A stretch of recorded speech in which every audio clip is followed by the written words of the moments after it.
I'm Ricky Gervais, with me Steve Merchant. Hello. Carl, the producer. 7 minutes past 1 of a Saturday, and what a lovely Saturday it is. It is indeed. Well, it looks nice and bright, but it's deceptive, because I went out, and I just had a t-shirt on, and I had my jumper on me. I got out there, and I thought, this is chilly. I had to pop the jumper on. Oh, no. So, you know, just if you're just, you know, looking out the window thinking, I'll go outside, pop a jumper on, or a jacket, because it looks nice, but it is a little bit colder than it looks. Rick, can I ask, were you wearing the jumper around your waist, tied with a knot, or did you have it over your shoulders, like maybe you just jumped off a yacht? I popped it round my waist, and I'll tell you why. Okay. I tucked my t-shirt in for neatness and comfort. Lovely. But even I know that's a little bit dorkish, so I was trying to hide the belt line. Okay. So, then I popped the jumper on, didn't have to worry about it. Did you go with the double knot? I didn't, because that can loosen if you're not careful, especially if you're carrying bags or you're busy on the tube. I know, but I wouldn't mind that, as long as I didn't lose it. As long as I saw it loosen and fall, I'd pick it up. And then, clean it. Not in the washing machine, though. I'd pop it in a cold wash soak, right? And then leave it out on a few towels or something, or pop it over the radiator. So what's the problem with putting it in a hot wash? Well, it can cause shrinkage. Oh, no. So, coming up, we've got loads of tunes. We're going to be playing some of the best bands around, some new ones, some old ones. Might even play some Adam Ant. We don't know yet. Let's have Badly Drawn Boy, though, shall we, Carl? Current single.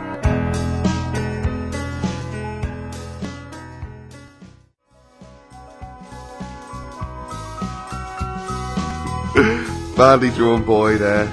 Silent Sigh. Is that the one with the duck? That video? Yes. Very good video. Apparently he stopped wearing his hat around because he keeps getting recognised. And he's going to not wear his hat when he doesn't want to get recognised. Okay. Maybe pop it in the wash. Be careful, let's just have a kind of a light cold rinse. Yeah, light cold rinse, soak it, right, because it's woolen, right, and then just leave it out on a towel. Or, you know, maybe near the immersion heater. Sure. Or over a radiator. Or even on a radiator, is that a problem? It can cause that sort of, you know, damaging to the fibres of the wall. He had a kid last week. Did he? Yeah. Who did? Badly Drawn Boy. Oh, right, okay.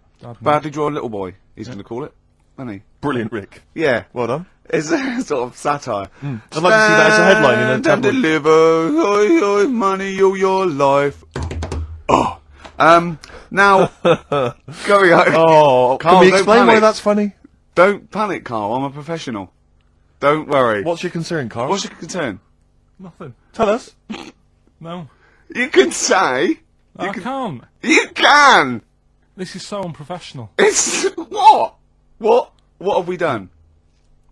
What, talking about wool? Right. Come on, Carl, what's the problem? What's the problem? You say. He's great, and he's so scared. Come on, Carl, tell us. I don't know all the ins and outs, so I don't want to get into it. What? The thing. No, well, look, you can't. Look, people are perplexed now. What's the thing, Carl? What's the thing? What are you worried about? Say. Is it an email that's been received by the head of XFM? You've got the email open. You can talk about. You can say what it. Okay, let me just without, say. I don't understand it. Please note that under a ruling at the Old Bailey, any reference to Adam Ant's state of mental illness in any news report will constitute a breach of the ruling and therefore lead to serious action from his lawyers. That's right, and that's true. That's subject we can't talk about that. You can play his records and sing his classic songs. Sing songs. Yeah, well, it's best just to leave it, isn't it? Yeah, well, that's what Carl was a little bit worried. There's no way I was going to mention that or influence anything, and I totally agree with the law, so don't panic, Carl. That should have never been sent to you. Why? Because it's like, you know, accidents happen. Go on then. When things like that happen, right, you know, you've been told not to mention it. Yeah. And you're like a little kid. Yeah. And once things are in your head, yeah, it's difficult not to mention it. I mean, when I was a kid, yeah, right, my mum's sister Hazel, right, was seeing another bloke. It's weird because she's a lesbian now. That's really weird. That must have been an interesting Christmas. But anyway, she was seeing this bloke, and he looked like Ken Dodd, apparently. He looked like Ken Dodd. Looked like Ken Dodd. So people said, don't mention it because it gets on his nerves when you like meet him and you go, oh god, you look like Ken Dodd. So I said, all right, his name's Will or whatever. And I was introduced to him. First thing I said, nice to meet you, Ken. Did you do it as a joke, or did you? No, because you know when you know that he's like, I'm not allowed to say that. I can't say that. Mustn't say that. Can't. And then I saw him. I thought, Jesus, does look like him. came out. Was it Doddy who turned her into a lesbo, do you think? Well, he wasn't a good-looking bloke, so possibly. She started going out with Esther Ransom though, which is weird. Out of the frying pan. What was the story with the lesbianism then? How did she announce that to everyone? What age was she when she realised? Well, I mean, we're not a close family. Do you know what I mean? We're not No. a sort of family who keeps in touch with everyone. And I think my mum called her up one Christmas and sort of said, you know, how's the Diddy Will? men? Yeah, how's Nutty Ash? And she said, oh no, I'm not. I don't do that anymore. I'm knocking about with Sandra or whatever. Right. And it was like, oh right. Not big butch Sandra with the big earrings and the skinhead. Used to live down the road from you. I don't know. Used I to haven't met get Doc Martens wholesale. That's Sandra. her. But she had a haunted house. Go on. Who, Sandra? No, Hazel. Right. Is this before she was a lesbian or not? Before. Okay. And there was a bike in the hall, and the pedals used to go backwards. There was a what in the hall? A bike. That's handy, isn't it? Oh, that's great. Don't worry, we won't do anything. So, sorry, no, there was. I want to know about the haunted house. There was a bike in the hall, and what There was a happened? bike in the hall, and the pedals used to go backwards on their own. And also, shoes used to stick to the wall or something. Did they? Yeah. Yeah. Shoes used to stick to the wall. Yeah. Okay. That sounds like a That's a haunted house. hell of a household. Yeah. Oh yeah. dear. Brilliant. Maybe she should clean the walls. We've had 20 minutes of some of the best banter, chatter and music and anecdote anywhere on the dial. You're damn right. High five. Yeah. Yeah. Yeah. Sweet, man, sweet. Oh, what are we talking about? Now, well, I love that track. It's lovely. They've got a bit of the Liverpool gene pool, haven't they? That sort of doddy. You know what I mean? I like the Scouse sort of look, you know, the Cilla Black and the Stan Boardman. Yeah, it's particularly unique to Liverpool, It's isn't sort of happy in teeth and ears. And, do It's you know what I happy mean? in teeth and ears. Yeah. What a brilliant description. Yeah. Happy in teeth and ears. Yeah, that's just three of my friends. Now, we've got a great track lined up, haven't we, Carl, that I've brought in? So I'm going to go off. Now, I'm not ashamed. As you know, me and Steve aren't worried about being part of a trend or you know, being trendy or jumping on about it. Steve particularly doesn't worry about, like, looking good or, Well, you know... No, I'm saying, no, as a compliment, he doesn't worry about walking along like that or, you know... Well, acting like I'm looking good. No. Good But I'm saying you don't mind the insults freak boy or goggle eye or... It's water off a duck's back, mate. Do you know what I mean? Or a new phrase that's been coined because of Steve's face, water off a frog's back. Who's saying that? Well, just a lot of you, a lot of friends and that. But I What, mean, my friends. yeah, a lot of the people. Can you name names or? I can't really. You make promises. You can't. I can't wanna really. grass anyone up? I think it's the Kagul. Looks good. It does look It's good. waterproof, Rick, and it's also stylish. I wear nothing underneath, so it's tight to the skin. It gets sticky Oh, in is bad weather. that, Yeah. is that why you sort of It's rustle? sexy. But what's all the? Is there abuse? What's the No, they just say. Because I'm a pretty trendy guy, but I, as you say, I cut my own trend. You know, I make my own style. You know that. Consequently, the pipe. You don't feel that's an affectation? I don't think. I think because you're young and tall, Yeah. the pipe looks a little bit silly. Go on. I mean, I know you're worried about because we've already lost the trilby. Well, I'm worried because pipes are going to die out. I mean, this is the problem. That there's no young people now who are taking up the pipe as a smoking device. Is There's there no young anyone? people. Is there anyone under the age of what should we say? Oh, we've said this 25? before, and I don't think there was no one. I think there was some nutty old woman who phoned in and said, I smoke a pipe. But I'm Yeah. talking about, you know, because years ago it was like an Oxbridge student, you know, you'd be at Cambridge or something, you'd have a lovely pipe, you know, tweed suit, you'd be there studying. That was, you know, and that was the young gen that always smoked a pipe. But no one is now. I'll tell you this, in the year 2050, there'll be no pipes. They won't exist. Well, I think all drugs like nicotine and alcohol will be banned, and we won't be allowed to think our own thoughts. We'll have to live in the sewers like eating rat burgers That's or true something, enough. won't we? Yeah. And it will have to download our memories or something. Oh, probably. God. And But I'll be a rebel, Rick. I'll just No. be down there listening to jazz. No, you won't. Yeah. You'll just have a little chip in the back, and you'll be going out with a big fat man with a big toga on, and you'll be touching him. But will I think it's a beautiful woman? Yeah, you will. Yeah. Yeah. And I'll be fighting with the Rebel Underground. No, you And won't. I will. No. I will. I'll You- be dead, won't I? You'll be dead, I'll yeah. be dead, yeah. In 2050 you will. I'll be dead. Unless you, because obviously you're becoming quite wealthy now. You're becoming a very rich man, obviously, from all your, you know, celebrity endorsements. I'll have my brain put into a robot Exactly. made of titanium, and Yeah. I'll have it. Oh, Would and you it- be cryogenically frozen if you could do it? I would, but I'd leave myself out on a towel. Right. Never, because if you do it too quickly, there is shrinkage. You've got to be careful. Did you read in the paper this week? This is true. Apparently, the world's oldest man, who's 113, lives in some little part of Japan, Sure. like little island in Japan. But apparently, the world's oldest woman also lives in exactly the same place. Now, I don't know if she's since died, but she lived in the same place as well. Do you not think there's something suspicious going on there? I mean, isn't that a bit eerie to you? I'm thinking, have you ever seen them together? And have you ever found lipstick in his bag? I think that would be one and the same. I wonder if it's something like, you know, what brought Godzilla back? There's some kind of... There's some antics over there. No, there might be, they're sort of like, yeah. Although, just hearing some of Carl's stories about school, there's something going on there where he lives. Yeah. Did you say you did live near a sort of nuclear plant or something? I found out it wasn't a nuclear plant, it was a chemical plant. My God. Yeah. Really? And is that really true? What colour was the tap water in your area? It was better than it is in London. Right. I was Really? talking to someone about this the other day. Yeah. Water in London's ropey. And I use one of them water filters. Do you really? And the guy down in the office was saying it's a waste of time, though, because they only work for a couple of waters, like you fill your jug twice, and then the water's going through the same muck, isn't it? That's true enough. But So it's not. If doesn't it's not work. getting through, it's not getting through. No, but If it's a filter, it doesn't matter, does it? still not good, though. Fair enough. Yeah. Good point. So have you just thrown it away based on what that bloke said? Did he Is sell? it currently Did he in the sell bin? you another one that he had on Yeah, him? Did a he better- say- a better updated model. Yeah. Did he have a suit with a? When big- you say, like, he works here, was he actually hanging around outside? Yeah. Did he With have a- a suitcase with a with lots cart? of these in? Yeah. Yeah. Oh Well, dear. so just go back to insults briefly. Go on. You know, Goofy. saying... Oh no! See that's Goofy, that's no, not no, fair. no, because that's what he said. It's in my head. What do you mean he said that? No, When did he no, say that? No, I mean. When did you call me goofy? No, he didn't. He said about what's in Baldy? my head. Hey, no, when it's come mate, on. come off it. Don't What? Who's start calling on me a- goofy? No. I'm not even goofy. Goggle-eyed's fair enough. Yeah, but you can sort your look Lanky. out, I can't. What do you mean I can... How can I sort my look out? I'm not even goofy. That's not fair. You've got the proper features, What? just needs sorting out a bit. I can't help it if my hair's not good. I noticed the other day when Carl was sitting on your knee having his picture taken. It's a long story, right? He's got a completely spherical head. It's slightly too small. I'm not being funny because I mean, you know, I'm not perfect. But he's got a completely spherical little head. He looks a little bit like a baby hamburger. You know, hamburger off McDonald's. Sure.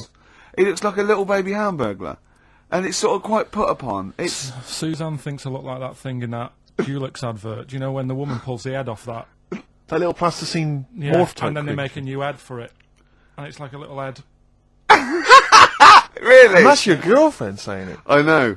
Anyway, listen, let's get back to business here. This is a great track. It's America by Simon and Garfunkel. This is where I started saying we don't care about being trendy and all that.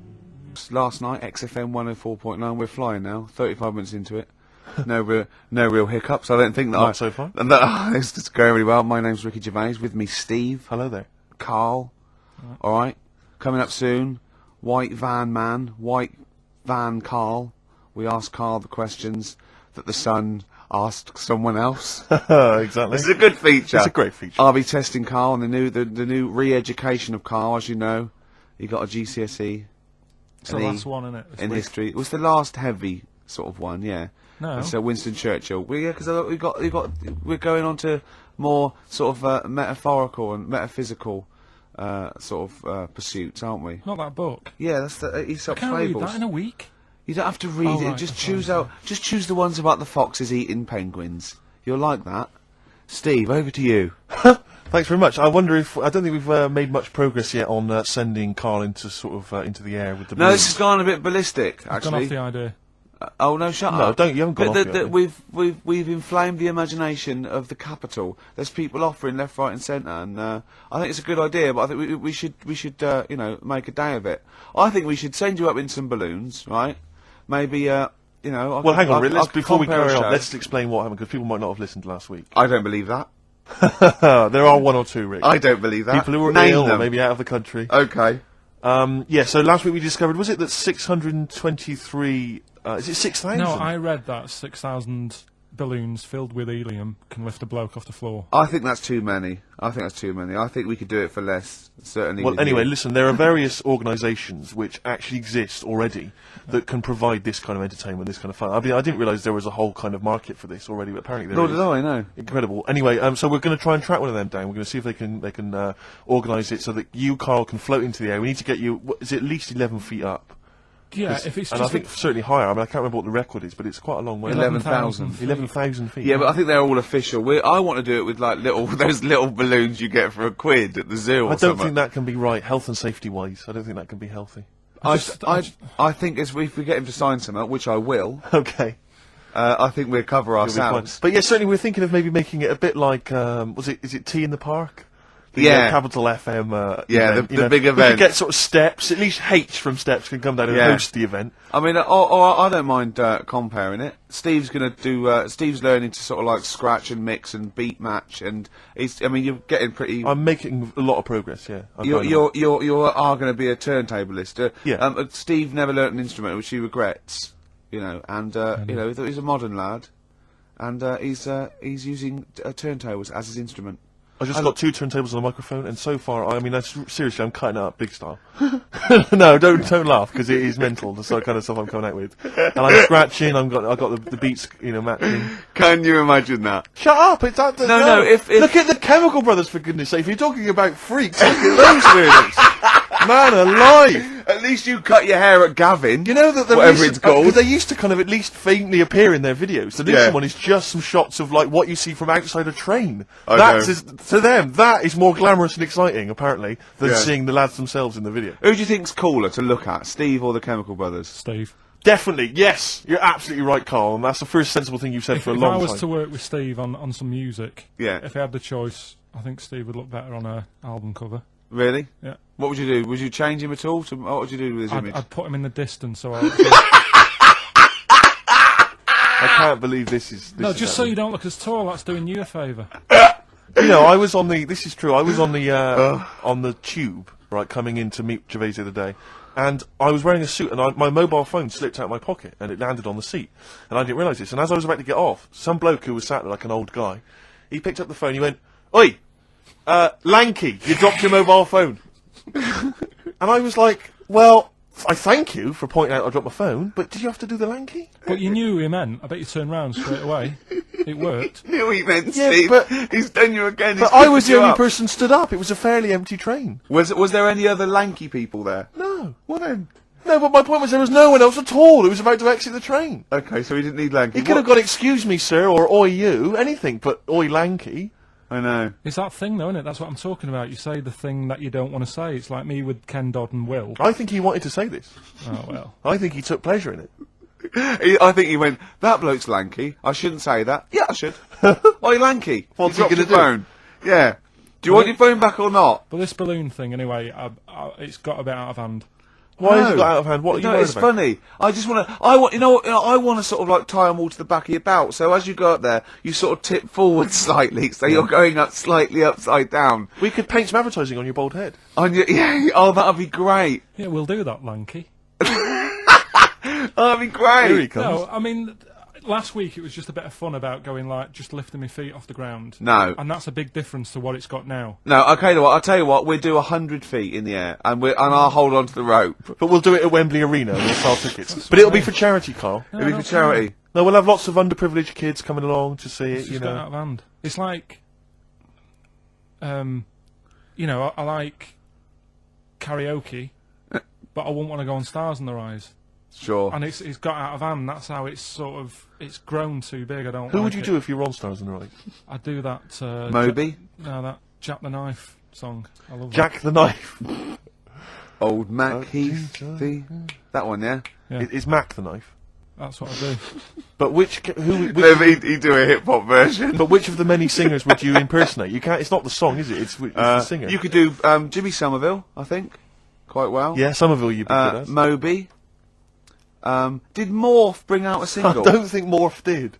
Didn't he? No, I'm not sure. Didn't he have a theme tune? Did Morph? Phone in if you think Morph. Morph didn't speak, Rick. Let him he? sing. Morph hardly had any features. True. Express 2 featuring David Byrne, Lazy, XFM 104.9, 1:45. I'm Ricky Gervais. Steve's got the Sun. Yes, I'm just We're just going to be doing White Van Carl, where we ask Carl the questions the Sun asked some other bloke. That's right. Because we think Carl's got more to say than anyone on anything. Carl only tells the truth, by the way. Just remember that, listeners. Off you go. Yes, well, today's White Van Man in the Sun is John Slade. He owns his own door maintenance company. His answers are very informative, I have to say. But, Carl, what do you make of the Channel 4 producer, aged 30, who duped a school into believing he was a teenager for a documentary? Are you familiar with this story? No, go on. Well, basically, a 30-year-old guy kind of fooled the school into thinking he was a pupil for a secret documentary. The school's outraged. Do you think that that's for you? Should anything go when it comes to making TV? I think I've said to you before. There's loads of kids at my school. I remember being in the first year, and kids who what year do schools go up to?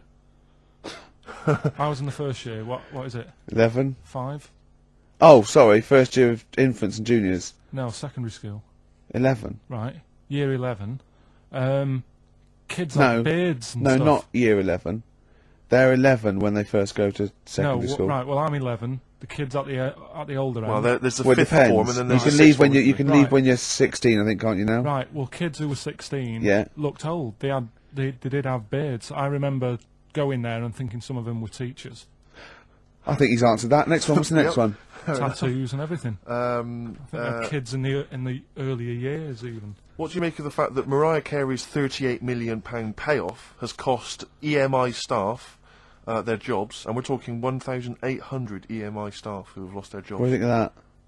Yeah, I mean, is that silly money, Mariah Carey, on 38 million? she doesn't need that much. She doesn't need that much. She But- has to dress nice, though.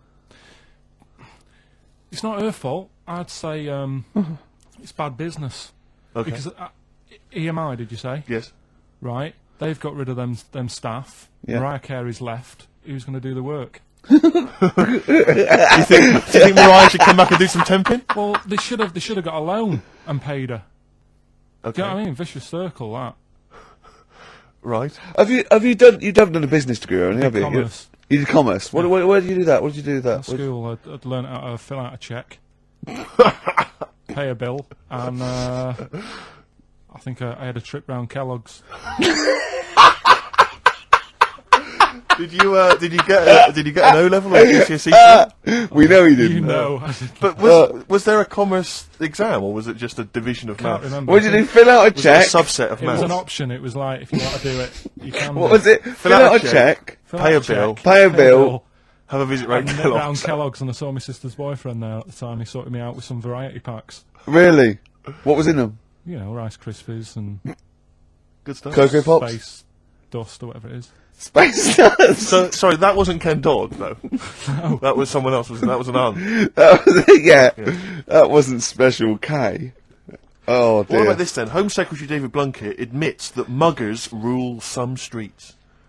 Weird this, because when I was out with you, I can't believe it's going to be weird. Whatever you say, no, Carl. Go on. when we were in that pub that night and we got talking about muggers and that, the tip is what I tend to do, because I nearly got mugged once. Act You mental. what? You nearly got mugged once. I nearly got mugged. Yeah. But I tried this technique of acting a bit mental.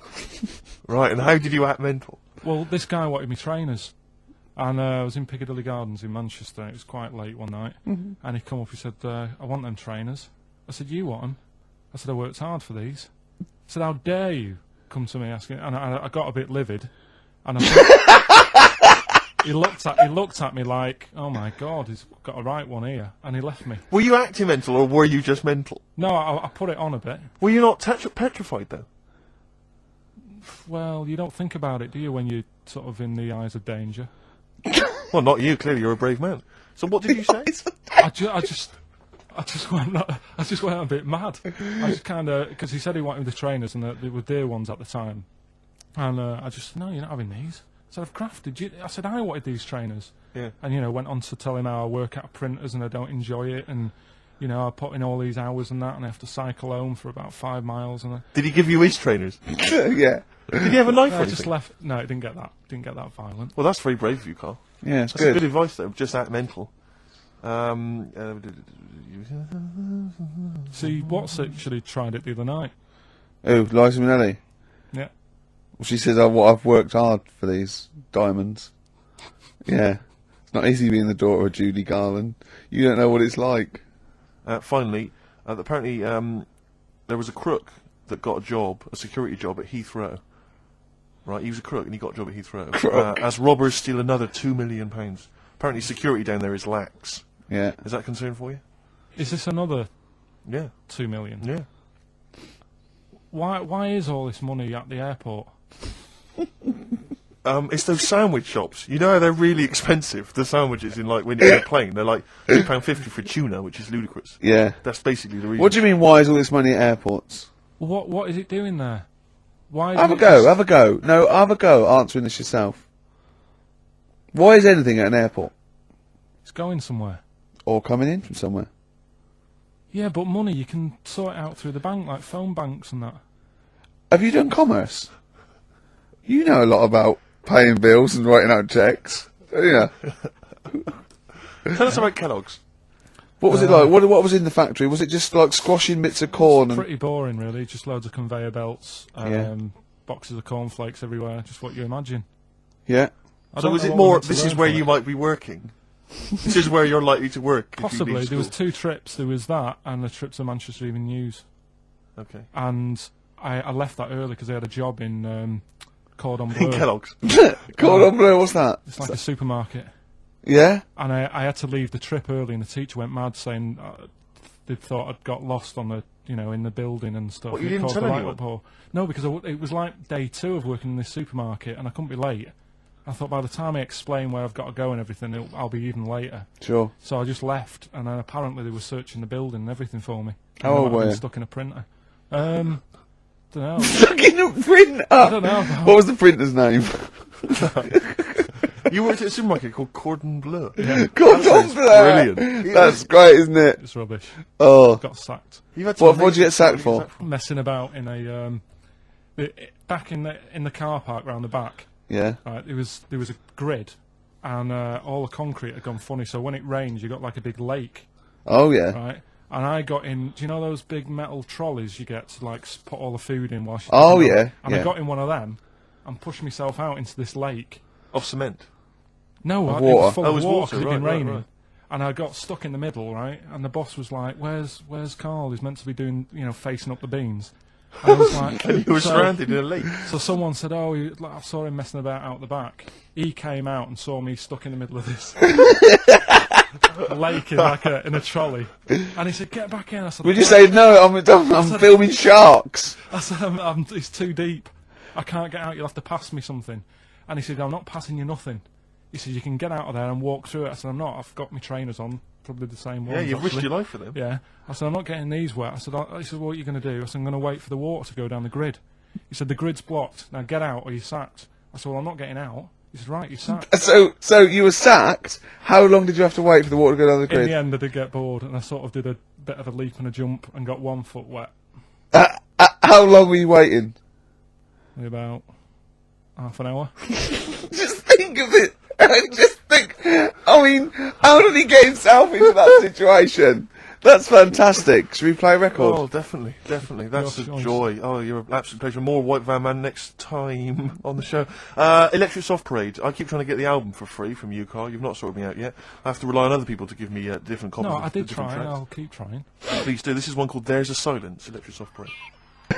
Gomez and Shot on XFM 101.9. Sorry, I was going to tell Steve something.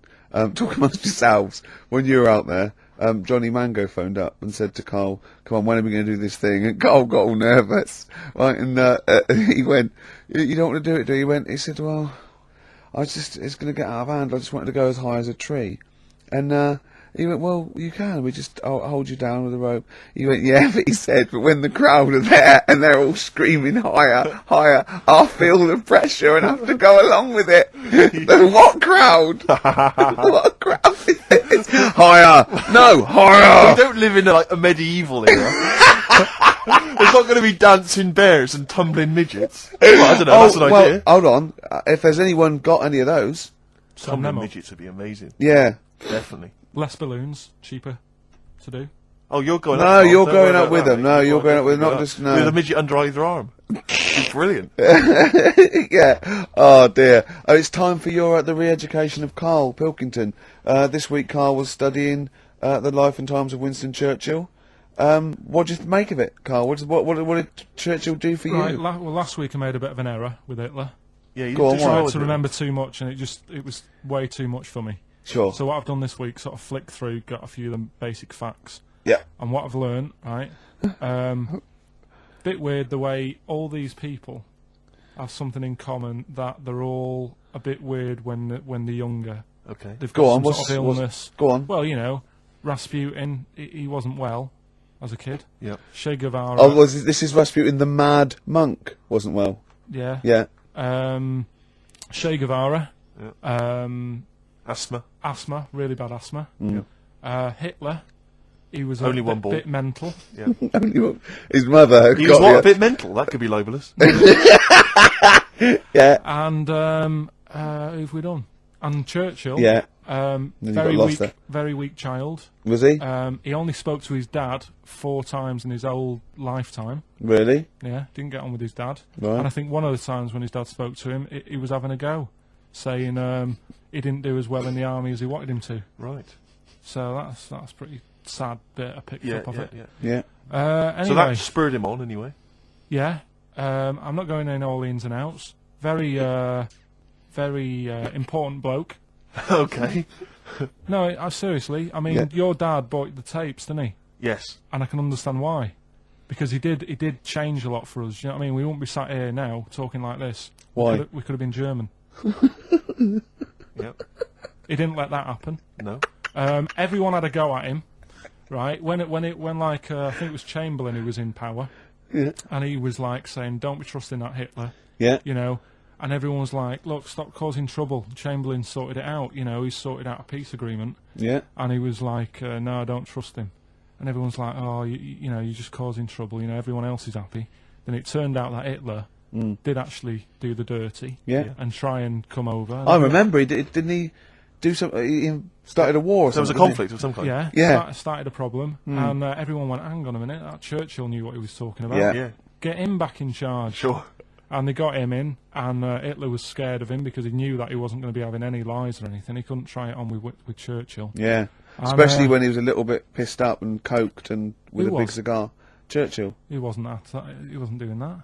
I think a lot were during the war, in the war cabinet. I think they had to have things to keep him awake all night and stuff. And he certainly liked a brandy. Rick, Winston Churchill was coked up, was he?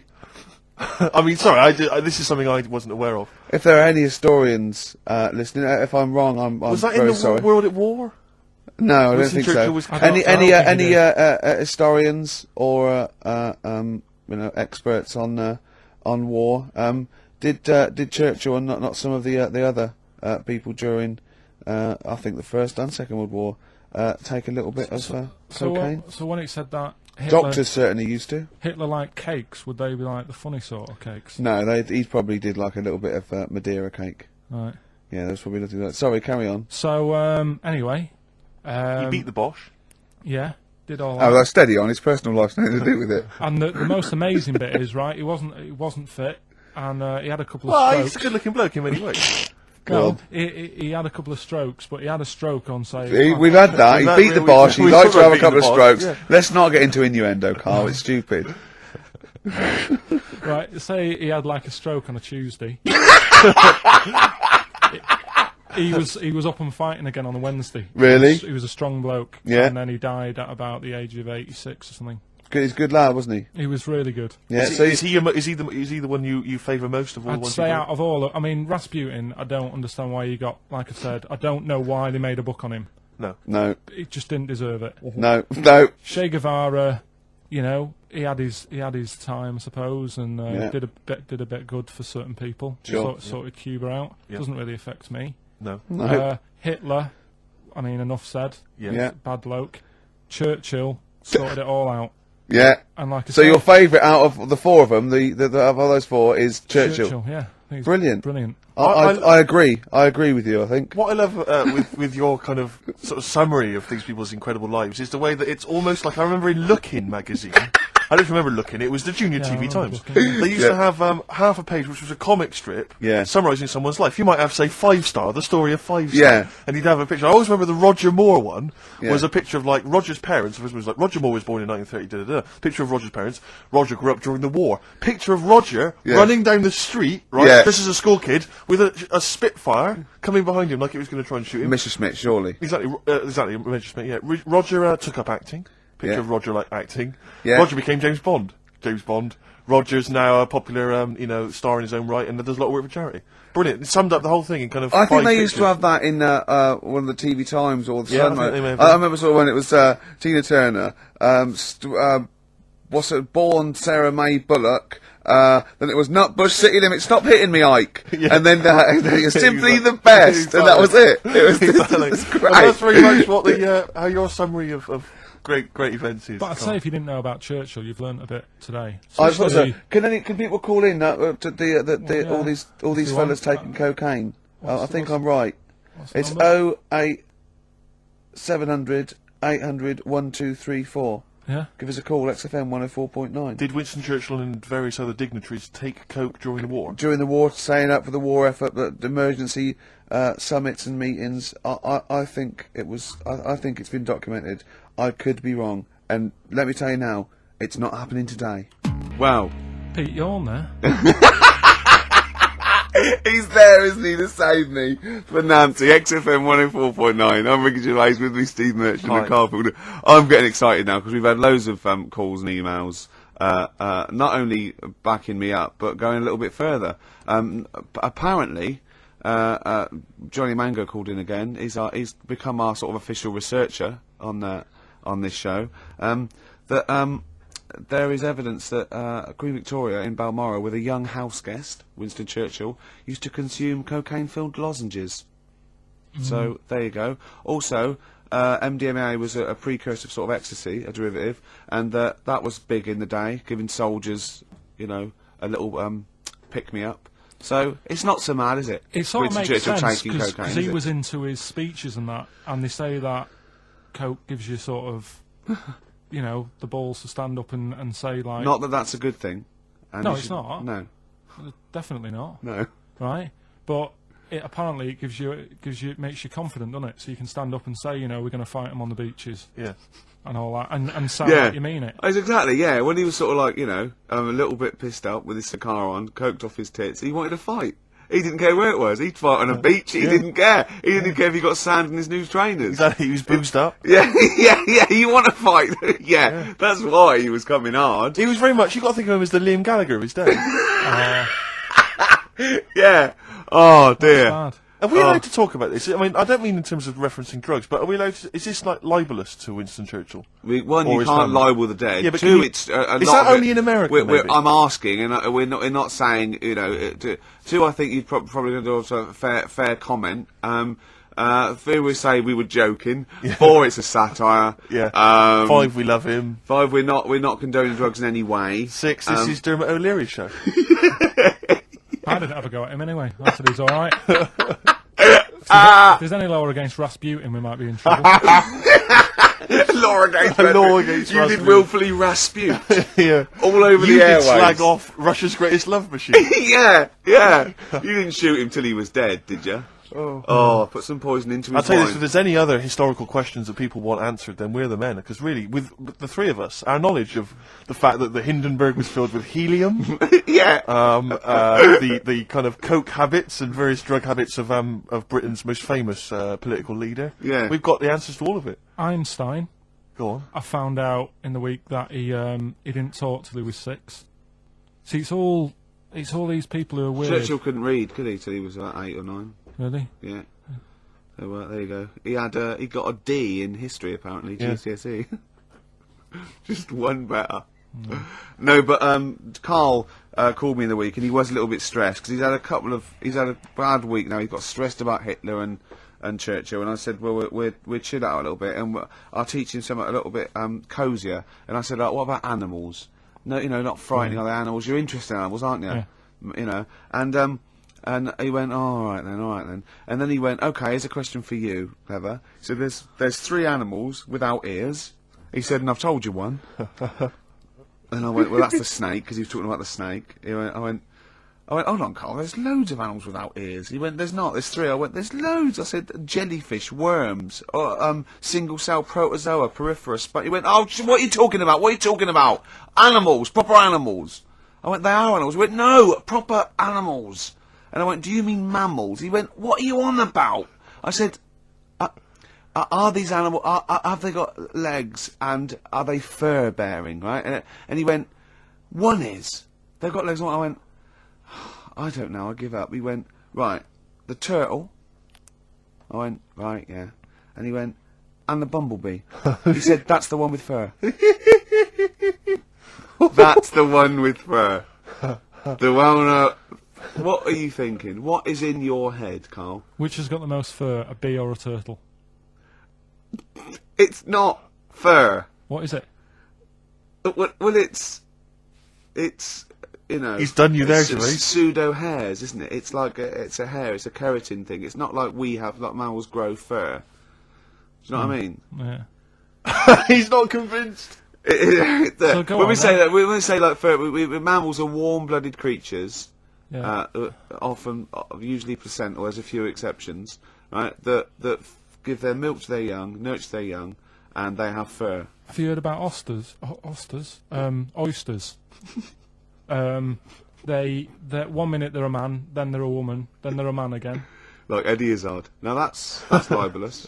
He's a transvestite, could I say? He's not a transsexual. Let's say that straight away. I'm retracting that. Right, go on then. Give us some more facts. No, I've got you Aesop's Fables.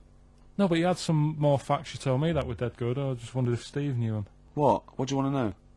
The ones that you read out to me. You had one about the spiky thing. Go on. Porcupine. Give me a clue. How many spikes has a porcupine got? Don't know. How many was it? I think it was about 10,000. But these aren't the most interesting facts, are they? It's all right. It's all right though, isn't it? Yeah. And he went, but how can they say that? You could say that, you know, we've got a certain amount of hairs in our head. I went 100,000 average. You went, yeah, but I haven't. So how do we know that that porcupine that they've counted is the same for all of them? Might have had alopecia. yeah, he might have been a particularly hairy one. You know what I mean? Right, you've got to do you know what a fable is? I tried to explain briefly. Do you know what a fable is? I've got a rough idea. Okay, it's a thing that uses sort of metaphor, analogy, just to explain sort of morals. I mean, they're very old for a start, and it's all. I'll give you an example of one. A quick one. Oh, the one about the dog with 2 bones. He goes to a dog's got a bone. He sees its reflection in the lake, and he thinks, "Oh, that dog's got a nice bone. I'll have that." And as he goes to get that one in the reflection, he drops the one he's got, and that's one about, you know. I think I was told one when I was younger. Go on. I think it was one. This young lad, he's got a dog, right, and he sort of is about 8 years old, and this dog, he's had it since he was about 4, and it's a bit tired now, and it chucks sticks for it, and it doesn't go for it, and he's saying to his mum, "Oh, I want a new dog, because this one's useless, it doesn't do what, you know, it doesn't have any fun with me." So they say, "Oh no, but you know, Rover's a good little dog, you should look after it." And he's like, "Oh, I don't like it, I want a new one." So they buy him a new puppy, and it's running around, yapping about, and he's loving it, and he's playing around with it in the grass. And then one day he goes to the park, and he's messing about and rolling about with it, and he falls into the lake, right? And the little puppy's like yapping at him, and he's going, help me, the little dog's yapping. And then the old dog comes and gets his collar, and it pulls him out of the lake, and he goes, "Oh God, you know, why did I forget about you? You're the better dog."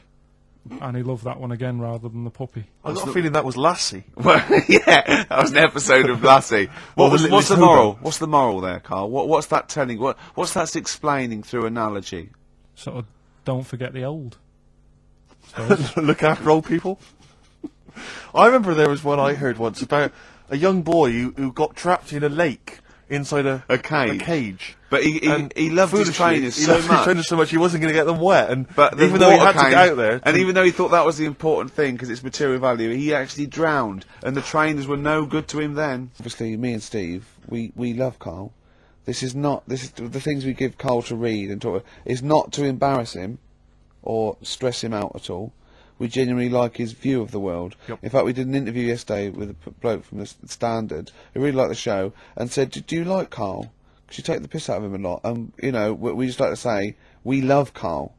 I said to that bloke, I said, "It's like I've got a new kitten. I can't wait to get in and see his little face on Saturdays," didn't I? Yes. And I think I'm worried because I thought I'd give Carl something he was really get his teeth into with these Aesop fables. It involves animals and, you know, little stories. But I've given him a couple and he doesn't seem to be that impressed or understand the concept. It's just that you said you'd bring in an animal fact book as well, and I can't see that anywhere. No. Well, you can only read one book at a time, can't you? Why didn't you bring the other one in first? Well, it's big. I've got to work my way up to it. I'll probably have to get a cab because it's a bit big. Now listen, I'll give this one. This is an easy one. Now just think, right? Think just what it means. They're not that hidden. They're not that cryptic. Just think what this means, okay? Okay. When the hares addressed a public meeting and claimed that all should have fair shares, the lions answered, "A good speech, hairy feet, but it lacks claws and teeth such as we have." How would you use that? No, what do you think that means? This is translated from the, I don't know, Greek or something. I don't know. It was Aesop. Where's he from? Greek. Yeah. So shall I do it in my own language? Okay. So what would happen if there's hares and they have a meeting in the jungle with like loads of lions and go, "Hey, hold on, wait a minute. I think we should all be equal and share everything, all right?" And the lions go, "Well, yeah, it's easy for you to say. We've got claws and teeth." Yeah. What does that mean? It's saying like, of course the hares want that because it's better for them. The lions get nothing out of it because they're already king of the jungle. That's right. So it's negotiating from weakness. Anyone can negotiate from strength, but negotiating from weakness is it's be lovely. It's a lovely utopian look at the animal kingdom. But the way you said it is better than the way they worded it. Well, that's because Ricky's very much the modern Aesop. I mean, many people have thought that. You know, that's why he's getting a lot of awards with the TV show. For him, that's a favourite. So look, I'll take that home and read ones you like and tell me about the ones you like. Ones that click. I don't care if you only come in with like one or two. Go, I'll tell you what, Rick, that's there's one thing that I've learnt from that. You know, because sometimes you can know all these phrases, and until something happens, you don't think, you know. Everyone's heard, you know, I don't know, to err is human, to forgive divine. And then something, you know, might happen, and you go, "Oh, that's what that means. That's amazing." So, you know. Do you know any, Steve? I found What's that? a fable. Well, I would imagine that the most famous one I've always remembered is the lion with the thing in its hoof. Do you remember that? Paw. The lion, yeah, with the spike in its paw, and a smaller animal gets out for it, but it still attacks it anyway. Well, that's life, isn't it? Well, I read one the other day actually, which was very interesting. It was one that the famous film director Orson Welles said. Oh yeah. Which he said apparently there was a bear going across a lake, wading through the lake, and a scorpion said, "Well, let me go on your back, will you? Come on, just let me go on your back. We'll go across. It'd be brilliant." He goes, "Well, no, you'll just sting me." You go, "Don't be stupid. If I sting you, you'll die, and we'll both drown." And he goes, "All right, fair enough." Who was doing the stinging? The scorpion. Scorpion. Right, okay. And the bear's wading through the water. Yeah. So the scorpion jumps on the back, and they wade through the water, and halfway across, the scorpion stings the bear. And the bear goes, "Well, we're both going to die now." He goes, "Yeah, it's my nature." I thought he was going to say, "I can swim." Oh, you're the best. What's the one about? Does that mean anything to you? It's my nature, i.e., you know, that's in my nature. That's the way it is. That's what I do. Yeah, I'm a scorpion. Yeah, one of my favourite ones. These don't mean anything to you, do they? I mean, what I'm saying is you're not impressed by them. They're all right. What about Why this? not What about just this say one? Don't trust bears or Here's whatever? one of my favourites. What? He said, "Well, why not just say don't trust bears?" The bear's the one that was too trustworthy. Don't trust scorpions. Yeah. Right, here's one of my favourite ones of all time, okay? A lion is dying, he's an old lion, he's in the front of his cave, and all the animals come around, like the foxes and the hyenas, and the rabbits, and they're all taking the piss out of him, and they're laughing at him, and they're laughing at him, going, "You can't fight us now," kind of. And just before he dies, he goes, "Fine, but I was a lion once." What does that mean? Don't know. Well, he's saying it's better to have lived and had what I had, because I was great, if only for a short time, and you lot are still alive, but you're nothing. You're rabbits and hares. I was a lion once, so you know. Are they always using animals for these stories? Well, yeah, I could change it to refrigerators and household appliances if it would make it help, but animals, you know. I remember the one about being ill a lot, and you say something about Go on. you know, if you keep doing that, if you keep having time off, I won't believe you. That's the boy who cried wolf. Is Yeah. that what? Yeah. Do you know that one? Have you heard the famous one? This is probably the most powerful one.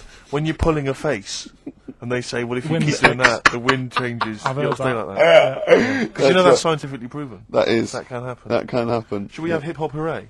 Are Yeah. you queued up for that? No, but go on, you... Carl, sort it out, mate. I was going to...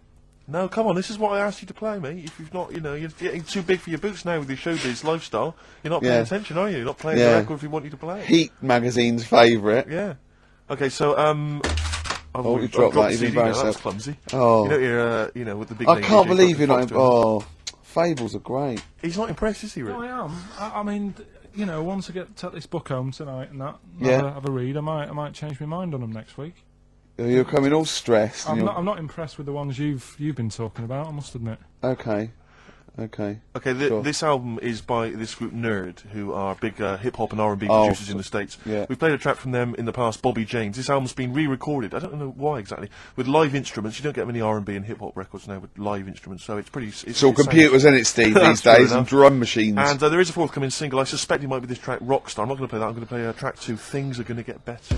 A few familiar ones, favourite ones of yours, I think. Go on. Any ones I don't know, though? I think you know this one, don't you? Pig's orgasm lasts for 30 minutes. I know. And a pig can't actually look directly up. Wouldn't can thought look so directly after up. 30 minutes of coming. No, absolutely. Daddy, be careful here. That's incredible. Remember what happened to Tom Binns? Go on. Humans and dolphins are the only species that have sex for pleasure. Bonobos do as well, they've rediscovered. Which is a Bonobo? yeah, What's a bonobo? a chimpanzee, like a chimpanzee. Right. So, yeah. So it's 3 now. Can't believe dolphins are getting They're more 3, active they're all at it now. Dolphins get yeah. polar bears are left-handed. Yeah. Which So, is yeah. extraordinary. I Yeah. don't quite know how they work that out. Did they give them spelling tests? Or writing tests? Oh yeah, they probably just do it. It's probably the paw they use to hide up the black nose during a hunt. Of course, Yeah. of course. Some lions mate over 50 times a day. Yeah, not every day of the year. Okay, they don't do that every day. No. Okay, because No. again, I'm worried. No. I didn't think that dolphins... What day would of the year do probably you make- do it 50 times? What is it? It's coming up to it. It's April, isn't it? You'd like to get out there. I have a special day, yeah. Yeah. Maybe we could coincide that with the balloon event. It'll just be me quietly humping in the corner. Volunteers, welcome to email now, you know. And all the proceeds go to charity. If you are a desperate lioness. Exactly. Yeah. Butterflies taste with their feet. I didn't know that. Interesting. I didn't know that. That is interesting. But they don't eat much, do they? Because they only live a day. Good point. They wouldn't need to eat. An ostrich's eye is bigger than its brain. Yeah, I knew that. Yeah. That's Yeah. extraordinary. That is, yeah. And the But Carl, how big are your eyes? cruel. Finally, I think we've discussed this before, haven't we? A cockroach will live 9 days without its head Yeah. before it starves to death. Yeah, that's only because it can't get water and food. Yeah, it would be quite happy going around doing its normal things. Yeah. I mean, Probably to work. If you're just as good without your head as with your head, May as well not have a head. I don't see the point. Well, that was thanks to Johnny Mangler there of what's his website called? Who's turned into a sort of volunteered researcher. Yeah. He's very fast. very quick. Losecontrol.com. Can I just say as well, we've had lots of emails from different people just saying they enjoyed the show and offering little tidbits and things. Nick Wilson, Sarah and Lauren, Ken, Dan, Jane. She wanted some Ash. We didn't play Ash. Never mind. Oh. Lee, Jez, Derry. There's loads of people there. Well, I'm gonna again. We were talking earlier about you not caring about being like a geek or a freak Oh, or that's not not- trendy. No, I'm just saying. I am trendy. I am. And I know, yeah. And I'm going to play a bit of an easy listening. I apologise to those people who still tune in, expect to hear 2 hours of new metal or Gorillaz. And this is a very old-fashioned, lovely tune. We just had a call, didn't we, from Johnny Mango. Oh yeah, Johnny Mango, yeah. Yeah, old the Mankster. And he informed me that one of the Wurzels is dead, and I didn't know that. Yeah, Adge Cutler, who was the lead man, I think. Yeah. He said he died the most rock and roll death you can die. He said he was apparently driving on a terrible cocktail of cider and other things, presumably. Yeah. Apples and jams. Yeah. And he crashed into a tractor. Now, I wonder, is that true? JM's not winding me up. Yeah, I hope the Mango Boy's not having a laugh at me. Is that true? One of the Wurzels died by tractor. Did he? Is that true? So give us a call. What's the number again, Carl? 08700 800 1234. If so, I'm sorry that I disrespected them. I didn't know. Could you imagine? Oh God. If, right, say if like you're the driver of the tractor, and you kill someone, you go, oh God, I've killed someone. And then you look and it's someone famous. Yeah, or Adge Cutler. Yeah, go on, what was your point? No, it's just like, not Terrifying, only yeah. it's like you've killed someone, then you look. But yeah, I know what you mean, And actually. what makes it even worse? And what makes it even worse? They were rich. Yeah. Oh, that No, would but be. say if it was someone who's like really big in the world. No, that is I quite like that. It's an interesting point, Oh, that. that's your bag. No wonder I can't find what I'm looking for. Oh, right, well... As Bono said. Did you bring a bag? Yeah. Sorry, Is that under there, Rick? sorry about this. I'm not Play a record. ignoring. This is getting a bit sloppy here. No, it's not. No. No, it is, Rick. It's getting sloppy. It's never got sloppy before. No, I've got a list here because we went to this award ceremony in the week. We were up for an award. Well, I have to explain it to Carl because basically we were up for an award and it's called the Trick Awards. Now, Trick stands for Television and Radio Industries Club Annual Awards, right? We've never heard of it either. We've never heard of it. It's some kind of like television radio industry club. That's why. Yeah, that's the clue, isn't it? Yeah. Exactly. So, but we don't want to. I'm not trying to slag off the award No. because it was, it was a big thing, and they really made an effort, and it was really nice. Food was brilliant. It was at the Grosvenor House Hotel, really nice do, and lots of industry people in that there. It was really classy. We got there nice and early, so we were there for a good 4 hours Before we had to sit down, but it was just kind of surreal. It was just a bit weird because it was packed with the cream. I'm literally the cream. Big names, Martin Kemp, one of the first people I saw, came in like big TV, radio industry names, on-screen talent, behind-the-scenes people. John Barnes was there.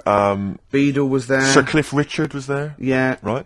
Anyway, so the voice comes on and says, "Ladies and gentlemen, please welcome the chairman." The president of the Trick Awards, and we had to stand up. All of these people had to stand up and give a standing ovation as he walked to his table to Tom O'Connor, former presenter of Crosswits. You are joking. No. He's the president, And he came out, he told a few gags, sort of like, it was like, straight away, it was, old school stuff. You want to thank the ladies, because, it was nothing without the ladies, all the lovely ladies here. And we're waiting for a joke. No. just thanking the ladies. Well, you're forgetting that just prior to that, he said grace. Oh, he said grace. Before we ate. Right? It was me, Steve, and Ash, our producer, the little, disabled fella. Right? And he's there in his wheelchair, and there's me and Steve. We're standing up during By the way, grace. can I just stop you there? Go on. Saw someone in the week, and Sorry, did we bore you? you just reminded me then about the Go on. little producer who's in a wheelchair. Yeah. Last week you said blah blah blah, and our producer who's in a wheelchair got a text from someone saying, "What's happened to you?" They thought you were talking about me. Oh, really? Oh. So yeah. Oh. You're handicapped in a different way. So go on. And Tom O'Connor, he said, thank you, God, for... We thought this was a joke initially. We thought it was going to be like a kind of cheeky gag. That's why we were laughing out loud. That's why we were laughing raucously. But anyway, and then he went, thank you, for there's and help those who walk alone. And Ash went, what about those that don't walk at all? He said, I've never been left out of grace before. So, but we had to have kind of like bowed our heads slightly, and did we say amen? I know that we were a lot of people did. I'm pretty sure Cliff, I I didn't. think, probably chimed in there. Yeah. And, He sang it. Yeah, exactly. So, Like Mariah Carey. so anyway, but before, again, you see, what Ricky's forgotten is before Tom took to the stage, this guy walks up there, I don't know who he is, says, there's a lot of people here this afternoon, it's a wonderful event, but of course there's a load of celebrities as well. He said, thank you for all the celebrities that have turned up. And then he went, table 77, Mr. Russ Abbott. And we all round of applause. Can we have the spotlight there? Russ Abbott, by the way, smoking a pipe. Absolutely, he looked like a bit like Barrett Holmes, this hilarious Sherlock Holmes character. Then he went, table 107, the cast of Bad Girls. Clap. We'll have to clap. And then he went, table 5, Alice Beer. Clap. Slightly smaller clapping. Yeah. And it's just like, and I thought, when is this going to... He went through every single celebrity in the room. And there were about, 100. Table 53, John Inman, everyone. It's John Inman. Round of applause. Yeah. And, table 70, Mr. Simon Cowell. Boo. Yeah, there was booing there. And they all booed him. That was nice. Yeah, there was a joke. Ironic booing, I think. Could they cheer for Foxy? Was he on the table? We didn't see Foxy. Foxy wasn't there. He was doing his show. When they went up, they won an award, Cowell and Waterman and Chapman. Table 43. Peter Sissons, everyone. Peter Sissons. Went through every single name. Ricky got so paranoid they might mention him that we kind of legged it upstairs and were watching from the balconies. They shone the spotlight on our table. And it was largely empty. That was particularly fun. But then at the end, Sir Cliff got up there, right? Because Sir Cliff was giving out the Lifetime Achievement Award, right? He gets up, he used to speak, he goes, this is a personal friend of mine, a 7 days a week friend. Lifetime Achievement Award goes to Mrs. Gloria Hunniford. Right? We immediately start thinking, what exactly were her lifetime achievements? I think living that long. That's pretty much it. I don't know what it is she's done, I can Gloria tell you Hunniford. what she does. I don't exactly, I know she used to have a Radio 2 show, I don't think that's We're on not anymore. dissing her. We're not dissing anyone. good luck We're to not her. taking the mick out of anyone, but, But anyway, it was just a strange event. But Gloria got taken unawares by this and started to ad-lib a speech, right? And I swear to God, about 12 minutes in, she was telling us how, and I can tell you now if you're interested, her lovely daughter Karen is currently in Australia, it's partly work, it's partly a holiday, Carl, and she's having a whale of a time, but she's not spoken to her for ages. And then she went, actually she's been there for a long time. Yeah, and it's like, I was thought she was going to go, she doesn't call, you do that, you get a blue Peter, and this is how she we thought she was going to get photos out maybe, start showing it. It was a nice event, and, everyone there, Henry Cooper was there. So Henry Cooper. It was so good because every single element as well was sponsored by someone. Yeah. And I was looking at the menu, I've got the programme here, and the menu, right, the pudding is sponsored by Electrolux. Yeah. I don't know if you've ever had a pudding sponsored by Electrolux. I was sponsored by Zanussi. When everyone was doing the prayers, did you look at them with their eyes shut, like you did at school? What do you mean? Well, when you had Did you look at someone with your eyes shut? No, like you'd do that. You'd do your hands together. Yeah. Yep. And you sort of look at people with their eyes shut and think that's what they look like when they're sleeping. Play record. Table 60. Lisa Tarbuck. That's Corner Shop. Lessons learned from Rocky 1 to Rocky. I love that guitar. That's great. It's real glam rock. That's T-Rex and Bowie. I was I played some from Ziggy Stardust today, but instead I brought in a different album. I want to play a bit of Bowie. Is that all right? Oh, of course, yeah, always. Yeah, bit of Beatles. Still to come up, by the way. We with the education of Carl. Last week he did Che Guevara. He did very well. Yeah. Before that, the week before that, you learned all about Rasputin, didn't you? Mm. And this week you've been studying Hitler, haven't you? Mm. How would that go? How do you reckon that? It's a bit tough. Okay. I mean, I'll give you the full story later, Steve. Do you know much about him? No. So, they're all linked. All these stories I've been reading, they've all got a similar sort of thing going through them. They're born, they have a bit of a tough upbringing. Mm-hmm. Things aren't going well, and they seem to take it out on other people. Okay. Right, I'll tell you more later. Okay. Yeah, I don't think you can... I mean, I don't think Hitler and Che Guevara...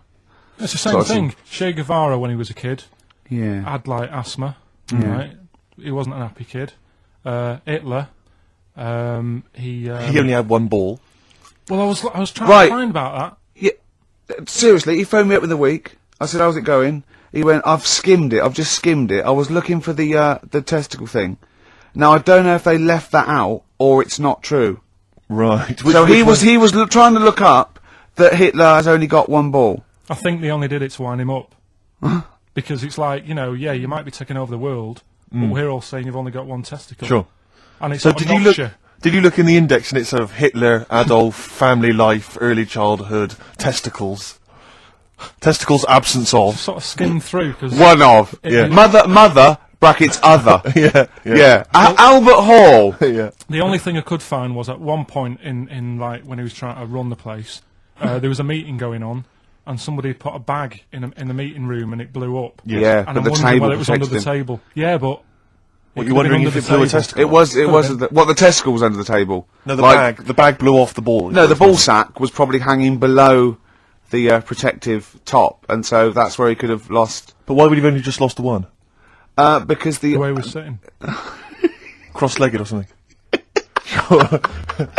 Sure. Okay. Well, I mean, again, last week we had a Che Guevara expert phoned up. Maybe they could. Maybe there's a Hitler expert this time who could maybe phone up and confirm the testicle theory. Yeah. What's the number again, Carl?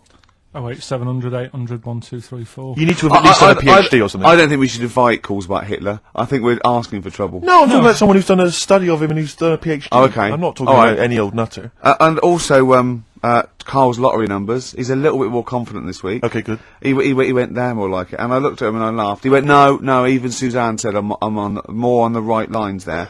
Is anyone who has done a degree in maths or A-level maths that can bear... Carl won't believe this, right? Carl thinks... I was trying to... I know I was partly doing it to confuse him, just see that look on his face like a cat, right? But there is... The chances... with a random numbers, for example the lottery, of getting 1, 2, 3, 4, 5, 6 are no greater than any other single combination. Right. Now that's true. I don't mean you're more likely to get 1, 2, 3, 4, 5, 6 than any other combination put together, but than any other individual combination, they're all equal. It's counterintuitive, I know. I know you think that to get a run of 1 to 6 is less likely than anything else, but it's not. Any named combination... It's not, Carl. If there's a probability... Well, it's never happened. Yeah, it's never happened. Yeah, but there's any number of combinations that never happened. Every one of those combinations that have come up have happened, and they're just as likely or unlikely as any other combination, right? It's just that you feel intuitively, right, that 1, 2, 3, 4, 5, 6 is less likely than 1, 7, 12, 34, 60. You know what I mean? Well, I didn't win. Play record. Okay. Yeah, exactly. Just as bad. Careful. They are employers. You don't want to annoy them. What would we do without this? Well, that's true. Yeah, have an enjoyable Saturday. No, this is my favourite 2 hours. You like this, don't you? Well, I don't know. We can't do this through May and June. No, we'll be gone. We've got to record the second series of The Office. What are we going to do, Carl? What are you going to do on a Saturday? Host the show yourself? Doing it on my own. Yeah. You are not. Are you seriously thinking of it? Have they asked We've made you to do you it? everything you... Why would you not think about it? Because I've been there, done that. Next challenge, please. Oh dear. Do you know what St. Patrick did? Why he was revered as a saint and everything? What was he famous for in Ireland? He rid Ireland of something. I don't know, but I bet he started off with something odd happening in his life. What, you think he had asthma or something as a kid? They all do. And he took it out on what, though? What did he do? Exactly, he took it out on something. What did he do? What did he rid Ireland of? St. Patrick. St. Patrick. This is why we're going to get crazy and drunk tomorrow. This is why we're also happy to celebrate his anniversary, or whatever it is we're celebrating. This is that's why we have a crack. Yeah, this is why we don't bother to celebrate, the birthdays of James Joyce, one of the great novelists of this century, or Samuel Beckett, one of the great playwrights. We actually celebrate this man, St. Patrick, the man who did what? Don't diss him. He did a good job of it as well, because there's none there now. There are none of these in Ireland. So he rid Ireland of something. Come on, Carl. Think of something. Just give us an answer. He went round on a horse whacking them and... He went on a horse whacking them. Yeah. What was it, Carl? What did he rid Ireland of? Went on a horse. Foxes. I don't know. No, you're on the right lines. On the right lines. Um, It was an animal. Oh. Bears. Yes, it was. Yes, it was. Bears. Wow! It was snakes. Right. And there are no snakes in He Ireland. rid Ireland of all the snakes. Yeah. Who did it here then? Because there isn't that many. Well, I think he had a stab at it over here as well, but got tired and went back. Yeah. That's why there's just a few snakes here. Is it true that there are no snakes in Ireland? I think it is. I think if someone called us... And what is there any historical evidence for St. Patrick ridding them of... I mean, how did he do it? Was it like the Pied Piper? See, I'm not convinced that he did go around because there were snakes, but there are no snakes in Ireland, and that's... Yeah, I don't think the ins and outs. If someone knows the ins and outs, we had a few probability experts and statisticians and maths graduates confirming that indeed I was correct, that the probability of 1 to 6 in a row is no more or less likely than any other single combination in a totally random selection of balls. Which brings us back to Hitler, doesn't it? Because he only had one, didn't he? Well, But coming up, we'll be asking Carl all about Hitler, the education of Carl. He's done Rasputin, he's done Che Guevara. Plus, of course, White Van Carl, where we asked Carl some of the, his opinions on some of the hot potatoes of the week. You learned as you go along because you've got something about St Patrick there. That was thrown in for free. That was an extra. I'll learn you something here. Snakes. Well, sorry, can I just stop you there and I'll teach you something, right? Oh, go on then. You don't learn someone something. You teach them something. Yeah. It's not. One's passive. You know learn. Ricky, I'm sorry, mate, but I don't think you should be teaching people how to speak or use grammar. I just don't think it's appropriate. It's embarrassing, frankly, because there's so many errors that you're making. It's like, where to start with you? Oh. Snakes, right? You're talking about snakes. Yeah. A lot of snakes are born with two heads. It's like a familiar type thing that happens to snakes. Okay. Yeah. They take it for granted, don't they? Right. Snakes born two heads. They'll fight each other for food, even though it's going in the same body. Isn't that weird? Mm. Were there kids at school that you went who had two heads? The Snake Twins from Moseley. Oh, there was kids at your school with two heads? Was that right? What? No, they had big heads. Oh, they had big heads and webbed hands, but they weren't related, and they weren't friends because that would have been too obvious. Yeah. He said. Yeah. Oh, Steve, listen. Before you came in, right? I sneezed a couple of times. So if I'm allergic to them, I've still got a bit of a cold. And I said, oh God, he went, bloody hell. I was like, sorry. And he went, you know you can't sneeze with your eyes open. I went, yeah. And then he was obviously thinking to himself still. And after a pause, he went, would your eyes really fly out? And I started laughing. He went, no, because has anyone ever done that thing? Has anyone ever held someone down, torturing them, and held their eyelids open and gave them pepper and see if their eyes would fly out? And he said, and then he went, I'm just looking at him again, there's silence, then he went, of his own accord, he just went, I can't see it happening. I got that on a compilation today, but I think it's originally off the Pin-Ups album, the one we did all the covers, because he didn't write that, did he?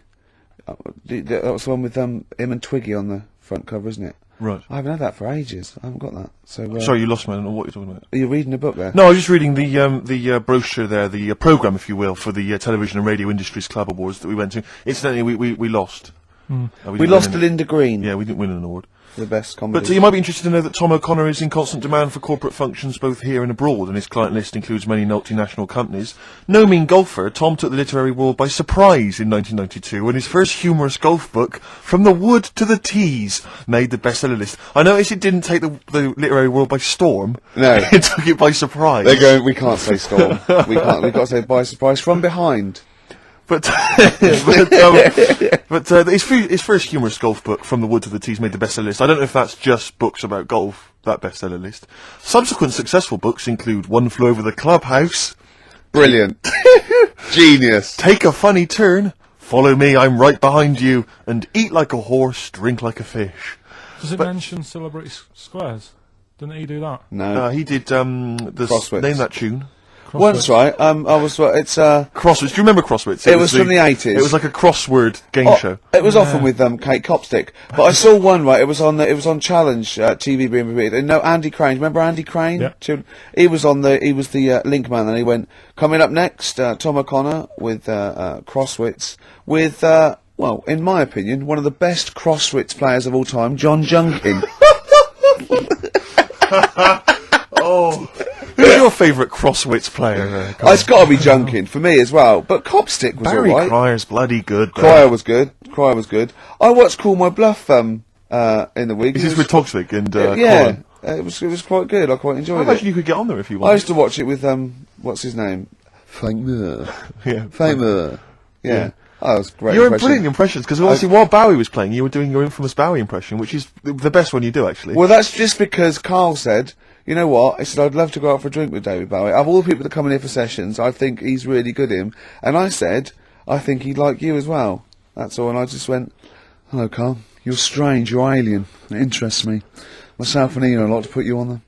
Yeah, I just imagine you and Bowie in a pub somewhere. Isn't that pretty much the same impression you do when you do Ian Canfield? No. Ian Canfield's more like that. But not on air. On air, he's sort of like this sort of eloquent 40-year-old capital DJ. Yeah. And, but when you talk to him in the studio, he's slowly turning. He's slowly turning into Tommy Vance, isn't he? It's one of his pillars of rock, Canfield. He loves Vance, Lemmy, Diano. If we run out of material later in the show, which is likely, Yeah. considering we're now talking about No, Ian we Canfield's ran out of it at 1:05. Exactly. But could I maybe just sort of interview you as David Bowie? Yeah, in a that sort would- of humorous sketch. Yeah, that would be fantastic. Maybe it could be the idea that what if like David Bowie was a cab driver?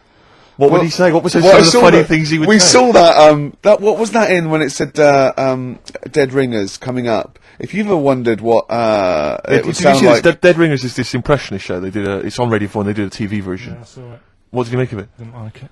It was alright, no, it was just that the write-up in, Radio one Times, I magazine, think it the was. Radio Times, said, ever wondered what it would be like if, Robbie Williams was singing George Formby?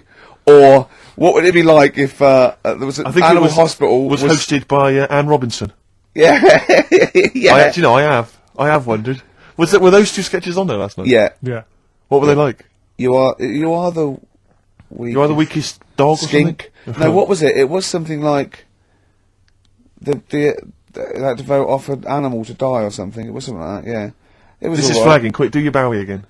Oh, come in here. Look, it's Tin Machine. Now let's play changes. Hello, Iggy Pop, you nutter. Stop cutting your sound. 2 o'clock, halfway through. Oh, it's our favourite time, isn't it? My favourite time of the week where we come in here and play some records, have a chat. Ricky, a lot of people are wondering who you are. I'm Ricky Gervais, with me Steve Merchant. Hi. There's little Carl over there. Steve, it's time for... White Van Carl. We should definitely get some jingles. I think the show sort of lacks jingles, I think. Yeah. Noises. Yeah. Funny sound effects. Yeah. Well, that's Wow. Yeah. What's Go on. Mr. Nosy Neighbour interested in? Hello, what's going on here? Oh, we should definitely get some pre-recorded comedy noises, Carl, Yeah. for next yeah, well, week. that's my job, but unfortunately I'm busy reading about Hitler.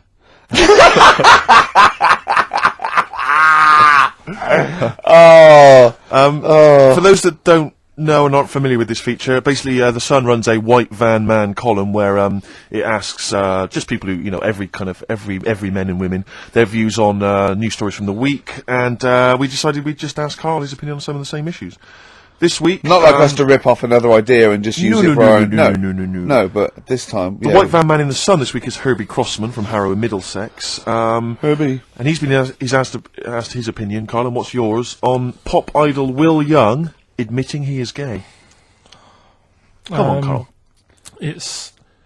I don't understand what the big deal is, to be honest. No. Talking to different people about it, and they've said, oh, it could affect the sales, girls won't like him anymore, which I think is rubbish. Yeah, because it finished George Michael's career, didn't it? Well, yeah, and I was thinking when I was growing up, right, And Freddie Mercury. I was into Kim Wilde, right? Sure. Now... And her kids You're not going in to tell me America. she's gay, are you? No, but if they said, oh, she's a leather, Yeah. right, I wouldn't say, right, that's it, I'm taking kids in America back to the shop, I'm disgusted. Sure. I liked her. Yeah. I don't think I'm ever going to meet her and marry her and that. So what does it matter? Yeah. Will Young, he's a good voice. He's gay. A lot of gay people in the world.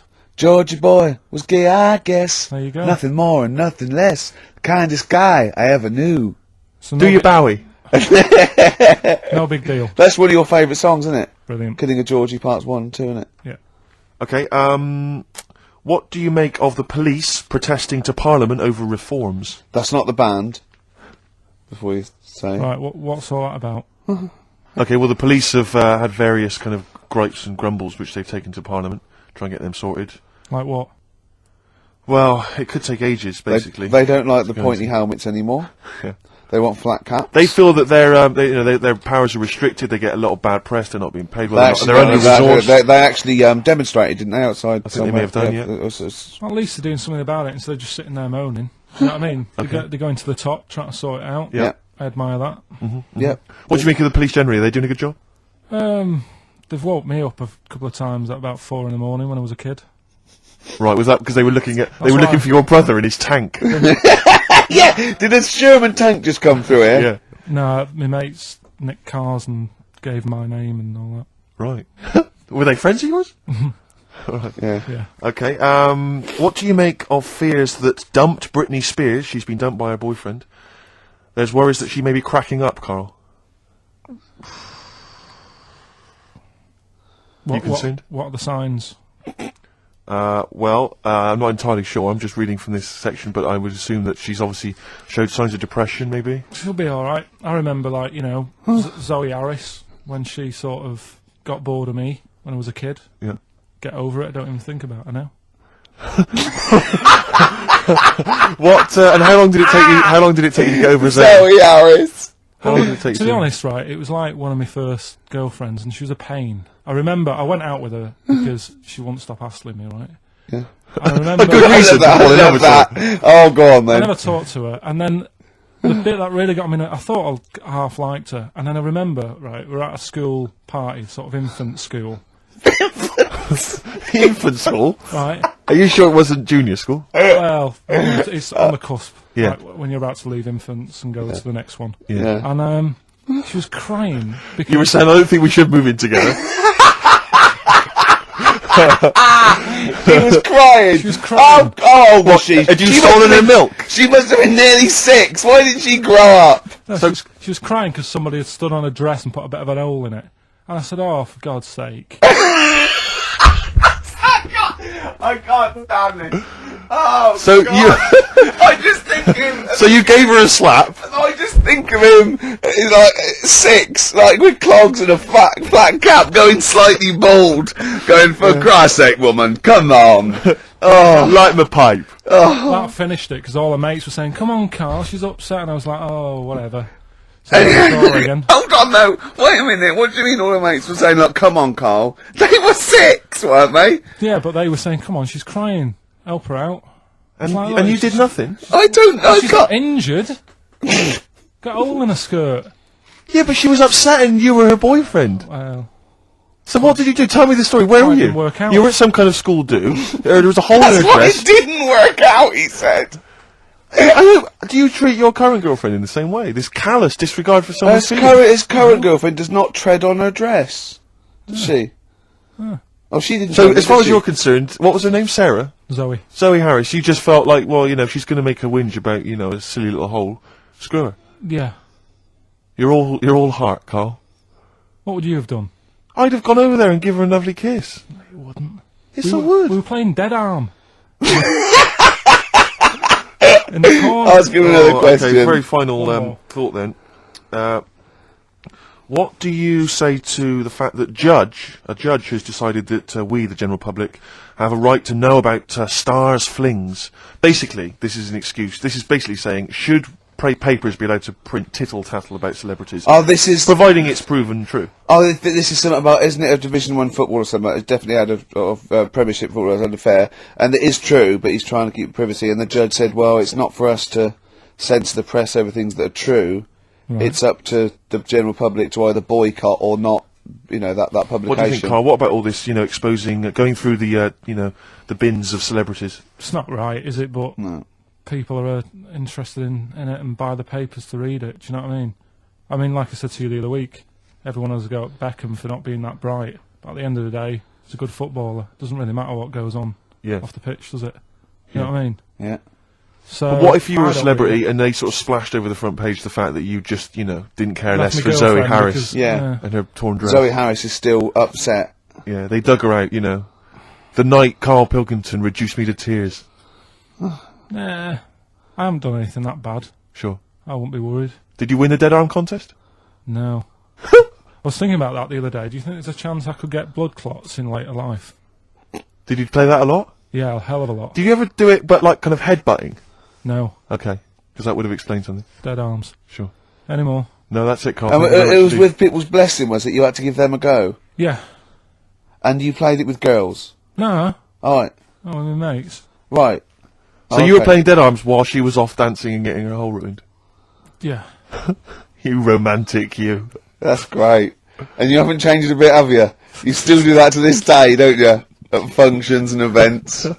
Oh dear. Well, dear. what track we got here? You've brought in a track. Yes, here, I Steve. just thought I'd dig out some old Elliott Smith. I've quite enjoyed his work, and this was a previous single and the first track from his album Figure 8, Son of Sam.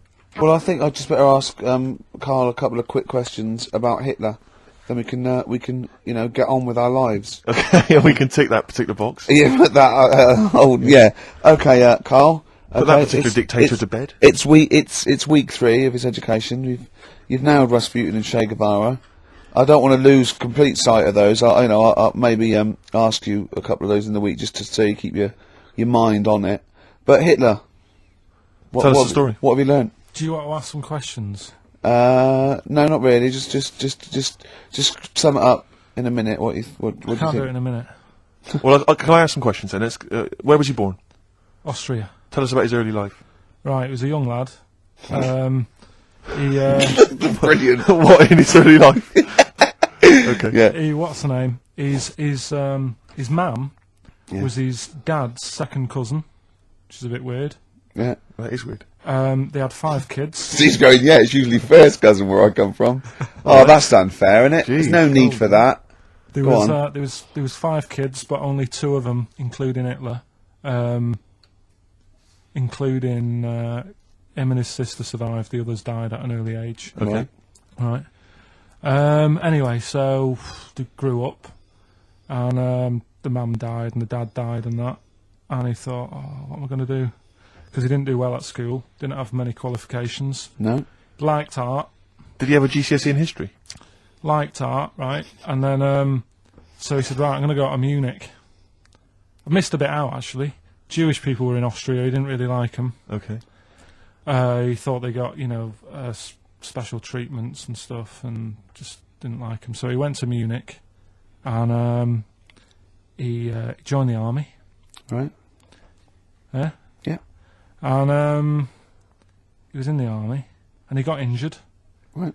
So he went to hospital, and whilst he was in hospital, the World War One ended, and he was like, "Oh God, I want to." I was enjoying that. Yeah, So don't, because you're breaking the concentration. Yeah. Sorry. I'm not even sure I want to join in on this one, just in case. Okay. Right, go on.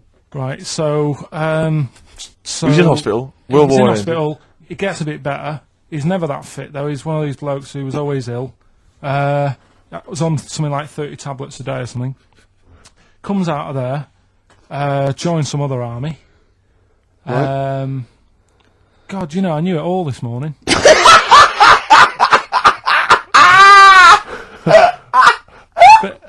I can see it running to ground. I just see his face going, I'm not nailing the fact, am I? And joined another army, and he was Listen, let's try and help you. Here's a good bit. I remember this bit. He thought that war to men, right, was like childbirth is to women. That's how important he thought it was. All right. Right? So it's like, you fight for 9 months, and at the end of it, you own something, right? Yeah. So, he goes on and all that. He's in Berlin. Yeah. And, he's fighting his way through, trying to take over countries and that. And he does he do Berlin? Does he? Sorry, wait a minute. Is he Chancellor yet? What year is it? 35. Let's skip the kind of climb to power. Then he's now the dictator of Germany. Right, he's in charge, yeah. And this is when he gets his own back on the Jewish people and that, and he's got his own little armies, and he's setting fire to Jewish businesses and all this. And anyway, cut a long story short, he please do. He when he came to fighting Britain. Yeah. Came a bit sort of unstuck. Yeah. Right? Started fighting Not so easy, is it, this world domination, Adolf? Britain was there. France was helping out. Yeah. Americans were helping out. Yeah. So he thought, oh, God. So a bit late, but yeah, he goes into a bunker in Berlin. Yeah. And it's all kicking off. Yeah. And apparently, Germany sort of surrenders. Yeah. Says it's all over, forget it, we can't beat you. He was really annoyed with this, and he thought, oh, I can't show my face around here. So he... Because it would be embarrassing. He's with his missus, who nobody knew was his wife. Right. Eva, in this bunker. Yeah. And so he said, I've had enough of this.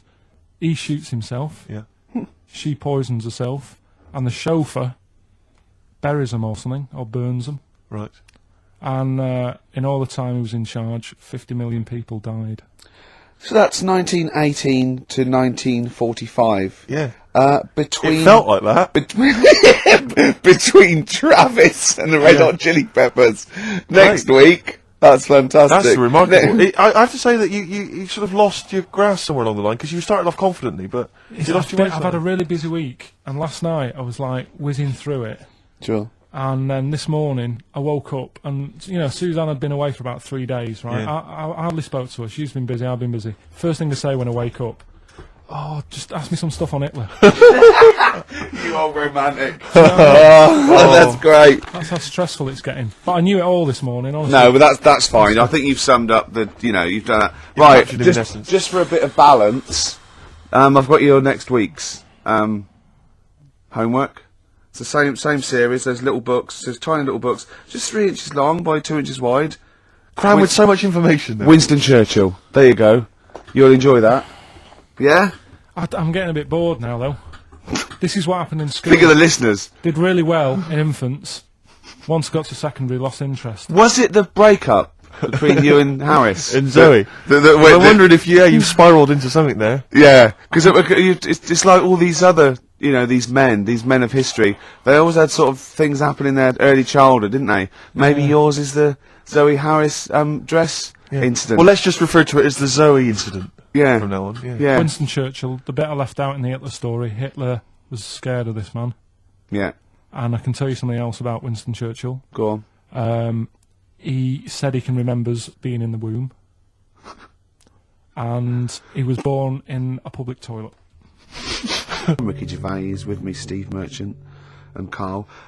Carl called me in the week, Steve. I know we sort of ban each other from speaking to him. What, you seem to have just disobeyed that rule I week? can't believe it. I just can't resist it. But he said, just saw a programme. He said, what's that big balloon that blew up? And the newsreader was going all mental. And I went, is that the Hindenburg? He went, yeah. Oh, I said it was a big Zeppelin. He went, yeah. He went, what happened? I said, it was helium, wasn't it? And I went, yeah. So it was just a huge Zeppelin full of helium. And what caused us, I don't know, it could be a spark or anything, but of course it just goes, because it's helium so flammable. And he went, now they didn't show this in the documentary, but did all their voices go funny? And I went, what? He went, well, no, even if you take a little bit of a little balloon of helium, your voice go funny. So if that was like millions of gallons of it, and it blew up in the air, and it was in the atmosphere, you'd be talking like Donald Duck. He went. So imagine that. God. But what I liked about it, I said, this wasn't in the documentary.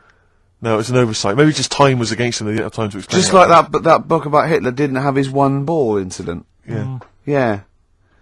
Oh. It's annoyed me, that. What has? The old Hitler book. Why?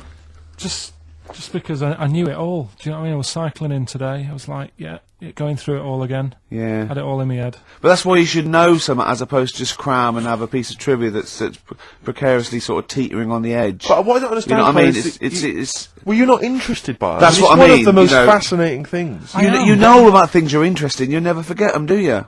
You know. Yeah, I was a bit interested in it, but like I say, I mean, I'm cramming all this into a normal week. Do you know what I mean? Yeah. You go on and, you watch telly and that in the week, you've got loads of leisurely time. I'm sort of using the only little bit of rest time I have to learn, as well as trying to do all my other stuff. Yeah. He texted me yesterday about Hitler. He went, stop making me read this heavy shit. He said, I've seen in the back of this book, there's one on Elvis. No, I mean, it is interesting, but not when you have to read it, do you know what I mean? Right. It's but do you think you'd have read it in your leisure time? To be honest? No, you wouldn't have, would you? I wouldn't. No, what do you do in your leisure time? I like, going out for food and that. Right. Foraging? What do you mean going out for food? They out. come have a little hole and go hunting. Yeah. This is Carl. He's hungry. He knows he has to get to the greasy spoon by 11. Wow. Many of Carl's close friends have never made it across this road. There was a zebra crossing installed just for the safety of Carl. Beep, beep, beep, beep, beep, beep, beep, beep, beep. Can I have a bacon butty and... Carl is enjoying his... Wow, but he has to get back. His girlfriend's asked for one as well. She's home with a PlayStation 2. Wow. Oh. Beep. All right, Rick. it was David Bowie impressions earlier. Now it's just a selection of crazy sound effects, like that guy in Police Academy. You said you wanted some. He hasn't got time to make them up. He's reading about Hitler. You heard him. Do a machine gun or a helicopter. We've got to do all our own sound effects. Oh. So do you want a week off? Do you not want to learn about Winston Churchill? Why don't you read it if you want to, and just if you get interested, then read on. I think that's because that's what I did with school, and it didn't work. No, you decided you didn't want to. Yeah. Yeah. Okay. So but hasn't that taught you something? Can't we just do it like a TV series? It doesn't go on forever. We've done 3 weeks. Give it a rest now for the summer. Yeah, because most series last for 3 weeks. Oh, you know. Yeah. Okay. What's your favourite subject in the world? What's your favourite thing in the world? I would have said at school, like. No, just in life. What are you interested in? I like little interesting bits, like sentences. Atlantic Ocean. It's got 17 quadrillion gallons of water in it. Right. Well, that's interesting without having to read a book. Why is that interesting though? What are you basing that on? When you think of 17 quadrillion, it's a lot, isn't it? What are you imagining? Just like a big wave. Imagine how much water. Yeah. Well, what's your subject then? I don't know. No, it's just that Wilson, what's your favourite subject? You gave me a fact that is so.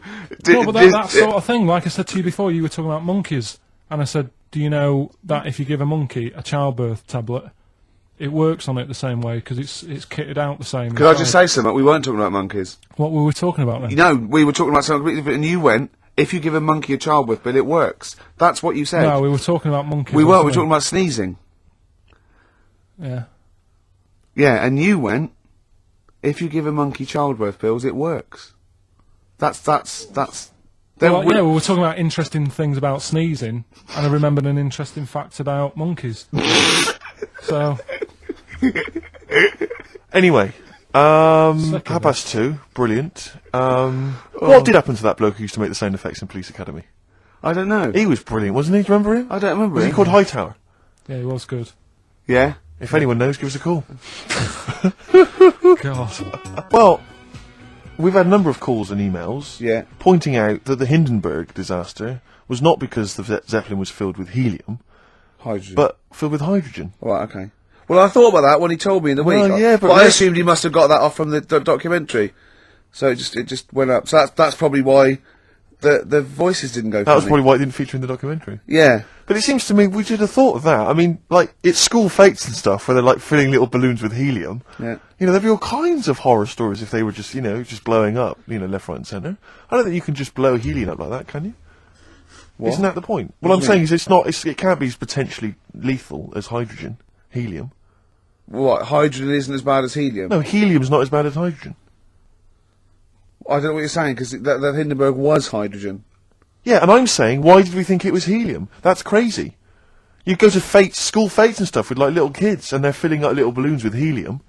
They wouldn't have big canisters of helium, at a charity event, or, a small kind of bring and buy sale if it was deadly. Yeah, but it's not as big. I mean, when you buy those balloons at a fair, it's not as big as that big But presumably it's still flammable, is it? But it wasn't the fact how dangerous the rare gas was, or it was the fact that it was made of this thing that caught fire and just went. There was nothing. A hole in it would have been as bad. It just burnt quickly and fell to the ground because the hydrogen or helium escaped. It wasn't. It was irrelevant that what the gas wasn't it? I thought it was that there was supposed to be some kind of explosion. Well, I don't know what it was, but the point is because the outer thing was so thin, right? The gas inside escaped and it fell to the ground. So it just fell to the ground like when you've popped a balloon. Mm. Well, not. It didn't quite. sort of go. It didn't like flap all over the place and make a zany noise. But I tell you what, because when I was looking on the internet in the week for it, I was like trying to get a bit more info on it. Guess how many balloons it would take, helium balloons, to lift a human up? Go on. 6,000. Should we do it? If you want. Brilliant. Next week, that's got to be a challenge. Is there a sort of balloon company or some sort of party company that are willing to sponsor us to lift Carl into the air with helium balloons 10 feet off the ground, where we'll tether him down, right? is there someone willing to pay for 6,000 balloons to try and lift We Carl could maybe up? get some kind of company to sponsor it. I'm thinking like Electrolux, if they're going to sponsor puddings. If they're going to sponsor puddings, and celebrities, Russ Abbott, they will sponsor Carl being lifted. Heat magazine, come on. They're a big selling, very successful magazine there, and they'd know about Carl because they mentioned him. Heat magazine, can we have a heat balloon? Yeah? Oh, 6,000's an awful lot, into Rick. the air. It's the heat 6,000 Carl challenge. Lift Carl 10 feet into the air. Yeah. Come on. What about if it was Carl and Dr. Fox?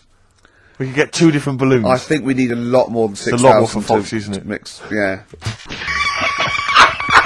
The heights.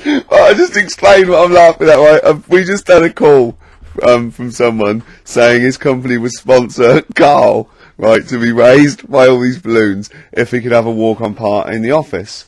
And we immediately went, we're worried about that sort of thing. You can't really promise that artistically. And I was worried about the legality of it as well. How can you promise someone that for personal gain that's a private, and all that sort of stuff, right? And I went, I don't know. And anyway, put the phone down to him, and Carl went, I love the fact you're more effing worried about that than me being raised 30 feet in the effing air. You started getting scared, did you? Are you worried about it? Well, You're quite excited about the idea of the challenge, though, aren't you? I like the idea, but I want, like... Why do you like the idea, Carl? Oh, what if it went all wrong and we're there going, the humanity of it. I think we need Carl, to get... he's just turned... And the rope would pull out my trousers. Oh, no, it's definitely got to be Dr. Fox if that's going to happen. Oh, God. Oh, we've got to do this. So hang on, but let's just think about because wait a minute, we say this, but we'd have to get all kinds of health and safety people involved. No, we wouldn't. Of course we can't just start raising you in the air. No, you're allowed to do it on private land, aren't you? Look what happened to the Hindenburg. No, but I was just saying there was lots of people died. Listen, look, all we do is we get someone, right? But what if he gets loose and he just floats off into the air? No, he never, and he meets his magpie that he lost. He used to peck his grifter. Balloons. So I'm so excited about this. Listen, we've got to do this. No, but please. just have a minute. Let's just stop and think about it. It's Right. 60,000 balloons. Look, no, it's not. It's 6,000. But 6,000 balloons, that's a lot of balloons. No, it's not. No, it's don't not. be silly. For 6,000 sponsorship, people pay for... no, listen, it's worth it. There must be a company out there that'll pay for this, just so we can film Hang it. on, is there not an easier way of just getting one big balloon? Then the challenge is there's no challenge there. No, it's got to be. It's got to have people coming up and hooking balloons. It'd be like Buckaroo, and the person who puts the balloon that actually raises him 10 feet wins a prize or something. So hang on, so what we've got each person with like 500 balloons. Yeah. That's mad. Can you imagine how many balloons that is? That's ludicrous. 6,000. Yeah. That's an awful lot of balloons. I don't know. There must be someone that could do this. Oh look, people have walked on the moon for Christ's sake. We can raise Carl Pilkington with some balloons. Yes, but they had a NASA budget. We've got XFM behind us. Yeah, but balloons, Yeah. balloons are cheap. You can get about a pack of 25 for about 150. Right, fine. No, True. Yeah, the helium though, Carl. You can't just like attach yourself to a pack of balloons. No, but What, you think we blow them all up? with helium, Right. off you go. But then we can do something with the balloons, can't we? Like release them afterwards. Oh, we'll release them back into the wild. Brilliant, as a sign of peace. Fly, my pretties, fly, Listen, be free. I am so excited. I've not been so excited about, and I thought that Robin Ince was going to stay in my cupboard for £1,000. Look, we've got to do this. 6,000 balloons. I don't think it's going to happen. That's an awful lot of balloons, and I just don't think. I don't see how we can tether them all to Carl. He's a small man. No, but because you you have can, them at different lengths, don't you? yeah, exactly. Carl knows. Can you think about the logistics of this? Oh, someone must know. There must be a company. There's a bloke willing to do it. I know he doesn't know the technology of it. He's willing to sort of stand by. And What a company just Come on, has we- access to helium like that? No, we can do this. Come on, And London, someone's done Londoners. It was on the internet already, so someone obviously has done it. Yeah. So they didn't say, "Oh, we can't get hold of the balloons." No, they probably worked it out, didn't they? Must have been. Carl, you're more excited about this than anything else. About your education, about your exam results. it's You're so exciting. excited. And we'll have a little rope. We're like flying a little kite, a little Carl. We're like, let's go. Carl, what will fly. you wear? Like a one-piece jumpsuit Yeah, it'd be lovely. with sponsorship all over it? Oh, it'd be Yeah. great. You look like Jackie Stewart, and just as you go up your little face, oh my God, I'm not going to sleep until this is done. This is the most exciting thing ever. Only 10 feet. 10 feet, yeah. And we'd need some kind of rope to sort of tether you to the ground. We don't want you sort of flying off. This is going to be great. And he'd have a little crash helmet and everything, and little DD boppers on the crash helmet, like he's a little flying ant. Definitely. We give him a little, oh my god, can we give you an outfit, like little wings and everything? Can we paint your face with, like, children's paint? I'm not doing all that. Why? Oh, because that would be silly. Oh, please, Carl, do this. Do it. We'll do it for charity. We'll do it for charity, yeah? Right. Yeah?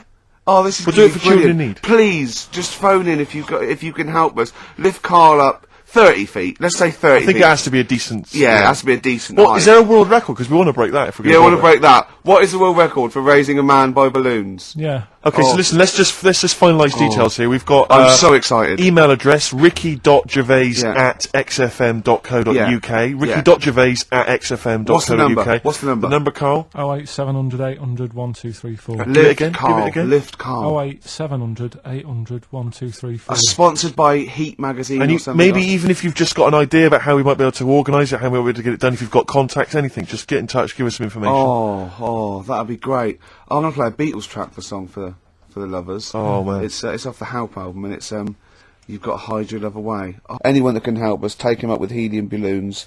Our friend Johnny Mango called again, and apparently the record's 11,000 feet. Carl is getting a little bit nervous. Yeah, the world record is 11,631 feet raised by hot air balloons. Yeah. How tall's Canary Wharf? It's 11,631 feet. Exactly. I don't know, Carl. Is it how much higher? It's a long way. More. I'm not doing that. Because I'm like 6 foot something. Yeah, think of that.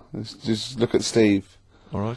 Yeah. But you can change your record. You could say, well, the sort of balloons are the one with Mickey Mouse on it or something. Yeah. Could I just say something? That man did 11,000 feet, but he wasn't naked. All right. Come on, Carl. Your 30 feet will be the world record for naked ballooning. Yeah. Think about it. All right. It's for charity. Well, thank you for listening, everyone. We are going to raise Carl. And after Carl said, and just to think, my teacher said I'd never be a high flyer. So this is your chance, Carl, to shine, to fly. Steve. It'll be brilliant. This is a final song for the ladies. Belle and Sebastian. We've not heard them for a while. This is from... it's actually a B-side or a triple side or whatever you call it. Track 3 on a single called Jonathan David. This is the beautiful The Loneliness of the Middle Distance Runner. Goodbye. Here to stay on XFM 104.9. I'm Ricky Gervais. We're here to stay. Yeah. For the next 2 hours. Yeah. All right. That's Steve Merchant Hello there. We're with our producer here, Carl Pilkington. We'll be talking to Carl a little bit later because we've got to have his thoughts on Aesop's fables, continuing the education of Carl. We've got some great music coming up, haven't we? Bloody good music. A little bit of, what have we got? Happy Mondays. Badly Drawn Boy. Yeah, all that. Bob Dylan. All sorts Coming up. Yeah, Rick, I don't know, I just wanted to bring your attention to this. Someone passed this on to me. It's from the Guardian's media website. There has a sort of website that's dedicated to kind of media information. Is this about our complaint? Well, the headline is Comedian Rapped Over Radio Innuendo. Right. Jessica Hodgson has written the article. Are you familiar with this? Have you seen Well, this? be careful now because we actually got a complaint. A lot of people don't know this. We got a complaint upheld. And, well, all of this we're very sorry. We didn't mean to offend. And it was a while ago, so we are going to be very careful. Carl's getting very nervous. We're just going to read out. We're not going to editorialise, Carl. We're just going to read out what the Guardian printed about us, all right? Okay. Comedian Ricky Gervais has had a dressing down from a broadcasting watchdog for his repeated use of the word cock in a lunchtime radio show. That's all right. That's what it says, fine, Carl. that's what I just... He's not going to say it again. He's not... Yeah. Go on. Imagine this is the news and I'm reading it. Yeah. The Broadcasting Standards Commission upheld a complaint against the comedian for coarse sexual innuendo in the programme on London station XFM. The Commission acknowledged that the presenter's remarks were intended to be humorous, but took the view that the amount and detail of the coarse sexual innuendo had exceeded acceptable boundaries for broadcast, said the BSC in a statement. The complaint objected to a section in the comic's Saturday afternoon show when he discussed the different meanings of the word cock. Gervais wondered aloud whether the word was acceptable when discussing birds, but not the male sexual organ. A BSC spokesman said the comedian went on and on about it for nearly 5 minutes. XFM, a self-styled alternative radio station, said in its defence that its remit was to provide cutting-edge programmes for a youth audience. The station said the programme's brief was to include elements of alternative comedy within certain shows that would not fit within a more mainstream radio station format. In this particular show, it was not the presenter's intention to shock when they took a humorous look at how the English language could be construed in different ways within different contexts. Gervais, whose big break was on Channel 4's 11 o'clock show, has shot to household status through the portrayal of David Brent, the middle manager from hell in BBC Two's cult show, The Office. Just in case you didn't know who I was talking about. Yeah, he's a household name, but they just thought you might not have heard of him, but he is a household name. Now, that's good. That's good reporting, and they're quite right about it. And just to remind people, it was when Steve said the only bird that hasn't got a penis is the swan, and I went on about the male bird being called the cock, but I couldn't use that to mean, and it was childish. But what annoys me is, I'm sure I've heard things on like Radio 1 like that. Or what's what's her name in the morning, Sarah Cox. Yeah, and as there's a DJ like Carl Cox. Yeah, so you got Carl. What's the matter? I'm just saying. You're just saying there's a pair of DJs on. Yeah, but we've done this. And what are you talking about? We're just talking about names. They're just saying the names. Now, I love Cox in the morning. You're a big fan. You're a big fan of Cox. And at night. What's the matter with you? Come on, Carl. All right, we've taken it. We've been. Have you actually been rapped over this? No, I don't know what. Have you had a dressing down? No. When did that happen? I don't know. I was meant to tell you, and I never got round to it. Okay. Thanks then. So don't do it again. Oh, could I just add that in case you don't know what the frequency is? Yeah, exactly. Why did they say that? Are they not, so you know what you listen to? So you go, I'll tell you what, I like that radio station. Yeah. And it was XFM 104.9. Exactly. I'll listen to that again. You'll listen to that. You can retune. Yeah. I was wondering actually, Rick. Stay locked up this end of the dial. True enough. I was wondering because obviously we're still trying to campaign to get Carl into the air. Yeah. With the balloon enterprise, and obviously the work's been done on that. Don't fret, don't worry. A lot of people are asking for an update, but we'll obviously let you know when it's all going to take place. Yeah. But I was wondering These whether things take time. Exactly. But I was wondering whether we should also have another kind of campaign, some kind of campaign, maybe one that could involve you, Rick. Because I'm particularly concerned, Carl. I don't know how familiar you are with this, with Ricky's eating habits. Because he eats so unhealthily. No, it scares me. No, come on, Rick, don't give me this. I'm getting better now. No, you're not getting better. I have a smoothie every day. Yeah, but I've told you before, that's largely sugar. No, a homemade one. I don't care, Rick. That's not enough. It can't counteract, right? This is Ricky Gervais's idea of health eating, right? We'll be in the canteen at the BBC.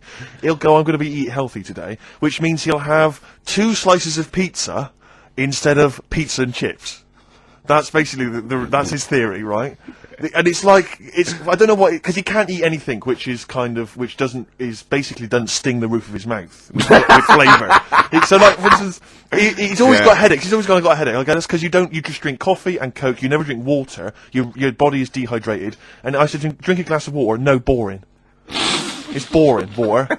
I don't know if we were in the desert, stranded. Boring. It's boring, Steve. I'll wait till the next cafe. Right, and sometimes he'll go like, oh, I'll have a salad, right? He'll get like a feta cheese salad, right? And he'll eat the little bits of feta cheese, leave the salad. Then he goes downstairs and goes, I'm still hungry. It didn't fill me up, that salad. I go, no, what didn't fill you up was the 200 milligrams of goat cheese that you ate. That's what didn't fill you up. So this should be a campaign. I don't know whether I can observe it, people could sponsor him, something. Just eat healthy, we could do it for some kind of big charity. Fruit. I don't think the fruit's the issue, Rick. If you mash it, I'll eat anything. Rick, I'm not saying that you don't eat a certain amount of fruit. I'm saying that everything else you eat is unbalanced and it's just rich with fat and it's awful. Yeah. It's sausages, it's beans. You're such a working class scum, aren't you? It's the smell of chip fat. It's all around him. Do you know what I mean? It's like, even when you can't smell it, you know it's there, seeping through his veins. I imagine when he was growing up, it was just chip fat in the house. Just a big... It was. All constantly boiling. There was always chips on with everything, exactly. All fried. Do you want Weetabix in the morning? Deep fat fry that.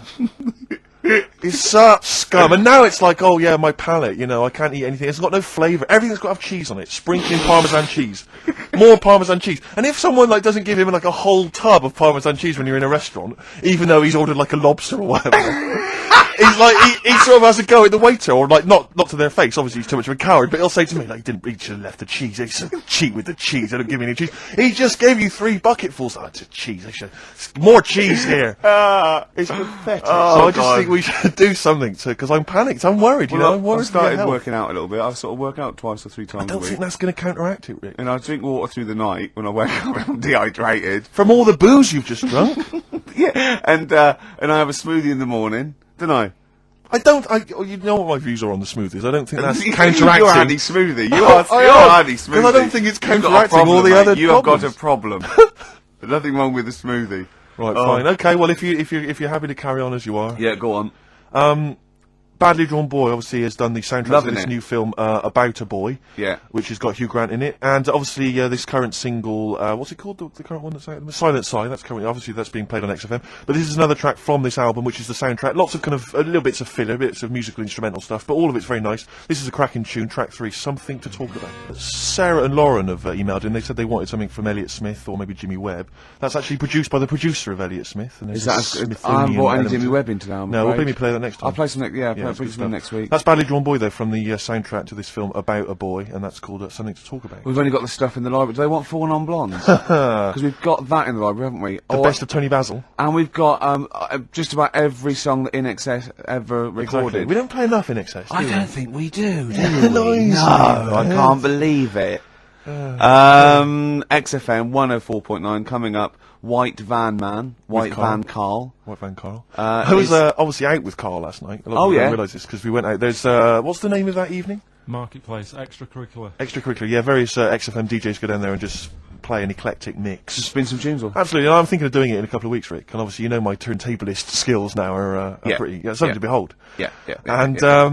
I tell you this, what I did an amazing mix the other day with my friend Dan. We spent 2.5 hours on it. This is how we spend our evenings now. 2.5 hours mixing from a trip hop sort of hip hop style beat into Arthur's Theme by Christopher Cross. Great. When you get caught between the moon and New York Written by City. 4 people. 4 people. Bacharach, Carol Bayer-Sager, Christopher Cross, and a 4th one. Absolutely. Phone in if you know that. Maybe we should. But who knows the 4th person credited on that tune? If only there were a prize. 700 800 1, 2, 3, 4. Also, I want someone else to phone in. Right? I saw an advert. Right, there's advert toys. I think it must be. Is it because it's Easter holidays or something? Right. And I was watching today, and there's one of those Transformer type things, and it goes in its shield. It strikes and then goes into its shield, and it goes into a little pod. And I'm sure it was called a Bolock. Right. Now I must have misheard it. There's no way you can call a little kid's toy a Bolock. So can you phone in? I'm quite willing to be wrong. It'd be very disappointing, but are people making little Bolocks for kids now? Yeah. 08 700 800 1234. And what was the other question? Was there the other question was who was the fourth person that wrote Arthur's Theme? Yeah. When you get caught between the moon and New York City. It's crazy, but it's true. Yeah. The only thing you can do is fall in love, Carl. But I was out with Carl last night, obviously party animal. You know, he's hanging out with some of my friends. You enjoyed yourself, didn't you, Carl? That's all right. But you were a bit worried about Jennifer Lopez, weren't you? Yeah. What was the concern? I don't really know what's going on in the pop world. You're joking. No. Go on. And I was here in the toilets, right? And I heard it playing out on the speaker, and I heard the DJ go, "There you go, that's Left Eye Lopez there." That's not. And I thought it's Jennifer Lopez. No, it's the little one. She had some sort of eye injury.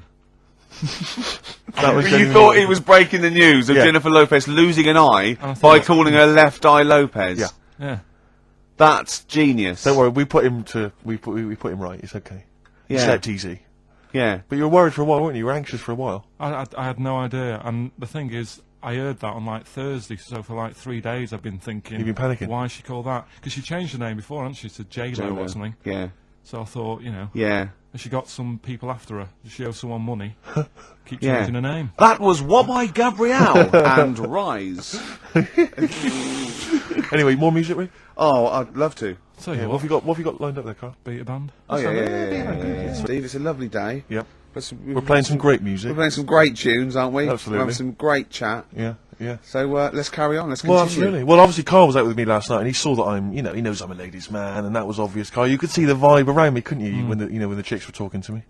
And just remembered recently, actually, I was on a train coming back from hometown Bristol, and I was on the train, and this girl walks on, good-looking girl. I thought, hey up, largely empty carriage. I'm thinking, my luck's in. Because I take every opportunity, Carl. That's the thing about me. I don't choose. She was a good-looking girl. She sat down. I thought she sat down right near me. I thought, brilliant.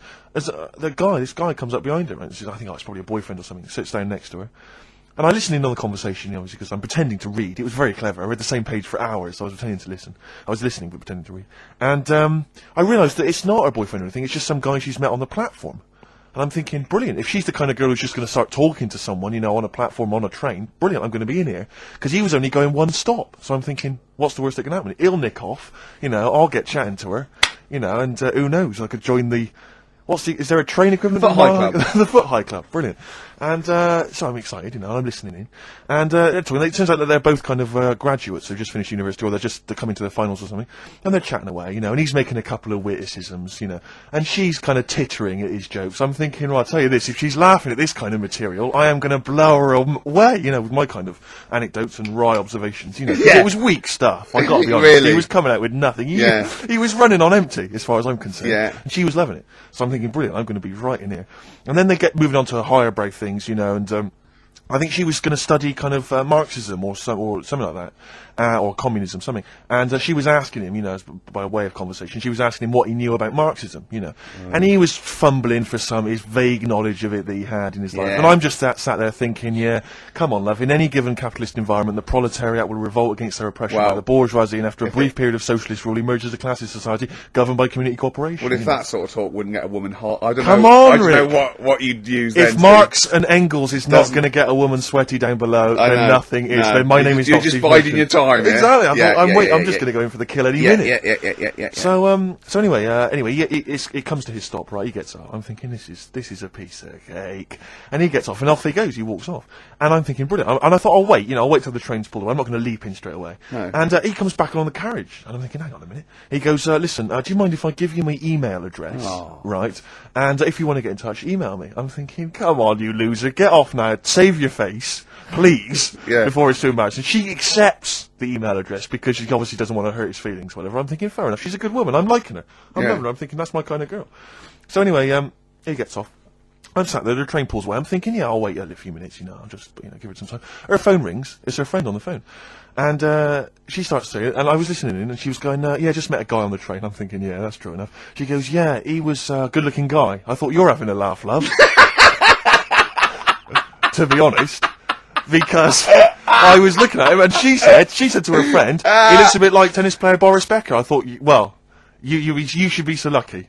Frankly, because I saw him, he had awful facial hair, if that's what makes him look like Boris Becker. Terrible little goatee beard. It was laughable. I thought, I don't know. And then she goes to think, and she's like, I met him, we got chatting and stuff, and she was going, it's not often that you meet someone, generally in life, who's, kind of thoughtful and intelligent and funny. I thought to myself, I'm not even going to waste my time with you, love. Frankly, if that's what you thought of him. You just walked away. And I'll be honest with you, I didn't even bother talking to her. No, you were just didn't even above waste it. my time with If her. she thinks that bloke is not If only she thought great he was looking, funny, but great funny looking. and intelligent, and she got on well, and he was polite, and it was a chance meeting, and he thought, and she thought that you were like a freaky looking dork who didn't even have the nerve to speak. That is what if that's what she thinks, then I don't want to know it. I couldn't. You walked away, and good luck to you. And I have my dignity intact. Yes, and she's nothing. Well, coming to that time where we do White Van Man. Absolutely, with producer Carl. And Carl's also going to be telling us his slant on fables, on Aesop. Absolutely. I was out with Carl. I know I shouldn't be. Yeah, well, I broke the rule as well. I know. Well, I was out with him the night before, I think, and we were just chatting. And as you know, we're going to Edinburgh for a week. Yeah, that's all three of us. That's all three of us. Yeah. There wasn't. I just wondered for a minute if there was some arrangement you two had made, like next weekend, just popping up there seeing the sights. Yeah. No, we're going to do a week's broadcasting from the Edinburgh Festival, and and Carl's going, I bet you lie in, don't you, and all this. I was going, well, yeah. He's going, well, he wants to be up at 9:30 and out looking at the sights. You know what I mean? Yeah. But anyway, and I said, have you ever had haggis? And he went, it's black pudding in it. I went, no, it's mince. He went, I like mince. I went, yeah, but wait, it's mince in a sheep's stomach, right? And he went, what, they force feed a sheep, then kill it? Imagine that, Carl. It makes sense, though, doesn't it? No, it doesn't make sense. They force feed a sheep mince, and then kill it till its stomach's nice and full, and they go, oh, this one's full, kill it, before it starts digesting it. Of course they don't. It's a membrane they've... And the other one, he was talking about, like, he likes Richmond Park. He goes, I like to see all the deers. I went, it's deers, plural, you don't need to say deers. I try and educate whenever I can. What's that one? I said, that deer is already plural. Yeah, deer is plural. I said, like sheep or fish. So you can say fishes. And we were laughing at us. I said, do you know the plural of mongoose? Because a lot of people think it would be mongoose. It's not, it's mongooses. Do you know what Carl said? Plural of mongoose. Mongoose, yes. Plural of mongoose? It's worth a competition. No, it's not. No. No, go on. Carl, what did you think the plural of mongoose was? Mongs. Play a record after this white van, man. Do you want to play? Oh, let's play a bit of Dylan. Yeah. This is a beautiful track. It's Just Like a Woman. Well, I think that's a beautiful record. It's by Bob Dylan, and it's Just Like a Woman. And Carl went. He's got his headphones on, so he's speaking a bit loud.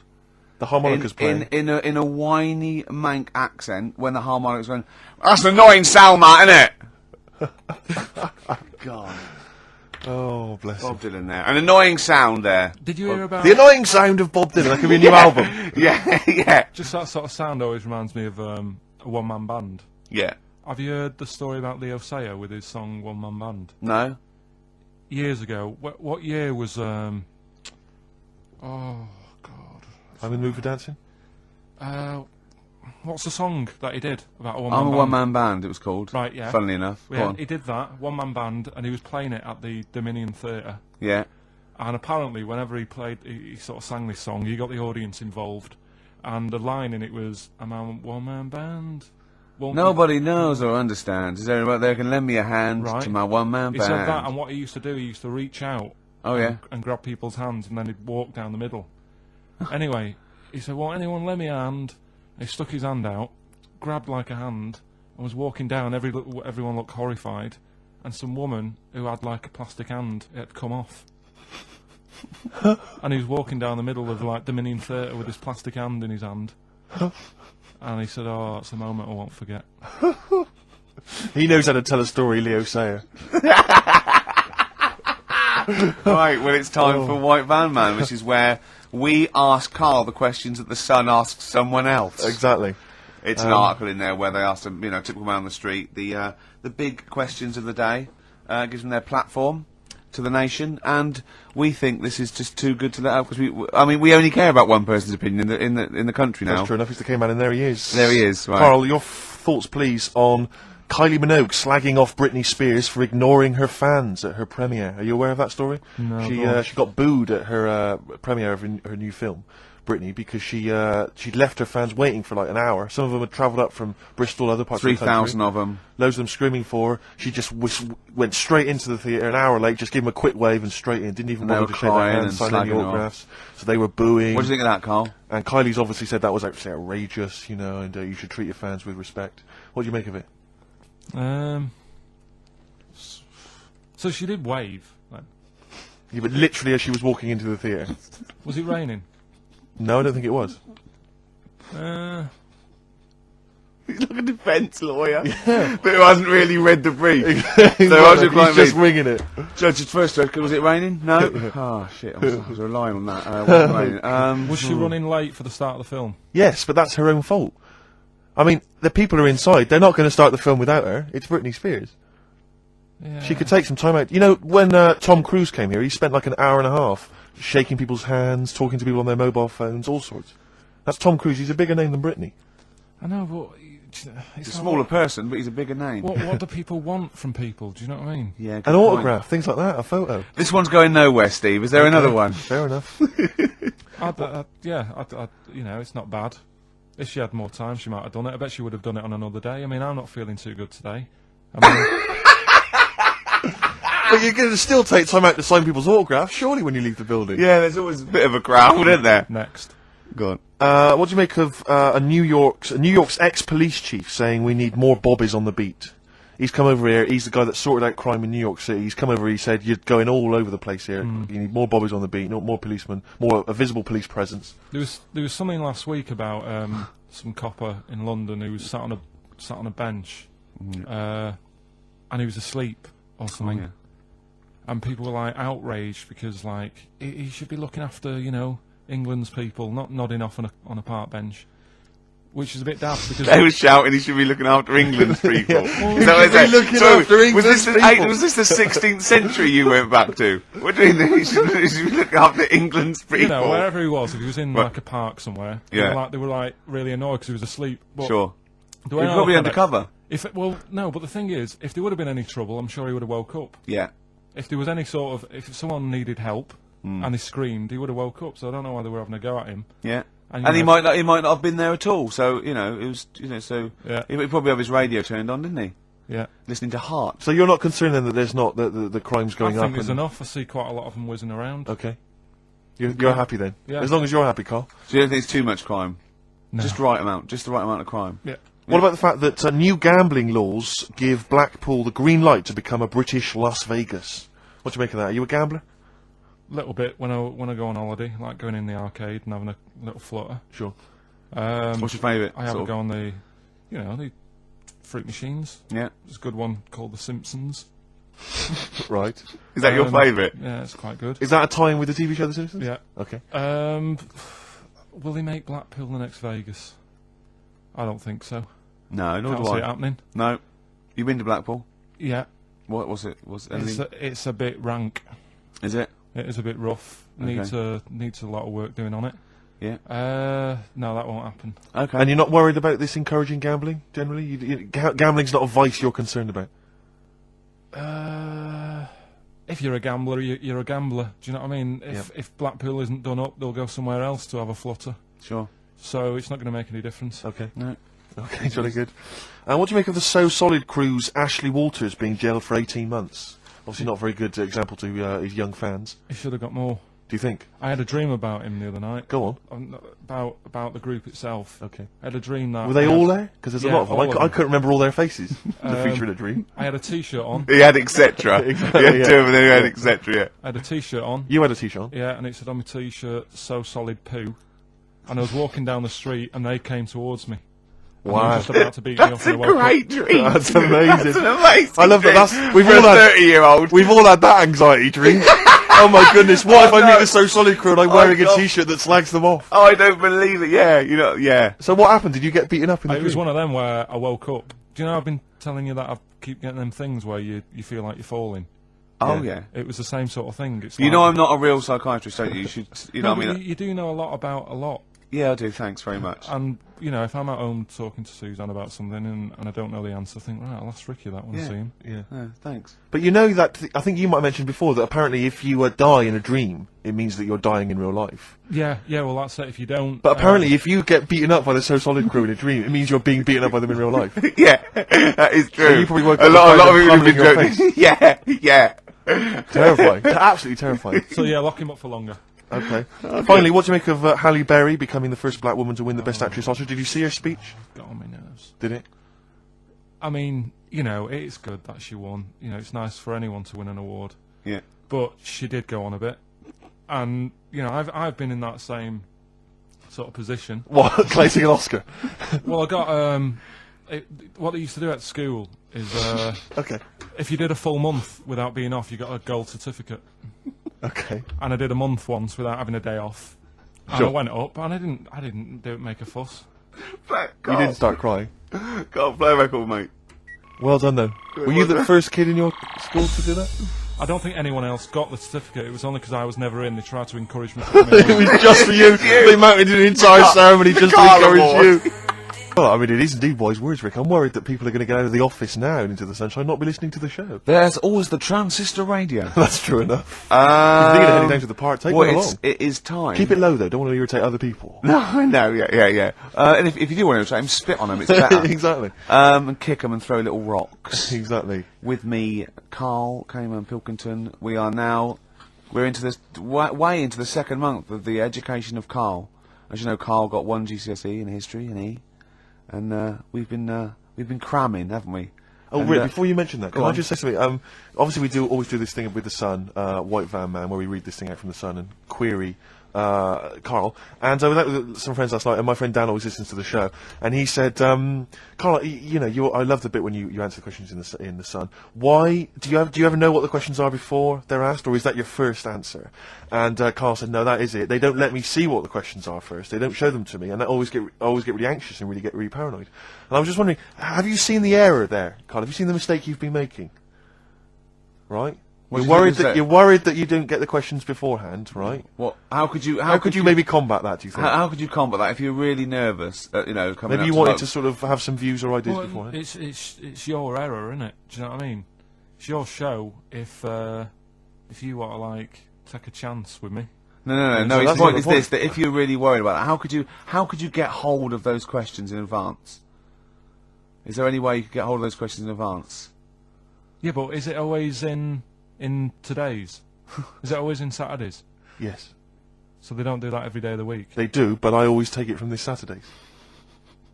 Right, well, yeah, I could, but that would cost me money. I'm not on enough as it is, Sure. working here on a Saturday. Okay. How much is the sun? 30p.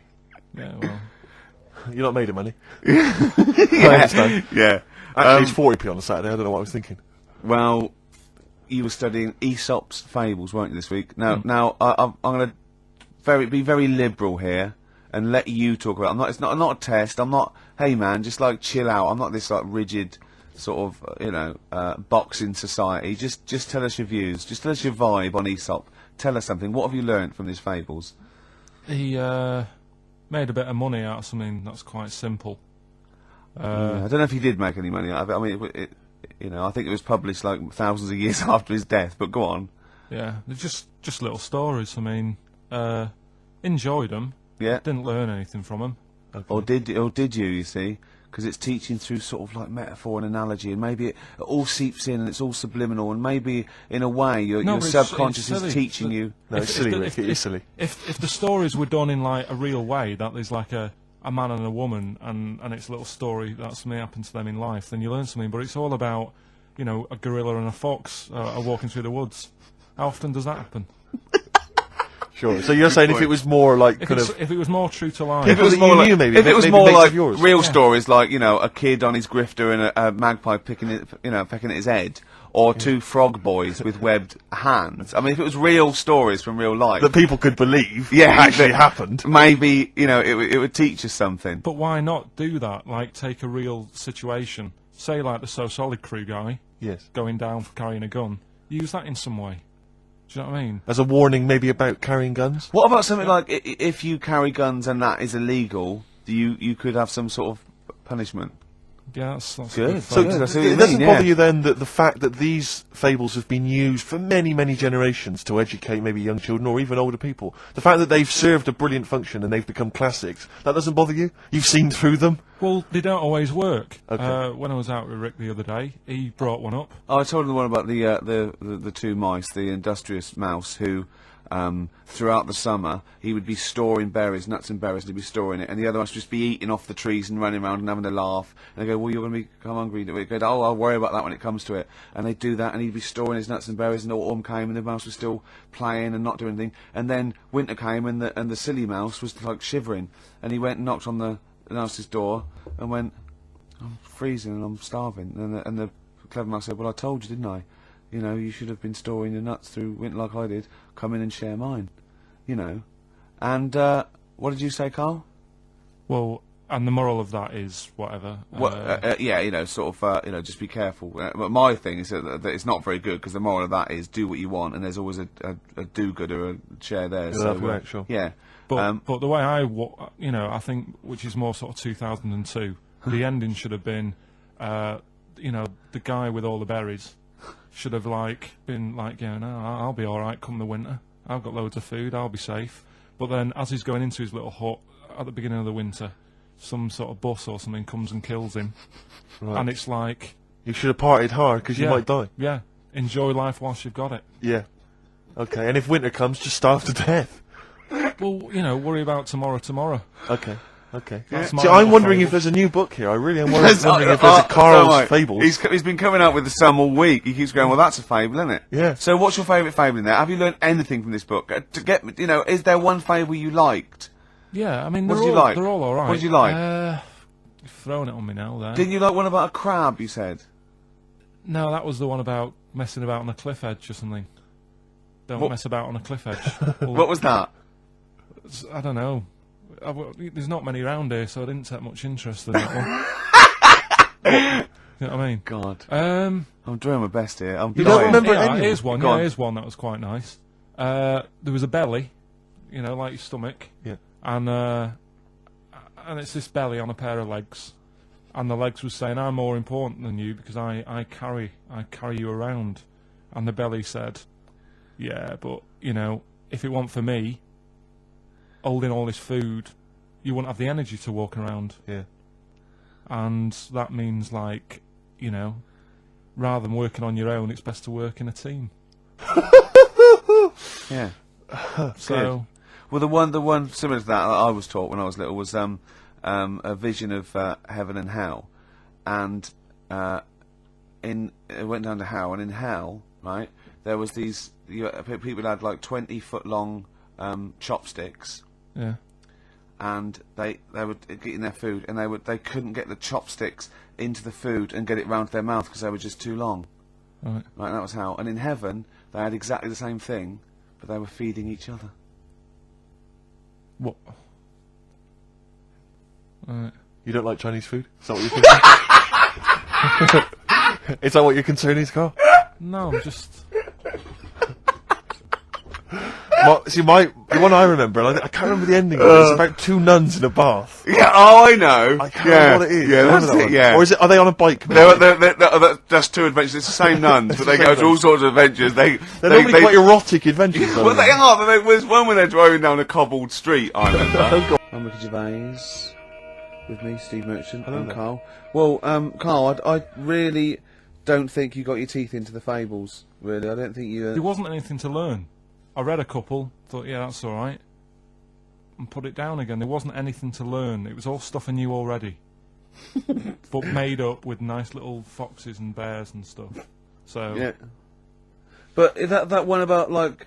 That one we spoke about, like, when the hares are going, we should share all our food, and the lion said, that's a good argument, but it hasn't got the teeth and claws that we've got. That's lovely.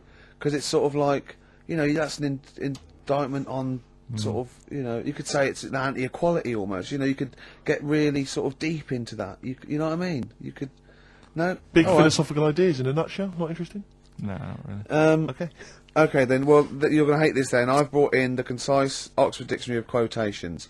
Now, just look at some of your favourites. I'd suggest going straight to things like Wilde or Newton or Churchill. Or You're a big fan of Keats. Churchill. Yeah. Like Oh Keats. well, he's the boy. Yeah. Right. Okay. Let's go through that old Kramer. Blah, blah. Newton. Right. Right. Here's a famous one. Okay. This is Isaac Newton. If I have seen further, it is by standing on the shoulders of giants. Do you like that one? So there's a meaning in it.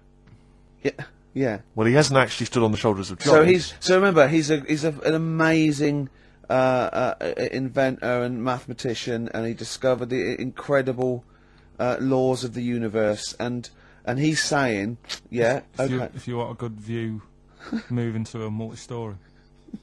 He's saying, right? He's saying, if I have seen further than the people, and he's being modest here, it's because I've stood on the shoulders of giants to get that view. If it weren't for all the people that have come before him with their great insight and knowledge, he wouldn't have seen what he's seen. He's taken his learnings, and those people have given Why him just say that? Instead of making up, that's what I've got a problem with. People don't say what they mean. Poetry, art, and In life, though, people never say what they actually mean, and you know, there's loads of books on it. I don't know. But the point is that he's just summarised quite a tricky idea beautifully. It's in a beautiful. That gets into you much deeper than just the words, than just the literal words. You know what I mean? One of my favourites is from an American novelist, and the quote is talking about the subject of fame and being famous. Yeah. Fame is a mask that eats into the face. Don't you think that's amazing? Meaning. Well, meaning that fame is something that is artificial, that you wear initially, you become famous, but it's ethereal, it's nothing, it's intangible, it's just an artifice. But if you stay famous long enough, you begin to think that mask you're wearing is really your real face, so that you begin to, you know, think that you are more than you perhaps are. Do you see what I mean? In the way that fame and power can corrupt. I know who said that. No, it's an American novelist, I forget his name. Yeah, it's alright. Yeah, it's something like that. Yeah. Okay. Pick another one. Right. Yeah, let's have a look.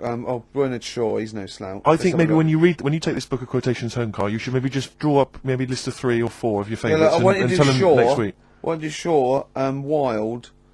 I look at Shakespeare as well. You know, he's. What are you a fan of Shakespeare? No. Go on. What's your problem with it? Just the way they speak. Sure. I can't follow it. Yeah. Yeah. Do you like West Side Story? It's really old as well. I can't relate to it. It's like years and years ago, isn't it? That's why I like Churchill. Because 1940s. yeah.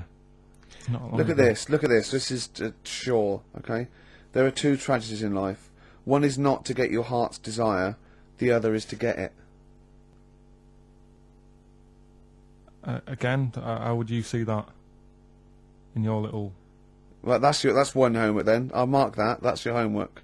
You've got to work that out. You've got to tell me what you think of it. Say again? Don't ask Suzanne. It's there. All right. There are two tragedies in life. One is not to get your heart's desire. The other is to get it.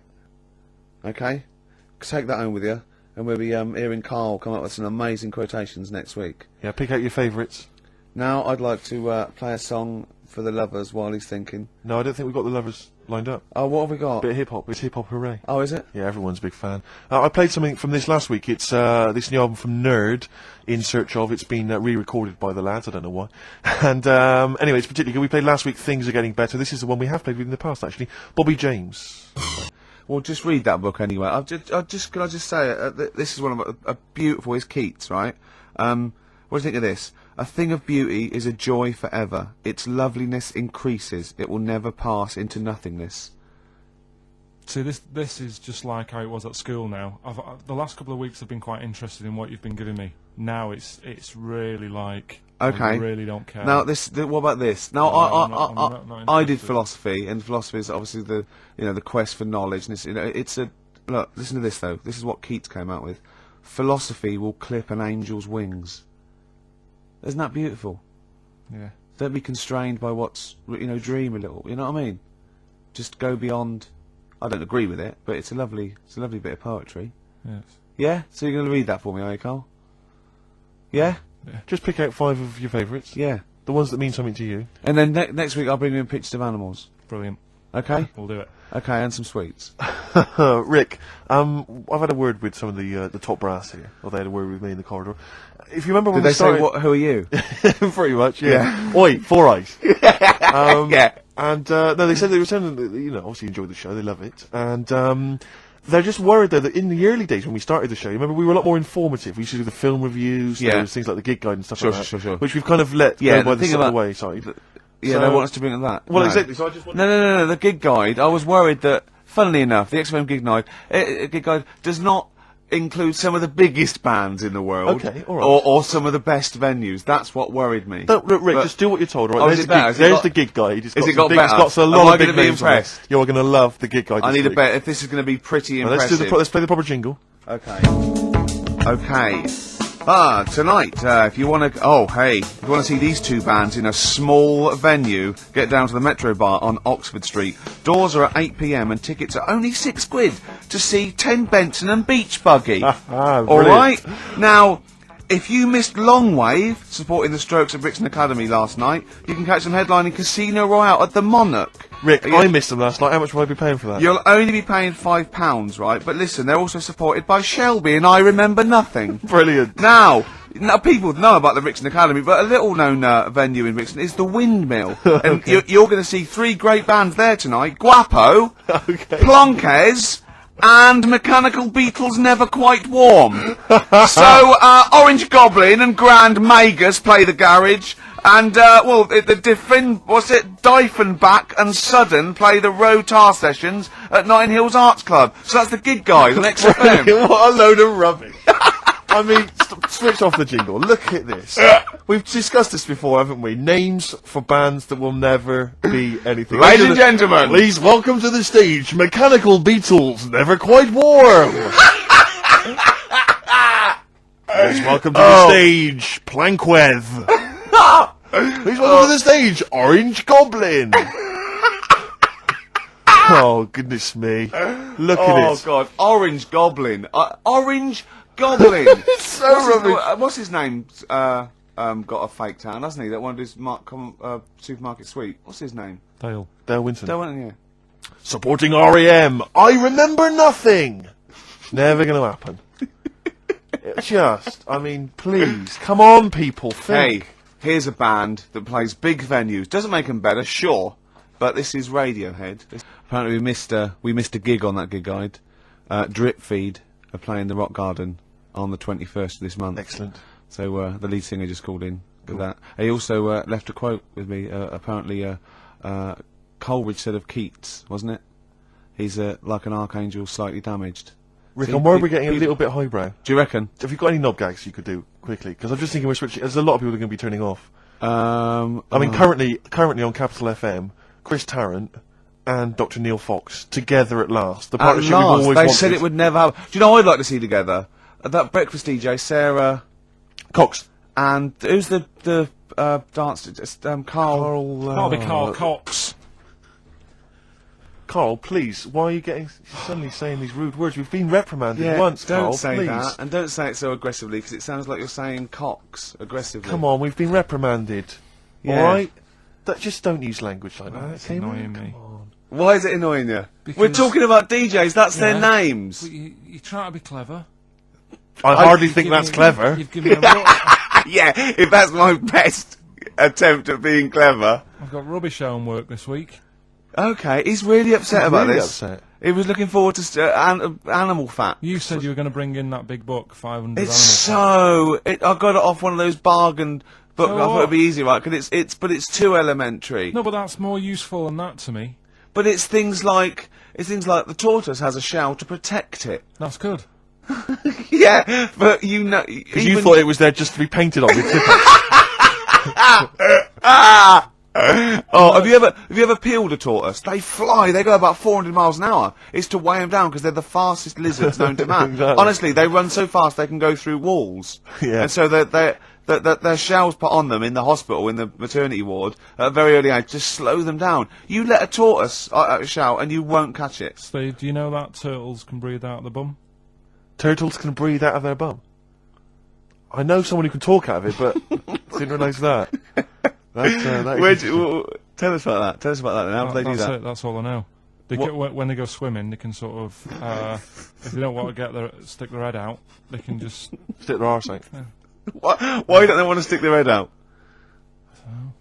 Just if I don't know, maybe they need to be looking for food under the water. Yeah. And if they stick their head up to get some air, they might miss something. Wouldn't it be easier to have an arse that could forage for food? So they could sort of like lounge in the pool like a jacuzzi, and they're looking around going, all right, hello, hiya. And meanwhile, its arse is like munching grass. Yeah, Wouldn't that be easier? Bad breath. Well, I wish I understood what that meant. yeah. In all this It's like a hilarity, quote, isn't it? but in all that this hilarity, I'm worried we've forgotten the true meaning of Easter. No, come on, Rick, come on. You're just, you're being frothy and lightweight and a little bit rude, but it's a time for remembering And chocolate. that someone did die for our sins. Yeah. So can we just Be ashamed to disappoint him. can we just think about that and just take a moment just to consider that? Yeah, can we do that? All right. Yeah. Okay. Yeah. You understand the true meaning of Easter? It's not just about eggs and bunnies. You understand it, don't you? Yeah. What's your memory of it? What's your understanding of it, Carl? What do you- Easter. What's it all about for you? What do you have to do at school? Do you have to do anything at school? I think we got a long weekend off. Okay. Really? Yeah. What did they call that weekend? Easter weekend. Brilliant. Okay. And what was the reason for that? Why did we have Easter weekend off? Jesus. Yeah. But what did he do? He put himself on the cross. Yeah. Yeah. Wow. Well, he didn't put himself on. No. Does it mean anything to you? Are you moved by that story? Again, too long ago for me to sort of, Okay. to To worry relate about to it. Sure. Yeah. I mean, if there'd have been an Anderson shouter involved, Yeah. you'd have been there, wouldn't you? You're not well today, are you, Carl? Not at all. Don't know No. what's wrong with me today. I've got a bit of a temperature. Have you? Do you know Steve? He's always on the go at me. Last night when we were out with his mates, Yeah. they said he was a bit of a hypochondriac to himself. Did they? Yeah. What did they say? What were they saying? He said, I said, Steve's told me he's not feeling well. Is he alright? You live with him? He said, oh, don't worry about that. Really? He's always saying that, and I said, that's a bit of a fable. I said, cry wolf. Yeah. One day, say I've got a temperature, and they go, "Oh, I've had the Lemsip," and he'll die. Yeah. Yeah. Well, I've learnt my lesson. Yeah. There was one about the boy who cried wolf. The moral can surely only be never tell the same lie twice. You know what I mean? Because if he'd have come up with a different one, he'd have kept him going all year, I reckon. That's a good point. Yeah. I never thought of it like that before. What are we going to play? A final tune. Have we got what we got? We got a bit of Suede, haven't we? Well, it depends. Let's get a bit of Sweden and song for the ladies. I don't Let's think go we- over. we can't What's so- what song is for it? ladies It's is only the very short. football. It's only the You football. don't say that. Yeah, I'll give us you some. What's the football? What's the match? What's this? A lot of the gig guide is Long Wave and Guapo and Plankers. What's this? What's the football match? What are the football matches XFM covering? Don't know. What Come song on. would you like? Track 8. Is it Bolton versus Barnsley? You don't like sport though, do you? A lot Well- of people who do. Huh? A lot of people who do. Right, track 8. What are we going for then? We're going for it's a bit of Stevie Wonder. Yeah. This is XFM 104.9 of a Saturday afternoon, just gone 6 minutes past 1. I'm Ricky Gervais, with me Steve Merchant. Hello Hi. there, hi. Good Hi. to talk to you. Carl Pilkington is over there. All right. Hey. Keeps it real. Yeah. Respect, Carl. Oh. Rick, I just think, we want to lift off the show straight away. Yeah. Into the stratosphere. Yeah. And the best way to do that, it seemed to me, was to resurrect a game we used to play when we first began the show in old XFM days. Do you remember the game? Do you remember the game Make Ricky Gervais Rub me Laugh? hard. Rub You Hard? No. No, Sorry, that was only in the pilot. We never actually did that on live Okay, air. right. No, it was the game Make Ricky Gervais Laugh. Oh, I remember, And we used yeah. to get people, Carl, you probably didn't hear it, we used to get people to sort of send in pictures and jokes and stuff. And if I could make Ricky laugh on air with those He won a particular things, toffee. then they won a gift of some kind. Yeah. Anyway, a lot of emails actually saying people love your laugh, Rick. So in a sense, we're giving the public what They they want. must be taking the mickey. But this is a picture I found in today's copy of The Sun, so if you're listening at home and you want to know what the picture looks like, rush out and buy a copy, only 40p. Yeah. And, Are we sponsored by The Sun? We do White Van Man. Exactly. It amused me straight away, this, because bear in mind, Right. it is one of the world's biggest rock stars. Okay. Just check out the face. Oh, that's fantastic. Look at that. Oh, that is Michael Stipe. Oh dear, with sort of like looking like, I don't know, some sort of Nazi officer. That's not libelous. That's not like, it's in your opinion, Michael Stipe, Yeah. he's outside there during the press conference Yeah. for Peter Buck's It's not a good picture. I love R.E.M. and I love Michael Stipe. I think he's a lovely man, but that's a bad picture, isn't it? He's got big glasses on and Yeah. stubble, obviously he's got bald head. He doesn't appear to be looking at anything. He's looking right not beyond like- everyone else. Can you see that, Carl? I'll tell you who he looks like. He looks like Zig, I think, from Zig and Zag. He looks like Well, he's there a you Muppet go. made of foam. Oh, lovely. Nice to see that game come back. Yeah, As a the roaring medium of success. radio. Yeah. Oh, what a good picture that is. I hope you enjoyed it. Coming up soon, we've got Sir David of Bowie, Nicholas Cave, and Travis. Flowers in the Window again. Play a song. Sort of like I left a sequel to go in. For a little while. Yeah. Popped out for a coffee. Yeah. I don't want to diss the funny little French lads, Sure. but, you know, Try harder. are they French? Yeah, oh god, yeah. Sorry. Do you speak much French, Rick? I speak un peu. Yeah. I can ask, where is the Tourist Information Bureau? And, I can express my preference in music tastes, and Yeah. I can order an Orangina, and that's all I can do. I know bière, blonde, pression, I think. That means, draft, yeah, French. Tu aimes la musique folk? Oh. That's filthy. So what that means, Carl? No, go on. Really dirty. Really dirty. Tu aimes la musique folk? Yeah, you dirty. Don't offend me. you filthy little Frenchy.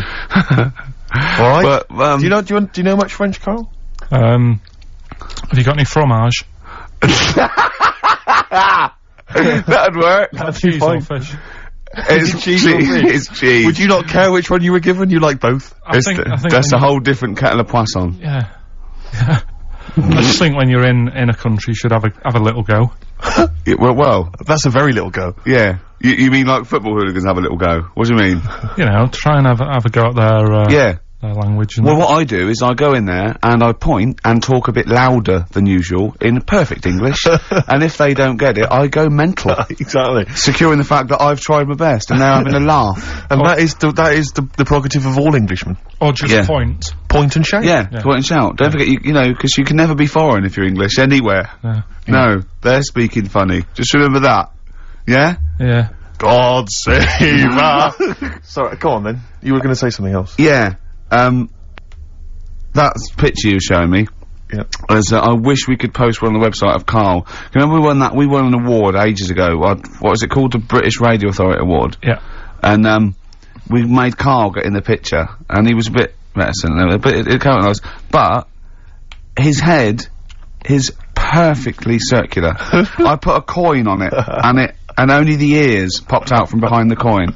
Isn't it perfectly round, isn't it? I mean, when you've been saying I've got a round head, I was a bit like, yeah, everyone has, stop having a go. Yeah. And then I saw this picture last week, I thought, God, he's right. Can't we just pop it on the XFM website? I'd rather not. I'll go on, just get Steve, someone... have you seen that man in a jar without a brain? Sorry, you have to, is that something, is that a product you can buy? in like, Sainsbury's? Is it a dream you had yesterday? You wondered if you could... yes, hello, could you make my dream into reality, please? Oh, we can't actually, sir. In, plastic would be good.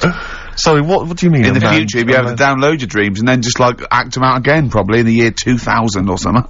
Soothsayer. No, there's some museum somewhere. Yeah. That's got this little fella who was born without a brain, and he's in a jar, and it's just that he's got a really round head.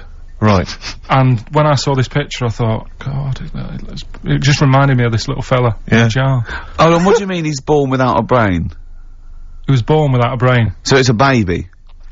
It's not a little fella. Yeah, but it's working. Do you know the difference? Do you have conversations with, like, people in prams thinking, that fella's little, and he doesn't talk much? Yeah. You know babies aren't, like, little people. Well, maybe... Well, they are little people, but I mean, they're not very small adults. They're not like midgets. They don't do a job of work, is what we're saying. Yeah, you're very, no. What do you mean? I didn't read about it, I just saw the picture. And This is where you're going wrong, Carl. This is always your mistake. You see the picture, you don't read the little caption. But what do you mean? How do you think guess at what you think the meaning is. But how did you know he didn't have a brain? He said something like the brainless man. Yeah, but people say that about you. It doesn't mean literally you haven't got a spinal cord. I bet somebody's seen it and knows what I mean. It's a famous picture. Right, like call in 08700 800 1234. Once again, you win a prize if you can tell us what Carl is talking about. Just in general. It's an ongoing competition. We're trying to find some CDs to anyone who knows what Carl is talking about. Well, we've had calls confirming that there was indeed a fetus or a stillborn child. A pickled baby. A pickled baby. No wonder it died. Born without a brain. But everyone has, you know, pointed out that it wasn't a little fella. It certainly wasn't a little fella. No. But because it had been in the jar for a long time, I think it had aged a bit. What are you basing that on? You do carry on growing, yeah. Well, your ears and your nose. Your ears and your nose. And your eyes don't grow, so, yeah. You could probably, yeah. I'll dig it out for you. Yeah. Imagine if, like, there was an experiment where they were raising a child just based on the information that we said on the radio. What kind of a person it was like download, yeah. And what kind of information would they have? And it took everything literally. Exactly. And I think, yeah, there's no irony or, yeah, it was just... everything we said they assumed was fact. Everything that Carl said. And any question it had about the world, it could only ask Carl. Exactly. And it would See, now, this worries me because without wishing to be disrespectful in any way, Carl, you know I think you're the best man on earth. When you have a child, we could be in a situation a bit like that. Do you know, is it a concern for you, do you think, that, like, when your son's growing up, or your daughter, and they're asking you questions, you're conscious, I mean, you yourself have admitted that you have a sphere of knowledge which you are an expert on. Ask your mother. You'd say ask your mother. That's good. That's great, fair enough. That's good. And I'd play with it. I think I'd be a good dad. Yeah, I think you would. But I wouldn't be the one who's shouting at it. No. No. Who would you get to shout at it? Probably Windsor Davis. He'd be good, wouldn't he? You horrible little man! Well, you know, I'd tell it the rights and wrong. You don't have to be a really bright person to know the rights and wrong in the world. Yeah. No, I think you are bright, Carl. You are. And at what point in their life would you tell them about the evolution of the baguette? Which you told us. Or the story of the bee. Yes. That you scored once. Or the two children. Would you ever get them to meet as maybe like that? They could be godparents. The friends you had at school. Yeah. Webbed hands. The big heads and webbed hands. They weren't my friends. That weren't friends. I wish we could track them down. Oh, that'd be great. I imagine they're in a zoo.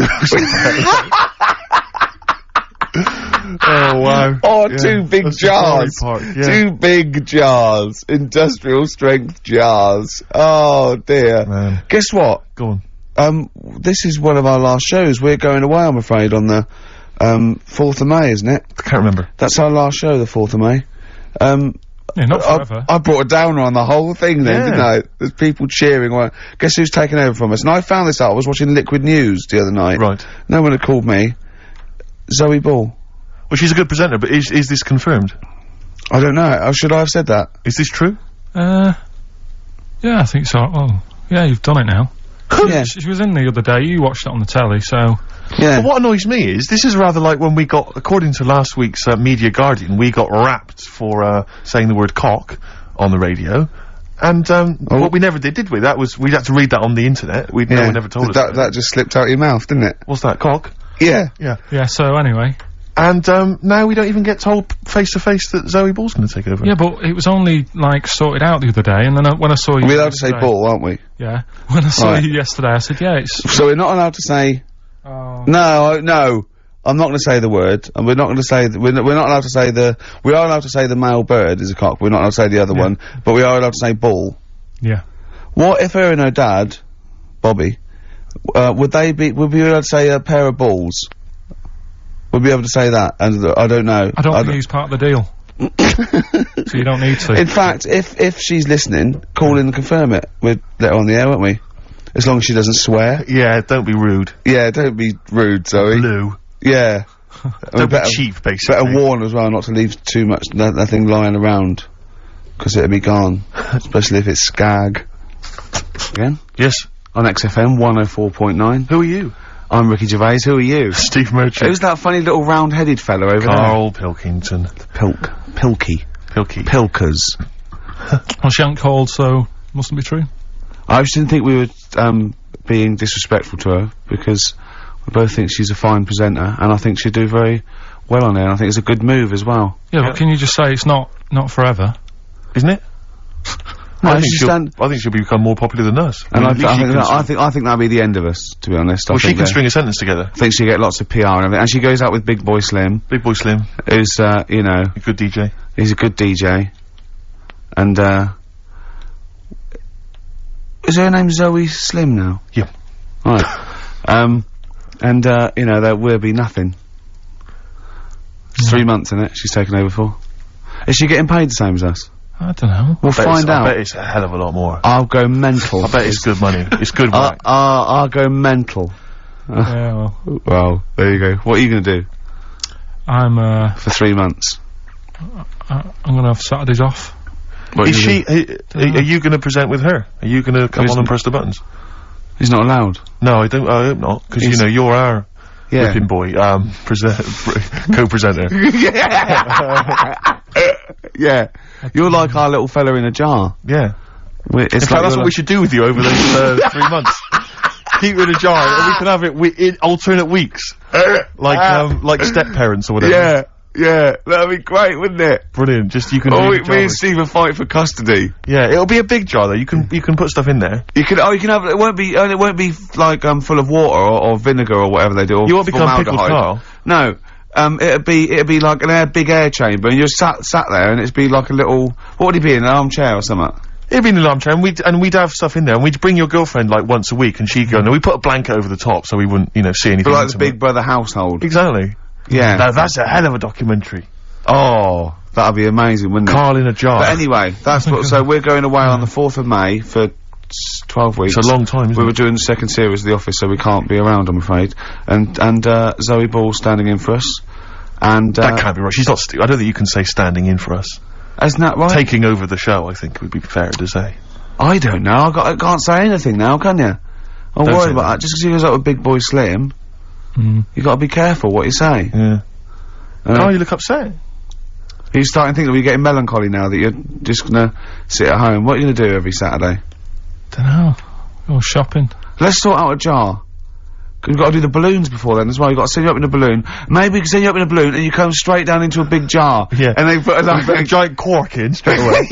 yeah, and there's a big cheer. I'll tell you what we could do. We could set you adrift like Robinson Crusoe set the bottle and see where you end up. If you find me, yeah. Oh, you might go to an uninhabited island or something. I'll tell you something learned in the week. Go on. Just reminded me there about going up in the air.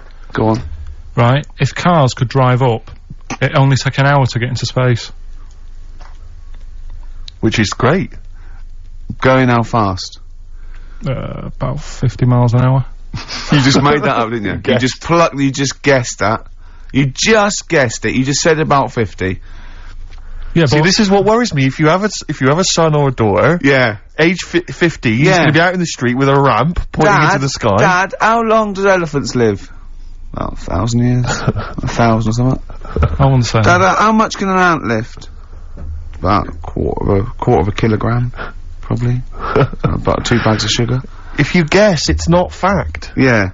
Just because you thought it, that doesn't make it fact. Does anyone know how long it'd take a car going 50 miles an hour? People are phoning in about anything now, Rick. Yeah. We asked them to phone in about the jar thing. Switchboard lit up. It's crazy. You ask them to phone in about, like, you know, something sensible, like Che Guevara, or, you know, the life of Winston Churchill. There's nothing. That is really a demographic sort of snapshot of our fans. Our audience. Ask them about a dead baby without a brain. Oh, yeah. And they're reaching for their phones. They don't mind what their bill is that much. We ask them for, you know, I don't know, great quotes or something from the great philosophers. Nothing. They're just ask looking them at the where phone. to buy, meths cheap. Straight on the phone. Oh, do you know the quotes that Ricky gave me last week and I turned them down? Yeah. I got home, girlfriend had a go at me. They don't know you turned him down. What you know is that he said he didn't want to take the book at the end of the show, so I'm not taking it, it's too difficult. I'm gonna go and get a nice one, and go on, carry on. So I went home, and Suzanne said, where's the book? She was really looking forward to having a look at it. I said, I gave it him back, I wasn't up for that. And yet, last week I was ill and stuff, I wasn't in the mood for learning. Yeah. So I'm not having it. She goes, this is where you went wrong at school. Oh. She said, this is exactly where you went wrong. She said, you know, you liked infants, you liked, you know, you're colouring in and you're painting stuff. She said, but as soon as it gets to the heavy stuff, you just, you know, you're like a horse with its blinkers on. Yeah. So you just shut yourself away. So I said, no, I could have done if I wanted to. So anyway, we went and bought a quotations book, so I have got some quotes. What's the quotation book you bought? So I was asking him to, read Keats and Wilde, Wordsworth, Shakespeare. What did you buy? It's quotes with, like, Eric and Ernie and that in it. No, but it's still quotes. They're still quotes. The Sesame Street book of quotes. Brilliant. They're still valid. No, it's a starting place. It's a starting point. Okay. Well, we'll have some quotes. We'll have some of that after we've got a lot more to get through before we've got a bit in the order. Bit in the order. Excellent. I love our listeners. I really do. Right. Someone just called in and said it's about putting. He went, hello. Carl answers the phones. Bloke said hello. He went hello. He said, yeah, about putting Carl in a big jar. And Carl went, go on. And the bloke went, well then you could call him Carl Pickleton. And he went, thanks. I love the bothering. I like Carl Pickleton. That's lovely. That's so sweet. He spent 50p to tell you that, and you were worried. You just saw you going up in a balloon and landing in a jar again, didn't you? What have you gone through yet? You've had nothing but good feedback from this show now, and now you're just getting all worried, aren't you? Heat magazine say you're a genius. You got your picture in that Extracts magazine with a little round head. You have Jaffa cakes. I gave him a £5 the other week to buy biscuits. He's having the time of his life. Yeah. This is his best day. This must be your best 2 hours of the week. I enjoy it, yeah. It's alright sometimes. Yeah? What's better regular than this for you? What's a better 2 hours a week? Sleep doesn't count. Actually, you're probably right, it might be this. Yeah? Yeah. Or, that 24 thing's good. Alright. Like probably worth mentioning Suzanne. Yeah, your girlfriend. Yeah, well that goes without saying, doesn't it? Oh, he's done it. He's pulled it round. He's pulled it round. He's a charmer. If she could come in and sit in the corner, then yeah, it would be the best time ever. That's pretty sweet, actually. Oh. She's not even in London at the moment. Oh, so you want have then? to say that. Yeah. You have to say it, and you did anyway. Yeah. That's lovely. She might be listening. Yeah, it's Sky Digital. There's always that. There's always that danger. Yeah. Anyway, Steve, over to you. I just was wondering, because I've had an exciting week, relatively speaking, Rick, because instead of just spending it all with you, sat in a little room, as is our way, I've been doing some acting this week, as you know. I know. And I don't normally act, but basically, there's some people at the BBC who are making a comedy pilot, kind of comedy TV show, and, you know, and I auditioned for it, and the role was to play a sort of freaky-looking, sort of lanky geek, you know, and I don't want to say... How did you beat off? I don't want to sound arrogant, Rick, but they gave me the job on the spot. You know, so it was like, you know, obviously I'm, you know, because I'm not a bad actor, I'm not as good as Rick, but I'm, you know, What is it? I play a really tall guy, like a sort of That's the part though, isn't it? About, you've got a beard. I'm a character who's, 6'7" tall, and I'm trying to win the world's, tallest man. That's it, yeah. But, there's always a man that beats me every year, because he's slightly taller. But this year, I think, for some reason, because I've been training, I can beat him. That's the conceit. Sally Phillips, I don't know if you know Sally Phillips, she's a very good, comedy writer and actress, and she's written it. So it was good fun, and so we went down there, and it was good and everything. It was, you know, a little trailer and everything. It was like the proper deal. It was really good.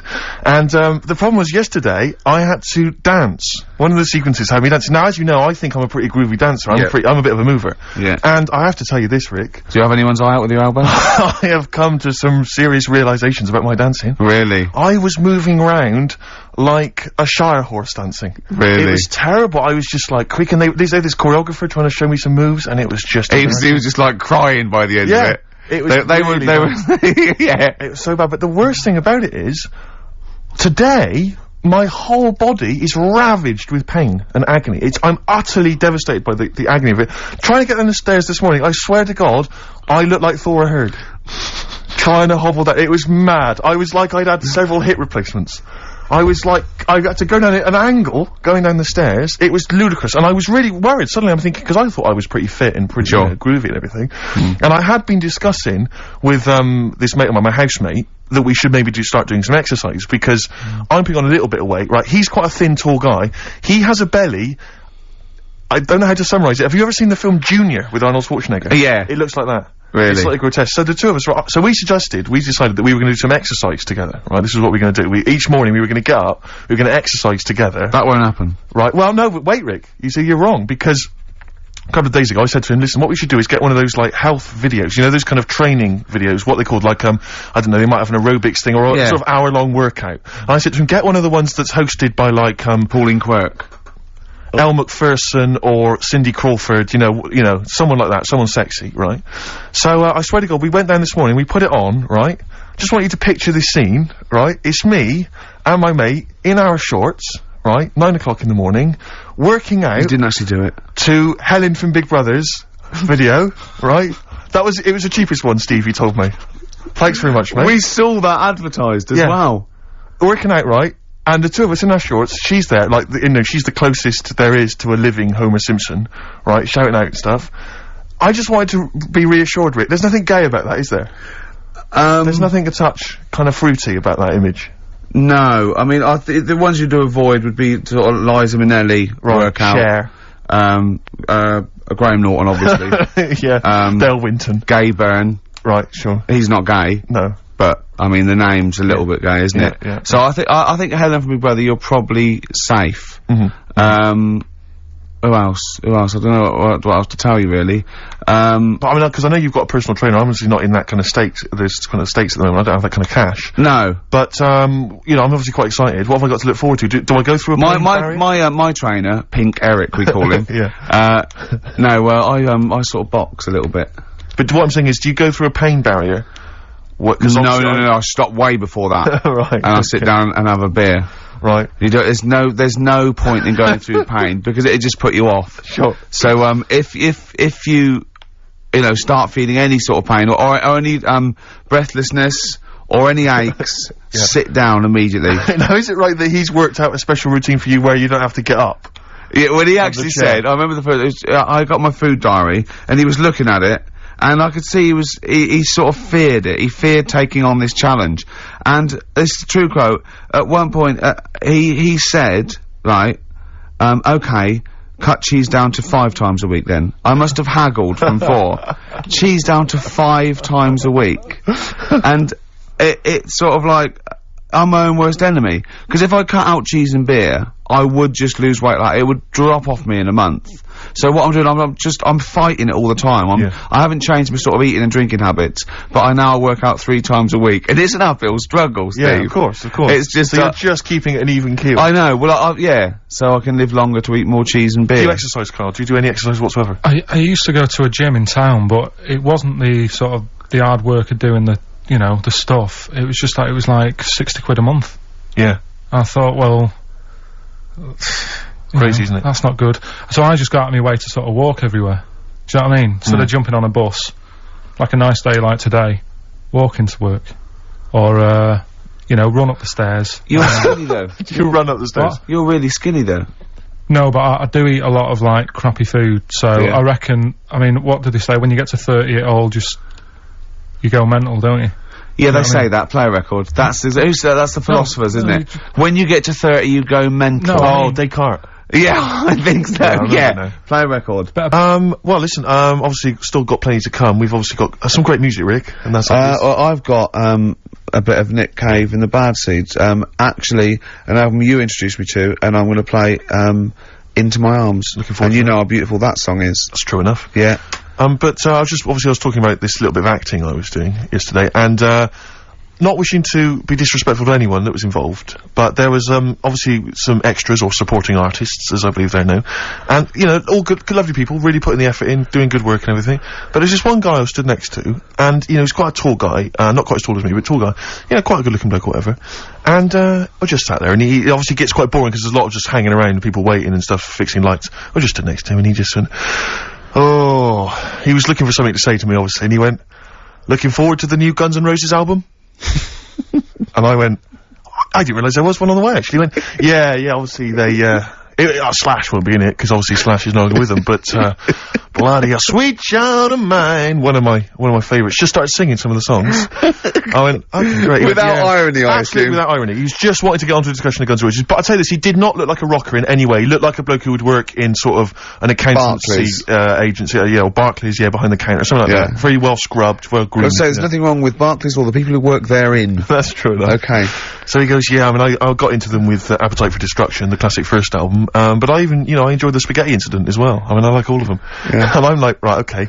And he goes, I said to him, have you ever seen them live or anything? He went, I have not seen them live, no, but I was lucky enough to be at Donington, Monsters of Rock, and Slash's Snake Pit was playing, which was Slash's solo effort. Yeah. And he went, I've never been to those live gigs before, and I was down in the mosh pit. Oh man, and I was down there, and I'll tell you this, have you been in the mosh pit? I went, oh no, he goes, oh, it's crazy down there, it's wild. A guy threw a punch at me, I punched him, knocked him straight out, he knocked me out, so this fight went off, oh, it was amazing. I went, you're gonna go back? He went, no, I won't, because once you've done something like that, you can never repeat the experience, you know. I mean, everyone there was dressed in black. I think I was the only guy wearing a white t-shirt.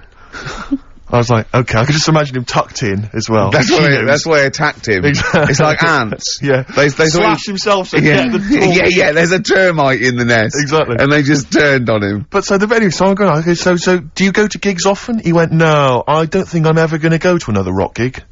And I said to him, why? And he went, I don't think any gig I go to will be able to top the experience of seeing UB40 live.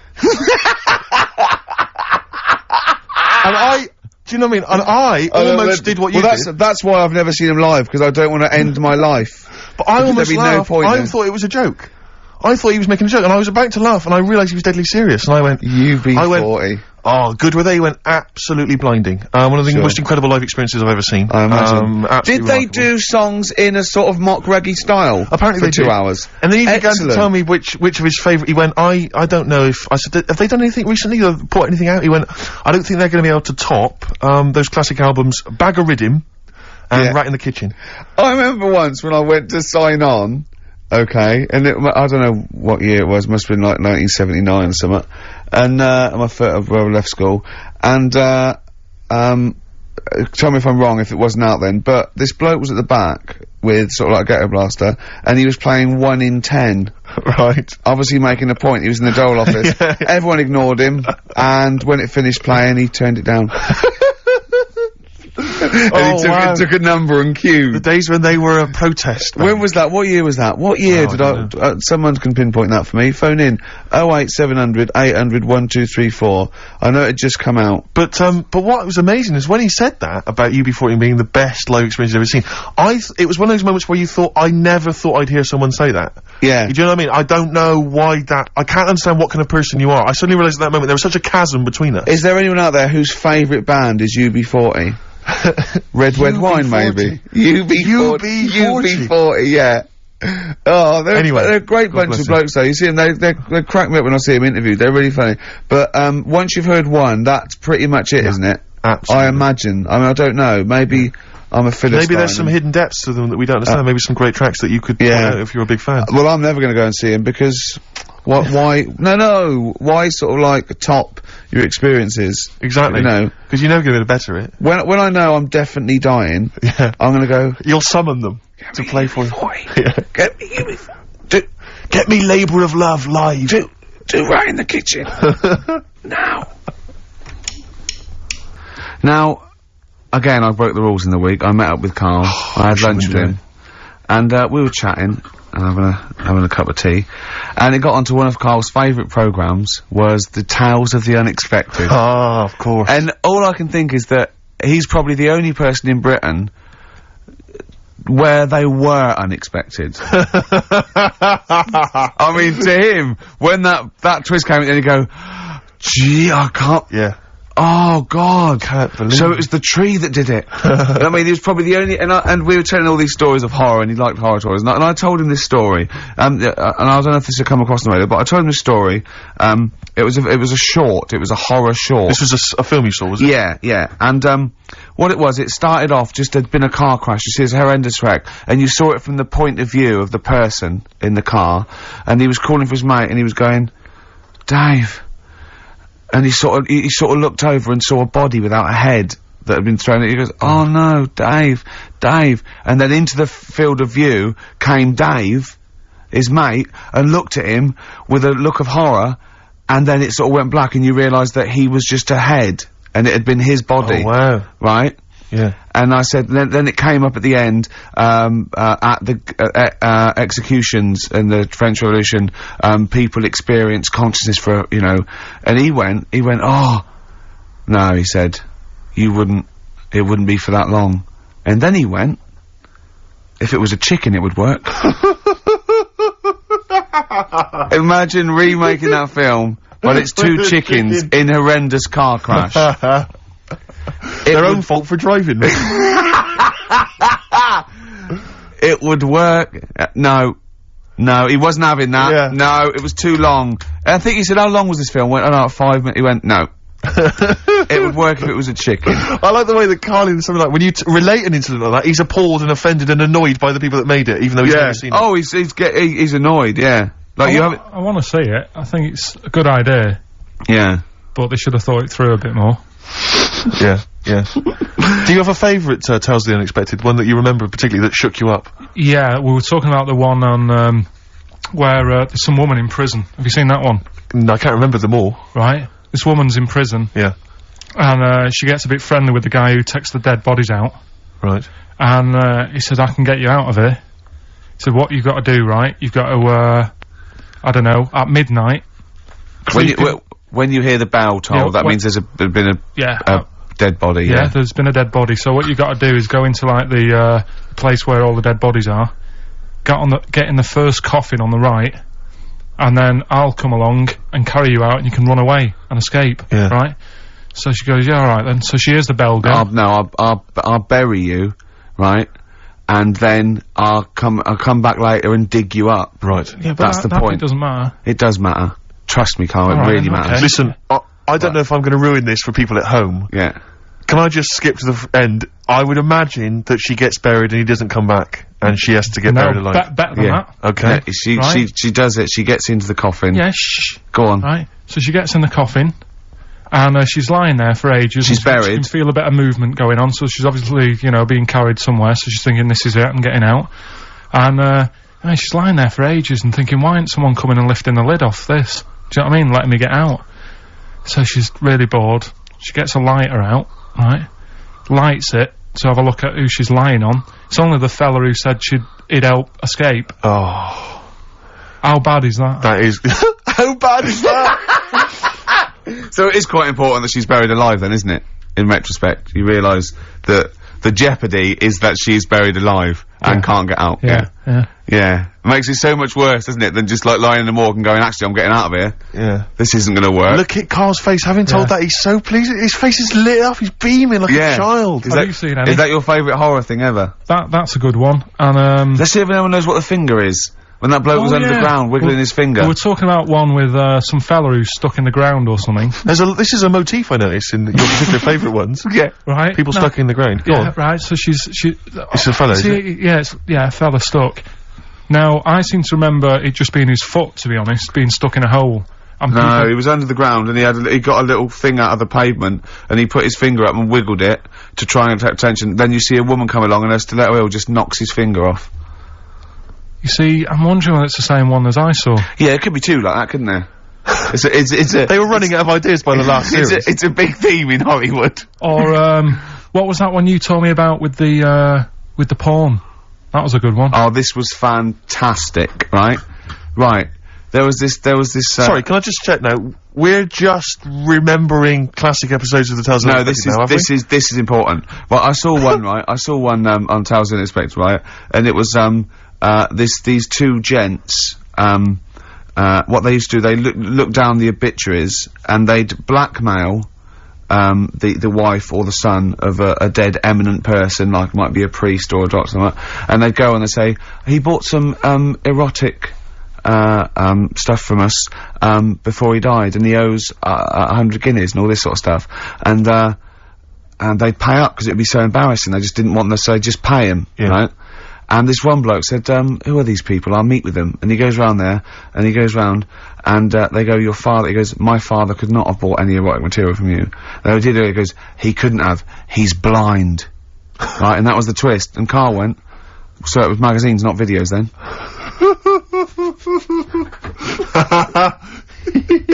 Yeah.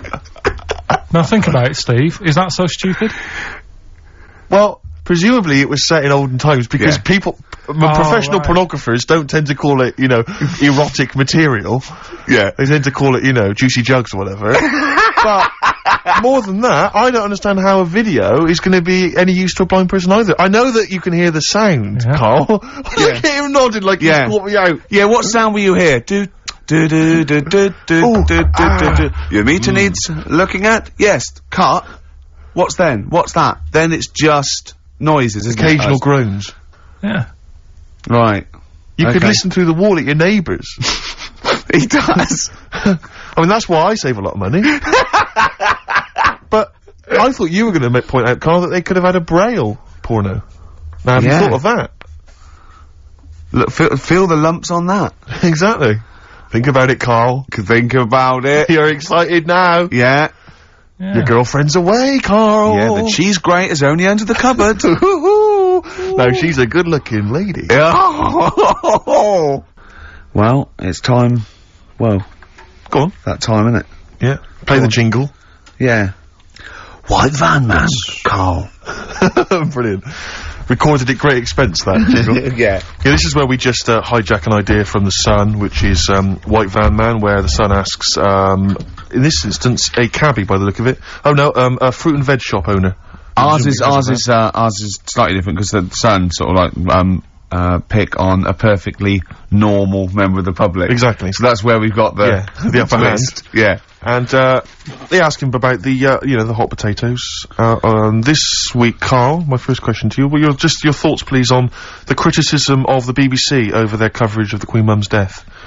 What do you make of this? You're aware of all the criticism that Peter Sissons asked some probing questions? No, I thought it wore a burgundy tie. I thought, that's it, yeah, he just had it didn't show respect, he just had a burgundy tie on. See, that's not really not showing respect, is it? No, it's not. You know, you show your respect by sort of doing the news on it, giving her a bit of coverage, and showing, you know, what publicity. What a good woman she was or whatever. Yeah. And then you move on to sport news or whatever. Do you know what I mean? Yeah. I totally agree. I don't like the way everything's morbid. I was thinking about it. It's like, you know, the way in birthday cards and that, people always put funny things in them. I think you should save things like that for funerals, for like funeral cards and that, and try and cheer people up at times when they're low. Do you know what I mean? Because on your birthday you're quite happy anyway, so you don't need someone putting a funny comment in a card. I think, you know, when you send a card, what would you suggest? Well, you know, whoopee cushion, but on the vicar's chair.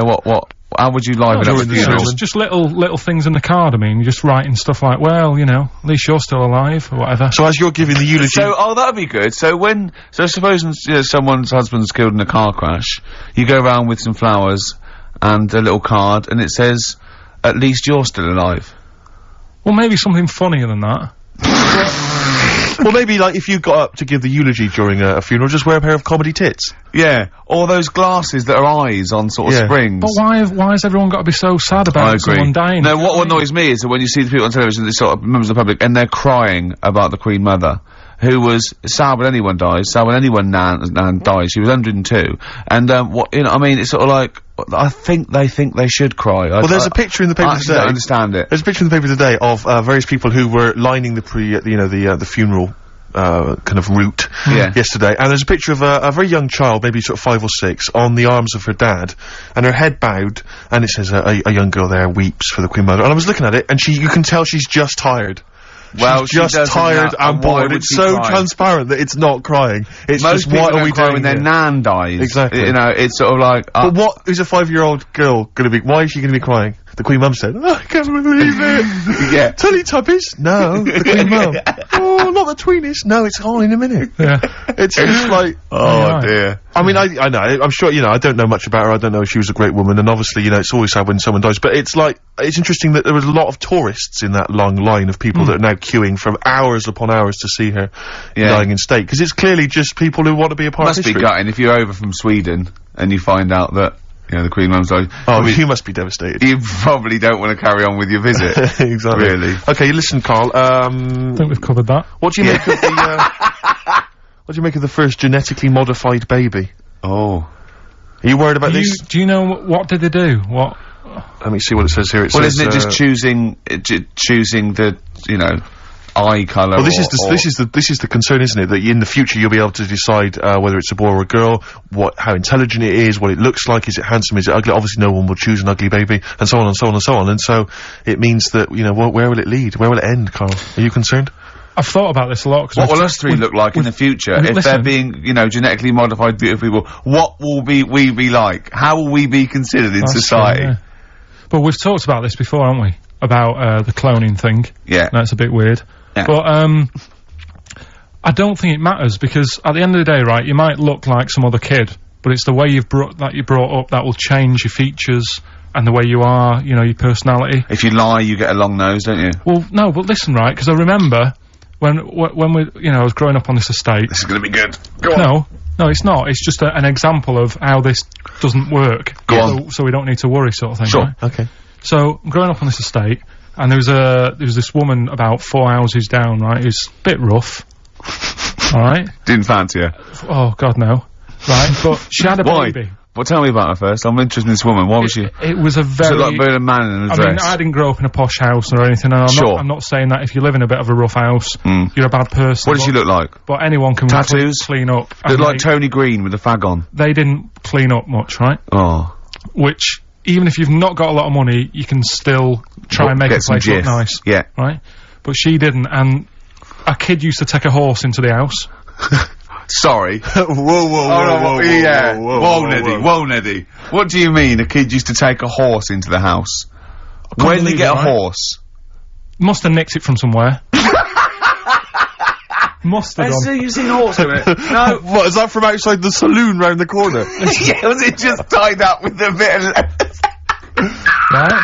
Oh, that's great. Big Jake come looking for it. I'd been out. Oh.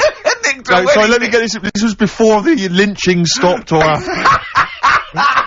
Where did he get a horse from? What do you mean he must have nicked it? His mum said, where'd you get that from? I bought it. Alright then. But keep it out the kitchen. I don't want you going cattling rustling. Where did he get a horse from, Carl? And how long did he have it for? Was he leading it or riding it? Mum, open the door, I can't stop! I can't stop it. Open the patio door as well, Looks like we got us a runaway. What do you mean? I don't know, but the thing is, they couldn't afford to buy one because they're not cheap. So I'm just guessing. Maybe that's wrong of me. But I think... He had a horse? Yeah, right. So that's why the family didn't have any money, they'd spend it on the horse. No, I don't think, that's what I'm saying, I don't think they would have bought it. So anyway... Yeah, it's wise to whisper, Carl, in case they're listening. Yeah, and they could be in the room next door. It's not buying it, it's keeping it as well. Oh, so I was like in the car with my dad, coming into the avenue, and you used to have to drive down it to turn round. And, and sort of go back to our house. You had the traditional method of transport, And, the horse was in the lounge. Reading a paper? Just like walking around. Oh, God! What? And when I was doing, I tried to earn myself some money once by flogging little flowers in plastic cups. What? This is genius. It just keeps coming. What do you mean you're trying to flog little flowers? What do you mean? Wait. Let's play a record. Let's play a record and come back to this, because the story's going to just unravel and unravel. It's going to go on for hours. Let's play a track, deeper Carl. and deeper. It's like an onion, isn't it? We've created a whole world here where there's a man living with a horse. Just walking around the lounge. I come from the West Country, I've never heard anything like that. I just think of a big sort of like orange carpet and it's got a rediffusion telly and this horse going, I'm fed up in here. Exactly. This is really... I am not taking the rubbish out again. Yeah. Right, play a record. Let's have Velvet Underground. We've got that lined up. Oh, yeah, the classic from the first album, I'm Waiting for the Man. Let's come back to the horse in a second. Little flowers in pots. What do you mean? We were talking, we were doing White Van Man, and we got onto genetically modified babies, but and somehow then Carl started telling a story about someone with a horse, and then he got onto, he was trying to make money selling flowers. Just do the flowers briefly. Well, hang on, I just want to recap slightly. So there was a family, and who had the horse in the family? It was... Because you lived on an estate in Manchester. The mother was a right pig, apparently. I don't know whether that's relevant. You don't need to go that far. But what I'm trying to do is, like, make a picture for you so you understand. What a picture it is. Who did she look like? Bit of a, and no disrespect to her, bit like Pauline Quirk. Quirky, yeah. Right? Okay. I knew you were going to say that. Yeah. I knew it was going to be Pauline. Did she have any tats? I've never got that close to her. Okay, alright. So who had the horse? Was this her son or her husband? No, her daughter. Her daughter had stolen a horse? Yeah, from, I don't know where, there was I think there was some stables down the road or something. And they kept the horse in the house with them? They kept it in the house. Did they didn't have it for long. No. So, and you said you were in the house one day and you saw the horse in there? What happened was, I was, they did this thing at school about raising money for charity, right? For some local charity.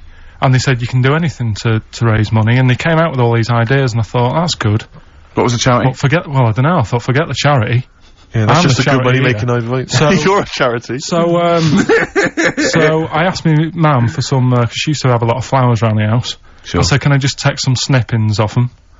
And, I'll go and buy some plastic cups. And, got some soil out of the garden, planted the bits of plants in them. Yeah. Got a tray. Yeah. Had about 25 plants on it, selling them for 25 pence each. Excellent. Did you sell any? Yeah, sold loads. Did you just cut, you didn't just cut them and stick them in the soil? Yeah, they wouldn't have survived. Oh. But I think people sort of thought, well, good on him for trying.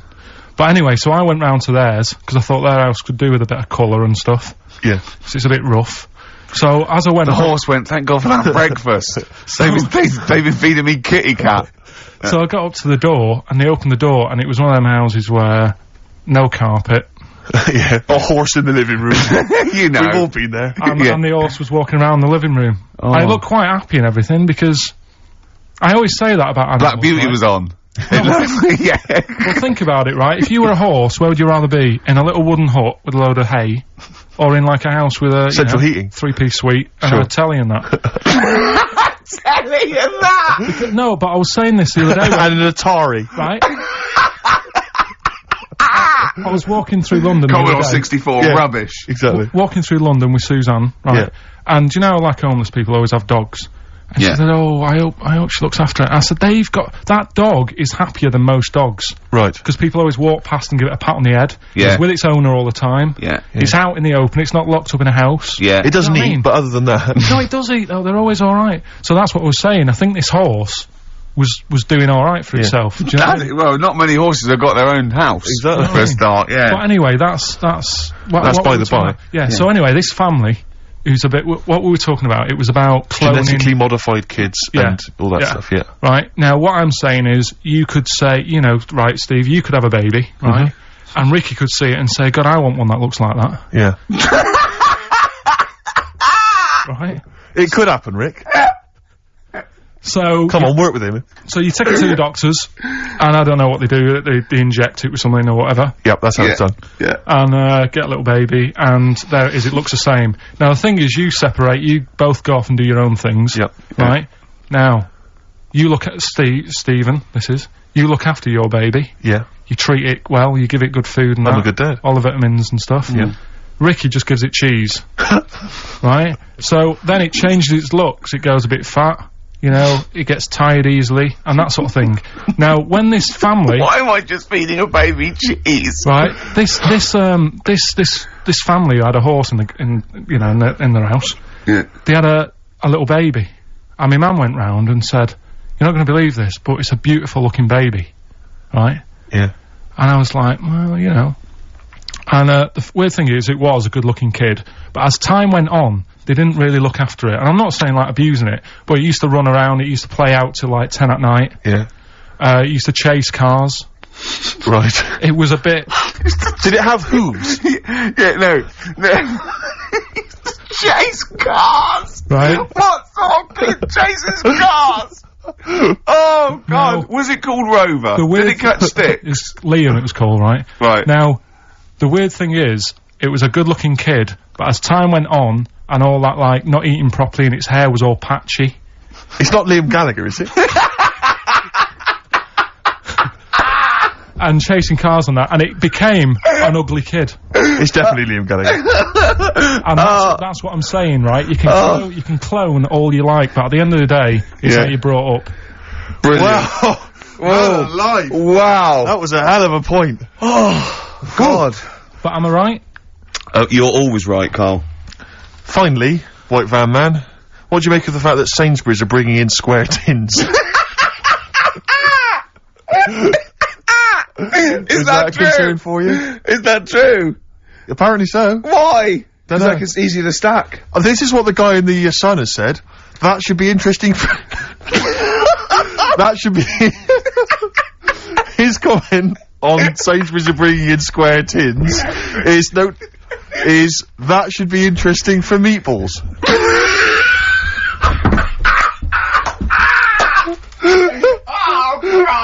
Ricky's just collapsed on the floor. Let's just play a song, Carl. I don't think even you can top that. Still got Nick Cave to come, haven't we? Absolutely. Now, Carl, you read a quote book. What did you learn from it? Tell us some pearls of wisdom. Just keep it down to one or two, your favourite things and why you like them. Right, well, you said just pick a couple. Yeah. Right? So I wrote a couple down last night. And what I did, so they weren't boring, right? I've sort of... Don't think you can ever be boring, No, but go on. but what I've done, I've took, like, different ones. So I've took a good one that I think, that's a good quote, that was worth putting in a book. I put one that isn't really a quote, so I don't understand it. Oh, yeah. One that isn't clever. and a funny one. So a bit of variation all out of one book. Oh, how long did this take you? What did you do? Did you sort of, like, sit... About half an hour last night. And did you sit sort of, like, quietly at a desk or something? No, just in the lounge with the telly turned down. Oh, right. Just to give a bit of light to the room. Just had it on but turned down. Have you figured out lights yet? So, so the first one, never heard of him. This guy called Dean Axon. Right. And this is a good one. He said, the memo is written not to inform the reader, but to protect the writer. That's good, yeah. Stuff, that's very good. That's it, that's... Very, relates a lot to, office life and so on. Yeah, modern world and that. Right, so then, thought, so I wrote that down because I liked it, and that's what he said to do. Second one, isn't really a quote, it's more of a poem. Okay. So how does that work? Well, that's okay. Just read it. Right, well, it's about suicide. Okay. Right? Razors pain you, rivers are damp, acids stain you, drugs cause cramp. Guns aren't lawful, nooses give, gas smells awful, so you might as well live. Lovely. Is that from Dorothy Parker? I'll tell you what. It is, yeah. I hate it. I hate that. Why? It's nothing to me, that. I think that... It's just a sort of weak, shallow piece of mock comedy. This is why I did it in that order, because that's what I thought. It's like a zany vicar would write from living in Frome when he's about 55 and get it published in the... I hate it. Alright, so you're saying you're not a fan of Dorothy Parker's work, right? Now the next one, Oscar Wilde. Yeah. Right, he's known, isn't he? Yes. Look what he comes up with. All art is quite useless. Well, that's... What's up with that? Well, it isn't added art. No, I know, but it's... Go on, next. But how has art helped you? How has it been useful to you? It was a bit of a... It's one of the only things I like doing at school.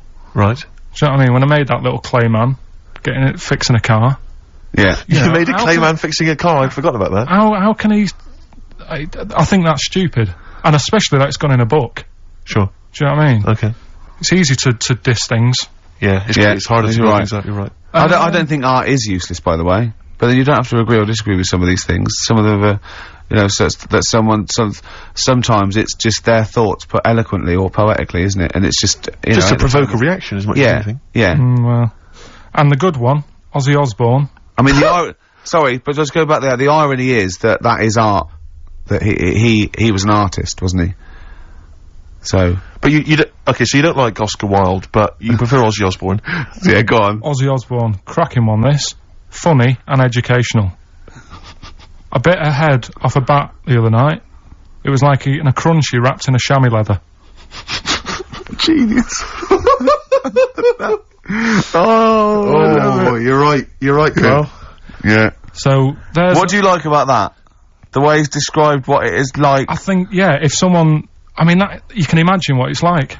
Because I like crunchies. Yeah. And, it's like and a chamois leather's really chewy, so you can imagine that's like the skin. So you like his his descriptive writing? The crunchy bit is like the bones and that. Yeah. Perfect.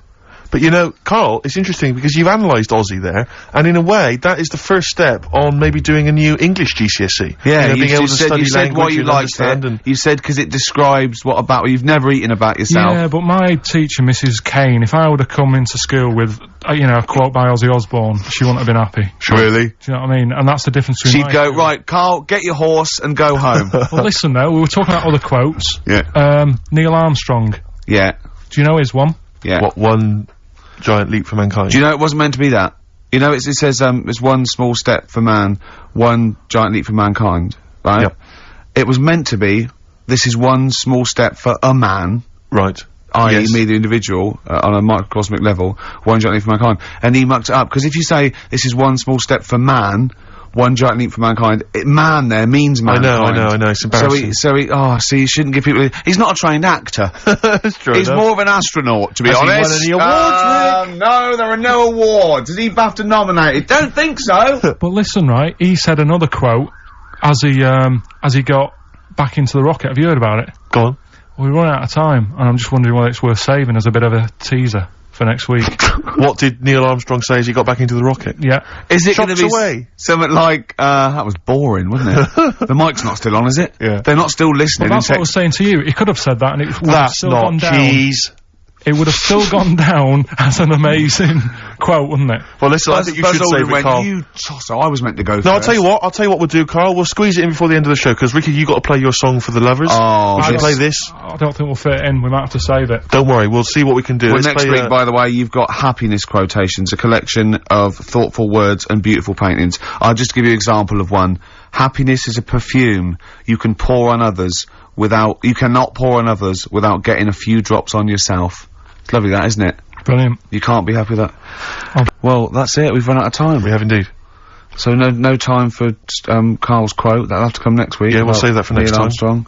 Armstrong. Well, I hope you enjoyed it. Goodbye. All right, Rick. Come on, I'm sounding a bit chirpier. It's not that depressing. Well, yeah. Sports next. You know how excited you are. On XFM 104.9. Well, we're here to stay, aren't we, Steve? True enough. Well, for another 4 weeks anyway. Then we're off. Then 4 more shows. They'll have to order a new DJ.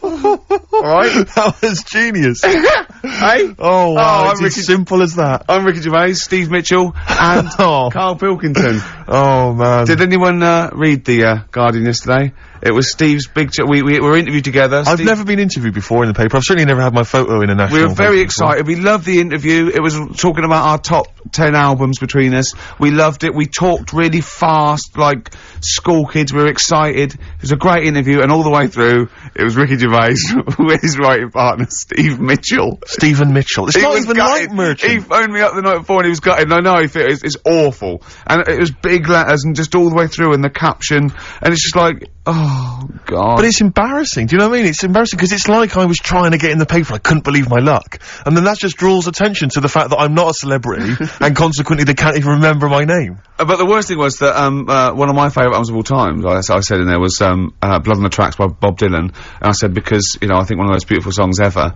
is If You See Her, Say Hello. And of course these people were sort of transcribing it from, you know, a dictaphone. It came out, my favourite song of all time was If You See a Sailor. If you see a sailor. Oh, hello.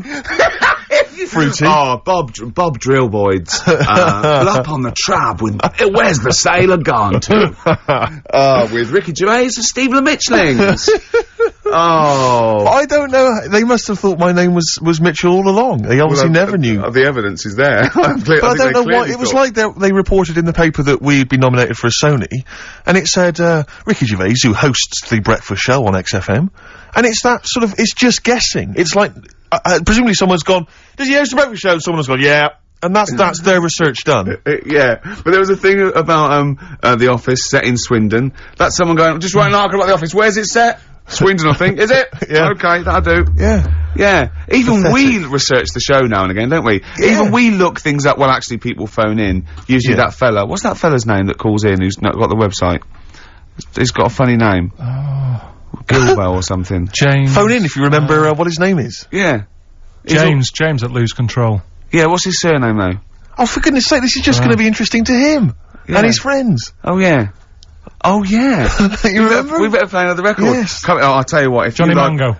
Mango, that's it, yeah. Now, if you like Elvis Costello's Alison, or maybe Freeze, My Brother Jake. One of my favourites.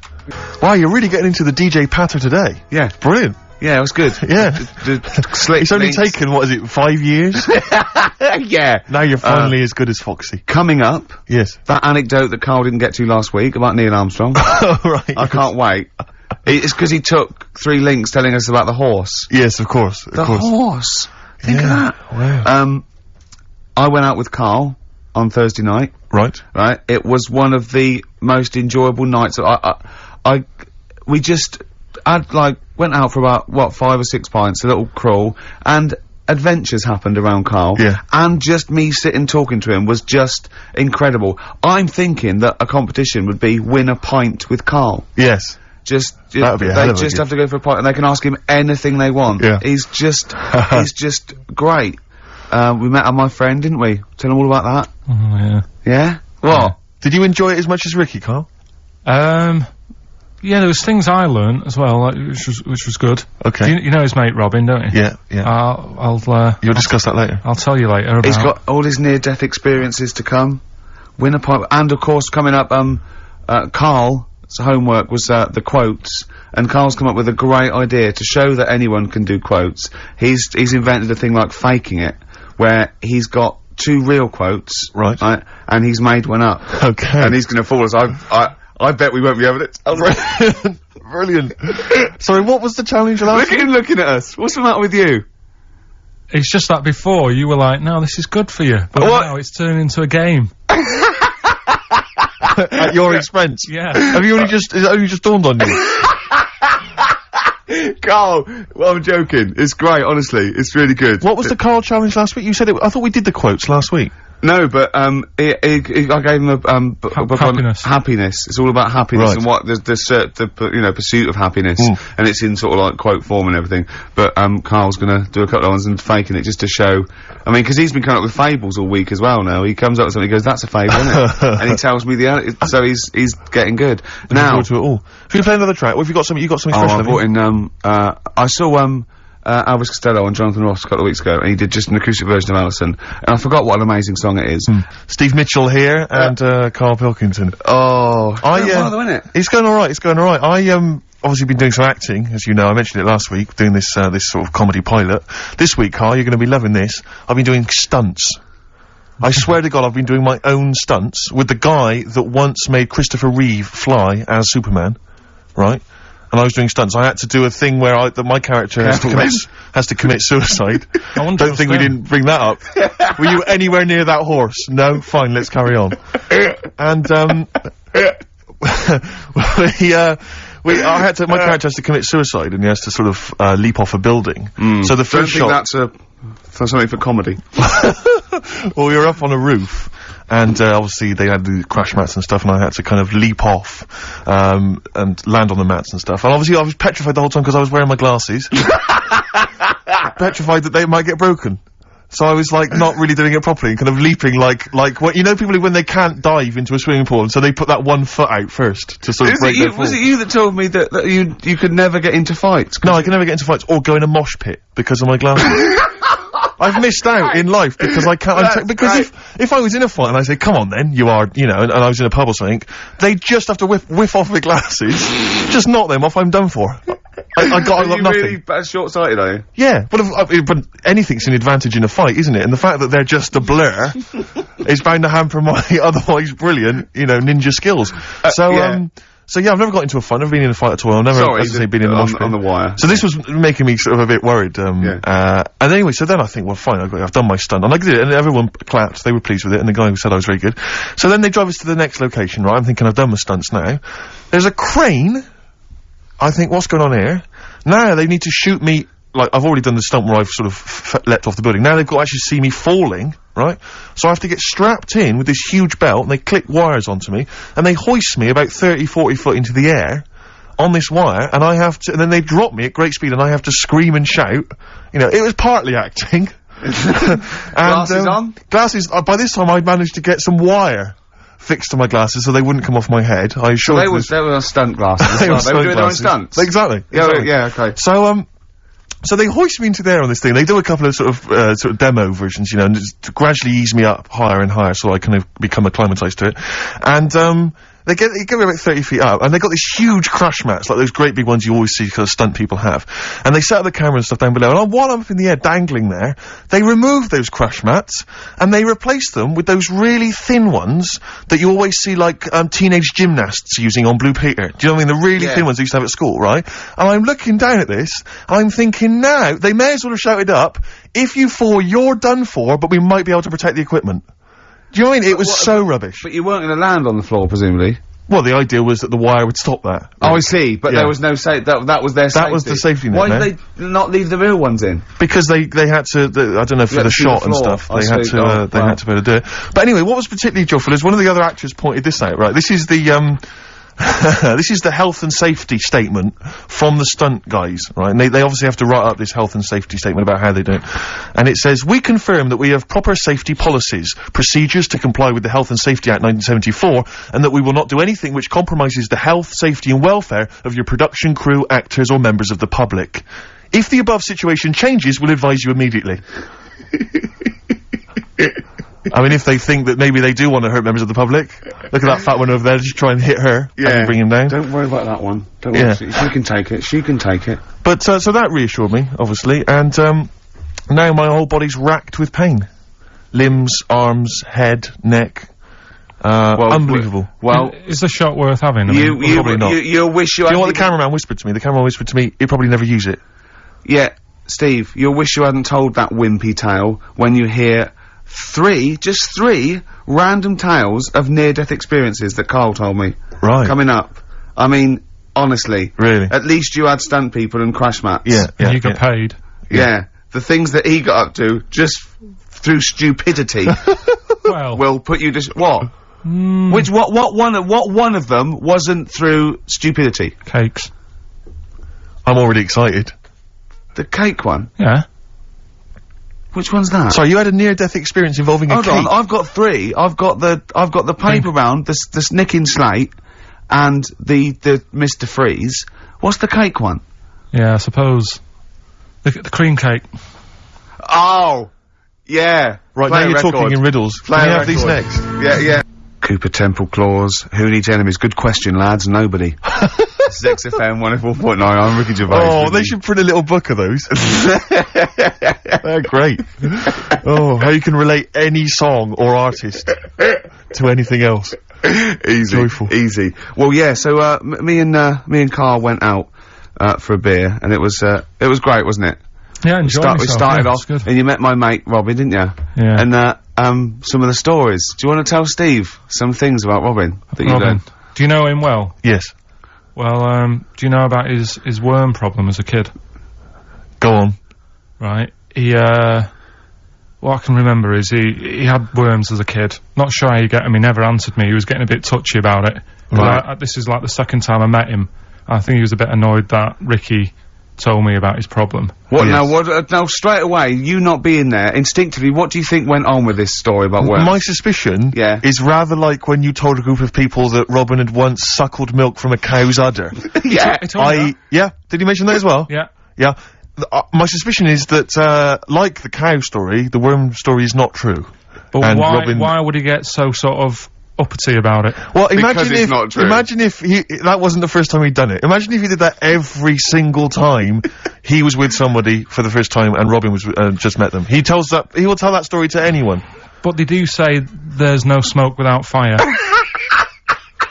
Oh, Robin! I also told him... That's a fable. I also told him that the way Robin cured these worms was because the doctor told his mother, right, to hold a piece of ham or cheese near Robin's anus so the worms would come out for the food, and he believed it. I'll tell you why, though. I said to Robin used to sit on spam to try and get the worms out, and he believed it. But Steve, right, do you remember that story about 3 or 4 years ago where there was some bloke in the army? He went away to somewhere, Vietnam or whatever. He was messing about in the woods. Messing about in the woods? Shouldn't he have been fighting? Whatever. Yeah. Right, and he walked through some lake, and I think he'd cut his toe or something on something, and some worm of some sort crawled in the gash. Yeah. And it was in his body, and the doctor said, we've got to get this out of your body. So what they did was, they said, right, the thinnest part or something of your body that things can crawl through is on the top of your head. So they wrapped where the skull is. So they wrapped some bacon. No, they didn't. They did. That's right. Everyone... So he's gone in via the toe. So what we do is, I'll tell you what, that worm's probably heading straight for the head. We'll put a bit of bacon on it. The thinnest part of the body is the skull. Of course it's not the thinnest part of the body. It's where your brain case is, isn't it? It's the skull. There was a reason for it. And it was like they stuck some bacon on his head. And as ever, the vital piece of information, i.e. the reason, Carl seems to have forgotten. Because the worm was in his body, and they said everyone likes to smell of bacon. Including worms. Even a Vietnamese lake worm. They love bacon. Remember last week when I said about the little fella with the bone with no brain, and you were proved wrong? No. Please. No. We were saying it wasn't a little fella. We were saying it was a stillborn child. It wasn't a little fella. You're changing it now. You weren't having any of it last week. Right, hang on a minute. I'm getting confused. There was a Vietnamese snake that went inside of a soldier. A little, like, maggot or some sort that you have to get out of your body because it causes problems. Yes, and so in order to get it out of the body, they strapped bacon to his head. Yeah. That is great. This doctor. And did that work? I think so. They had a picture of him smiling. Oh, God, what, the worm or the bloke? The bloke. Oh, dear. Honestly, I hope someone knows the story. Right. It was about 3 years ago, I reckon. Okay. And, yeah, it did work. GI bacon. So this is why so what the worm burrowed out of his head to get the bacon? Get to the bacon. Right. That's great. So this is why when Robin was telling his story, I was a little bit disappointed if it wasn't true. Right. Because in a way... You know Robin's never been to Vietnam. No, but do you really think that Robin, well, as Robin said at the time, Carl, why would I sit on ham, then tell Ricky Gervais? It's a very good point. Because if he was a kid, you do daft things like that as a kid. Right. It's the telling Ricky Gervais, though. Yeah. And then, oh, bless him. Okay. And then anyway, Robin left, and I tried to chase him, but he got away, and he knows that and then we had a few pints, and then, Carl embarked on some of the greatest stories ever told. Can you tell the story about your dad? Let me run it. I haven't spoke to him all week, so let me run it by him. Okay, play record. Because, What we got? We've got, one of Steve's... Yeah, well, bizarrely enough, this comes from the, Teachers 2 soundtrack, the soundtrack to the current TV series. There's a slight whiff of nepotism in the air. Yeah. Rick, would you like to explain why? Well, that's why you're doing it. No, my girlfriend, worked on it. But, yeah. You were gonna play this anyway, weren't you? Well, I was, actually. Bizarrely enough, I was gonna play some I Am Clute, and, this is from, as I say, the Teachers soundtrack, and this is called To You. It's good. Carl, has just had confirmation. He's looking smug, because someone phoned up and went, it is true. It's a Laogai chi worm, and you wrap bacon around your head. That's all the bloke knew as well. Yeah. And his name was Gary. Yeah. So I'm not having it. No. And he said, see, that's why the Robin thing isn't so weird. He said, but when you said he tried it with cheese, he said I was having none of it. Strokes, hard to explain. Like Carl, really? Yes. Yes. So, Carl, concentrate. Yeah, go on. So, we'll leave the worm with the bacon wrapped round the head, shall we? Well, if you're ever caught in the jungle, Yeah. Always carry some... bit of Danish. Good advice. Lovely. So, would you like to start on your... to Steve, because I've heard all these. We won't do them all. We'll start off with the Mr. Freeze. Tell Steve the story of Mr. Freeze. This is the first time he nearly died. This is the most serious of the lot, really. So, what it was, do you know, like, I don't know if your mum and dad did the same thing, but, like, they do the weekly shopping on like, a Friday. Yeah. So when you got to Thursday, there wouldn't be much stuff left in the cupboard. It'd just be like, you know, your Jacob's crackers and stuff like that. So when they'd been to the supermarket and they came back, I was like, you know, what's that saying? Like a pig in... You know, I loved it. It was like loads of food coming in, loads of biscuits. What is that saying? He nearly said pig in shit. Right. Is that the saying? Yeah. Right. So yeah, all this food comes in. Thank God he didn't.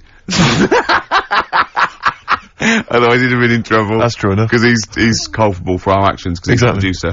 So technically, that twat's in charge. Go on. Right, so anyway, so there's loads of food, and I'm like, oh yeah, look at this, and chocolate biscuits, and, you know, penguins and stuff. Bacon.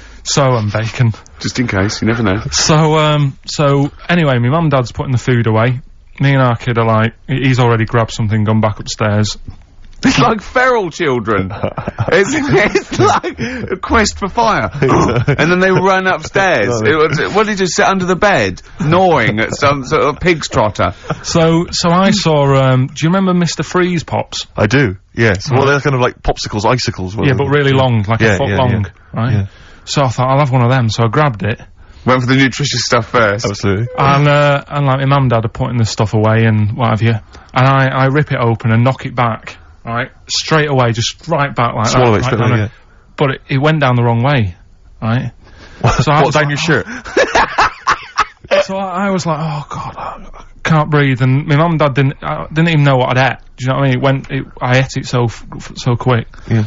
And I'm sort of tapping my mum on the back, going, she's going, oh God, you know, he's choking again, because I was always choking. If there was one thing, I don't know if I've got like a small throat, but I mean, even Ricky knows I can't drink that much, can I? Yeah. Do you know, or eat pebbles. I'm not a quick drinker. I'd always, I think I'm scared of like swallowing stuff. Yeah.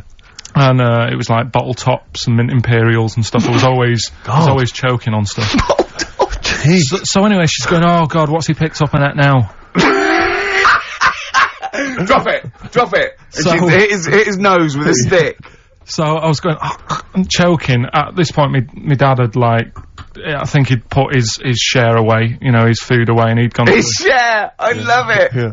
He'd gone to watch like Winner Takes All or whatever in a lounge, and I was in the kitchen, and I was starting to like I didn't care anymore. Do you know what I mean? I just got to that point where I wasn't struggling anymore. You just thought, I'm done I just was like falling to the ground. And my mum's going, you know, get in here, I think it's serious. And my dad comes in and sort of starts shouting at me, saying that's what you get for being greedy. He didn't even know what I'd eaten. Well, it was the moment to teach you a lesson, certainly. So he's there like that, and my mum's going, oh, look at him, and my lips were going purple, and my eyes were rolling into the back of my head. You look like Marilyn Manson. And, so anyway, she grabbed me from behind and did that fireman thing. The Heimlich manoeuvre. Yeah.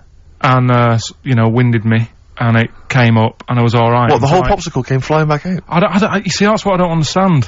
Because there was nothing there. No, just a little bit. No, it swells up, doesn't it? Because it irritated it. So it went down your sort of like your epiglottis. It went down the wrong way, like it went into your air canal instead of your throat, and it sort of spasms, and that's the fear. You just got to calm it down and relax. So in time, I would have been alright. Yeah, anyway. you don't. Well, no, you might have. So that's so that's hang on. one. So but no. But the weird thing is, like for like 3 days after that, I felt like a sort of special person. I went to school. I'm saying nothing. I did full days. A special needs person. Yeah. I went to school the next 3 days after that. I didn't like wag it or anything. I did full days. I love that. 3 days, turned over in a leaf. Yeah, exactly. After 3 days, you thought, screw it. Yeah, did a quick history exam. But have you ever had that where you've like felt like I've been given another chance here? Right, next one. That's popsicle. That's popsicle hell. We'll call that. Right, next one. Which one's the next one? Oh, what about your paper round? Right. Can I ask very quickly, did your life flash before your eyes like they say it did? No, I just sort of went really calm and like, I'm ready for this now. Right. I wasn't bothered, do you know what I mean? You had no scared. regrets? No. It was weird. It was really weird. Yeah. But anyway, the paper round one. Paper round, I'd still say it's the best job I've ever had.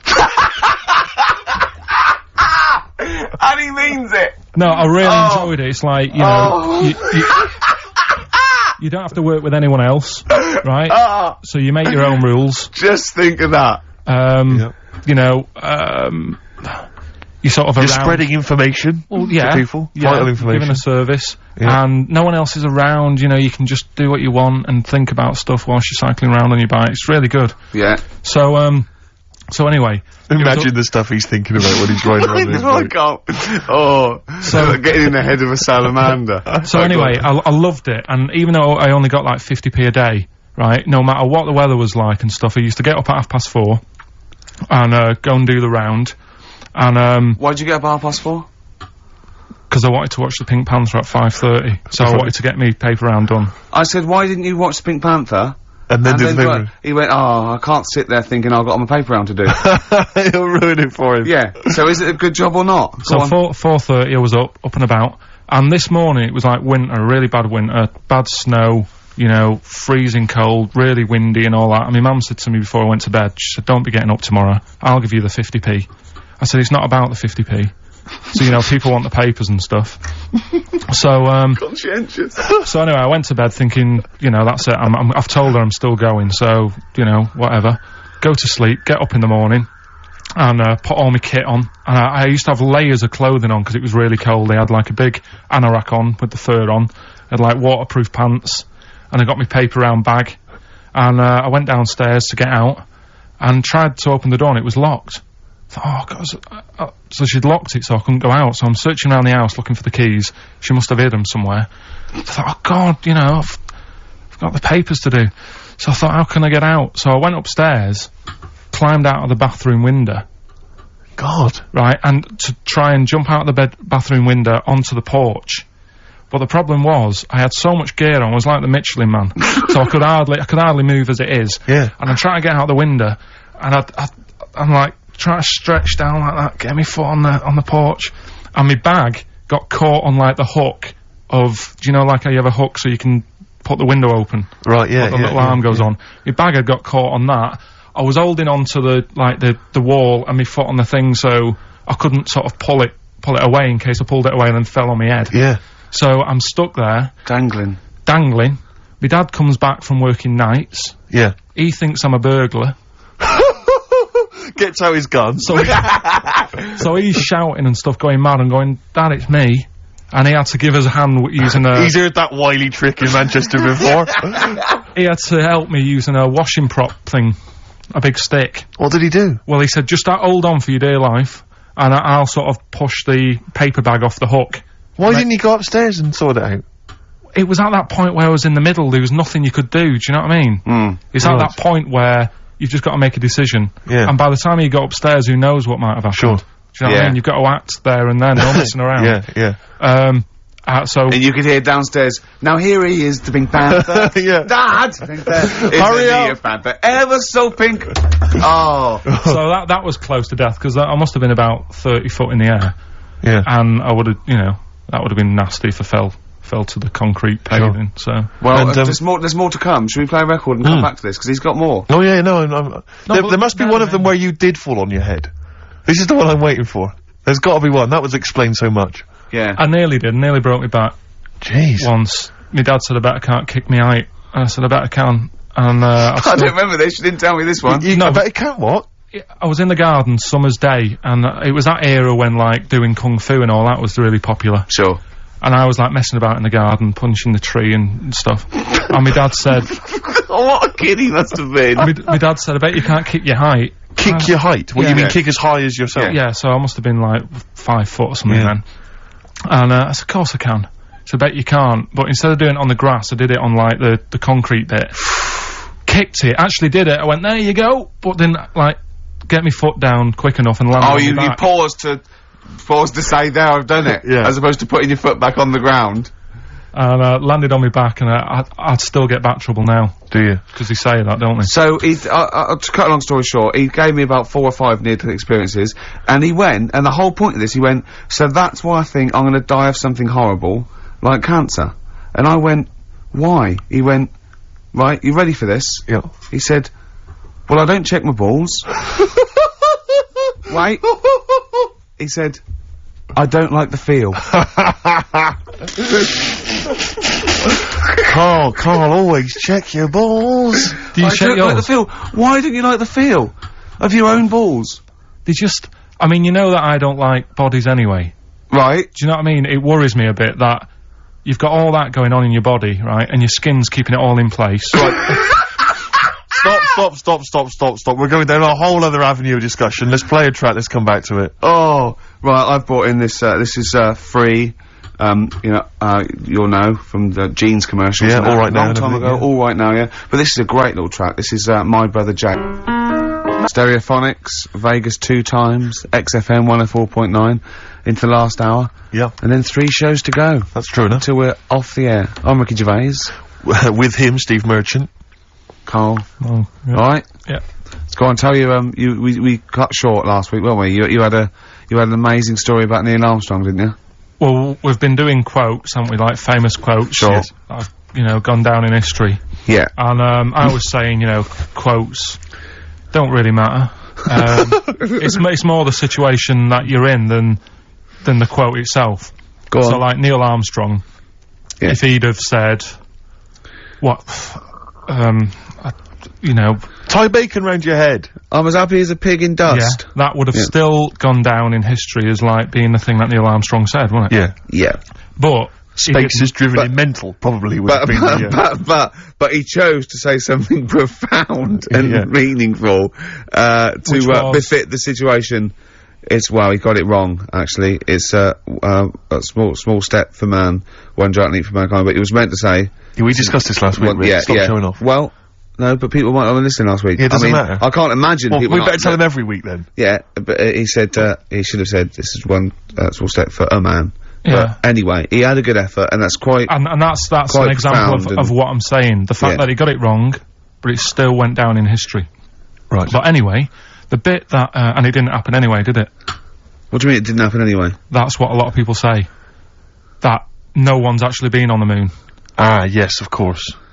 They filmed it in Teddington Well, Studios. they were saying something about there was shadow on the film, and you won't get shadow on the film, and there's all sorts of things. These people that you always quote as they, Who are they? are they living in jars? Are they little fellas in jars? Look, Go on.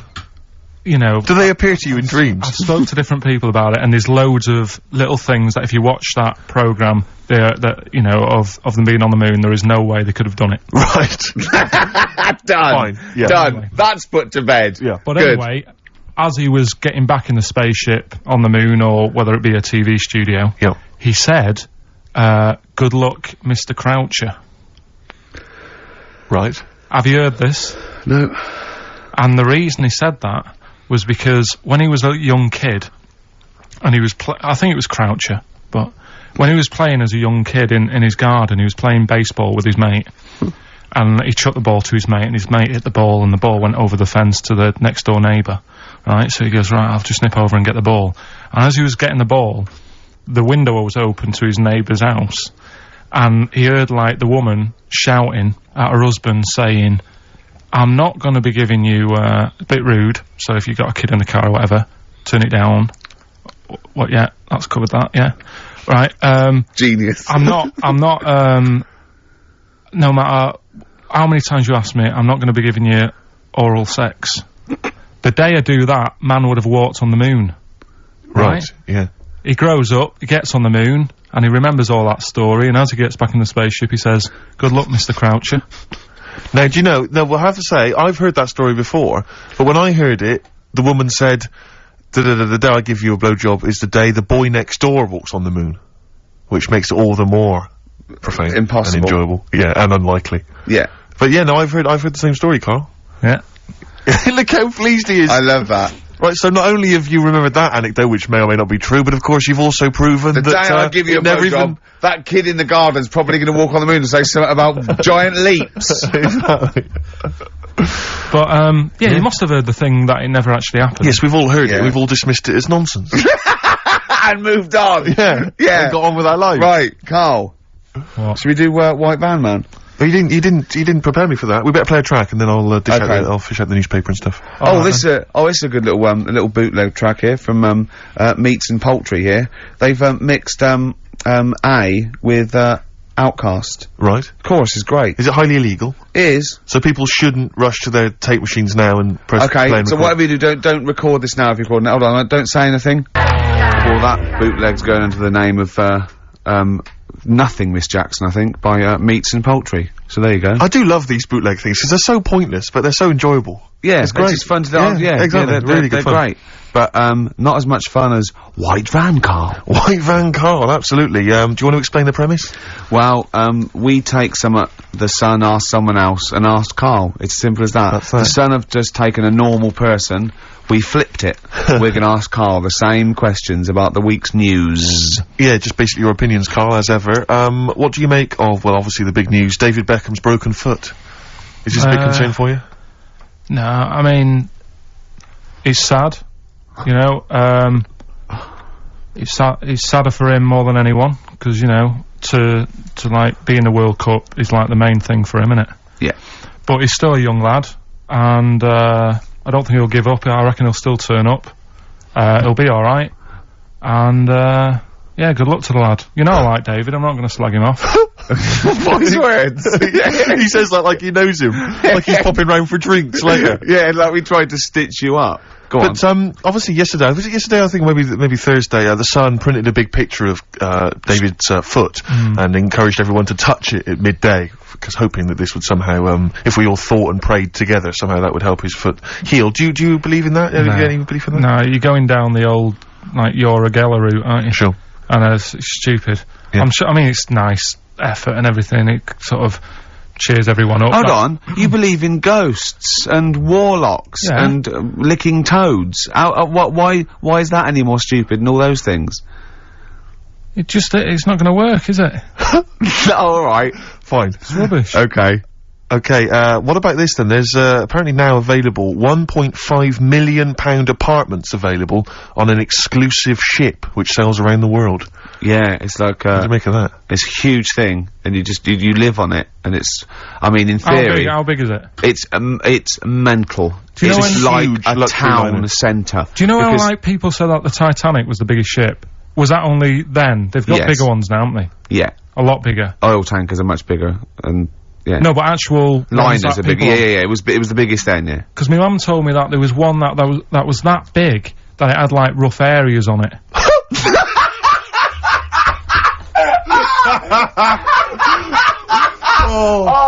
Oh, God! Don't go starboard. Oh, God! No, but you know what I mean? Right. It was like we're thinking of moving. We're seeing Yeah. the captain. We're thinking of moving to a nicer area. Oh, I've heard they're very rough in aft. Oh, God! Oh, that's They steal your fantastic. tyres. A ship's so big there was rough areas. Oh. how big is this one that you're talking about? Well, I don't know, it doesn't give me the specifications here, but They're it's huge. They're huge. In theory, I mean, it's that thing with it's obviously marketing, but they're gonna solve the overpopulation crisis, where soon we'll all just be floating around the sea. Yeah, But yeah, I can see that, because I mean, think about it, right? I've been talking to Ricky about it. I was hoping to buy somewhere in London, but there is no way in this world that I can afford it, right? And you look at all the wasted space, like with the Thames, all it's doing is like collecting crisp packets and stuff and Coke cans, and people have to clean it up. Whereas if you got a load of boats on there, yeah. problem Perfect. solved. Yeah. Would you live on a problem boat? solved. What's his name did it, didn't he? What's that programme? Is it Bergerac? Noah. Oh, Bergerac? There was one where he lived on a boat. I think it's quite... That was Shoestring. Yeah, I'd give it a go anyway. Noah. I'd like to see you, living in the air, maybe in a giant hot air balloon. Yeah, alright. But, no, the boat thing, 'cause Because it is going to get bad as well, isn't it? They're saying that the water's melting or whatever. The water's melting, The ice is melting. Yeah. And there's going to be more water and less land. So in the future, it's probably going to be the way we're going to be living, isn't it? Have you seen that film Waterworld? Nah, I don't fancy it. Because that sort of predicts that, yeah. What, are they saying that the ice thing will come out? Yeah. But at the same time, I was thinking about this a couple of weeks ago.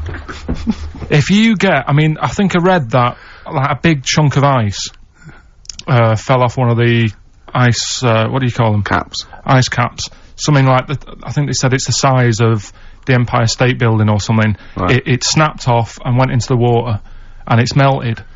And they say, oh, it's bad news, you know, that something that size is melting. But the way I look at it, if something that size falls into the water, it's like a big ice cube, and it's gonna freeze it up again. You with me? Not really, Carl. Go on. Right, you get a giant ice cube, the size of the Empire State Building, stick it in the water, it's gonna make, it's gonna stick back on again, isn't it? Well, no, only if it freezes up again. Yeah, well, it will freeze up. The water's gonna get cold again, because you've just put a giant ice cube in the water. So when you put an ice cube in a drink, the drink doesn't freeze, does it? No, the ice melts. If you put one the size of an Empire State Building in your glass of Jack Daniels, it's gonna make it freezing. It's not going in a glass of Jack Daniels, it's going in the ocean. I know, but you see, I'm using my fables. Imagine a world. Use your brain instead! Imagine the world, imagine the sea, like the Arctic or whatever, as a glass of Jack Daniels. Okay. A big ice cube falls into it. It freezes, it melts back on again. So we're alright, I don't know why everyone's worrying. God, thank God for that, I was getting panicked. Oh, fine. Do you understand what I'm saying? Yeah, no, you're right. Yeah, that will happen. Should we play some more music and then come back to White? This is better than ever. This is dynamite this week. Got another one there? Well, it's just your thoughts really on the Queen Mum's very British send-off that she was given this week. Yeah. What do you make of all those people queuing up to see her? Did you think that was incredible? Right. Well, we said last week, you know, there was I don't quite understand why there was so many people there, who were, like, getting really upset. Do you know what I mean? Really upset, crying and stuff, and, you know, you can lose someone who's, like, related to you, and you don't cry like that. You sort of sit there and you think back to what you did with them and stuff, and then that's it. But, the queue thing, wasn't it like miles long and stuff? Yeah. It was, yeah. Right, I was sat watching this with Susan. 12 hours queuing. Yeah. It never got to 12 hours. It did, but that was the estimated time. No, but how long is a queue when they're just, like, you know, walking along? Think how far you can sort of, like, stagger in 12 hours. Incredible. It's been ridiculous. Yeah. But, again, you know, if they want to do that, it's their time and that, isn't it? And it was at the weekend, so they could have... It's not as if they got out of work to do it. No. You know what I mean? They used their own time, so good on them. But I thought, right, what they could have done... Remember when I studied Che Guevara? Yep. Yeah. Right? And don't be offended by this, it was just an idea, because they did it with Che Guevara. Remember when they cut him up? Yes, they cut him up, yeah. What was the reason for cutting him up? Well, they cut up Che in order to try and, you told us that they were going to send bits of his body to Fidel Castro and various other people, wasn't that right? As a warning, wasn't it, though, to all the people, like, one to... Yeah, my understanding was that they cut him up in order to, so they could bury him in different places, so that there'd be no shrine, there'd be not one place that you could go to in order to sort of make him into a martyr. A little bit like that. I've, like, I can vaguely see where this is going. 6 queues, and it's like, number 1, you can, you know, go and pay respect to her head, or whatever. Oh, God. No, but I just was thinking the way of speeding it up. I'm not having a go, because they haven't done it, so it doesn't matter. God. But they did it with Che Guevara. Yeah. Everybody would have felt like they've got close to her. And it would have speeded it up. No, I mean, but I can understand. Can I just say that genuinely, Carl is not being disrespectful here. This is his best idea to cut down the queues. So don't phone in. He's not suggesting we should have done this. He genuinely is. But I mean, he's not doing it to be nasty or wacky or you know. He thinks this is a good idea. So can I just throw a thought at you? Che Guevara, who was like a powerful man who did a lot for the world and what have you. Yeah. And are you aware that I feel slightly responsible for this, because have you heard of the quote, a little knowledge is a dangerous thing? Yeah. Okay. Steve, next one? No, just a very quick question. I can understand those that have queued for 12 hours to see the head. I'd be a little bit annoyed if I got there to find a toe. I'll tell you what, though. I'll tell you what they could do without chopping her up. They could put about 9 queues, each could see each hip she had. That's true enough. Because she's had about 9 of them. Yeah. So it'd just be, if you want to see the whole body, it's 12-hour queue. If you just want to see a couple of the hips. Here's another suggestion for you, I've just thought, right? What? Instead of everyone queuing to see her, why not put her on a trolley and wheel her past everyone else? Running. So Yeah, you could have some students on Rag Week, they could combine it, like when they're always pushing a bed. You know, they could just run it along the queue. No, That'd be fantastic. That'd be disrespectful. Right, as opposed to the chopping up. So, Sure. no, Right. but just an idea. Just I apologise now if anyone's offended. Anyone offended, I'm sorry, but Yeah. Okay, finally, this is more frothy. Liz Hurley lying low, apparently, at Elton John's house to try and avoid the press now that she's had a child. That's a good place to go to avoid the press. Exactly. Yeah, yeah, Elton John's house. Everyone seems to be friends with Elton John, Yeah, don't they? Every celebrity's why friends did he pop into Elton John's house? What is he running some sort But of... it was like when Robbie Williams was a drunkard and a drug addict, he went to Elton John's. Yeah, and who's the Elton other helped fella him. that went there as well? What's someone to, to recuperate and shoulder to cry on? Is he giving out false passports? But I and, don't know like, if people have seen his moustaches? history. He's not the man of, I mean, I know he's cleaned himself up now, but, maybe that's it. Maybe he's got this kind of insight into how to deal with celebrity. Yeah. What do you reckon, I Carl? think it's just genuine mates with him. I think he's suppose just like so. a friendly I bloke. think she's been doing too much lying low in the first place. That's part of the problem, isn't it? High five, Carl. That was a genuine joke from Carl there. And he's so proud of himself. Look at his little face. Too much lying low. Oh, that was No, Mike but I Van agree Carl. with you. Why can't she just go around to her mum and dad's or something rather than Elton John where everyone's looking? Yeah. Yeah, Yeah. that's the point, isn't it? Yeah. So that was good, yeah. Very good, yeah. Oh. Right, what music we got? We got, Bit of flaming lips. Flaming Lips, excellent. There's the classic Race for the Prize. Should have been a big hit, never was, sadly. The Flaming Lips and Race for the Prize. Just playing that, Rick, for everyone who emails us saying. We get a lot of emails every week, but we obviously don't really respond to them because we're very lazy people. But we obviously appreciate it. And I play that particularly for Claire, who's emailed in saying her friend Sarah Prosser would like some Beatles. We're not going to play the Beatles this week, but Sarah apparently loves us more than words can express. More than Carl could express. Absolutely. And now he's coming or Lawnmower Man, if you've seen that film. More like Lawnmower Man, if you've seen the film. You'll know what I mean. And his homework was to just study quotes, really, on happiness and stuff and general well-being. He's not a big happiness quote fan, are you, Carl? Not really. So what have you done? You've come up with something, haven't you? Right, yeah, I told you, right? Because a lot of these are just things you say every day. They're nothing special. So what I'm doing... Well, you say them every day. Well, the sort of things you come out with and you don't even think about it, do you know what I mean? Yeah. They're on the TV all the time, people on the radio are saying these sort of little quotes. Sure. And, what I've done is, remember that programme on Channel 4, Faking It? Yeah. Where they got some, like, posh kid to be on a door and all that. What I've done, I've, Imagine if that was the pitch for the show. Dear Channel 4, just gonna get a posh kid on a door or something? Yeah, Yours come sincerely, in, Carl. come in. Yeah. TV producer. Yeah, yeah, go on. So, what I've done, this little book of quotes, happiness quotes, I've picked 2 that are real, Okay. and I've made one up. Right?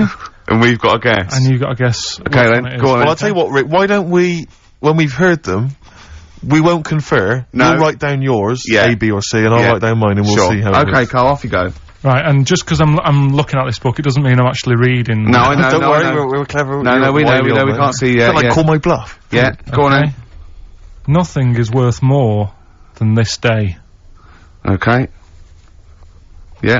Yeah? Alright. Yeah. The way I see it,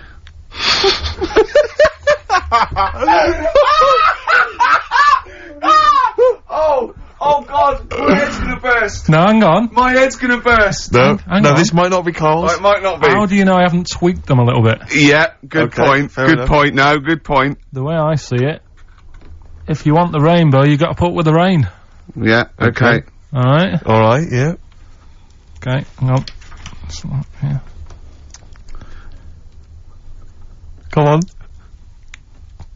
Cat food,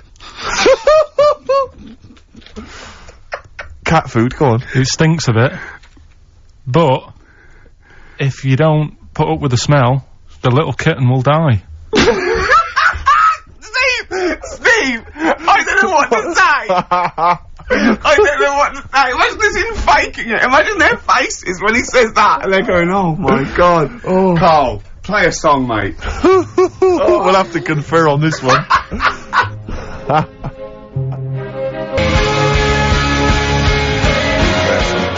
Blair. Well, that's just amazing, Carl. Just read them again. Two were real, one was fake. Go on then. Right. First one. Nothing is worth more than this day. Excellent. Next one. What does that mean? Well, cherish now, cherish your time. Okay. Because you can't get it back, and you know. That's the way I saw it. Carpe diem, whatever it is, seize the day and all that. Okay. If you want the rainbow, you've got to put up with the rain. Yeah, of course. Yeah, rough with the smooth. You know, it's not all plain sailing, but you know, rainbow's beautiful, but it comes because of the rain, which you might not like. So make the most of everything, and good. Cat food doesn't smell good, but if you don't put up with it, then the little kitten will die. Right, now, Carl, that is a good effort. Now, that one's yours. I mean, obviously, right? Right, no, but it's a good effort, right? I mean, it slipped seamlessly into the others. Yeah. Don't think it didn't. No, but it's good. I mean, we knew it was that one, but, what I will say is, it's good, but what you don't know, maybe subconsciously, is, I mean, it's very similar to, the putting up with the rain and the rainbow, but that's good. Why do you think that? Well... What does mine mean? Well, even though it smells bad, it's good for something. Right, so I didn't look at it like that. What did you look at that? I kind of thought... Was yours more specifically about cat food, generally? Because you know, normally it's an analogy. Yeah, or a metaphor for something, you know, much bigger. Well, no, the way I mean, Dolly Parton, who I think did the rainbow rain thing, she wasn't specifically concerned about weather conditions. No. It was a sort of general idea. Yeah, it was all about life. Yeah. Well, that's what I've done. Go on, I've used an everyday thing. Yeah.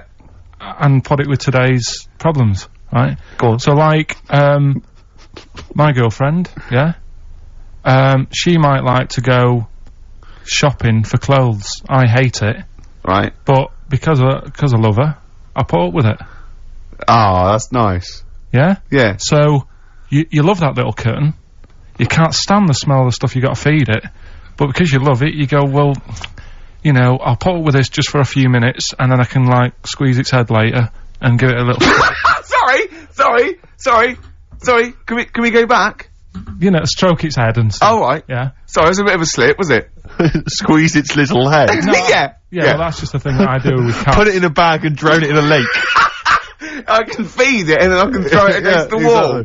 So you didn't see it like that, did you? No, that's very good. So it's about love, is it? It's about putting up with the bad things for something you love. Yeah. Well, that's nice. But Carl, you seem now to be convinced and rather smug that you've tricked us and that you've fooled us and that we didn't understand it. Well, I say that's your fault, not ours. No, it's not, though. I mean, look, that man in Forrest Gump, he was a bit of a nutter. And he came up with the life as a box of chocolates thing. Yeah. Now, if that was in this book, you say, oh yeah, brilliant, you know, good bit of work. But if he was sat here doing the show with you, you'd be taking the mickey out of him. Sometimes I feel he is. No, but, Carl, I could, in fact, if people are out there, we're too lazy, could you write down everything Carl's ever said? Because I think we could publish that. Yeah. He said one today, he saw my, salamander, it's not a euphemism, he saw my salamander and it's just sitting there in the tank. Your exotic pet. Yeah, and he's worried about there not being a lid on, and he said, I went, what are we worried about? He said, well, he said it sits there for 24 hours a day, obviously planning to get out. Well, it's got nothing else on its mind, and it's, the daft thing is, he has actually got the lid ripped up a little bit. Like, it's got nothing else to think about. And it'll be looking up there, and it's gonna get out. But what's the worst that could happen? What's it thinking? What do you think it's thinking, this salamander? It's got its eye on the DVD player. I can have Ian be down the market. Well... Oh, God. Are they dangerous? Could I just say something? Are they dangerous? I think the salamander's thinking exactly the same things as you. I mean, to look at you, you've got the same expression on your face. You know what I mean? You're dressed in green as well. You've got a little round sort of Hamburglar type head, like the salamander. Very similar. And yet I think, and you bonded with it, didn't you? Yeah, but I probably would have tried to get out, but my little paper round bag would just hang on the corner. Yeah. Listen, can we have more nepotism on the show? I know that we did that earlier with the teacher haven't got long, have we? We haven't. My housemate, you remember I was working out with him last week to Helen from Big Brother's Dancercise video. That's just frightening. Yeah, we've kind of let that slip a little bit, I've got to be honest. But anyway, he's joined this band. They're called Fujiya and Miyagi. Slightly difficult to pronounce, but anyway, this is a track that I think's been getting some play by Nick Luscombe and John Kennedy on XFM. They got a gig this week at the Pool on Curtin Road. That's 18th of April, Thursday. Let's play it. Can I just say I've got a fridge freezer for sale, 400 quid or nearest offer. It's great. It's been great. Carl, any more? Oh, tell that story that you were telling me about your dad when he was driving. Well, it's just that you were talking about. Well, I mentioned Forrest Gump. Yeah. And the Forrest Gump types. When my dad was when he was a taxi driver, yeah, you used to have to sort of do your bit for the local area. Oh God! By taking the Forrest Gump people to Blackpool. Yeah, is that what they're called now? The Forrest Gump people? Is that what the organisations that support them asked for them to be referred to? A minibus with life is a box of chocolates. Yeah, exactly. Well, Forrest Gump types. It must be. So you work with these people. It was the people with learning difficulties. Yeah, and they used to get 5. Coming home must have been a busman's holiday. So he got 5 of them in the cab. Yeah. And he had to go to Blackpool, and 4 of them were really good, you know, behaving themselves, didn't mess about, weren't fighting and stuff, but there was one who was just causing loads of trouble and he couldn't control him. Oh, and what you've got to be able to do with people like that, you don't want them to get stressed out because it's not good for them. It stresses them out, and you could end up with a bit Thanks, Dr. Carl. You could end up with a bit of a riot on your hands. So he thought, I'll nip this one in the bud right now. And he pulled up just on the outskirts of Blackpool, and he took the one out that was causing problems and put it in a wheelie bin. Oh, no. Oh, I'm sorry. I apologise. He did what? Oh, he did it for the good of the others. He put it in a wheelie bin. He was having a good time. He thought it was one of the rides. Can you stop saying it? Him. Yeah. He was having a good time, and once he calmed down, my dad went back and picked him up, and he was fine. He had a good time. He left him in there the whole time the others were in Blackpool? No, he left him there, not the whole day, probably about an hour and a half. In a wheelie bin? In a wheelie bin. Why couldn't he get out? Because, like, his arms were trapped on the thing. It's one of those... What, he tied him up? No, do you know, like, because he was a big fella, and, like, he managed to get him in so his arms were down the side like that, so he was a bit trapped. Wasn't he screaming and crying and stuff? He was making a bit of noise, but do you know what I mean? What you feel served him right? Well, but anyway, I didn't really want to talk about it. He just brought it up because of Forrest Gump. Did his, family know about this? Is this the first time they'd have heard about this? He didn't get asked to do it again. Because he had another problem similar to it where he had a little minibus, and it was his job to take a load of old women to the bingo hall, and it was miles away. And he took him there. There was no problem. About 10 old women in a minibus. One of them was causing trouble, so he pulled over it. No, right, so he took him there, everything's fine, he dropped him off, they had a lovely night, right, they had a lovely night, won a bit of cash, coming back, it's a bit of a late night, and they all started moaning at him, going, I want to be dropped off here, take me there, I want to be dropped off first, I've got to get up early, blah blah, my husband's expecting me, I'm already late, take me here first, take me there, and he just pulled up, in the middle of nowhere, said, get out. And he made them get out, and they all called for taxis. They charged that company who was meant to be taking them home in the minibus, and he got the sack. But a similar sort of story. You can't be dealing with it when people don't sort of just calm down and, like, solve the situation. Yeah. They're just all like, I want to be dropped off first, take me here first, take me. Yeah, so he acts like a madman. Good. Oh, that was great. Alright, we've got a crack on, haven't we, really? Says so much. See? Strokes. Someday. Now, that was a better choice, wouldn't it, to start off with? Hello, ladies and gentlemen. XFM 104.9. I'm Ricky Gervais, obviously. Steve Mitchell. No, come on, let's get my name right from now on. That novelty's worn off. What is it? Is it Steve Merchant? Oh, yeah, that's the wrong one, isn't it, Mitchell? The Guardian got it wrong, it's Steve Merchant. And the more I say Mitchell, the more people are thinking exactly, it might be Mitchell. Oh, God, sorry, Dave. But Carl wanted to start off with the stereophonics. Oh, loser. Because it was a newer track. And Carl now, we've made him what he is. He was nothing when we found him. He was like work experience. And now he's going, oh, we should start off with stereophonics. I'm going, trying to tell you what to do, Ricky. If I want anyone's opinion, I don't. Basically. But he'd probably come to me, I imagine, wouldn't he? I'd be the first person. Before Carl, I'd consult you, Steve. Thank you. Just keep it, just because he was in a, was it Pilkins Making Music?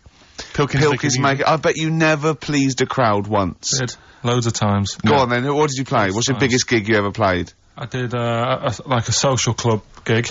Yeah. And it wasn't just about the music either. I used to. What else could it be about? I used to take prizes and cigars and stuff. In a youth club? To give away. I just love these, like, 14-year-old manx hanging out going, let's go down here, you might have some fags and cigars for us. Well, it was whatever, like, was on my mum and dad's dressing table. That could have been embarrassing, couldn't it? That could have been deeply embarrassing. Oh, yeah. Oh. You've won. And third prize, some handcuffs. And a black mamba. I'm not saying that at any point in your upbringing, your parents left around any kind of marital aid on the dressing table. Don't think I'm saying that, Carl. I'm not suggesting. Like, he doesn't like this, does he? Well, I can understand why. Oh yeah, because it's about his parents having sex. Well, they must have. Yeah, at least 3 times. I think I was an accident. They still have had sex. Oh, Carl. I think it's been ongoing. Just because my brother and sister are quite older than me. Yeah, me too. I was an accident. I know that. Yeah. How old's your brother and sister? I think my sister's about 39. Right. And my brother's about 37. Okay. And you're 29. I'm like 29. Right, so, yeah, my next one's 11 years older than me. Yeah. That was definitely Do you want to have a hug, you two, or? Yeah, yeah. You're dealing with it now? You got over it? Well, would you like to see us have a hug? Oh. You had a mobile disco as well, You're having a laugh, aren't you? Every single gig I did, it's dynamite. The people loved it. It was storming. What was it called? I ran it from about the age of 14 to 18. What was it called? Was it called in the name of our mobile disco? Yeah. It had 2 names in its lifetime. Yeah. It started its life as, bear with it. Go on. The rock and roll DJs. Oh my god. The rock and roll DJs, that's the worst. I mean, that's the worst. Yeah. That's the most appalling. But then it became pretty bad after that, when it became the Fantasy Island Roadshow. Why? I don't know. Because everyone up to you looked like Tattoo. Partly that, and because I liked the programme Fantasy Island. Why did you like the programme Fantasy Island? Well, it was about love on an island. It wasn't. It was about a midget on an island. No, the midget was a minor character. It was about people going to find love and romance. You obviously switched off once the midget had gone off and said, there's the plane. Oh, that's that then. Your parents went, that's over then. It's only 5 minutes long. Yeah, well, it's... Let's watch that fantasy midget. Yeah. What happened then? Because didn't they acted out their fantasies on an island? Well, people would pay to go to the island, to live out their own romantic fantasies, and invariably that's what was it always romantic? It was always about getting off. It was a kind of love island, yeah. Was it? Well, no, not always. Sometimes they might be. Maybe I didn't watch the whole one. Maybe I did just see him, like, smack a little tattoo round the head. I think you just saw the trailer. Oh, really? But, so what does it sort of go? I've always wanted to have someone in... Well, no, it might be something like, I've always wanted to sort of, live out, being a gunslinger in a Wild West frontier town, so you might kind of create that fantasy. But what's that got to do with... Well, he invariably would find love, or he'd sort out some emotional problem he had. It was much more a spiritual, emotional journey than it was about little midgets running around. But was it like, I'd like to be a cowboy, and, like, Remember the Shag?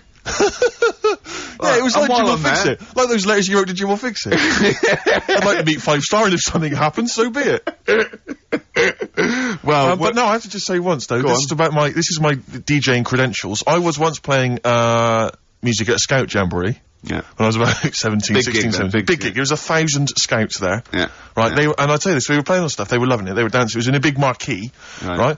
I slapped on Smells Like Teen Spirit. Yeah. Right? They went mad. They went mad for it. They were moshing, they were climbing up the poles. The organisers were going, switch that off, right? They're going crazy. And I was there going, no, that's what they like, I'm gonna do it. And it was like Footloose. It was unbelievable, it was just like Footloose. Then I came in with Rage Against the Machine, Killing in the Name of, the place went wild. Yeah. And they were trying to get me off the decks. It was like it was It's like Bill Grundy interviewing the Sex Pistols. And then when the head of the enemy had you killed, exactly, like, there was some sort of mafia thing, and it was all hushed up, that the scouts went there one night with all candles, and they said by a grave, and that was the end of the film. It was a film, I assume.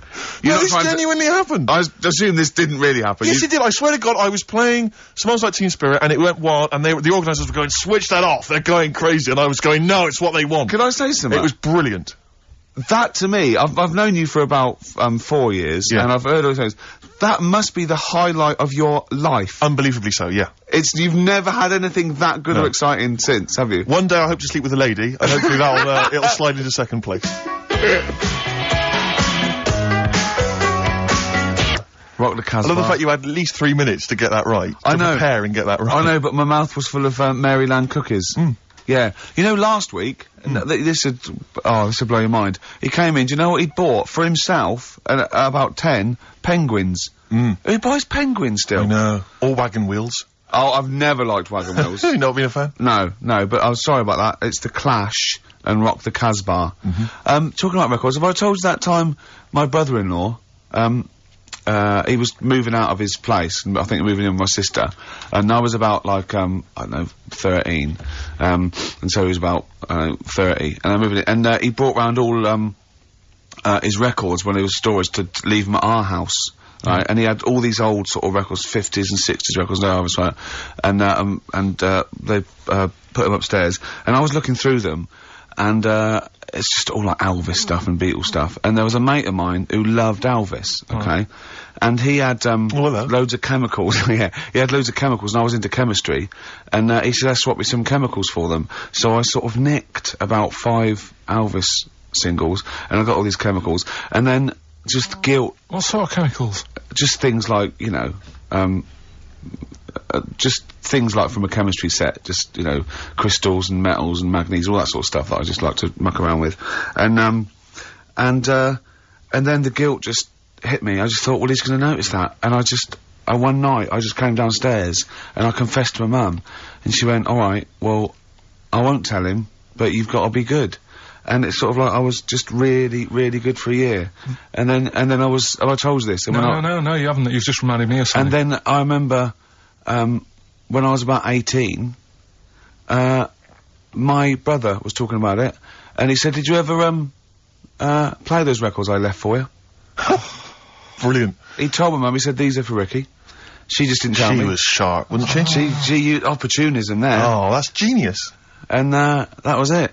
That's why I was good. But you've never stolen anything since, have you? No, I don't. Except that spate of shoplifting after that to teach your mum a lesson. yeah. Well, I went round, and, arson. No, I did. I just couldn't believe it. It was terrible. I remember, I think all kids go through a phase of shoplifting. Well. And when I was going through it, I used to just little things, just like magic markers and, magazines, Mars bars, that sort of thing. Yeah. And cigars and dildos. And one day, right? Same thing. My mate, Anthony, his mum called up my mum and said, I've got to meet up with you. I've got to have a word with you. And, she said, what about? She said, I don't want to talk about it over the phone. So she goes, oh, right. Well, yeah, come round tonight then. So anyway, my mum sees me, she don't want to be in an awkward position and, like, be a bit embarrassed and what have you. So she sees me and she goes, right, Anthony's mum's coming round. What have you been doing? Yeah. So I go, oh, God. I said, I've been nicking stuff. So she goes, like, what? So, not big stuff. I've had a few calculators and, Mars bars and stuff. How many? I'll just work it out, hold on. Works out at 7.2 per day. So, how many calculators do you need? So anyway, so it was when that phase... You failed maths, didn't you? Everyone wanted a calculator. It was like a trendy thing, wasn't it? Right, oh yeah. In Manchester a couple of years ago, yeah. So, anyway, so I told her all this and I confessed to, like... Computers will make it there one day. I confessed to... There's magic in the back of battery. Go on. Confessed to nicking all this stuff. She comes round, she only wanted to borrow some money. Brilliant. She said, oh, I don't like asking, I was a bit embarrassed to ask you over the phone, but can I borrow 20 quid? Oh, that's fantastic. And there's me. That's great. And it's similar sort of thing to yours. And did you... And he went, hold on, Mum, let's just work out the interest on that. I banked 10%. She'll owe you £4.40. Yeah. Oh, so your mum was a loan shark. yeah. And did she mention? She went, I just stuff with that other. Because what I'm saying is, presumably you got your mate in trouble. No. Right, you didn't. No. She went, no worries, I'll just go and get my purse. It's on the dressing table. Exactly. Yeah. Carl, do you want a cigar? what other things you used to give away at your disco then that you'd find on the dressing table? You used to go into your parents' room and go, what can I give away tonight? It was stuff like cigars. Yeah. I'd like cigars. Yeah. I had a pair of tights. What do you mean? Unopened. You know, you get them in like a long... Who did you give that to? Just whoever did the prize. It was stuff like, you know, we did like a little raffle. Just imagine Carl going, this is for a pair Who's going joyriding this Pretty week? Polly, sheer. Exactly. Yeah, who's doing a bank job this week? Exactly, that's what it was used for, yeah. Just little bits of, you know, unopened makeup, just stuff like that. And did their parents not notice? No, because it's stuff that you're not that bothered about. If a telly went missing, they'd notice it. They would, wouldn't they? They'd be staring at a wall for 3 days. But a pair of tights and a cigar and that, you got away with it. Yeah. But it's funny as well, because like you had 2 names. I just like remembered. I started off as Dazzling Darren's Disco, just because the first lights I could afford belonged to someone who had their name put in lights. Right. So I went along with that name for a bit. Pretend you were called Darren. That's lovely. That's great. Is it worth it? Brilliant. And then it went on to Pilkins Making Music. Yeah. That's great. Anyway, should we have some more music? 'Cause, Yeah, we've go been on. waiting for hours. What are you going to play, Carl? We've got the Cooper Temple Claws Oh, lined up. brilliant. Yes, Steve Merchant here. Merchant. Steve Merchant. Yeah, okay, don't keep saying it. And Carl, obviously, yeah. Now, Stop fiddling, Carl. We've been digging around in Carl's office, haven't we? As ever, Rick. He's a little bit nervous about this, well, but he doesn't need to be. I don't think he is. You just need to trust us, Carl. Just trust us. Trust us with the music. Trust us with the speech output. Trust us with That's easy for me to say. Yeah. But I'm conscious, Rick, that sometimes perhaps we're a little ill-prepared on the show. And I just wanted to make sure that we were sort of keeping ourselves abreast of developments, changes at the station, policy. You said breast. Thanks. You know, policies particularly, and I was lucky enough just to stumble across this, and I feel that actually a couple of weeks back we were a little ill-prepared, because we hadn't read this. Yeah. This is the XFM, information. It's the guidelines, if you will. Sure. On how to react to deaths, disasters, and other news emergencies. Yeah, and there's very important ones, like a royal death, there's like, you know... Well, there's certain criteria. I mean, obviously... the general guidelines state that occasionally something will happen in the world that prompts XFM to break away from the normal programming and react to our audience's feelings of shock or grief. As broadcasters, we have a duty to think carefully They're not talking about our show there, are they? They're talking about something happening No, there. all shows. I mean, no, like people being caused grief, just Carl's on the air. Right. You mean like, you know... I mean a bigger event. A royal dying. A royal dying or some kind of, you know, major disaster. Sure. We should be able to tailor our output to show that we feel the same way as the audience in these times of trouble. No, definitely. That would never involve the station shutting down completely, Rick. No. I want to reassure you of that now. And it would never involve playing classical music or stopping all speech content. Sure. Because they put that in there because a lot of stations, that's exactly what they do. Exactly. But XFM have deemed it that we don't have to go completely down the line there. We have to do it in our own little way. People need company at times like this. Yeah. And should be able to look to us for both factual information and emotional reaction. Sure.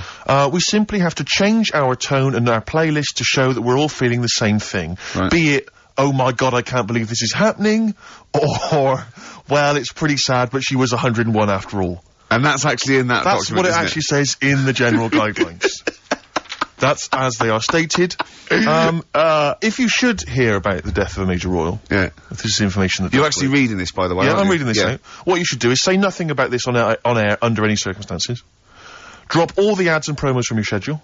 And if Chris Smith, the news guy, is in the building, get him in the studio immediately. Yeah. That's what it says, Carl. Yeah. If Smitty is, I don't care where he is, I don't care if he's on holiday. Let's phone him up now and tell him someone's died. To see how he would react. Get him down here. Get him down See how long yeah. it takes him to get down here. Where does Smitty live? Because I know where he lives. He lives in a cave and he slides down a pole.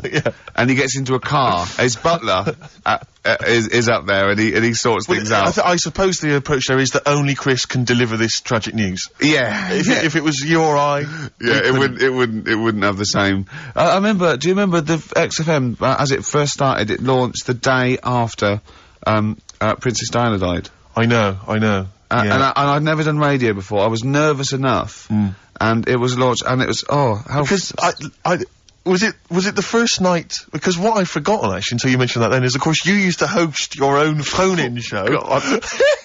I'd forgotten all about that. Yeah. Oh man, I gave that up after a week because it was just too stressful. I have never seen a man so petrified. I know. He spent all his time preventing people getting through on the phone lines. Yeah. He just wouldn't let people come on air. And for when I had to go on air, right, my mates sort of like came over the first day, and they were mucking around, and I was having a drink with them where I used to work, and I was going, I've got to go on air in a minute, and I was like drinking shandy or something, because I was saying I didn't want to be drunk and everything, and I kept saying, don't swear. Telling my mates not to swear. They look at me like I was mental. I was going, don't swear, because I'll swear. I was terrified of two things. Just swearing, by mistake. and operating the desk. I thought, I'm gonna, even if I get through operating the desk, I'm gonna swear. And it just, it was awful. Didn't you spill coffee over the machine and then go, oh shit, on your first link? I can't remember. But I know it wasn't a triumph. No, I started off with I was really like the music, and I started off with a classical piece by a bloke called Kuntz, who's a German composer. Brilliant. So I knew it was okay. You're then. off. I was off, yeah. And so how did it go then? Because I remember it was appalling. But Carl! He's a composer! Look it up! Yeah, I know he is. Right, 08700 800 1234. Yeah. If you know what the composer I'm talking... What? Yeah, we've done it now. Chill out, Carl. Come No, on. but you know what people are like? What? They take things badly, don't they? Like who? Like what? You just... It's like a bull to a red rag, whatever. Yeah, but the thing is that we say bad words and we get in trouble. But I was listening to Heart the other day, and they played Luther Vandross, and that song, was it Never Too Much, Never Too Much?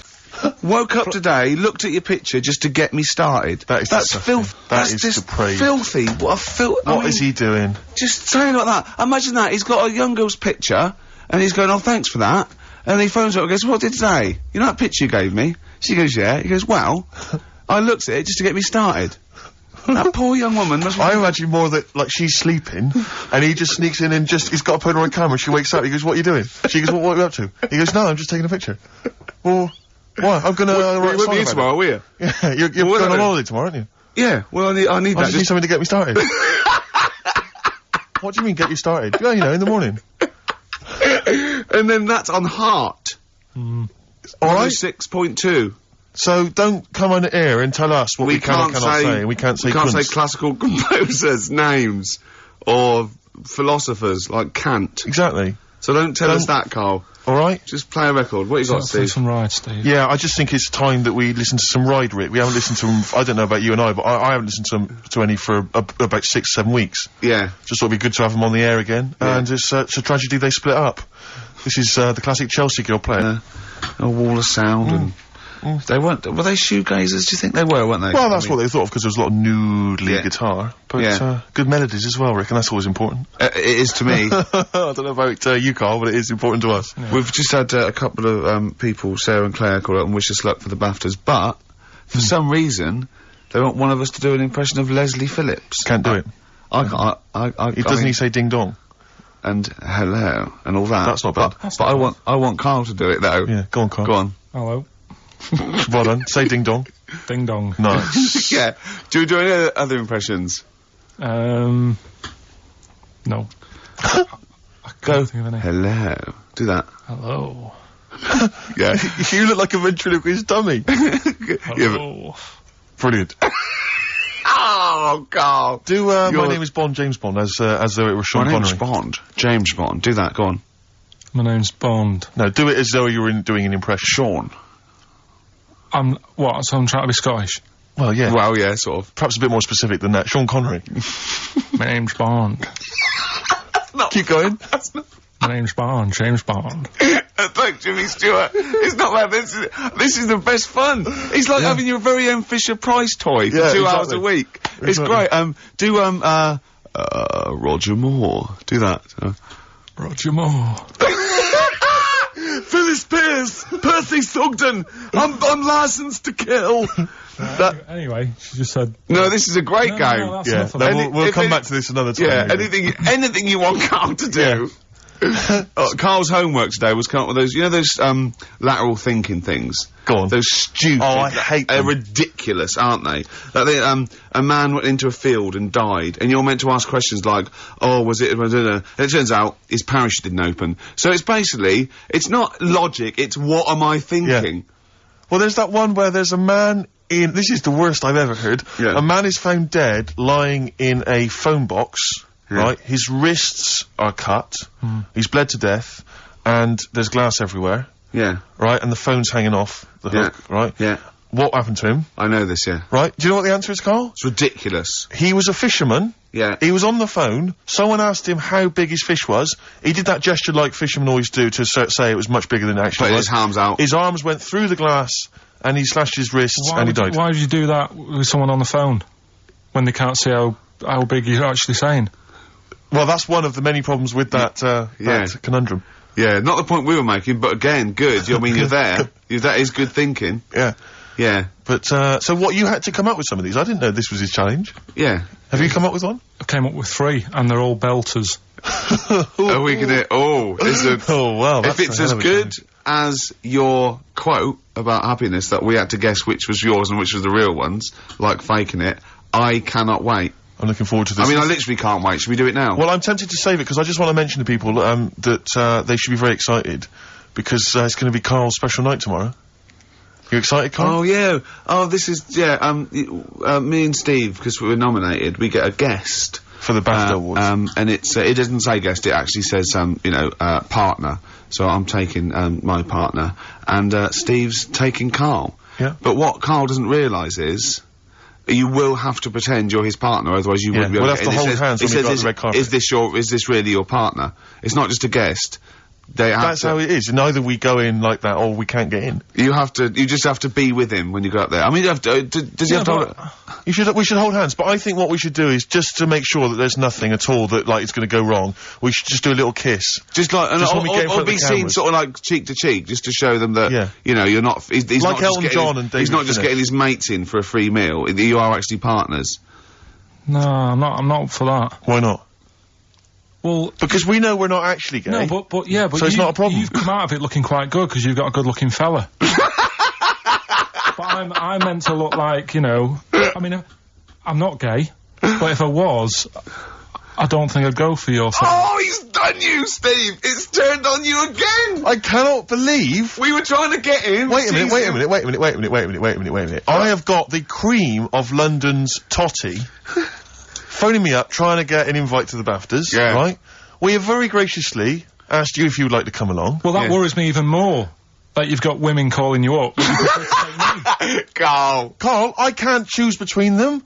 If I let one of them down, they're gonna destroy them. They'll be ruined, their lives will be ruined. It's better for me to take you and not, you know, ruin the lives of any of those poor women. When he told them he was taking you, it was like a scene from Gracelands. There was just like... There was weeping. They were crying, like... It was horrible. Hundreds of them. And really? he just went... I got upset. He just had to say, look, just chill out, bitches, didn't you? I did. I just said, you know, you're all my hoes, but I can't choose between you. So I'm taking Carl. You know he could get you discount frocks. No, I had a letter from the people that there's an organisation... No, listen, Carl, there's an organisation that sponsors the BAFTA Awards in terms of clothes and fashion. They've sent me a letter. They said your partner, they've not specified the sex, they've said your partner can come along and choose an outfit. Now, I suspect... By the look of it, it is a woman's outfitters. I'm thinking we could get you a lovely trouser suit. Well, you have a it may trouser look suit feminine, right? But I think people will be fooled. It'd just be a little bit roomy in the hip and probably narrow on the shoulders. But you're a bit skinny. Why don't you take it? Because it's a lot of an insult. And maybe just some pearls as well. Be lovely. Wouldn't you? I haven't got anything sorted to wear yet. See, you're slagging me off. You're likely to end up going in a tracksuit. Yeah. You know, I'm going out today. I've never bought a suit since I was like 11. Right? I went to my brother's wedding. That's the last time I wore a suit. Right. Really? And you can't get anywhere near it now, can you? Can't get into that. No. That was a good day. What was it? What sort of suit was it? It was like a sort of a grey silver one. Excellent. Quite flary. Nice. We'll try and go for something similar. Silver one. Just think that with your little round head, what did that look like? I looked alright. Like he'd landed from the... just landed on it's like, who's the They walk among man? us. I didn't really need to wear a suit either, because I hardly went into the church. I was in the car park, right? And it's when my brother was in the army, and he had a Ford Capri with one of them horns that goes... And you just sat there. Why didn't he come in his tank? I just sat in that, doing that all day, and the vicar was getting well annoyed with me. What, when the service was on? Yeah. It was Brilliant. driving everyone Well, up the wall. were you just allowed to do what you wanted when you were growing up? Like Nelson Muntz from The Simpsons? Were you just allowed, didn't matter, was there any discipline? You didn't have teachers, you didn't, why didn't someone come out and... I got a couple of good hidings off my dad a couple of times. What for? Just being mopey most of the time. If I had a strop on, he'd hate that. He'd go out and burn something down or nick something, but don't wander around with your head down. well- Didn't he smack you for not liking a castle once? Yeah. No, what's that? What's that? Went to Carnarvon the other day, and I was bored. I was at that age when I just wanted to go in an arcade, and my dad was saying, come and see the castle, you know, there's history here, and I still don't like castles. It's one of them things that, again, just too far back to sort of even think about people living in them. Yeah. Do you know what I mean? So I was just like, look, it's a wreck, you know, knock it down, flatten the thing. Sure. And I was being really mopey. Isn't that great? And it's weird, because now, like, my mum and dad have retired and gone to Wales. Yeah. And now and again, he texts me there, and every time we get to the point where he gave me a clout, he goes, "You're getting flashbacks, son." Yeah. Well, it's a sobering lesson for you. Yeah. You're not on the British Heritage Committee anymore, are you? This is the National Trust land. Tarmac it. The biggest car park in Britain, for Christ's sake. So look, you're looking forward to the awards, are you, tomorrow? You better say yes, because otherwise... No, it'll be alright. I mean, I've told a couple of people, and they got like, God, you're dead lucky. Yeah. But in a way... Oh, they're dead lucky. It's like Santa's coming, isn't it? It's, The other way people talk to Carl, you're a lucky boy, aren't you? Yeah. Going to the BAFTAs with Steve? It's just a posh raffle at the end of the day, though, isn't it? Do you know what I mean? In a sense. It's, you know, there's gonna be some... They give away some tights and cigars. Yeah, exactly, yeah. It's Chris Tower goes, I went into my parents' house, I found these just lying around. Oh, but winners and losers, and, but and what- the food. Well, quite, yeah, but what is exciting, surely, is the razzmatazz and the brushing shoulders with the rich and famous. I'm not into that. You're not? No. I don't feel you're going to appreciate this like we thought It's you would. weird, because Suzanne said to me this morning, who would you like to meet there? Yeah. Is there anyone who, like, you know, you can get close to, and it's like, God, you know, I really admire your, you know, big fan of yours, whatever. And it's me and Steve, so you're here now. Well, you know... I yeah. really admire your big fanny. I didn't... What did you say? What did you say? You know, if you're a big fan of it... Oh, right. Oh, right, yeah. And, Sorry. there isn't anyone, really. Do you know what I mean? I Isn't like, there? you know, you two are alright. Thanks. Jonathan Ross, is he going? He might do, I don't know. But He's hang up on, to wait a minute. something, I can't help but feel we could have exploited this more. We could have maybe run a competition to let someone win. You Yeah. know, if you're not going to appreciate it, Carl. Yeah. Are you going to get a trouser suit? Are you going to get a ladies' trouser suit? I just think then, if you go sort of like looking macho and walking down with him, you know, they know that you're not really partners. And I just think it's a slap in the face for BAFTA. That's true enough. No, it doesn't matter what you wear, though. Look at Elton Can't John's. you mince a little bit? Can't you at least sort of walk a little bit mincy? Because you've got such a macho What's sort of the mank matter? walk. Elton John's fella doesn't look gay and the stuff he wears and that, does he? Do you know what I mean? It means nothing. No, but that's because Elton's doing the work for him. No, but... By dressing as, like, some kind of restoration dame. Yeah, I love the fact he dressed as Anne Widdecombe for special occasions. That's his hair done like her. That's great. Anyway, music. This is a very underrated album. It's Richard Ashcroft's Alone with Everybody, and I know it got a bit of a slag, and it didn't sell as well as it was because people were going, oh, it's no urban hymns, and it maybe it's not, but he got criticised for being pop, but this is a great tune on here. You're My Mind in My Sleep, and I think it's really good. Well, into the last hour, and then only 2 more shows. That's true enough. And we're away for 3 months. I'm Ricky Gervais. Obviously, yeah. Steve Merchant, little Carl. Now, Carl, his homework was to come up with one of those stupid lateral thinking problems. We maybe should give an example of the, Romeo and Juliet, right? Romeo's asleep on the bed, Juliet's on the floor, covered in water and broken glass. What happened? And you ask all these stupid questions, and it's Romeo's a cat and Juliet's a goldfish. Again, Awful. What am I thinking? Yeah. Yeah, come on then, Carl. Right, first one. Yeah. There's a bloke lying on the floor, right? He's cut his head, blood's coming out of his head, and all his mates come running up, and they're all stood round him. Yeah. And they don't take their hats off as a mark of respect. That is outrageous. Why didn't they take their hats off? I'm laughing, but it's probably as good as the real absolutely. ones. No, these are really good. Did you make them all up? Yeah. No, I mean, did you make up all the ones that already exist? No. That would make a lot of sense. Right, a bloke's fallen with his... Yeah. He's lying on the floor. Yeah. He's dead. Yeah. His mates come running up and like, was it important that his head was cut? I don't know. I mean, Would it have been okay if he'd have been wearing a hat? He wouldn't have been dead if he was wearing a hat. What's your answer? No, you meant to answer a question. You don't just go, what's your answer? You say, where's the turns, and you go, no, and I have to guess. It's obviously like sort of motorcycle stunt team or a parachute. Why didn't they take their hats off? Because they're probably still on the motorbikes or something, or... Well, yeah, but if you mark a respect to someone, you could take your helmet off. I'm getting angry. What? They're parachutists. Why couldn't they take their helmets off? Because they're coming down from the sky. But he's on the floor dead. Well, but they can look down and see him on the floor. Are they on the floor, Carl? They're on the floor as well. well. They're walking, are they? Yeah, well, they sort of stood there looking at him. They're stood there. Yeah. They're stood on the floor looking at him. They're soldiers. Why? But why? If because it might be in a battle zone. They might have their helmets on, and he's been shot in the head. No. Well, that does work. You see, this is my point. That one works. That one works. Unless you've given us a piece of information where that doesn't work. What's the difference? Why is yours different to he's been shot in the head in the trenches and they're looking at him and they keep their helmets on? I just don't think it matters as much. If they're in the trench, they're already guarded a little bit. So they could take their hats off. It's the best mate, for God's sake. Okay, who's dwelling on this? Are they normal hats? What kind of hats are they? The answer. No! Don't get ratty! What kind of hats are they? Baseball hats? If I told you what sort of hats they are, you'd have the answer. Wow! Okay, I've got to guess what sort of a hat it is then, have I? Right. Is it a trilby? No. Is it a bowler? I know what it is. What? They're spacemen. No. Oh, that's a good one. That one works as well. This is my point. I like that one a lot. It works. He's fallen on the moon, and not that the moon happened, it was set up, wasn't it, in the studio, we know that, yeah. Okay, Carl, what's your answer? Builders on a building site. Why is that different to soldiers? Because bricks don't fall in wars. But bullets fly! Right, next one. No, let's play a record and we'll come back to it, Carl, while you think about what you've done. Oh, yeah. You've embarrassed Let's play yourself. some classic Suede. Yeah, and this is for David and Kieran, I think, who wanted a bit of Butler at his best. Come on, crack it on. I hate you, Butler. Coming next, your next lateral problem number 2. Brilliant.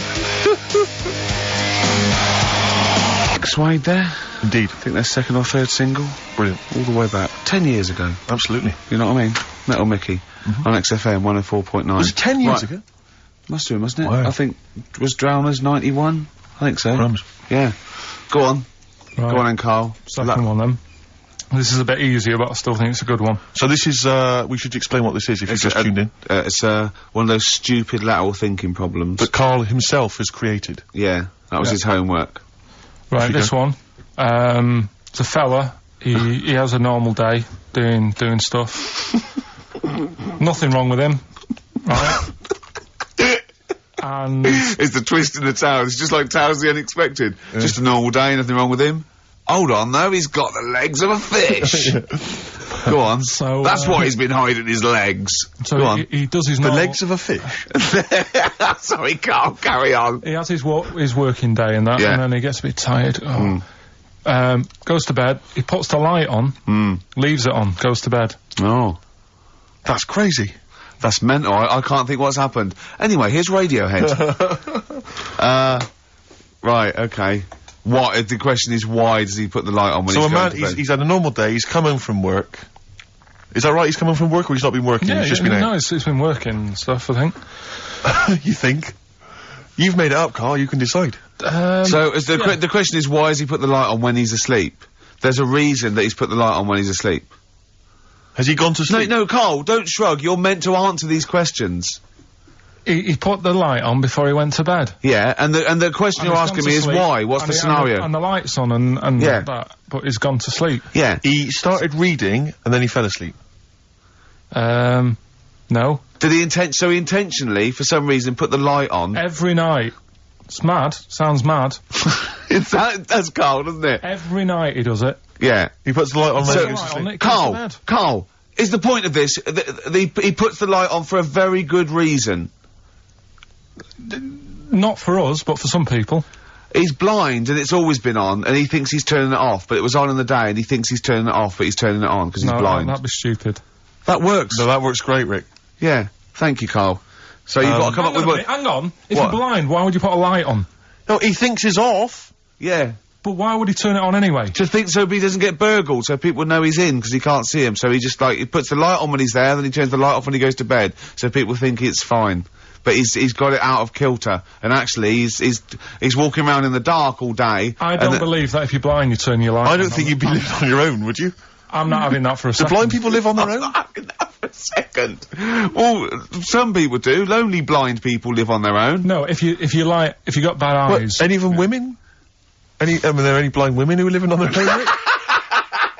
No, I mean, if you know of some blind women. 08700 800 1234. We've gone through this. If you are a blind woman with no standards and you don't care annoying voices and smell, yeah, then get in touch with you. Yeah, I mean, you've got to be within the ages of, say, 25 to 65. You know, right. Well, call it 75. You fussy all of a sudden. I know. Yeah, go on. If you were blind, would you live in London? Because someone said yesterday there was one struggling outside in Leicester Square, and I don't understand. If you were, I mean, you know, that might have been a tourist. But why come to London if you're blind? It's the worst place in the world to come if you're blind. To hear the sights. To hear the sights. It's a bit mad, isn't it? They do the same job. They have tourist needs like anyone else. Yeah. No, but it sort of stinks, and you'd go away going, oh, it's not that good. I just thought that, I thought it was a bit weird. Well, never mind your concern for the partially sighted or sight-impaired people coming to London. Get on with this. Yeah. So there he is. Yeah. It's like, oh, a bit tired. Yeah. Just put the light on, get to bed. Yeah, so he turns the light on and he goes to bed. Yeah. Oh. Should we play a track? He's not sleeping on the job, he's a lighthouse keeper. Well done. Is he a lighthouse keeper? That's not it, Carl. He's a lighthouse keeper. Right, why wasn't the light on all the time? Because it's light in the day. You idiot. Play a record. What? Play a record. You're a buffoon. No, actually, the light isn't on in the day, is it? No, Rick? it's not. I think you're the buffoon. Yeah. Carl has won! XFM 104.9. I love the fact that Carl went a little bit mental then. So happy that he thinks that a lighthouse keeper pops the light on at the same time every... Are you telling me it was never foggy? Everyone has a routine in the job. And why was he going home from work knackered? What had he been doing all day? He never said he went home knackered. He did. He said he went home, he's just done a day's work, he said he went home knackered and puts the light on and goes to sleep. That's what he said. Yeah, but he's maybe a part-time lighthouse keeper. Oh, what does he do? Works in the library, does he, as well? No, listen, Rick, look, I'm really with Carl here. What? He definitely got you. He stitched you up right and proper. Anyway, I got it right. Yeah, but then you embarrass yourself by saying that... stupid. But he's stupid. You would never put a lighthouse light on during the day. What's the next one? And he'd been painting it that day. Oh, had he? It was extra shattered. Right, okay. The next one, last one this. Yeah. Lateral thinking. Lateral thinking. And you've written this yourself? You've had no help from anyone? No, I've come up with these on my own. Okay. Right, last one. Yeah. This bloke, It's always this bloke. Yeah. this bloke, he's got a brother that he's, never met, right? They got separated at birth. Right. You know, anyway, he gets a letter in the post. Yeah. He says, oh, I tracked you down. Yeah. Meet me at the airport. Yeah. Okay. Soon as he gets to the airport, Yeah. he goes, there he is, and he goes walking over. How did he know that was his brother? He'd never seen a They were picture. twins. They looked exactly the same. They were born on the same day. No, Steve's got it. Yeah. That's what I mean. So he knew they were born on the same day, so he knew they were twins, yeah. I didn't say they were born on the same day, did I? No, I'm just reiterating. They would be, though, if they looked identical. Yeah. Sorry about that when we've got you there, Carl, mate. Yeah. You're quite upset about that. That was 1 out of 3, though. That's what not about bad. this then? Do you know that when two brothers born on the same day of the same mother and the same father, but they weren't twins? Why? Say that one again. Two brothers Yeah. are born on the same day of the same mother and father, but they weren't twins. Why not?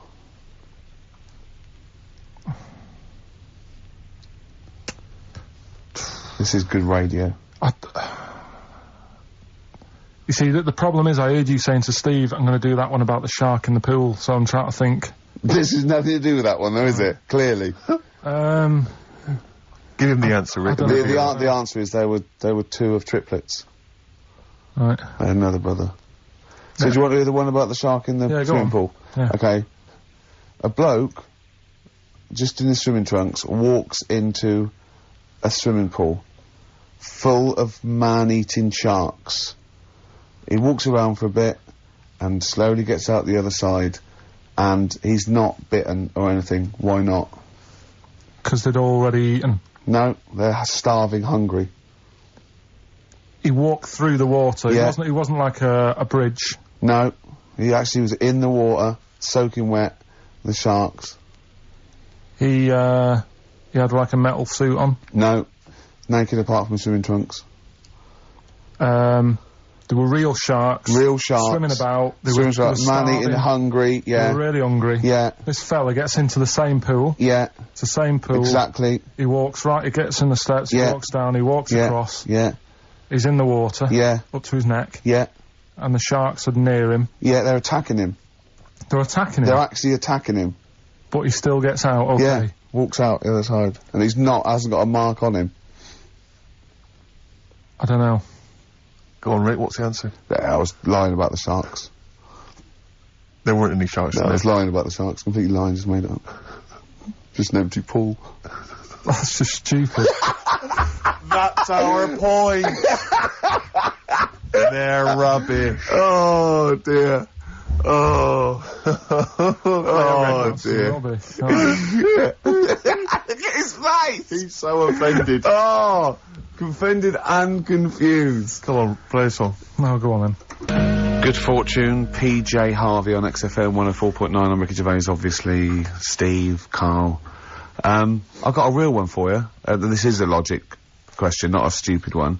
Just very quickly. Go on. 10 black balls in a bag and 10 white balls in a bag. Yeah. How many balls do you have to pull out to ensure you've got a pair of the same colour? Well, what's stopping you putting your hand in and pulling out? Jesus. For Because I asked for the minimum number. So how many do you have to pull out to ensure you've got a pair? That doesn't say all of them, that'll Right, ensure it. no, What's the minimum number you have to pull out? 11. Because if the Why do chance- you need 11? What? Because Sorry, go on. there's 10 black balls, 10 white balls, yeah? Yeah. Say if you're, for some reason, you pulled out all the 10 black balls. Yeah, Right? yeah. You'd have a pair, wouldn't you? You'd have a pair. After the first two. Yeah. So what's the minimum number you have to pull out to ensure... Two. No, because you might pull a white one and a black one. Yeah, but... I don't understand what you're saying. Sometimes I get that impression, the way you look at me like Helen from Big Brother. Yeah, but I've this always assumed that. Look, Right. What's the minimum number you have to pull out to ensure you have two of the same colour? 3. Yes. Yeah. Yeah, that's good. Yeah. Yeah. You can use that one. Yeah. That's a good one. So what's the minimum number you have to pull out to ensure you have 4 of the same colour? Oh, God. 8. Was that a guess? I don't know. I understand the first one. We've done it now. Okay, alright, we'll leave it get there. that, it's good. Good. Okay. Now, White Van Carl? this is, yeah, this is where we... Oh, it's too much. If you'd have seen his face then, Steve. His eyebrows sort of went down while you were doing that, baby. He genuinely looked pained. It's like you're back at school, isn't it? He's starting to get hard work now. No, okay, we just do White Van Carl then. This is your opinions. You can't be wrong on this, can you? There's no right or wrong answer here. Okay. Right. But so this is where we ask Carl his views on the big news stories of the week. Basically, we've stolen an idea from the Sun newspaper, and so this isn't cruel, this programme, is it? Oh, I don't think so. Picking on me. It's not, is it? It's weird because a few people have said, "Oh, you're picking on me." It depends how you look at things, isn't Sure. it? Yeah, but you do like it. We could look at it like it's a laugh, so Yeah, it's not a problem for us. You know we like you. You know you're our favourite. Yeah. I'm going to say thing in the world, but I don't mean that, in a derogatory way. No, I'm cool with it. Yeah? Yeah. Right. Okay. So your views, please, on the fact that attitudes are changing to the possible marriage of Charles and Camilla. Oh, what do you think of that? The roars at the moment, because the recent tragedies are apparently high in the polls, and people are coming around to the idea of Charles and Camilla getting hitched. What's your thought? Whatever, really. I mean, if they're happy with it. The thing that comes out of it most is it just goes to show, right, that there is someone for everyone. Just because, I mean, no disrespect to Camilla, I'm not a good-looking person either, but she isn't a stunner, and yet she's gone and picked up a royal. Right? Yeah. So I think it's good for things like that to happen, because it cheers you up. Do you know what I mean? Gives you a bit of hope. Thanks, Carl. So yeah, it's good. If they're happy. If anyone's happy, it's a good story, innit? Yeah. You know what I mean? Yeah. He's had a bit of bad luck, and now he's got someone else in his life, so... While he's doing this, I'm just doing a list of questions to ask him what he thinks of things in the world. Okay. Is that alright? Yeah, no problem. No problem. Okay, what do you make of... Well, now listen, this may be a non-story, or it may be the biggest story that's about to break. Ulrika Jonsson and Sven-Goran Eriksson's affair. Are you familiar with this? It's over the papers today. Apparently, Ulrika and Sven are going out, although there appears to be no evidence for this. Yeah, I don't even give it time of day. Do you not? Right, well done. Doesn't affect me whatsoever, as long as he does his job well. Yep. And what's she doing at the moment? Presenting Dog Eat Dog, I think. Like, As long as she does her job well. As long as they both do their jobs well. Well, yeah, at the end of the day, Yeah. that's going on with a lot of people out in the world, isn't it? Do you know what I mean? Just because he's an England boss, as long as, we win the games and that, he's doing his job. If she's, gets a dog winning a prize or whatever. No, okay, it's not worth it, carry on. Do you know what I mean? Yeah. So, It's a dog winning a prize. I haven't seen Dog Eat Dog. What's it Okay, about? it's alright, Right, no, go on. so that's it, yeah, it doesn't matter. Okay, what about this then? Are you disappointed by the nation that a third of us are apparently unaware of St. George's Day? 23rd. Is St. George's Day the one with the snakes that we've talked about? No, that's... Are you one of that third, do you think? St. George is the patron saint of England who, killed the dragon. Yeah, I mean, there's too many of these days, isn't there? That's the problem. If you make it a bit more special, like Christmas, so you buy presents and that for each other, then people will remember it. But there's so many of these days, with Easter and Pancake Tuesday and all that. So, it's not surprising. I think as time goes on, we'll find that a lot of these days will just disappear, because, people are busy. There'll be new ones, won't there?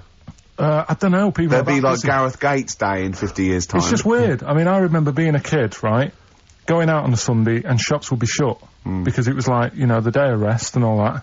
People don't care now. It's like, well, we can make some more money, we'll open the shops. Yeah. Do you know what I mean? Is that a good or a bad thing, Carl? It's good, because I remember I used to have to get up early to go and get some bread if we didn't have any in. Because the shop would only be open for a couple of hours in the morning. Yeah. Whereas now I'd be able to... Yeah, I lie remember in. that. I remember that. Shops, and you couldn't get aspirin and stuff, Exactly. certain things, Nightmare on a Sunday afternoon.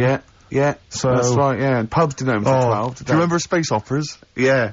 Yeah, shut up. Can I ask you something?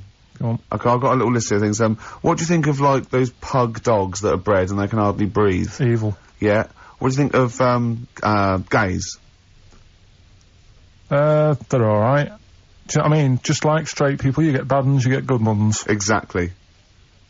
Eh? We've learnt a lesson today, haven't Absolutely. we? Let's play a record. Yeah? What do you fancy? A bit of Radiohead? Yeah. You don't mind, though, if people think we're gay, for instance, when we go to the BAFTAs No, tomorrow? that's terrible. I don't want that happening. Why? Hey? Why? Because I'm not. That'd be a lie. I don't like lying. If I was, I'd say I was gay, Yeah. but I'm not. We'll say you were, just pretend. We won't get in otherwise. No. Just a little kiss and a cuddle. Say I'm a bit gay. No. I'm not gay. On XFM 104.9. Wow, near the end of the show, isn't it? You had a good time, Carl? It's been alright. I knew it wasn't going to be a belter today. Why? What do you mean? What's up with it? Because what happens, the last 2 weeks have been quite good, and we always tend to have 2 good ones, and then one that's just alright. Well, let the listening public be the judge of that. Well, yeah, What and the Sony committee. Yeah, what do you want to do? A clip show of the best... We should do that for our last show. People should vote for their favourite hilarious link. Yeah. And then we can put it together on a tape. Right? Is there a rock commentator there that wants to release the bit like, I love... Including Ricky's such big- favourites as, do you like gays? And, this lad, he had a horse. Yeah. Oh, I scored once, I was stung by a bee. And who can forget? That's lovely. Should you do that? Can you have you kept all these on tape? Yeah. So can you do a compilation? Oh, it's People hard- phone it's in. hard work, No, though. the next 2 weeks, phone in for your favourite clip. Carl, how can they get hold of you, Carl, in the week?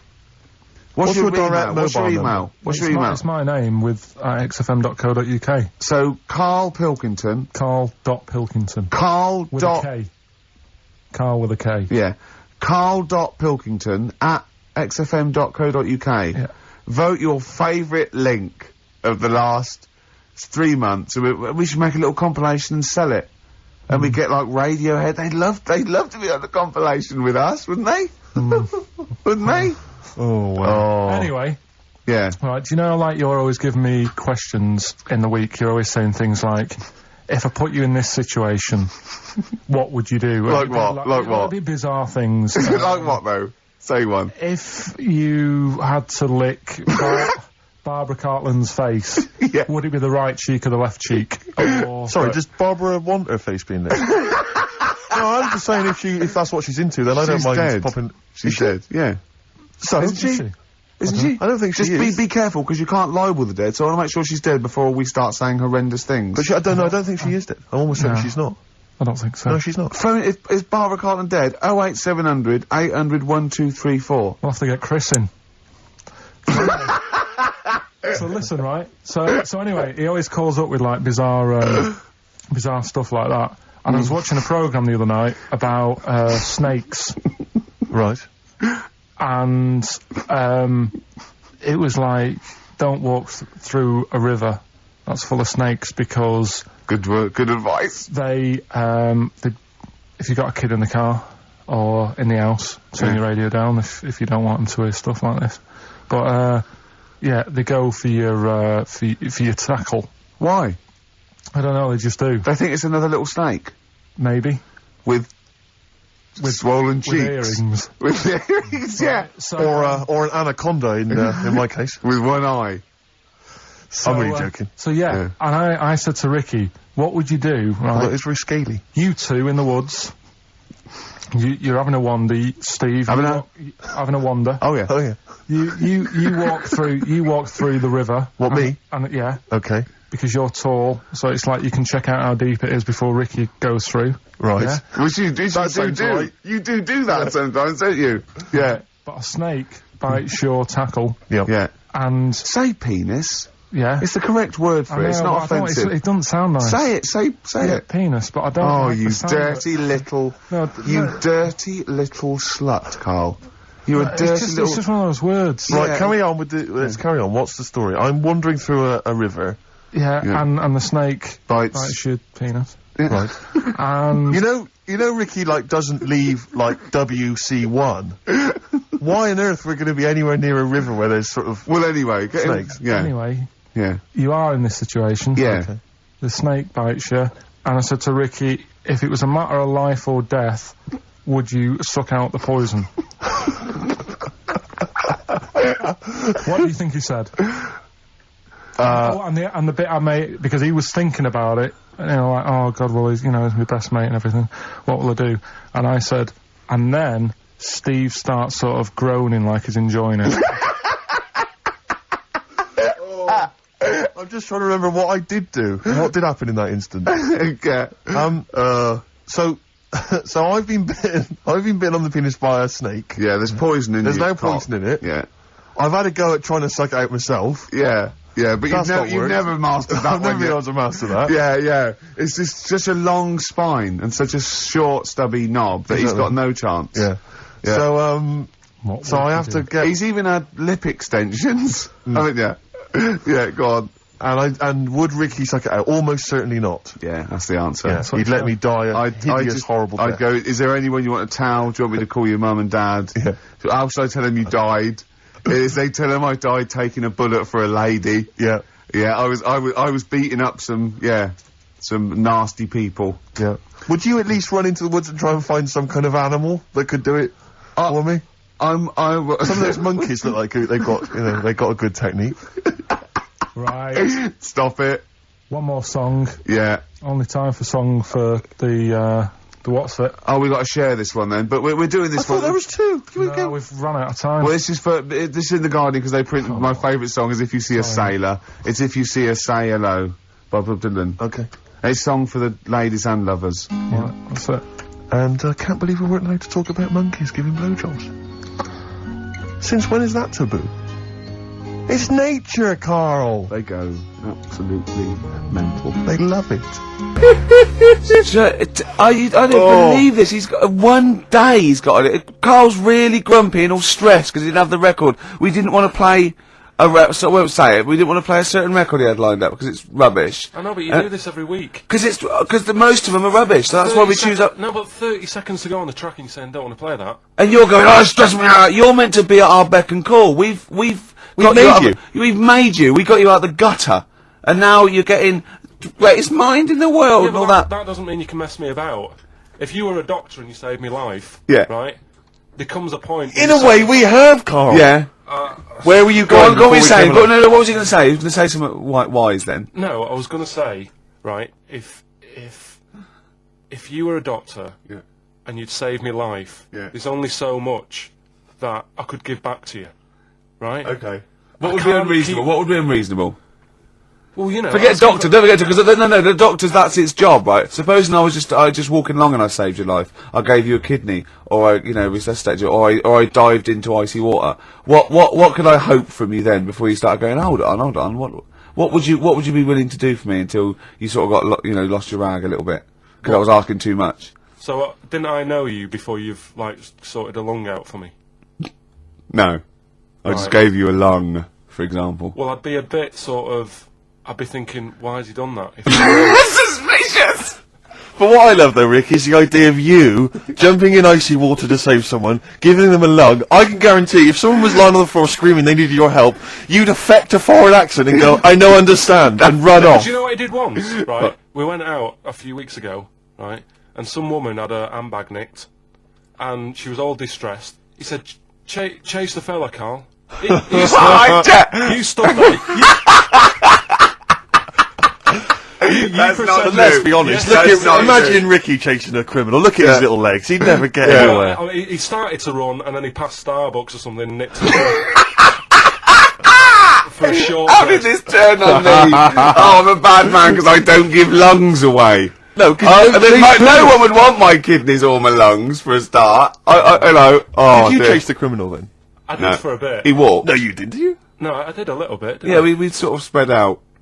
We missed him. Where was it, and what was the situation? It was. Did you see a bag get snatched? It was. No, she was sort of crying, and she was running. Some blokes came in, sat next to her, and then just ran off with her purse.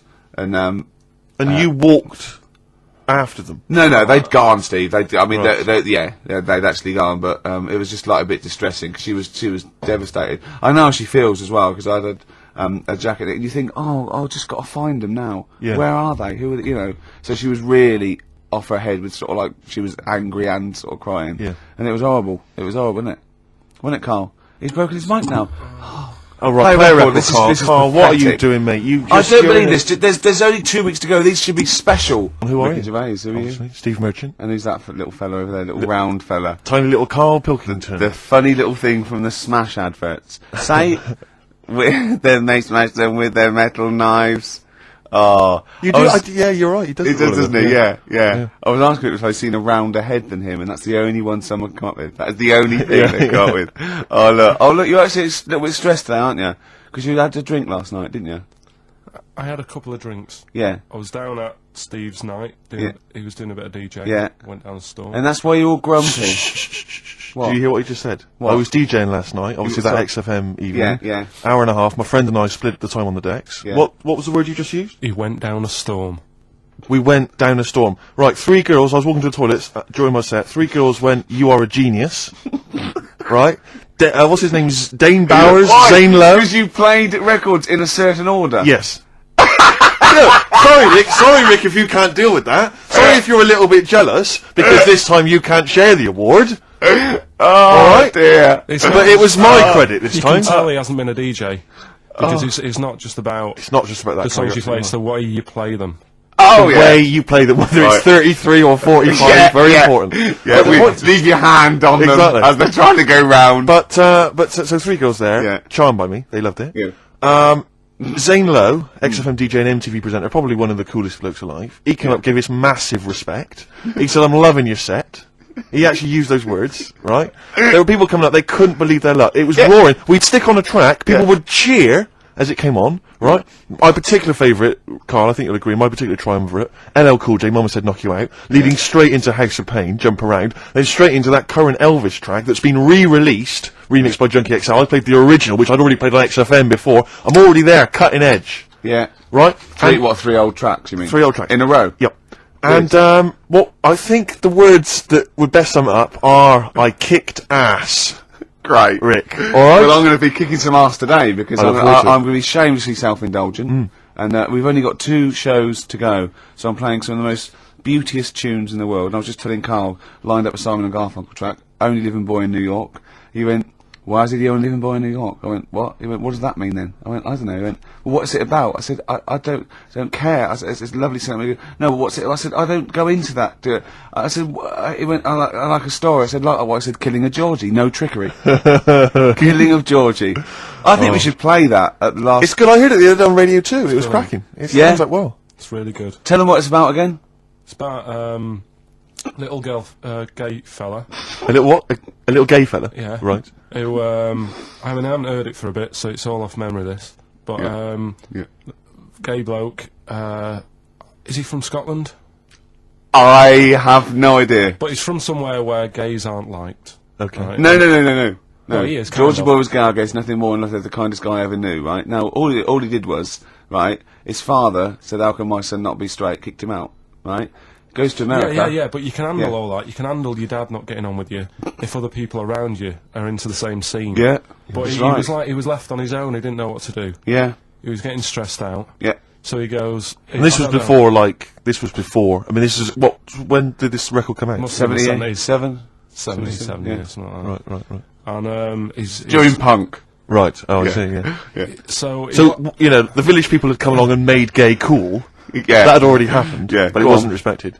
but he was watching the telly or something, and he saw that New York had loads of them over there, and they're all having a good time. Sure. No, sorry. At no point in the song does Rod Stewart say little gay Georgie was watching telly and saw loads of gays in New York. At no point in that song. No, but this is what I like about that song. You sort of picture what's going on. You make it up.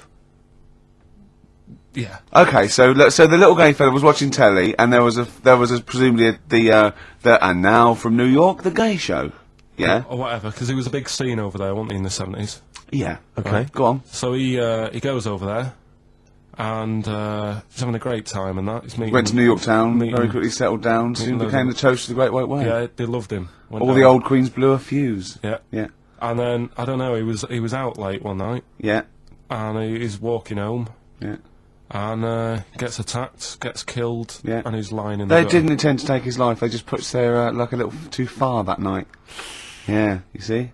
So, Yeah. but what's good there? Is it good that he had a bit of a good life, and was able to be himself, Yeah. or should he have stayed in Scotland? He didn't come from Scotland. Again, I really. Well, I think. Is there any way we can get this song before the end of the show and play it? Because I've heard it recently. A lot of people listening will have never heard this song. They wouldn't have any idea. Can I say what you said when we were talking about that song once before? Is it bad? It might be, because we were talking about Georgie Boy and he got it. I don't know. What? It's when you said. Well, it's a fact. I don't think if. Well, he said. So it's looking Georgie. He gets out. He dies. Right. He goes. Well, they do go out late. I know. Gay people I go know out a few late. gay people, and they start to party late on. That's what in Soho, right? Girlfriend got in a cab, right? Suzanne was in a cab, and the cab driver was taking her to an early start, right? She works at the BBC. Early start, 4 in the morning. It was going down. It was mental in Soho at 4 in the morning. Yeah. They were all still like starting the night out. How do you know they're gay? It's Soho, isn't it? Fair enough. Okay. Play a track. I'd love to be able to try and dig this out. Yeah, we will. This is Simon & Garfunkel, The Only Living Boy in New York. It's lovely.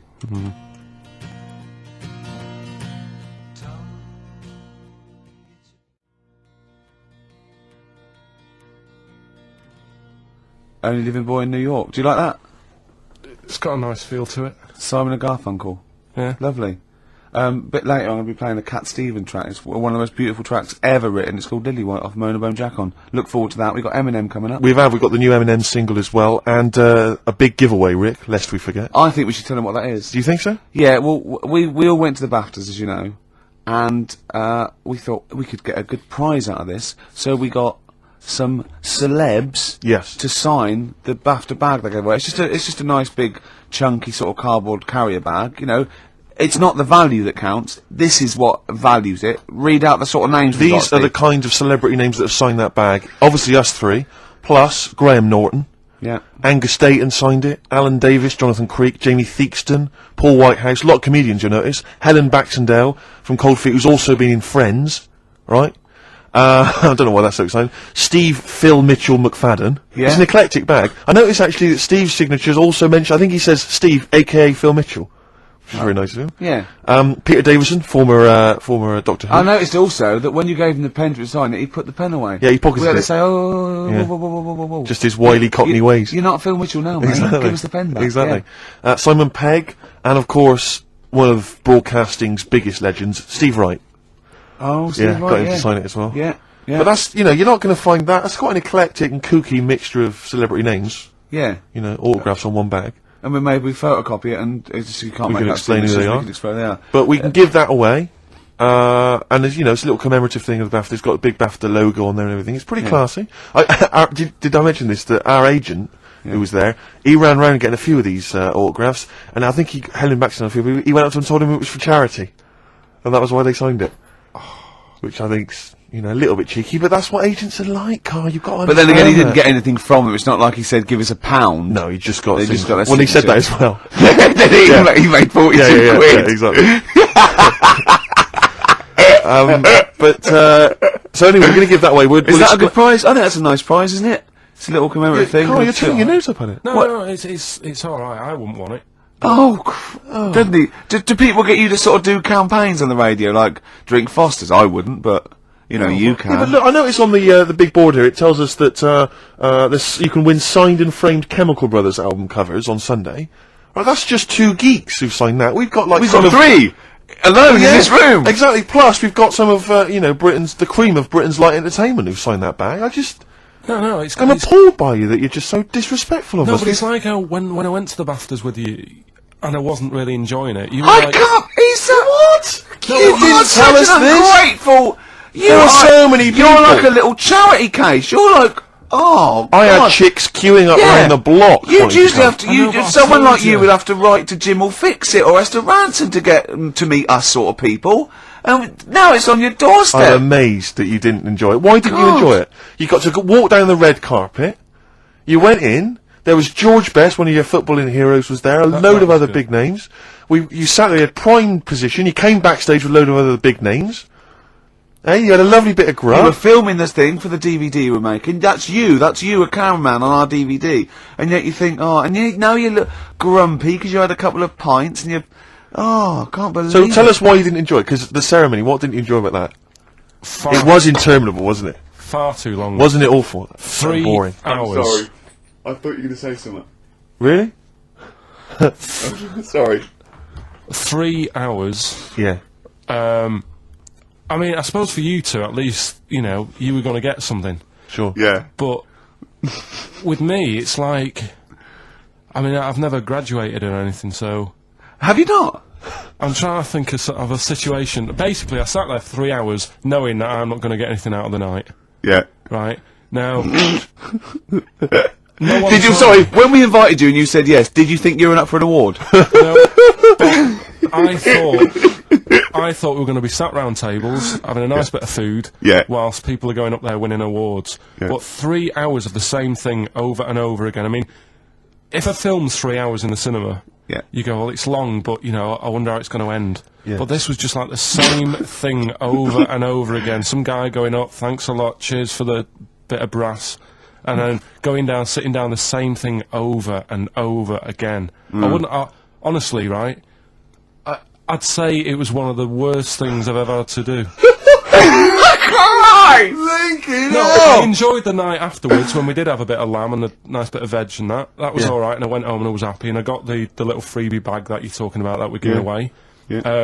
Which wasn't much good stuff in it. Oh, Right. No, What would you have done on that Saturday night? Suzanne What said- would you have done or the Sunday night rather? What would you have done had you been at home?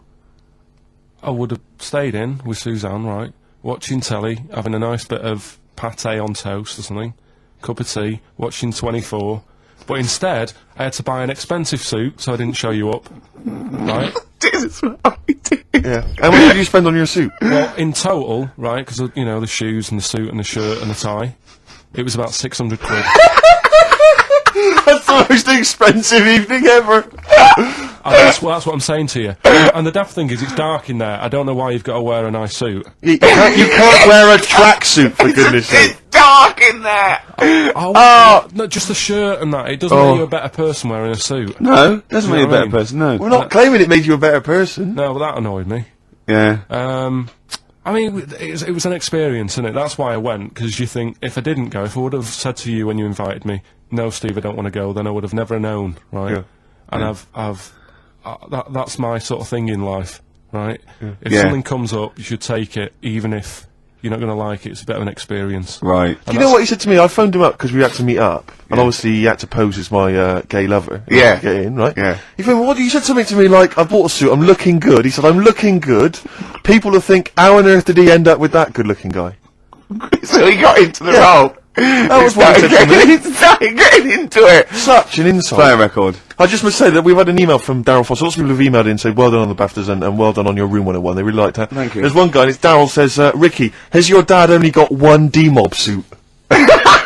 Because I know you noticed, but Ricky wears the same suit every single time he appears on TV, because he spent a fortune on it getting it tailor-made. I've only got one. It's a good suit, and I he wears it know. all the time. And it's winter as well. It's like a pure wool, so I'm sweating everywhere I go. Anyway, usually it's too much cheese. I won't be buying another.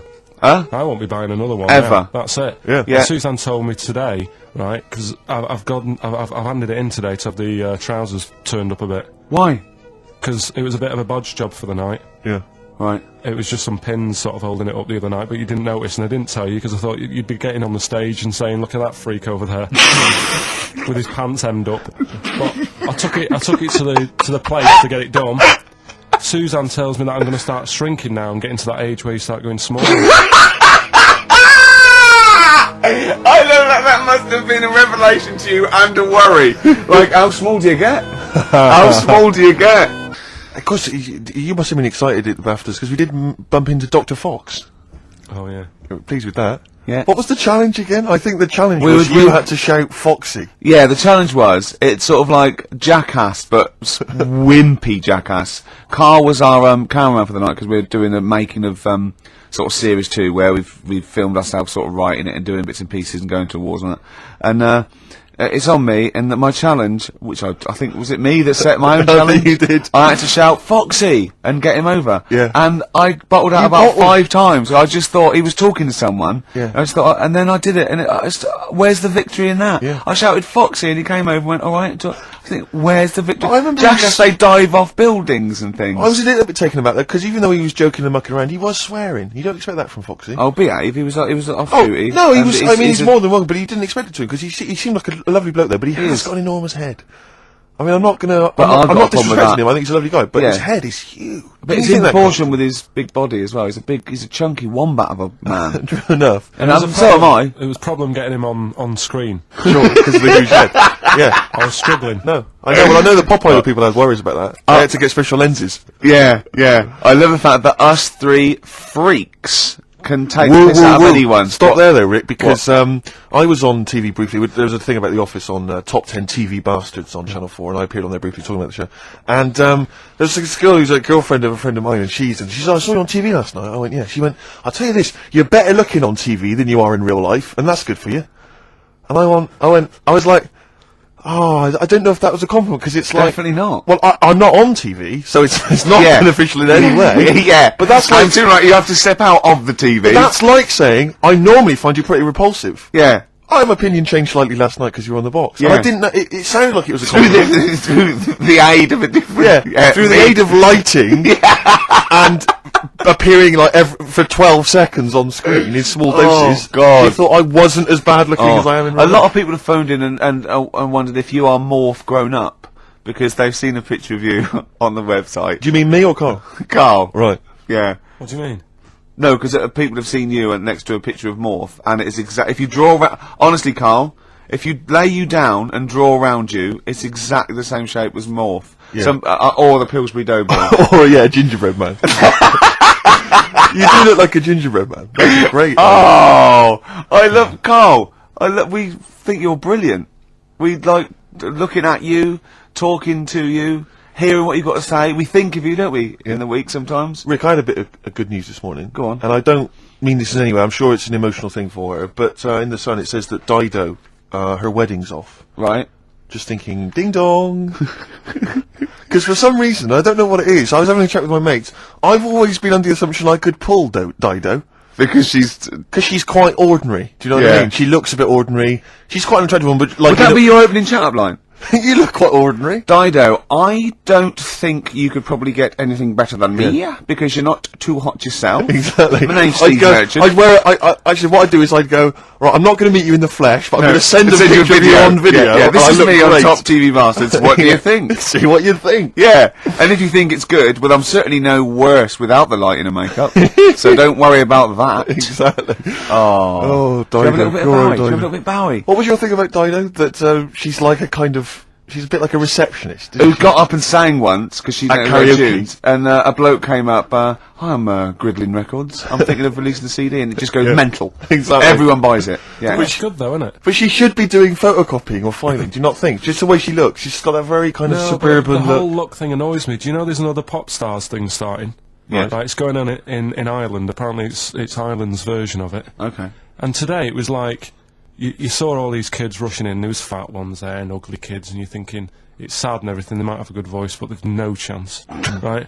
And there was a woman there who looked a bit like Britney, and the bloke, straight away, before even hearing the voice, Britney lookalike over there, go and get her in, give her a ticket, she's through to the next phase. And it's just annoying. Dido isn't beautiful, but she's nice enough. Do you know what I mean? Well, yeah, that's why she's fine for me. I mean, I mean, my standards are quite low. So do you think Steve should go out with her then? I mean, that's what we're asking you. Do you think he should? Yeah. Okay, so a little bit of Bowie. Thanks, Carl. Try and fix that for next week.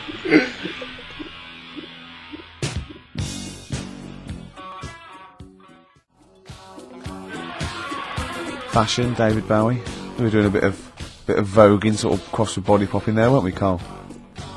Yeah. Played that last night, Rick, during the set. Yeah. That was described by Zane Lowe as one of the best sets he's ever seen. Well, he didn't say those No, but I think Zane just sent an email and said he's giving up because there's no point. Yeah, exactly. When he hears stuff like that, he said, I thought I was a DJ. Yeah. After seeing Steve Merchant, I'm obviously not. Exactly. Yeah, exactly. no, so... yeah, Big Boy Jim was down there. Yeah, and he, Big he felt Boy very Jim sure. was going, wow, I don't know what I'm thinking. Yeah. But I like the idea, because, you know, Fatboy Slim did Brighton Beach, didn't he? And he had like 20,000 people in Brighton Beach. Yeah. Chanting, everyone was loving him. Just the idea of me down in Weston-super-Mare doing the same with 80, the donkeys 86 people. Have you ever seen, have you ever seen that thing, karaoke challenge on Challenge TV? Yeah. It's great. They're all doing it, and it's sort of like Jonathan, what's his name, from Jonathan Bread, Morris, and all those sort of people there. And the camera falls out, and there's about 8 people there. Yeah, but what I love about Karaoke Challenge is it's not even night fever. Do you imagine that? I mean, talk about... Wow. Oh dear. We tried to get on that once, didn't we? On Karaoke Challenge? Yeah, when we were doing that comedy we lab. were gonna I was going to do it in character, yeah, wasn't you were I? going to do it, yeah, as David so Bowie. So we'd have a little bit of footage, but Yeah, that'd be great. Yeah, They wouldn't even let that you was on. terrible. I remember, That was how minor a celebrity you were at the time. I remember once, right, this is how sad we were. We tried for about an hour to get on the Chris Moyle show. They were doing a competition. He was doing this competition.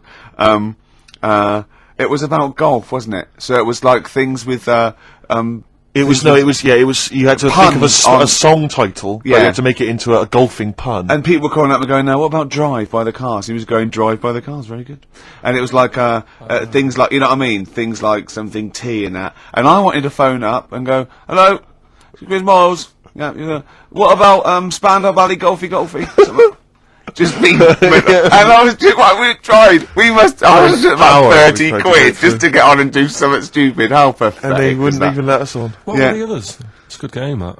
What? Oh God! Phone in if you've got any amusing puns on songs and golf. Yeah, please. What did you say? What was it? A Spandau Ballet Golfy. Yeah, do you like that one? It's a good little game. Yeah, you're thinking else? of what you're doing, Carl. You're thinking on the radio. That's what you're doing. It's a first. You're actually broadcasting thinking. Can we just be quiet and just listen to Carl think? Yeah. Oh. Anything? Got anything there? Any golfing puns? You know, some people say, Carl, it's impossible to catch yourself not thinking. Now, I reckon if there's one man in the world... Hole in my shoe. That fella in the young ones. Hole. And there's one on a golf course. He's got a little... Has he got a little cold as well? Because you're... Yeah, well, I was telling Steve before I went on the tube last Saturday night. Yeah. It kills me. There's every time I go on the tube, I just get full of a cold and everything. I'm full of flu, and it's down to going on the tube. Is it? Someone told me that every time you go on the tube, it's the equivalent of smoking 2 cigarettes. Really? Because of the sort of gunk and pollution down there. And have you heard the other one? And I always smoke 2 cigarettes on the tube. Yeah. These are my nerves. Yeah. The what's the name one about the Oh, here you go. all like the hairballs that are in the tubes Oh, because yeah. of like people stood on the platform, trains go whizzing past at high speeds, right? Takes a bit of your hair off. Don't say anything. What? You mean don't question the science of that? No, he means Because of my it doesn't head. affect him. Oh, I see. Yeah. Right, and apparently they all get caught up in the tunnels, and they have to like clean it out now and again because there's big hairballs on the lines. It's on the lines, on the train lines. right? Yeah, it's a terrible place. So that's why I'm all bunged up, and that's when you came in today. I was like looking on the websites to see how much badness there is down in the tubes. Yeah. How much badness is there? Oh, loads. Is there a lot of badness? If you know how much badness there is on the tube, call in 08700 What sort of things did you 800 find? 1234. How much badness is there? It was just about, the germs, so there's no fresh air, and that's why I was asking you about people committing suicide on trains and that, how often it happens. And apparently 2 people a week. Was it two a week or 2 a day? It's $2, 2 cigarettes. How many people is it? 2 people. 700 800 1234. How many people per cigarette is it like killing yourself on the tube? Call in. 2 people a week try and kill themselves or something Right? on the tubes. Really? Bad, that, yeah. Yeah, it is. Terrible. Should we play a record? If you want. Have we got the big new Eminem single? No, I was going to... We'll tease them with that. We'll play that a bit later. We are going to play it though. We're going to play the new Eminem single. We will. Plus, obviously, we got this big celebrity bag to give away as well. Oh Bag of yeah, celebrity let me just images. do a quick. Well, play no, the let's record, play now the explain record. We'll explain the competition after that. Doves. Doves would be good.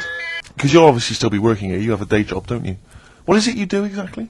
I make stuff. You make stuff. What, like furniture? Promos and stuff. Oh, right. Sort of bit of in-talk there, but basically like little trails for the station. Yeah. Yeah, That's what I do all week. yeah. So you'll be back to doing that when we're off. You don't talk to anyone, do you, in the week? You just hide in your little sound booth thing, and you really don't talk to anyone, do you? Much? Not really. No. I mean, you might call up. Yeah. But no, I keep myself to myself. Yeah. Then you don't get bogged down in the office politics and stuff. Yeah. Is there a lot of office politics here? I don't know. I don't get involved in it. Oh, yeah.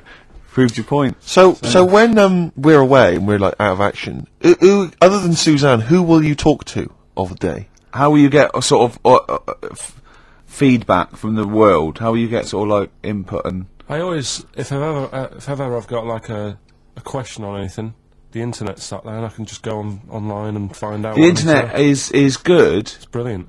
But it's not all verified. What do you mean? It's not all verified. It's not all necessarily factually accurate. Anyone can put things onto the internet. It's that it's freaks and things that put on things one, right? like... Here's one that I read in the week, right? Go on. About this woman. Yeah. She was a bit of a punk, and to get her hair done like she wanted it. Super glue. Right, no. She got lard. Apparently it's a popular thing, you might know. Put lard on your head. Yeah. And you put it in the oven. Now, apparently the heat that you get from the oven is different from the sort of heat you get from an hairdryer. Right? And she had to do that to get the style that she wanted. But anyway, she comes into some money or whatever, treats herself to a microwave. Right? It's not true. Opens the door, jams the things, like the little catch, so the microwave works. She jams it with a screwdriver or a knife or something. Yeah. Puts the microwave on, sticks her head in, boils her brain. Don't be ridiculous. Right? Well, why is that ridiculous? Boils her brain. She boiled her brain. She boiled her brain. And this is what's good about the internet. I went straight from that, and there was a subject about brains. And do you know that Russell Crowe, when he dies, is giving his brain to charity or something? Some sort of... some people who can do stuff with it. She gave hers to Pot Noodle. Vesta. Yeah. Oh, That's boiling the a sort of skull. Yeah. That's not true. No. It's not true, Carl. It's the same as the woman who put her poodle in the microwave, isn't it? And all that. Just urban myths. They're urban myths. But again, where does it start? Someone made it up. Yeah. For a laugh. They're just too convenient urban myths. Everyone you can tell an urban myth's not true because it's always this happened to a mate of mine, and when you say what happened then, they go, don't know, that was it. Was it? Was that it? Was it? Someone boiled a brain and that was it. There was no more story. Well, were there any dates? Locations, times? I think it was in Belgium. There's that one that a bloke, right, was going to get a phone call at 4 o'clock to find out if his business was, okay, right? And if he didn't get the phone call, he knew he was broke, destitute. So dead on 4 o'clock, the phone didn't ring, so he went up to the roof, his office, and he jumped off to commit suicide. And as he was passing his window, the phone was ringing. Oh no. Carl, it didn't happen. Didn't happen. Think it through. Think it through. Who told that story? Who told that story? As he hit the pavement at 120 miles an hour. He's the only person who could have known that series of incidents. Also, why didn't he wait? Dead. As his life's at stake, why didn't he wait till 5 past? I'm going to give it 5 minutes, just in case. In case the lines are busy. Yeah. And what sort of bloke goes out, I'll call you at 4, okay, if your business... Well, call me anyway. No. If I don't call exactly 4, then, no, you commit suicide. Commit suicide. I would, because if I don't call at 4, that's the end of it. Well, call me anyway. No, that's not the way I work. Why can't you just call me and tell me the other way? Well, I'm telling you how I do it. If you're bust, I don't call. Can't you just call to verify in case something goes wrong? What if it's engaged? It won't be engaged. Just commit suicide at 4, please. It didn't happen, Carl. The other one, right? A bloke, right? He's on a train station, and I'll tell you how I heard it. He's waiting for a cruise station, waiting for, and he shits himself. As you do. And so he goes, oh, my train's in 5 minutes, so he runs across to Millets, and goes, quick, Levi's, 36, the bloke just puts it in a bag, he runs onto the train, he goes into the toilet, takes his trousers and pants off. His soiled trousers Yes, and pants. throws them out of the window. I won't be needing those again. Cleans himself off, open the bags. It's a jacket! Oh. No, he didn't have them, Carl! At what point did he go into it and go, quick, Levi's 36, and the bloke went, sorry, Levi's 36, what, a pair? No, shall I wrap them? Them? It? Shall I wrap? Just wrap whatever it is. Do you want to look? No! I'm not looking when you're putting it in the bag, please. Right? Well, 36 wage story, so, don't say anything. I've told you 36 Levi's. They put it in a bag and charged me for it. Yeah. I don't want to discuss it further. Yeah. There was one. Here we go. There was one about a woman whose husband died, and she had him cremated. Yeah. And made like a little egg timer out of him. Right. And she said, I did that so it can still help around the kitchen. Well, that might be true. That might be a joke. That's quite sweet. That might be true. That is a true story, again. It was all... No, not again, because the ones I just told weren't. Nor is the boiling the brains in a bag curry microwave. Head story, true. Yeah. They're too convenient.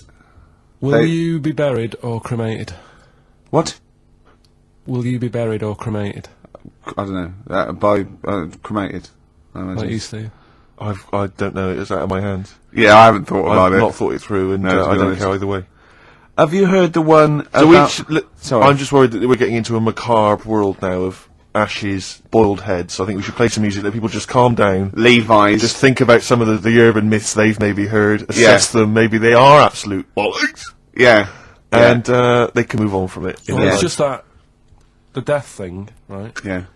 There was an argument on there about, do you know that Twilight Zone or whatever it was, Tales of the Unexpected? Oh, yeah. Where the woman got buried alive. Yeah. They were saying how, like, years ago, they'd bury people thinking they're dead, Yeah. and they've recently, like, dug coffins up, and then the people who were in the coffin weren't dead, they might have just been, like, in some sort of deep sleep or whatever. Catatonic. And they've lifted the lid off, Yeah. and there's scratch marks Yeah. on the thing, Yeah. and that's pretty scary. And Makes you think. I mean, I hope they check these days. That's all. I'd like to play a beautiful song now by Cat Stevens. It's competition time. If you want that celebrity endorsed bag from the BAFTAs, Jane had a good idea. Go on. She thinks we should revive sort of Swap Shop because a I love competition. Swap Shop, I think it's a great game. It's great. It was great, right? But a competition or just saying why you need it, right? This way, it's how much you can give, and I think it should be right. What will endorse Carl's life? A theme of the season, I suppose. We're ending a season now of this show, aren't we? And one of the big themes is really develop Carl, enhance Carl. Rejuvenate him in some way. What do you think Carl would want? If you got something he'd love, it can be battling tops, and you've got to say why he'd love your old battling tops. It can be a book. Sorry, what's a battling top? Was this something you used to take to school, like with your hoop and stick? No, it was a little And your game. baked potato? It was in the wrist action. And Go on. it was like little tops, right? You'd have 4 players, right? You'd wind it around like with cotton, right? And hold a little. I'm getting excited thinking about it. I don't know what you're talking about. No, I know. I'm getting overexcited. It was just battling. Was tops. this something like- And you pull it, yeah, I've had and it one. goes mad. Don't yeah. send one of them. I've had one. Don't give any clues. It can be some educational. It can be some personal to you that you think you might enhance. So the competition is basically if you want that bag. So let's just explain what the bag is. It's one of these sort of cardboard giveaway bags that we got at the BAFTAs. It's got a nice big picture of the BAFTA logo. We got it signed by Graham Norton, Angus Dayton, Alan Davis, Jamie Theakston, Paul Whitehouse, Helen Baxendale, Phil Mitchell McFadden, Simon Pegg, Steve Wright, obviously the three of us. And, it's just a nice little sort of, if you like kind of autographs, or if you're an autograph hunter or whatever else, or you just like the bag. Or you like the show, or you then, want a little piece of Carl, a or you little want bit to of history. give Carl something, a bit of yourself, or Exactly. to enhance his life. So let's get it straight. So it's something that you have. It doesn't have to be very expensive. It doesn't have to be necessarily a worthy thing. It could be something you've made. Carl has to go, I want that. Something that enhances Carl's life in some way. Something that will make his life a little bit more special, a little bit better. Yeah. And this is a write or email only. We don't want your phone calls on this because we're just too So lazy. what can make Carl's life a little bit more special? And we'll give it away next week. So you've got a week to email or write in with your suggestions about what it is that you'd want to swap for this this celebrity band. Is it Carl at xfm.co.uk? Yeah. or you can write XFM, PO Box 1049, London, WC2 H7XX. Yeah. Give him out again, Rick. Sorry, you ought to maybe mention something like Gervais bag. Oh, I think Carl Swap Shop. Carl Swap Shop. Or Well, let's not confuse it. well, it's just good to have a good name. Okay. What are you thinking? It's just going to take as long Is as this the thinking on golfing radio puns. again? Is this thinking on radio again? All right, we'll just do So that. hang on, it can't just be Carl at XFM. Is it not Carl.Pilkington? Yeah, with a K. But the thing is, why are they emailing me? Because I'm not taking any bribes. They've got to send the stuff in. No, of course they haven't. But as 100 people send something and you send 99 back. No, I won't send. Oh, yeah, I see what you mean. Yeah, no, they just email or Leave write it in to with a us. suggestion. Oh. Make sure that you mention who you are if you're emailing and leave a telephone number as well. We need a telephone number, we've got to call you back. Let me give you an example. I like the bag. I want the bag, right? I think this would enhance Carl's life because I am sending a Feng Shui book. Something like that. You know what I mean? I am sending Carl a teddy bear. You have to explain why, though. Obviously, Yeah. we can. Why you think it isn't, you know. This And is it can getting be- so it much can more be- complicated than it needs to. I'm bored with it. It was such an easy idea before. Throw the bag, well, burn the bag. Give out the Burn addresses again, the Rick. bag. Okay. It's XFM, PO Box 1049. That's easy to remember. London, WC2 H7XX. And the email? I can't remember. Carl.Pilkington at xfm.co.uk with a K. With a K. Alright, well done. Yeah. Man alive, that was exhausting. Any I'll tell you clues, what. Carl? What would you like? What would you like? I really don't know. I honest to God, I can't help anyone out here. You just see something you like when you see it. Well, there might be something out there that I don't know about, and yet it is. I'm made- sure there is. Do you know what I I'm mean? sure there's something out there you don't know There's about. things in this room you don't understand. No, but Okay, look, we played it before once, and I know you were charmed Yeah, by I it. love I'm a this. big fan of this. This is Absolutely from love Amy Mann's album Bachelor No. 2, and this is Red Vines playing.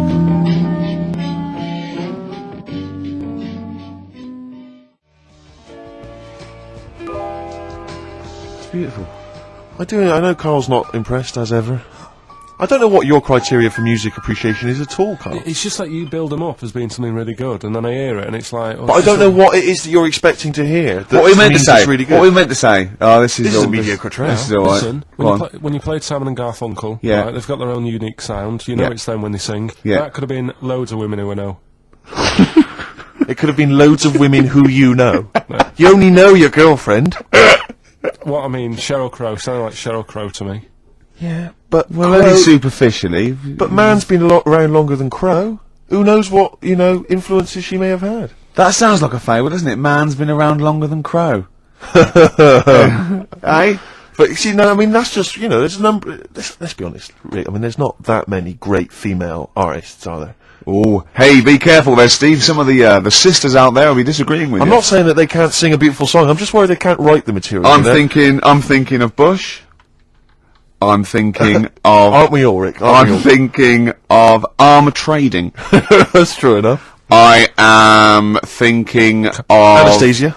Anastasia. I know you love Anastasia, don't you? You I love like that her. new one. I love that new one. I mean, I don't It like that sounds sort like of the stuff, other two. but it's sort of there's a good chorus, and I can do her dance. That dance at the end when she puts her arms up. I like She that does one. sound like she's very much the new Tina Turner. Yeah, no, that's the only one I've liked. Yeah, and Well, me and Steve think that she's sort of like one of those people that go out with her daughter. I think the reason is because if you notice, she always wears sunglasses. Yeah. And I'm sure that because she claims to be something like 28. I bet she's like 40. It's like one of those She's got 40-year-old crow's feet. women who come from Essex, but they come with their daughter's 21st, and they're going, "Your mum's mad." Yeah. They think we're sisters. They're like, I'm 40 and Yeah. she's She 21. always flirts with her daughter's boyfriend. Yeah. Where are you going? We're going down. Yeah. We're going down Millionaires. Your I'll mum's come down mad. myself. Look, your mum's got a bra off. Yeah, Don't you think she looks like that, Carl? yeah. I can't picture her. You can't picture Anastasia. No, she wears glasses. Sunglasses all the time. Yeah. No, You're not into this, are you, Carl? You've get this whole sort of broadcast thing as just you're fed up with it, aren't you? You can't wait to finish next week. Well, it just seems I can't say anything right. Why? Well, whatever I say isn't right. Or funny? No, but do you know what I mean? What? Because what are you upset about? Well, I laughed at the urban myth, but not being true. Mm-hmm. Yeah. But one of the things, I'll tell you, that if you take nothing else away from our time on the radio, it should be to be more inquisitive. When a piece of information comes to you, don't just take it at face value, query and question it.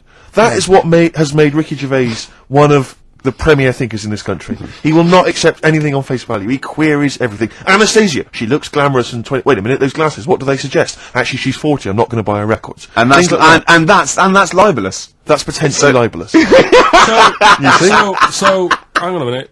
Roy Orbison then, was he starting to look old?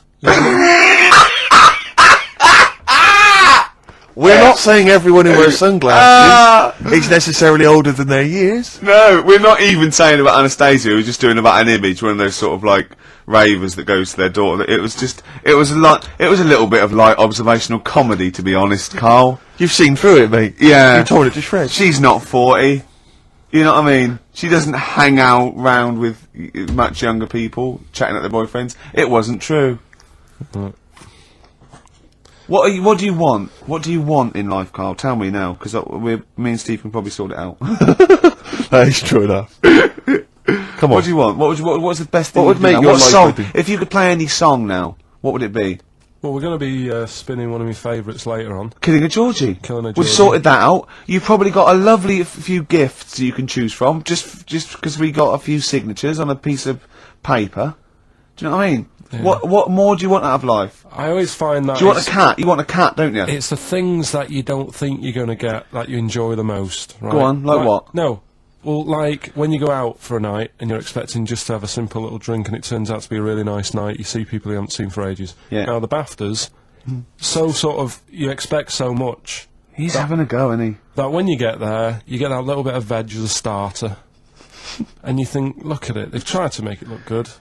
But really, as I said to you, I mean, you don't eat veg, which No. I find is mental. But like the starter that we had, that was like, how would you describe that? It was a veg pie. It was like, I thought, I was starving when I came in there, right? And from the stairs, I could see the tables, and it looked like there was pâté laid out, and I was getting excited, I was salivating. Got there, it was a vegetable pie. I said to Steve, So, Vegetable pie. okay, someone took mine, It I gave wasn't it away. a vegetable White House pie. took mine, didn't he? Yeah, but Rick, you won't eat anything. We've discussed this before. All you'll eat is pizza and crisps. Do you know what he said to me in the week? I was picking up my food in the BBC canteen, and he went, right, I'm honestly thinking of stopping having lunch with you. I went, what? He went, it winds me up. I went, what? He said, it winds me up. It winds me up. You won't eat anything. That's a lovely bit of chicken there. You're not eating that. You're not eating that. It winds me up too much. Like you get irritated by people, noise. He said, you eating, it just winds me up, Gervais. And then he went, you're a cock. Yeah. It really annoyed me. His eating habits drive me mad because he's constantly whinging about the fact that he thinks he's got cancer. Every 25 seconds. Wait a minute, I can feel a lump, It's your cock. No, it's not, it wasn't there before, it wasn't there, it's a lump. I'm dying, quick to the hospital. How many times have you been to, like a doctor's clinic and sat in the waiting room, right? Carl, how many times have you been there, right, with a friend of yours? Twice I've been with Ricky. One time when we were writing the first years of the office, we were writing in the waiting room for the doctor. Because he had to go in there and have because he thought he had testicular cancer. I swear to God, I'd seen he the thought thing he had about it, testicular cancer. and I just said, I never worry about that again. He said, no, you're not in the risk group and that. The other time was... But wait a minute, you had to go in there. The other time was, I thought I had, stomach cancer, and she went, why? I said, he said, when you get a sore throat, do you think you got throat cancer? I said, I've thought that, yeah. And she sort of said, get out of here, you idiot. And that's what I like that when they do that. But I think it's sort of since my mum died of it, and I just think, oh God, it's in the family. And that's the thing I worry about, but yeah. don't you prefer, I mean, I don't go because it scares me. I'm like that. I prefer not to go because I always worry that, especially with cancer and things, that they'll go, you know, I'll go there with a sore leg or something, and they'll go, no, your leg's fine, but look at this we've found in your head. If it's a brain, you'll be laughing. No, but you know what I mean? They'll find something, because none of us are perfect, and as you get older, you get little moles and stuff, and they'll say, oh, we best get rid of that. And it's like, leave it alone, it's not causing any problems. Imagine arguing! That shouldn't be there. Leave it alone, it's not... Well, it is, it's getting bigger and it's strangling your lungs. But Rick's sort of like... But my point was that this is what upsets me. He constantly worries about his health. He's constantly obsessed. I found some buboes. I think I've got plague.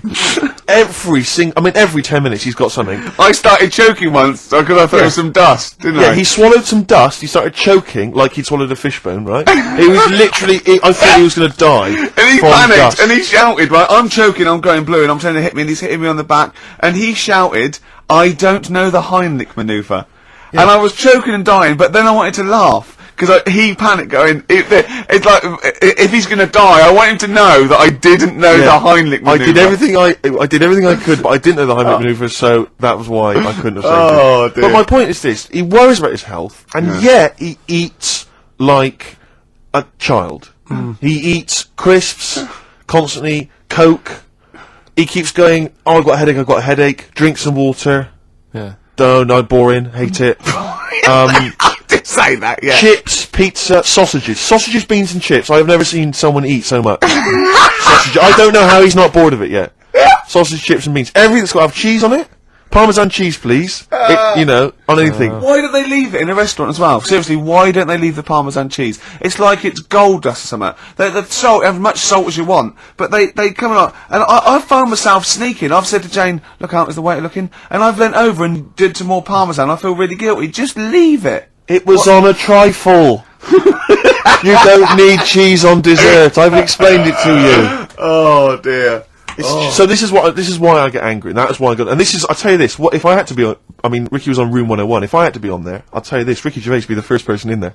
He'd be straight in there, man, because I got a list as long as you are. What did you think when I said annoying people, like making noises? Unbelievable. So you talked about annoying noises, and that people that make noises that are annoying. He is the most irritating man I've ever met. And I swear to God, I don't mean that as an insult. You really are, because you go out of your way to be insulting and irritating. Thanks. And that's fine, but you'd be straight in there.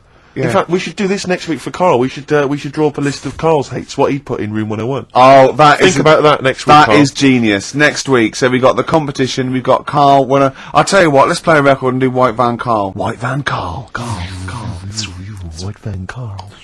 Yeah, this is where we steal the White Van Man column from The Sun and basically fire those questions at Carl, getting his opinions on the week's news. Okay, Carl. Let me see. Okay, what do you make of this? The average woman, apparently, takes 27 minutes to get ready to go out. Did you know that? Are they saying that's a good thing, or... No, they're saying that the bare minimum it takes... No, this is average, what they surely. said. No. But I remember reading, I'm sure they said that it takes them 27 minutes to get ready to go out, at the very least, I think. It's not that bad if it's for a night out. 30 minutes is alright. If it's going to get to 20 Woodbines. But, yeah, or, if the house is on fire, and it's like, quick, Yeah. get ready and get out. I don't think it's in a fire, no. I think, go on. I think that's 27 minutes, easy. I'd take about 27 I minutes. can take up to that. But do they include the getting up, having a bath? Doesn't give me any more details. No? 27 Well, minutes. that's difficult to go by. Difficult to go on that one, isn't it? How long does Suzanne take to go out of the house? Depends, like I say, if we're just nipping out shopping, The old flip-flops and trackies on? yeah. But if you're going out for the night, it takes a bit longer, doesn't it? Yeah. Yeah, you've got wire in the trackies. yeah. Go on. Okay, no, really don't know what the ins and outs of this story are. Sven Goran Eriksson sticking with Nancy rather than Ulrika? Well, it's his wife, and not his girlfriend. Yeah, I don't know if this story's true. No one seems to have offered any evidence for it. Anyway, Everyone remained silent. It's rubbish. And, okay, what do you make of this? David Beckham apparently was driving despite having an injured foot and just further threatening his World Cup chances. Now, obviously, you're a big football fan. Well, I'm not that big. I like the odd game. Sure. Would that hurt him? Would that hurt his foot? It can be good. Is it in a plaster? It's not in a big cast, Sure, is it's it? better to drive than it is to walk on it. Good point. Fair enough, yeah. Go on. Can't argue with Can't that. get the bus, can he? Okay, and what do you make of this fascist leader who's having a lot of success in the French presidential elections? What's he doing? Have you not come across this story? No. Right, this is one of the big political So stories. he's got far right that got nearly 20%. He's a far-right fascist leader, and he's having considerable success in the French elections. I don't think we should be asking Carl questions like this. Not something you've got to I'm getting scared. There's all sorts of bad stuff going on in the world that we don't know about. Yeah. But we know about this. Yeah, but you're better off not knowing because there's nothing I can do about it. You're absolutely right, Carl. Fair enough. I can't argue with that. Oh, Oh, man that's alive. fantastic. That is brilliant. Can I just reiterate this this giveaway then? We got this bag signed by a number of celebrities, Graham Norton, Angus Tate, and different people on there. Yeah. And if you want to win that, then you have to email or write in with what you are willing to swap. Okay, so you need to swap something, and something which will enhance Carl's life. It can be anything. You could have made it, you could have bought it, anything. But you have to have it. You can send it to us in exchange for this this signed bag, and you can email Carl.Pilkington, Carl with a K, Carl.Pilkington@xfm.co.uk, or you can write to the bag or Ricky Gervais's big. I just bag. realised why I've been saying Carl with a K, because you can have Carl with a C, can't you? Yes, you can. As in Cox. Absolutely. Or you can write to XFM PO Box 104.9, London WC2 H7XX. All right. Okay. Right. Well, Right. there's going to be a bit of a change, isn't there? Yes, that's absolutely right, Rick. Normally we would end the decided show, obviously, with just- a song for the ladies. But because it's sort of Carl's penultimate show, and we're going to play one of his favourite tracks, what are you going to... Yeah, I just thought we could play this. It is obviously the Killing of Georgie By Rod Stewart. by Rod Stewart, and absolutely. Stone Roses on XFM 104.9. I'm Ricky Gervais, with me Steve Merchant. Hello there. And Carl Pilkington for the last time, Indeed. I'm afraid. Yes. So, you know, we're going to have a little bit of a chat. We're sewing up some things with Carl. Indeed. We're giving away that prize, that BAFTA bag, and, you know... Playing some great music. And we're just, I mean, I'm bringing in my favourite tunes. I'm bringing the Smiths, Radiohead, Cat Stevens, David Bowie, Neil Young, the classics. Steve's doing the same. Indeed. Well, Carl, the last time for, apparently, someone's got it a bit wrong. We're not actually away for 6 weeks. We're away for about, we'll be back in, August, won't we? Bloody hell. Yeah. No, don't swear. Yeah, that's outrageous. On the last show, you have to say that. Already brought the tone down. Yeah. Cheapened it, And I think it's blasphemous as well. Yeah. No, it's not. No, hell isn't, is it? isn't it? No, I don't think that's not blasphemy, is it? Taking hell's name in vain. Yeah. Yeah, but what was it you were saying the other week about the Queen Mum used to have a right mouth on her? What?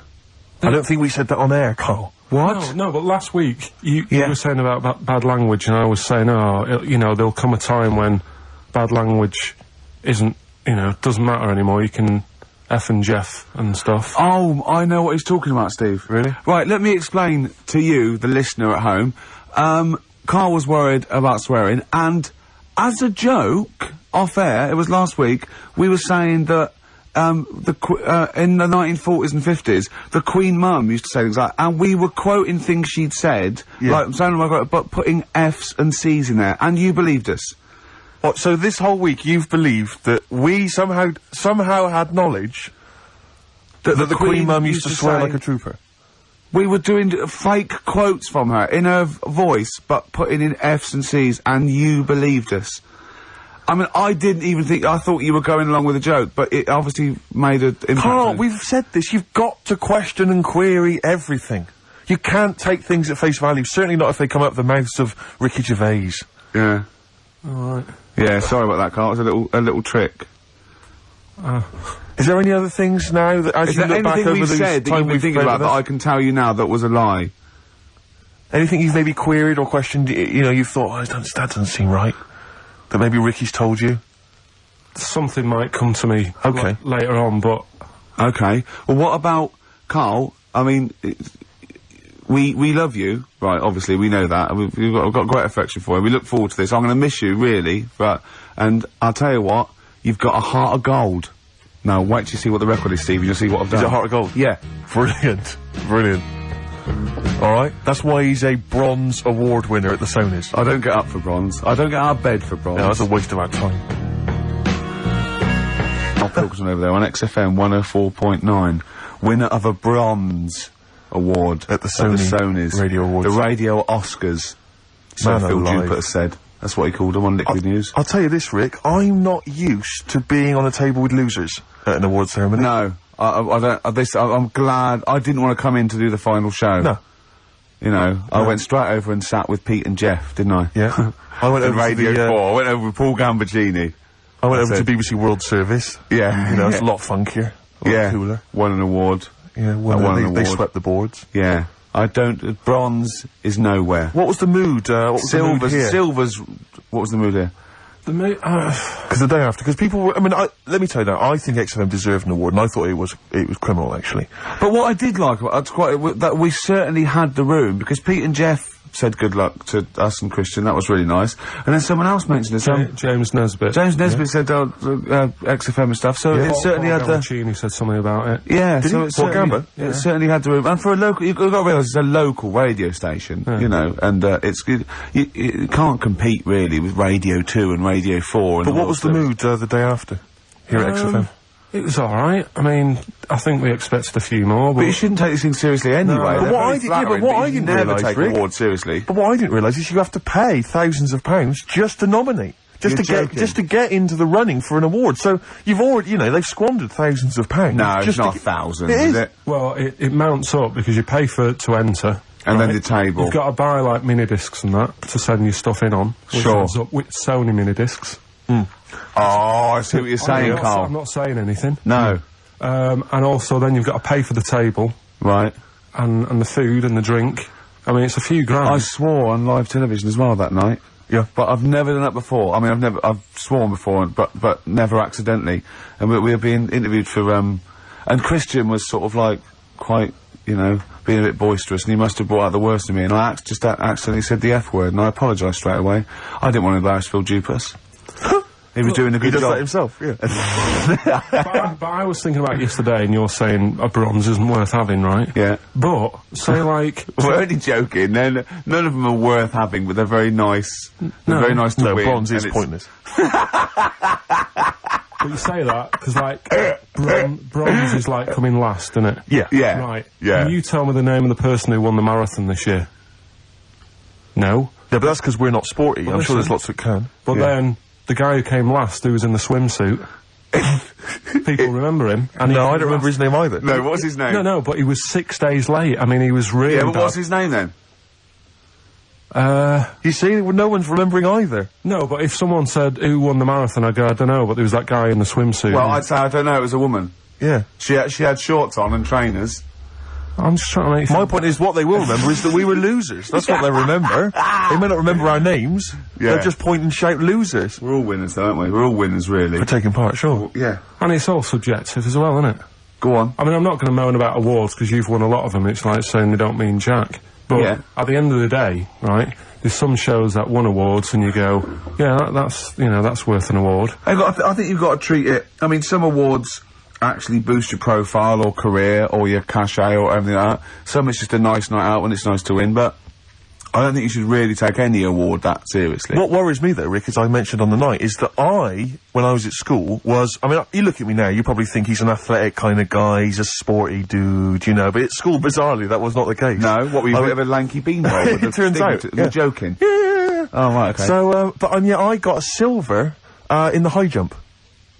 Yeah. And I've done better in the high jump, right? Did no training whatsoever, did no practice, just turned up. You were 2.5 foot taller than every other person in your class. Yeah, but wait a minute. People think that if you're tall, that makes you easier. It makes it easier for you to do the high jump. Surely not, because I've got all that leg to get over the pole. That makes it harder for me, surely. Don't talk rubbish. What are you talking about? Well, of course, the taller you are, the more chance you got at the high jump. Well, explain that to me. Being equal. Oh, what? Are you okay then?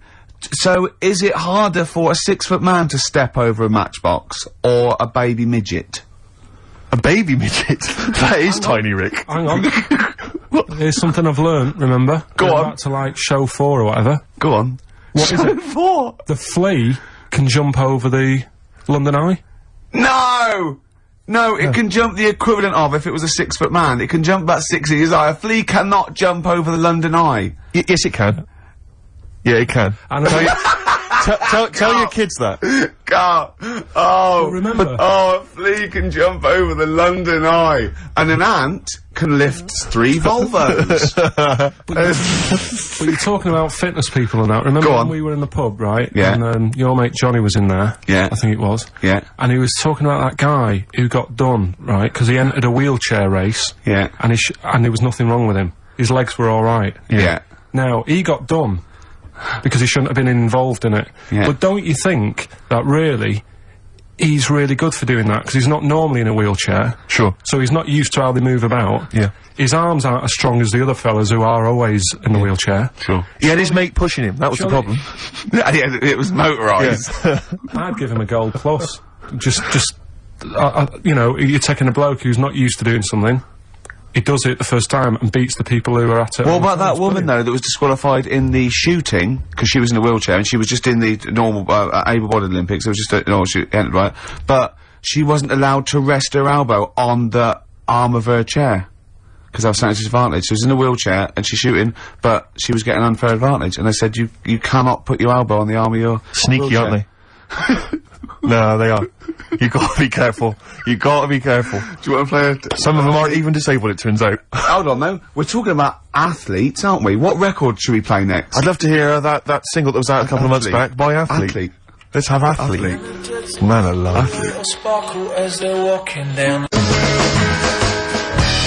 West Side by Athlete, a track that I know you and I have enjoyed. Yeah, it's one of our favourite new tracks of the year, that one. Yeah, absolutely. Very good. More of our favourite tracks to come on XFM 104.9. You know, me, Ricky mentioning Gervais, and you, Steve Merchant, and Carl Pilkington. sure, go on.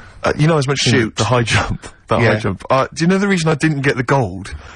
It's faintly embarrassing, because the guy it was just neck and neck, me and another guy. In fact, he was slightly shorter than I was. And I was using the traditional Fosby flop. Is it the Fosby flop? Fosby flop. And he was using a method, which I can only describe as the Superman, where he was running at the bar and diving headfirst over it. I've never seen this technique before. It's illegal, that's Absolutely why. incredible. Is it not Yeah. allowed? The Fosby flop only works because his shoulder and that are going over before his head. Right. That's they got around the rule. You weren't allowed to dive over because it was too Obviously easy. no one monitoring that. Yeah, no. Just the no. games teachers having a quick fag. Yeah. What was his name again? Yeah. The fag. I think his name was Mr. Woodbine.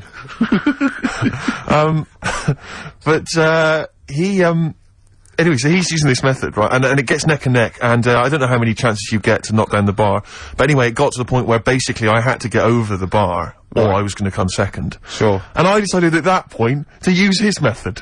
Because he'd seemed to be doing so well with it, I thought, well, I'll try that then. That looks easy. Oh, dear. And ran at the bar, launched, didn't actually get my feet off the ground, just hit the bar like I was someone finishing a race, you know. Did you have... It's so pathetic, just clattered everywhere. I just want to get this picture of you at the age of, what, 15, 16? Yeah. 6'5" already, probably? Yeah, probably, yeah. Probably, what, about 9 stone? Exactly. Yeah. Did you have your glasses on? Of course I did. You must have looked pretty sexy. Probably a small bum fluff tash. Yeah, as well. That must have been good. Was it true once, when you were about 16, you decided to wear a dicky bow to school? Yeah. That must have been great. That was during my PG Woodhouse phase. He's not. Yeah. You thought you'd be a hit with the ladies if you were more sophisticated. Well, not only that, I thought it'd make me kind of kooky and eccentric. Yeah. Like I wasn't already. 6'7", goggle-eyed. Yeah. Like they're not already thinking there goes a weirdo. Oh, he's a weirdo with a bow tie. Yeah. Brilliant. Does it spin round, mate? Yeah, what a 'Cause you're catch. getting me hot. Exactly. Oh, dear. Yeah, I wore that for about 6 months, and it was in school colours, because we had to wear a tie, so school colours was a bow tie. I mean, now I don't, oh, man. I can't believe it. I don't know what I was Carl, thinking. when you were, a little Pilkington, right? What was, if you had hair, what would it be like? What do you mean? Well, you obviously had hair then, back then. What was the, style? It was like, sort of, I had quite sort of, fine, sort of straight hair. Yeah. Right. Hairdresser once said to me, "You've got hair of a Chinaman." He was a wise man, wasn't he? What do you think that meant then? Oh. He just said, he just said, "You've got the same hair as a Chinese man has. Very straight, quite fine." Why is he telling it? I just imagine this pal going, the Arsenal did well, didn't it, sir? Shall I have something on that? You have the hair of a Chinaman. I'm sorry, nothing. You're not the spy. No, I'm not. Thank you. Good night. Oh, You're not my sponsor. yeah, lovely. You have the feet of a fish. I'm sorry, nothing. It's not you. Okay, next. You have the hair of a Chinaman. It was one of those barbers. It was a cheap one, just on a railway bridge. I don't believe that. Go on. On a railway bridge. That's why it was cheap. It was very low rent, so he could charge. That wasn't the barber. That was a man with some scissors. Yeah. Did you go? Oh, I have to move you there, sir. Wow. Okay, back in the chair, sir. I imagine them on one of those things you always see in old films where you've got you have to press pump it up on and that down. thing Yeah, so like it a travels along the seesaw. track. Yeah. That's not as good as that. It was just a normal chair, little wooden hut, and he did have to stop when a train came past because it used to. Well, because he had to change the signal. Just making a few extra Yeah, bucks. exactly. Yeah. Oh, I love That's that. Manchester for you. Oh, God. I always it remember wasn't Bernard Cribbins, was it? I always remember him saying, "Do you want your hair washing?" And I said, "Is it free? You know, does it come with it?" And he said, "Yeah." So I said, "Oh, go on then." He said, "Hang on now, I'll just have to wash these mugs up." He had like a sink full of mugs. Oh, So I'll just God. take these out and then I can wash your head. Oh, no. And that's why. Why did you go to this man? It was cheap. It was How like much was it? About £2. And when was this? God. At 88, 89. All right. Yeah. So what happened to your Chinese hair? When did it start coming out? You have the hair of a bald Chinaman now, don't you? You've got the hair of a Chinaman in a box now.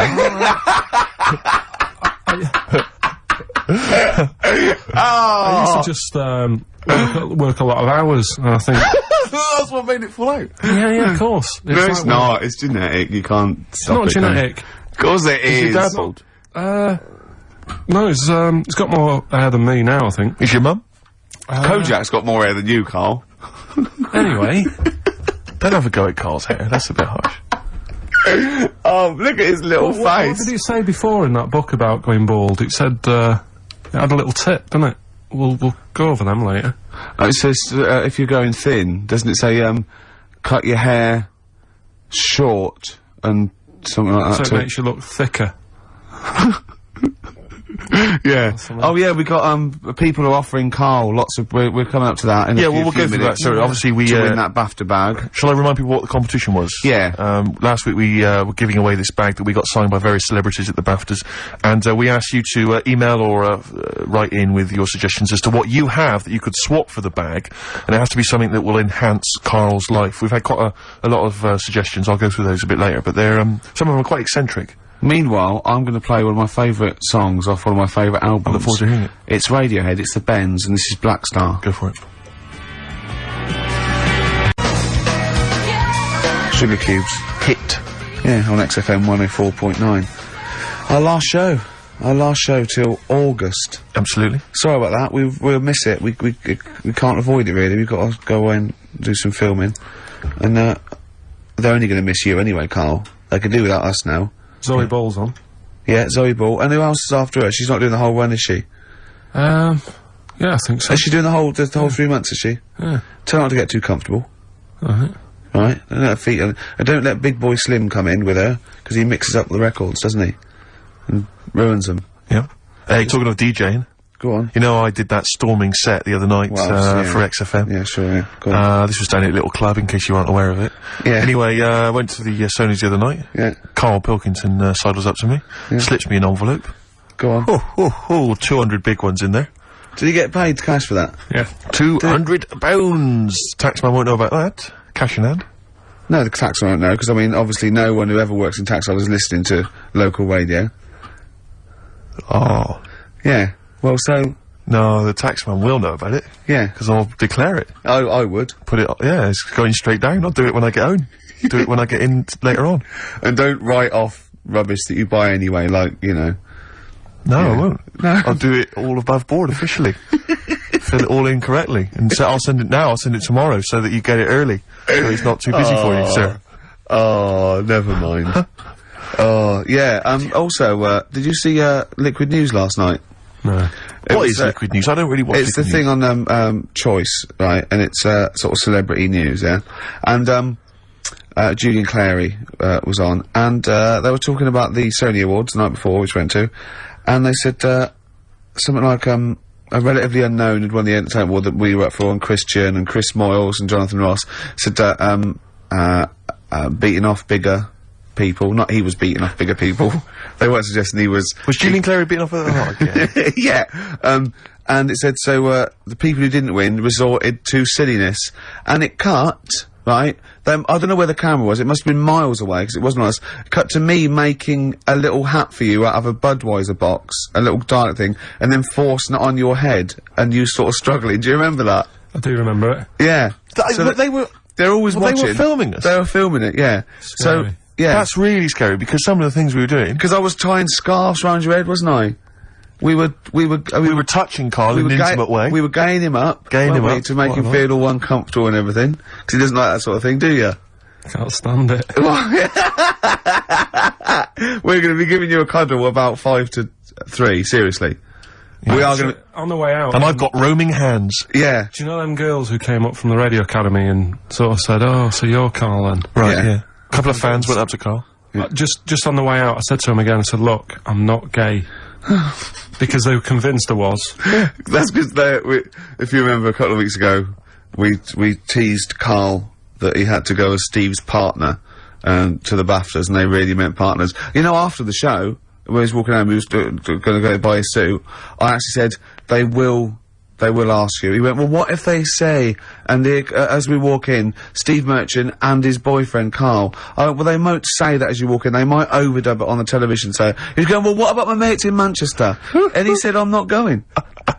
The risk of someone in Manchester thinking that he was going out with you, mind you, it was probably going, wow, if he was gonna see where you're going with that. If you were gonna be gay, you wouldn't choose Steve, would you? No. Who would you choose if you were gay? If you could go out with any bloke, who would it be? That's a good one. Yeah.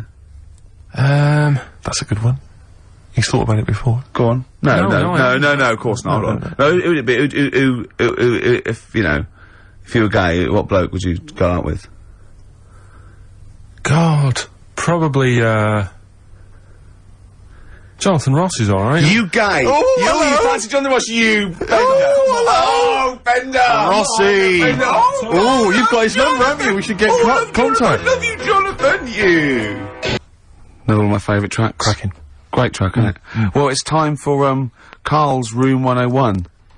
Carl was too shy to obviously ever do this for real, but, we thought that end the run of this with things that Carl hates. Yeah, we know the thing he likes. We know that. So, Carl. Okay. We should just point out that we've been inspired by the TV show Room 101. We didn't come up with this ourselves. Yeah, we did. This is Room 102. Yeah, we'll be Paul Merton, and you be Carl Pilkington. Right. You could chance to banish to Room 101 all those things that you dislike. They're never to be seen again. Will you please welcome Carl Pilkington? All right. Who? How are you doing? All right, Carl. So, what does this represent? And imagine me putting something on the table next to you. Go on. Right. Well, first of all, right, it's dead hard to come up with, like, 5 things that drive you up the wall. Okay. Right? It's not easy, because there's so many things. Yeah. But it's just like, you know, picking 5, it's like someone saying, pick your 5 favourite records or 5 favourite films. Yeah. It's hard, so... You know, in Desert Island Discs, where you always get the complete works of Shakespeare and the Bible. Yeah. I think you should include Ricky Gervais. I think you should always be there already in Room 101. They don't have to nominate you. You always go in. Go on then. So don't bother putting him in. Don't bother putting Ricky in, Carl. He's already there. I'm already there, waiting. Yeah. Go on then. Right. Yeah. First of all, right, I thought of like things that we've done in the past. Sure. And like quotes and that you were talking about. Yeah. That quote that people say that you know, money doesn't make you happy. Yeah. Right. We're just rattling through some here. Yeah. That annoys me. What? Well, the quote, money doesn't make you happy? Yeah, because it does. It clearly does. Right. Without it, life's pretty dull, isn't it? Yeah, good. Right, so, okay. So that's like a little short thing, and you know, then that sort of makes you think about people with money. There was a programme on in the week, I don't know if you saw it, Steve, the one Posh Loaded. That was brilliant, wasn't it? That was a great show. So annoying. Oh, yeah. There was a girl on there, right, who's from a rich family and that, and, you know, it's not her fault she's from a rich family. No. It's like how posh people annoy people. That doesn't annoy me, because the way I sound is because of where I'm brought up and that. Yeah. And at the end of the day, if you sound posh, you sound posh. It's, you know, it doesn't change you as a person or whatever. Yeah, it's quite But this girl, right, did you see it, Steve? I did. You didn't see it, did you, Ricky, right? This girl goes shopping, she buys like 4 t-shirts and a crappy little handbag. Yeah. Spends about 1,300 quid. And she's just wasting it going, you know, the woman's saying, oh, you'll love these, you know, they're really in fashion. She said, oh, whatever, I'll probably only wear them once anyway. And it's just, that sort of thing annoys me. Yeah. You know, people with money, you know, who have grafted for it are good. But like, you know, people who just get money given to them from the rich parents trying to make the world. There was another point, right, where she's in a shoe shop, right, and, she's like, got these big boots and stuff. But part of the problem is, right, she's quite odd looking and that, right, but she's got a lot of money, so she makes herself look half decent. Yeah. Problem is, she's got fat ankles. She's got what? Fat ankles. Right. And they drive her up the wall because no matter, I mean, it's one of them things, isn't it? It's almost like God has gone, yeah, you can have all the toffees and stuff you want. You can have, like, your nice t-shirts, but at the end of the day, love, you're stuck with these ankles, and you can see this. I love the idea of God saying, right, you can have all the toffees you want. Yeah. And you have nice handbags and that, but you're stuck with these ankles. Oh, God. And I really wanted to get a job in that shoe shop where she was going in, blowing her dad's money, and she was calling up her dad saying, oh, Daddy, is it alright if, you know, I'm just out shopping, I've just bought some shoes that have cost like $1,000, and I really wanted a job in that shoe shop. Just so I could sit there, and when she comes in, you go, oh, hello, love, whatever her name is. Lovely to see you here again. Got some lovely new shoes in. Look at these nice new boots, everyone's wearing them, Victoria Beckham. And, you know, all the it girls are wearing them. Yeah, try them on. Oh, you can't, because your ankles are so fat. You can't get into these. Never mind, here's some boots. She really annoyed me. And I'm not a nasty person. You're not. She brought it out of me. Oh, I'm worried, though, this idea of you getting a job in a shoe shop, I'm not sure you're qualified. I like all that's way round it. That some people go, oh, I'd like her to lose all her money or something. He'd like to actually bother go through getting the job in the shop. Yeah. And then just wait in there. You'd be too busy mucking around outside like, on some kind of trolley stuck in a little lake. Yeah. But interestingly in that show, I was watching that show, and at one point, you mentioned that her fat heels or her fat ankles. Yeah. She said, I'd like to have various changes to my body, you know, plastic surgery, I'd like to do this to my face, and da-da-da-da. And, her mum's there, and her mum's going, no, don't be so, no, you're my daughter, you're beautiful, da-da-da-da. No, you shouldn't, I'm not gonna let you have those, da-da-da. She went, I'd love to have an operation on my fat ankles. Her mum went, yeah, I do agree with that. Yeah. What kind of a mother does that? Oh, how bad can fat ankles be? I know. What were these ankles like? Well, tell us, Rick, you must know. No, do you know what I mean, though? Like, if you said to a little kid, say a 4-year-old kid, draw a person, they'd draw her legs. Do you know where there's no sort of thin bit, and then it comes out a bit for your knees? Oh, yeah, and then then to ankles. It was just like 2 logs. People go and say, I like your new flares. What do you mean flares? They're leggings. Cheeky. Awful, so, you know. So, okay, so you're putting in posh girls with fat ankles. Yeah. Okay, what's your next one on Room 101? Right, another quick one, really. Go on. People in supermarkets. Right. What, the people who serve? Yeah. It's mainly, these shops you get round in London that are, like, open 24 hours, right? Yeah. You'll go in, and you'll buy you know, you don't do your main shop there, it's mainly just little bits in it, your carton of milk and, Sure. maybe a loaf. Couple of balm cakes and that, and you go in there. Who still buys balm cakes? Right. Do they have them in London? Yeah. Do you ever ask? Would you be annoyed if they said balm cakes? We don't have those down here. They're rubbish. That's happened before when I asked for gravy, and they didn't know what gravy was. When did you ask for gravy? In a chippy. What do you mean? What'd you say? Have you got any gravy? Just because you up north you have chips and pie and gravy on it, and they didn't have a clue what I was talking about. Right. Okay. So that annoys me, actually. Stick that on the list. Right? But, you've got fishmen up north. But listen, right? You'll go. We saw a sign in the north, right? It was a little shop, and the sign said, "We sell bread." And it was handwritten. It was like there was probably like a rush with those people in turbans going. What's this bread you talk of? Yeah, little headscarves, old women running down with their little. Oh. But anyway, these shops, right? So you go in there, getting your stuff. And you'll go up to the till, and they don't say hello to you. They don't sort of smile. They just bleep the stuff through. They don't tell you how much it is. They just sort of expect you to look at the till to see how much it is. So you can get your hand in your pocket, give them the money, they'll give you the change, and they won't say goodbye. Yeah. So it's like they just can't be asked to have any sort of hello, how are you doing? I don't want a big chat. I don't want to know what they're getting up to and what, you know, what the dad does for a living and all that. I just want, like, how are you doing? You know, you're well, right? Oh yeah, this bread's, you know, popular or whatever.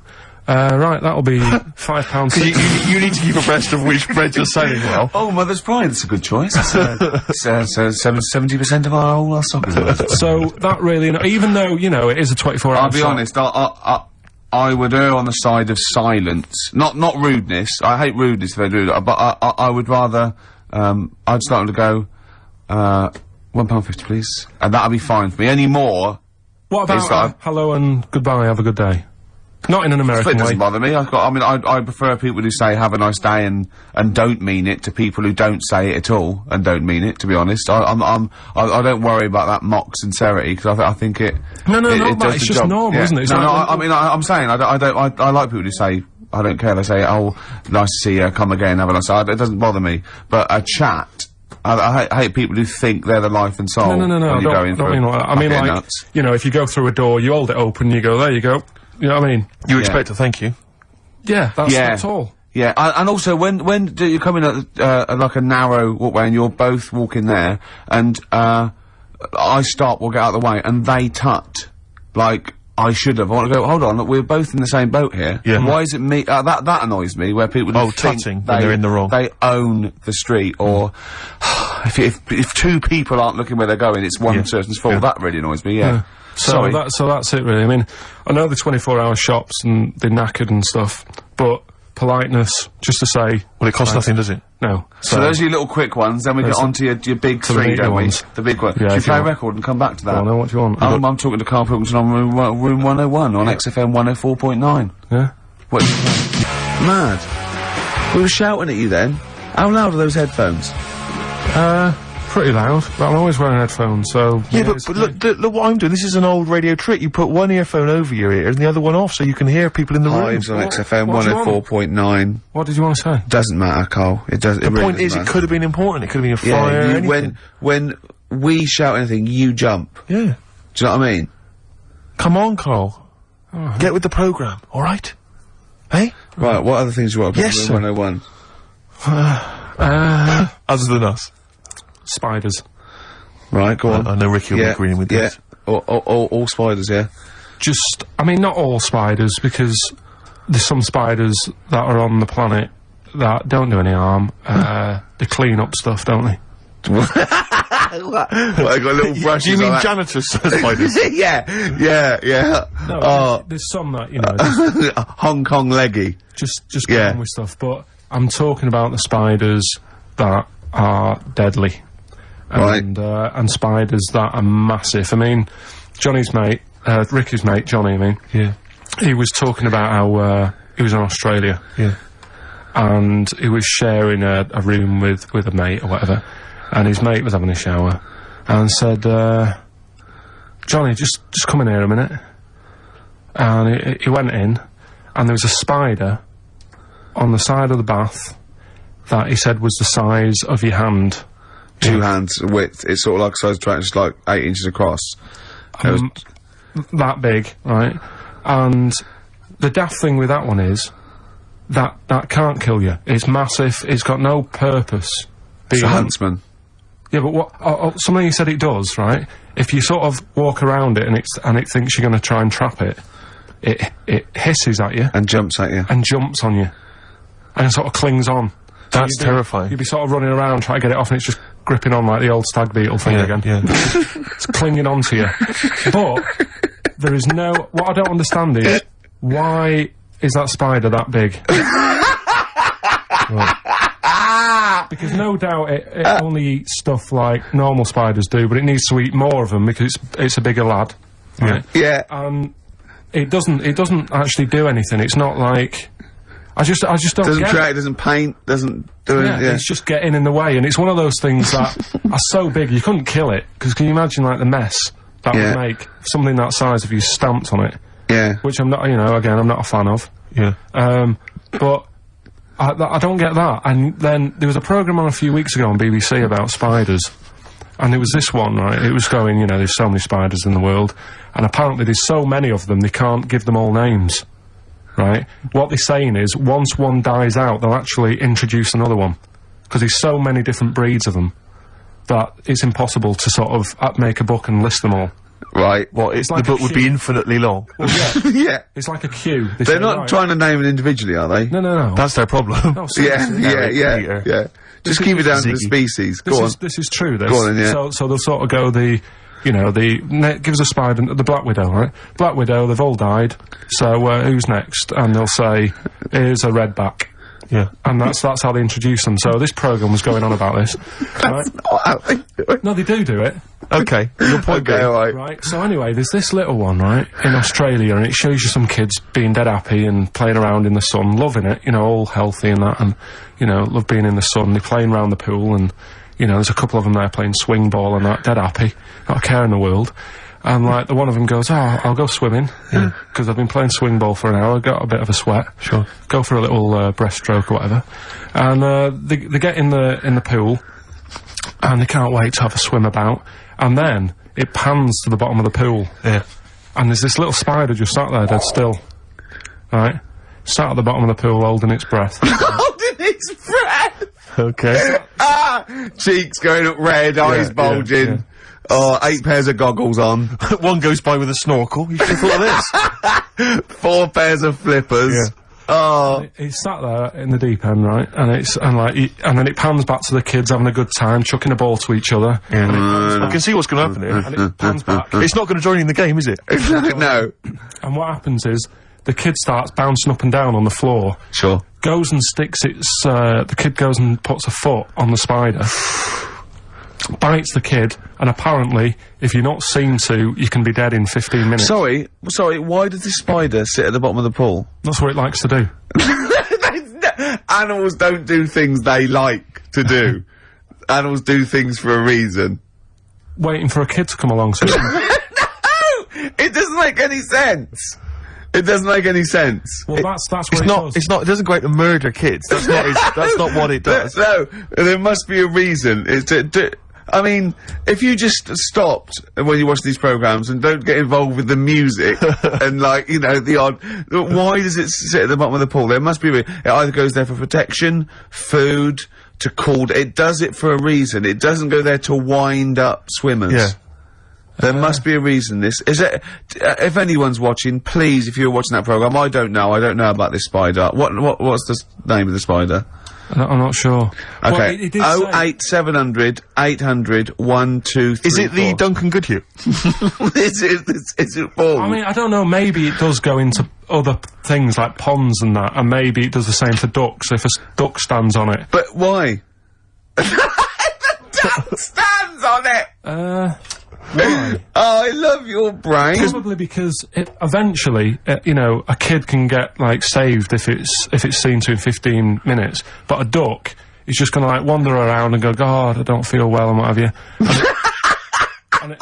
What good is that to the spider? Because... No, I'm saying it might kill it if it might protect itself, but it must be in the pond for a reason in the first place, or the swimming pool. It must be down there for a reason. It must have another agenda, evolutionary-wise. It can't just do it. Could it be in training for the Olympics? Unless it is just cooling. Like those, because on one of the other programmes that's a bit mental, Oh yeah, that one, yeah. The one with the lizards. Did I tell you Well, that? let's not get into lizards. This could take... Okay, no, go on quickly. No, this is a good one. It was a programme, BBC programme again, on how insects and animals help each other out. Yeah. Right? They were saying how, you might think they're an insect, but they think like humans do. Yeah. And they all help each other out. Right? And there was this lizard that is running about in the desert, right?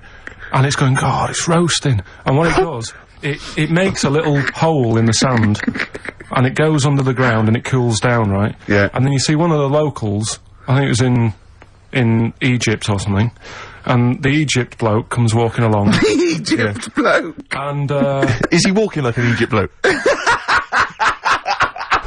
Walk like an Egypt bloke. and what he does, right, he's looking out for these holes in the ground. Sure. And he sticks his hand in. Yeah. And Why does he want the lizard? he makes shoes and stuff out of it. Okay. Right? And you see him walking around, he's got about 12 of these things in a basket on his back, and they're all looking really fed up. Oh, yeah. And it's dead hot, and they can't be bothered trying to escape, and they look really fed up. And this bloke's laughing, you know, he's collecting loads. I love how he watches this, like, because they sort of editorialise it and make it into, like, some sort of, like, evil play. But then it was saying how this deadly scorpion that man is scared of is mates with the lizard. And the reason is that the scorpion goes into the hole, right? It can't dig its own hole because its arms are that big and it's awkward for it to dig a proper hole. Sure. So what it does, it goes into the little den that the lizard's made, right? And whilst the lizard's having a kip, the scorpion says, "Tell you what, I'll do you a deal.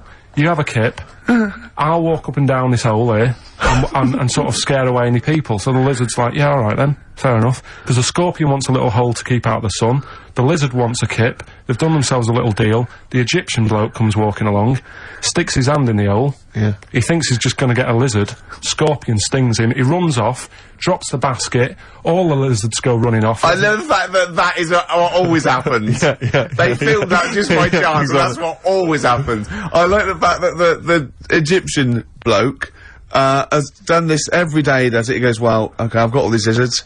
I'll just go to this hole again because I haven't got that lizard yet. This will be fine." No, I just think. And when the lizard and the scorpion make that deal, and he says, "You have a kip," and the other one does it, do they talk in Egypt or? I mean, they talk Egypt bloke? How do they discuss? They talk Egypt bloke or English bloke? What language do they use, Carl? No, it's the international language of love. But spiders is what you're putting in Room 101. Spiders. Let's go back to that. Spiders. Spiders that. So basically, spiders that have got the poison to kill a man. Because Rick, I know, okay. But Rick, I know what you're. What are the ones that are just too big for their own good? Those I don't understand that either. But Rick, you're scared of all spiders, aren't you? Right? Even the little tiny ones you find. I don't like any spiders. Yeah. Is your husband afraid of them as well?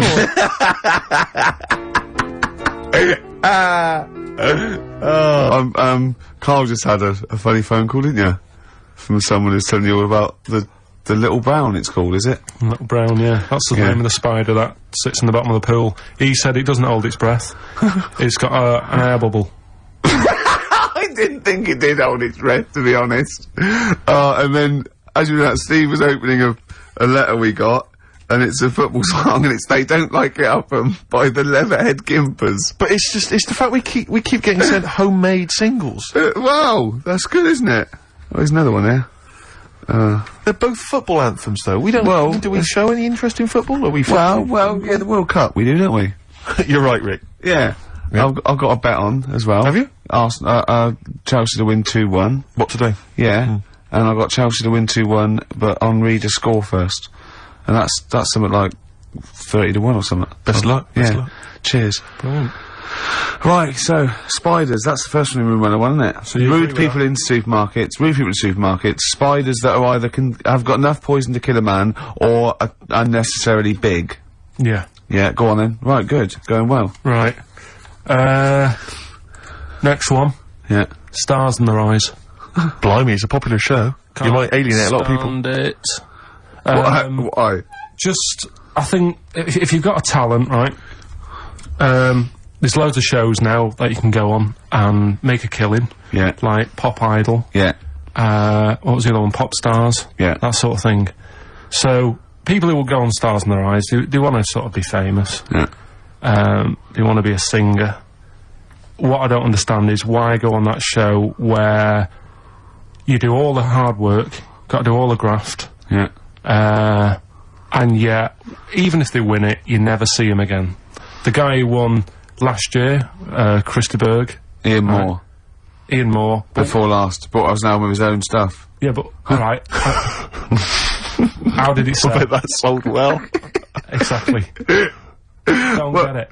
What I like is when, someone doing Edith Piaf, like, wins a heat, and, Matthew goes, "Well, I don't think you'll be going back to the, cleaning job, will you?" Yeah. Yes, you will. Monday. Almost certainly. Monday. She'll be back there Monday. Just, and just the way, you know, in like the final last week where the guy who was Elvis won, and they're all I thought he would though. I thought he was very good. No, he was good, but will we see him again? Do you know what I mean? What is his job? I don't know. He'll be carrying on doing that. There's going to be no change to his life whatsoever. He's very good at what he does, but he's wasting his time on Stars in the Rise. So I don't understand exactly what your issue is. You clearly like the show because you watched the final last week. He thinks, I You think agree that people are talented. You think it's a waste of talent to go on Stars in the Rise because it's not a vehicle to be famous, whereas something like... Pop Idol, Yeah. Pop Stars, even Yeah. Big Brother. Do you know what I mean? Go Yeah. on that. Sit in a room all day, have a month off work. Because they're all big stars now, aren't they? No, but what I'm saying is, it's less work to sit in the Big Brother house. Now and again, just sing a song, and people go, oh, isn't he a good singer? You come out after having a month's rest or whatever it is you're having there. Yeah. You come out and there's loads of record companies, like, waiting for you to come out and give you a deal. And what happens then? When you get a deal, when you cut a record, what happens to that record then? Then it's either sells or it doesn't. And actually, what happened to it? It didn't sell. No, none of them did. But what I'm saying is, that is a lot easier to do than all the graft that you have to do on Stars in the Rise and the pressure. What would you rather do? Buy Craig's Christmas record Yeah. or Ian Moore's classics? Probably Craig, just because the guy on Stars in the Rise really thought he was better than Chris de Burgh. When he was singing, and I think I'm better than Chris de Burgh. he was singing, and Chris de Burgh came walking on. Did he cry? And he didn't stop and go, oh, I can't believe it, I'm a big fan. He was sort of carrying on, like, don't interrupt me, I'll have a word with you in a bit. You think he should show the man he's actually making a little bit of living off? Yeah. Emulating. A bit of respect. A bit more respect. And the most annoying thing... I imagine them arguing, resting each other on the floor saying, I'm Chris de Burgh, no, I'm Chris de Burgh, like two ventriloquist dummies, just having a fight in the dressing room afterwards. But the most annoying thing of all with Stars in the Rise, people who go on and do people like, say like, I think last year, someone went on and did Lamal. Now, if you wanna, cause the whole idea is with Stars in the Rise, you get work off the back of that show by, like, companies, don't you, say, Yeah. who will we book? Yeah. You could get the real Lamal for about 30 quid. So why have an imitator? Well, it seems to me, though, Carl, the problem is that show's been running so long that all the big names have already been done, so it's going to end up having to be, isn't it, Lamal or some old kind of 50s singer you've never heard of? Isn't that the problem? I remember when... I mean, it's just Eddie Reader was on there. There was a movie about Eddie Reader. But it's just a karaoke contest. It's just, I think you're assuming that everyone on there wants to get, a recording contract. They do, Steve. Okay. In that bit at the back where they say, and the votes are coming in, let's have a look at the tension now that's going on. And they sat there and they really think they are Elvis. And they are Luther Vandross. Sat there, and like, if they were all sat there having Woke up this morning, looked at your picture just to get me started. Filth. If they were all sat there, sort of thinking, oh god, this is a bit of a laugh, innit? But they're not, you can see that they all really want it. And it's like... So what I'm saying is, who are you putting in Room 101? Are you putting in the people who are just there to have a bit of fun? Everyone involved in that show. Including Kelly? Yeah. He's a talented guy. You don't care? No, he's going in as well. He's in there first, and then everyone else, everyone who enters it, the people who go and sit in the audience, everything. But what would you do Saturday night? You'd love the show, you'd watch it every week. It was just on when I was getting ready to go out, and there's nothing else on at that time. Sure. And it was the final on Saturday night as well. Yeah, you gotta watch the final, you know, it's final. brilliant, the final. Yeah. Well, who would you do if you went on the show? Moby. I'd probably do... Ooh. It's not that you look like them, though, is it? No, you sound like... because they wouldn't let me on as Tracy Chapman. I was furious. That's annoying. Because I sound just like her, but they said... No. Bowie.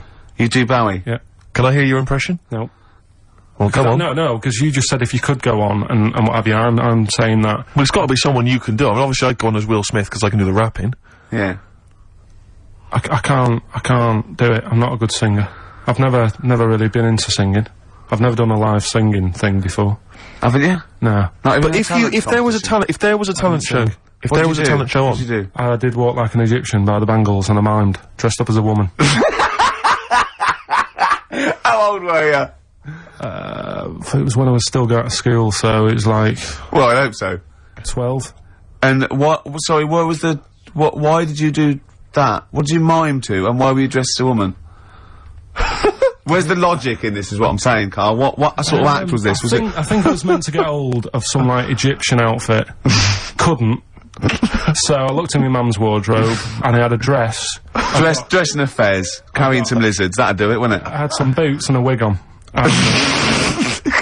And how did you dance? Look, he looks confused. He's confused by his own act. He's suddenly confused. The best bit was it was like a proper talent show. Do you know where you'd cover it all? Yeah. So I did like the dancing and the miming, and then I also did a bit of magic, right?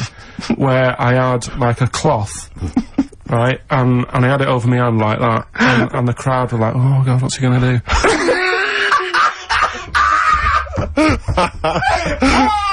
Of course they were. Go on, and what was the trick? They weren't saying that. The crowd going, oh, what's the great That's one chorus. Ooh, what's he gonna do? Oh, what's the great Pilconi gonna do? So what I did was, I was stood there teasing them, and Teasing the audience. yeah, Yeah. and I said, I'm gonna make a bird appear before your very eyes, okay? And I pulled the tea towel off, and I just had hold of an egg, and I said, oh, it isn't born yet. They loved it. He's so proud of that! Look at his Did you come up with that yourself? Yeah. Did you have any help at all?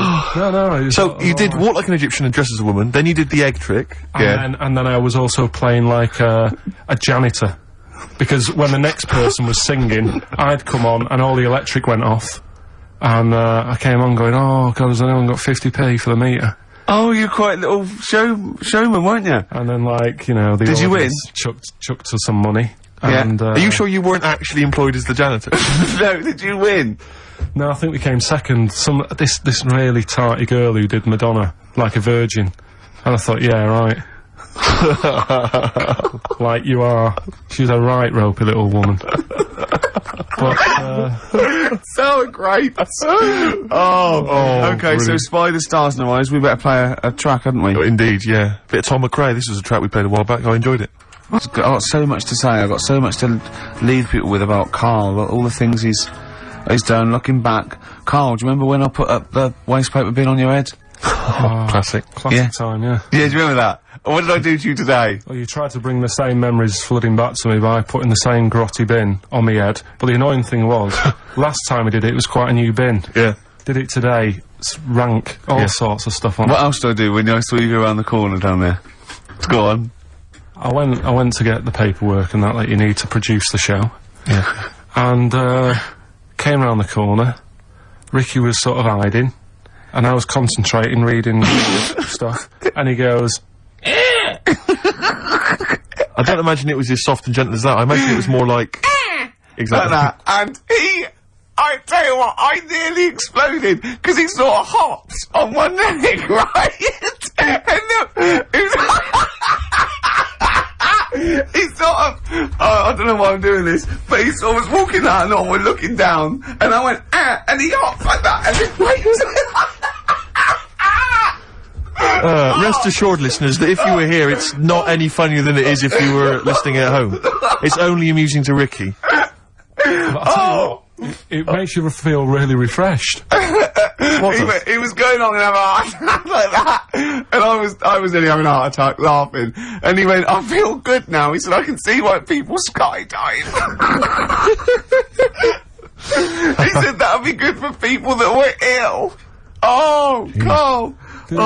They've made me feel How am I gonna live without Carl for 14 weeks? Oh, you'll find other people to irritate. Oh dear. Okay, so right, well, we got this final entry in We 101, but we've also had so many emails and letters about this competition. People trying to bribe you with things. They've been great. Can you read a few of them all? Absolutely, yeah. Well, obviously, this is people trying to win this bag that we got signed at the BAFTAs. We got Graham Norton, Angus Staten, Alan Davis, Jamie Theakston, Paul Whitehouse, Baxendale, Helen, Steve Filmich and McFadden, Peter Davison, Simon Pegg, Steve Wright, all different people signing the big bag. Do you know what I think though? I don't think people want that. I think they want to contribute to Carl's existence. Well, this is I what- really genuinely think that Carl was sort of you've you know, you've only been there. How long have we been doing this now with you? Sort of like, you know, in the area. 3 months. Yes. I think you've touched people's lives, Carl. I don't think I've ever met. Well, I haven't met you, but I think your soul comes across as like a cross between. I'd put it. It's like a cross between a cat And yeah. Rain Man.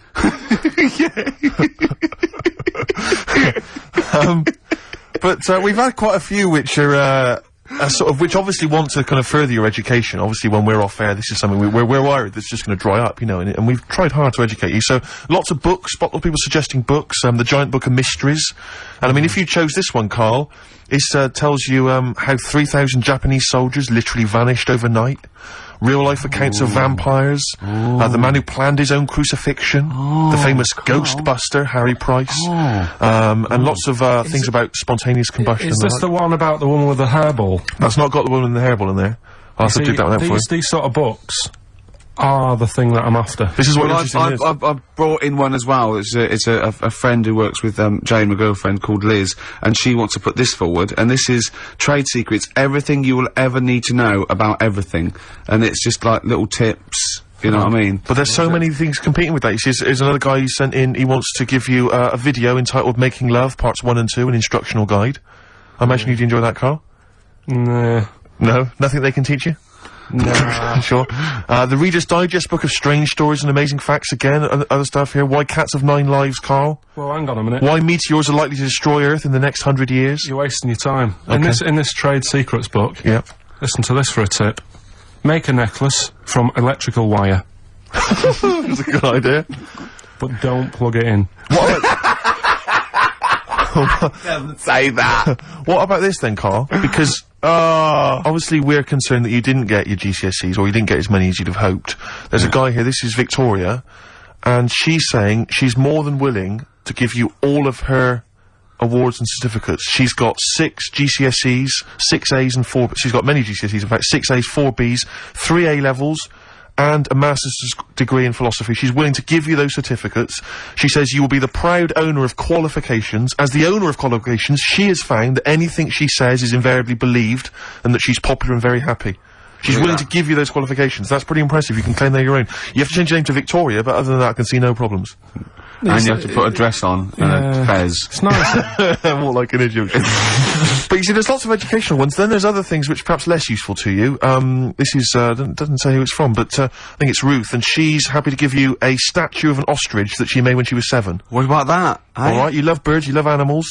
Yeah, apparently statue. the legs fell off under the weight of the body, so now it's just a legless ostrich, but even so. Yeah. Even so. I've only got a small flat. Sure. Another woman here, this is I doubt if it's ostrich size. Yeah, it's just clogging up space, though, isn't it? This is Lauren. She's willing to give you some of her handmade blue tack animals. She makes animals out of blue tack. She can give you an elephant, a seahorse, a tortoise, a pig, a butterfly, fish, snail, even a stegosaurus, or anything you choose. See, I've got my art set on. You've got the books, you're excited by the this books. book. What about this, though? This is a Lego alarm clock with a little Lego man who's got a variety of hats. It says here, including biker's helmet and cap. 2, I think, of the village people.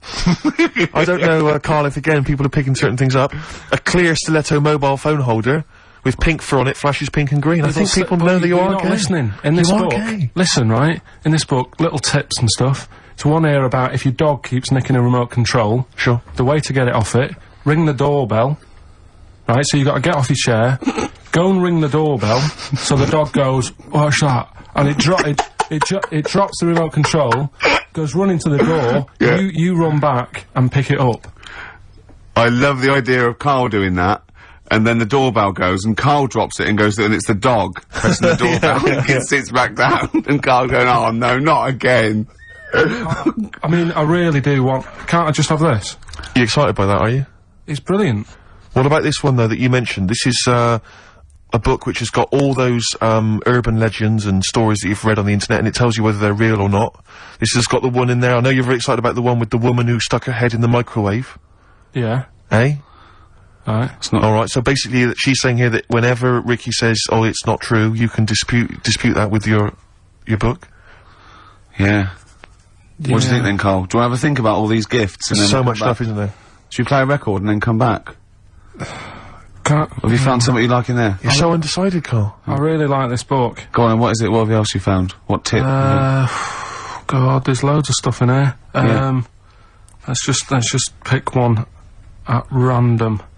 Don't be too tidy. Leave some areas for helpful garden animals to hide in. So when you're cleaning your garden and that, you know, it might look a bit of a mess, but think about the animals that are walking about at night in the dark and stuff. Yeah. Just little things you don't think about, Yeah, because they're pointless.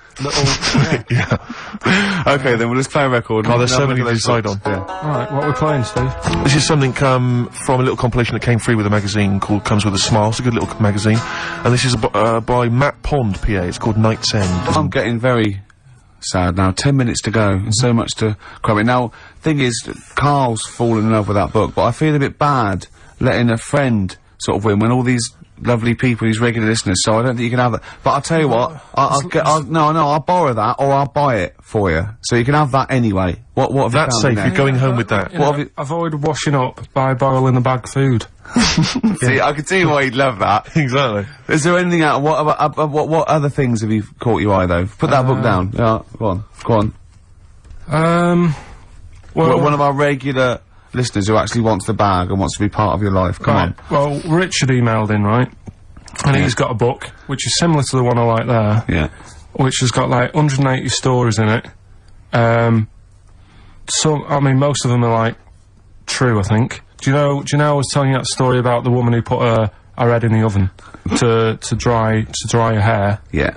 Because she liked the way... And she boiled her brain. Yeah, she stuck it in a microwave. Avoid washing your hair by boiling the brain bags. So she put her head in the microwave Yeah. and boiled her brains. And boiled the brains. Sure. She thought she'd get the same result as she did from the oven, but it all went wrong and that. And What do you mean? She used to dry hair in the oven? And she just, like, went modern? Apparently, it's like what punks used to do. You get a different sort of heat off an oven than you do off a hairdryer, right? Sure. So, she thought, well, I'll do it in half the time, use a microwave. Sure. She was busy, she I was don't late. understand how you can get your head in a microwave. It only works when the door closes. Yeah, but you jam the little thing, don't you? Well, don't say that. Don't say that. Don't tell. I don't think it's possible, but don't. Of course it is. Yeah, well, anyway, don't but do that. he remembers that story and said, I've got a book full of stuff like that. And, he sort of sums up a little story that's in the book about this girl who, she had long hair, right? And, she used to always mess around with it. And, she's sucking on it. Do you know, like how girls do with the long hair? They sort of mess around with it and stuff. Yeah. And she's sucking on it all the time. And she was doing this from the age of, like, 10. And then, I don't know, she's probably about 30-odd. And, she's doing this all the time. Guessing. And, she goes, oh, God, my belly's hurting today, mum. And she goes, oh, what's wrong with you? She says, I don't know. You're 30. Yeah. So, so she goes to the doctors, and the doctors do an x-ray, and nothing's coming up, and it's like, I don't know what's wrong with you, you know, you're just being a bit moany about nothing. She's like, no, honestly.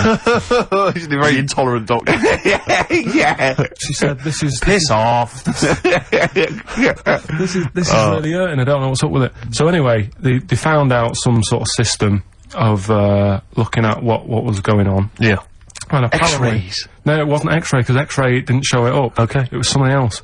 So, anyway, it's only gone and turned into, like, she's been sucking her hair for so many years Sure. that little bits had come off. Sure. She's got a giant air ball in her belly. Wow. Right? Yeah. Which was, like, huge, the size of a rat or something like that, right? The size of a... It's so interesting what he chose. The size of a rat. No. Well, the funny thing is, when they eventually got it out, Yeah. the mum was like, you know, like, oh, God, it was terrible. And she actually said it looked like a dead rat. Oh. Right. And it was in her belly, and that's like what was causing all the pain. Sure. And apparently, your belly acids don't kill hairs because they're so fine it can't handle it. Yes. Right. So you reckon- go I for reckon that book, are you? that's the one I want, Who's the yeah. winner then? Who's the winner of the lovely BAFTA What's his bag? name there? Richard Scholar, is it, or something? Yeah, Richard, Scular or Scowler Yeah. or something. So he's the winner. So check it out. You're going to get that book coming to you. I'll borrow this book for you. I need an email within like 5 working days to sort of... So what's your email? It's carl.pilkington@xfm.co.uk. Okay, lovely. I want an email from this guy, and I won't be sending the bag out until I receive the goods. Okay, right, good. enough. Well, we've only got a few minutes. I want to play Suede, and I want to end with the Smiths track. So, that's nearly it, Carl.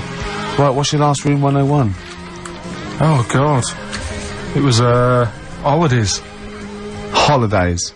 Well, You want to put holidays in room 101? people who are sort of annoying on holiday. Oh yeah. Do you know when you go away? Oh yeah. We've sort of touched on this before. Is this going to be the Scouse guy? Yeah. Go on. Oh, it's so long though. I mean, it was holiday when we went to Tunisia. And the Scouser pissed you off. Surprise, surprise.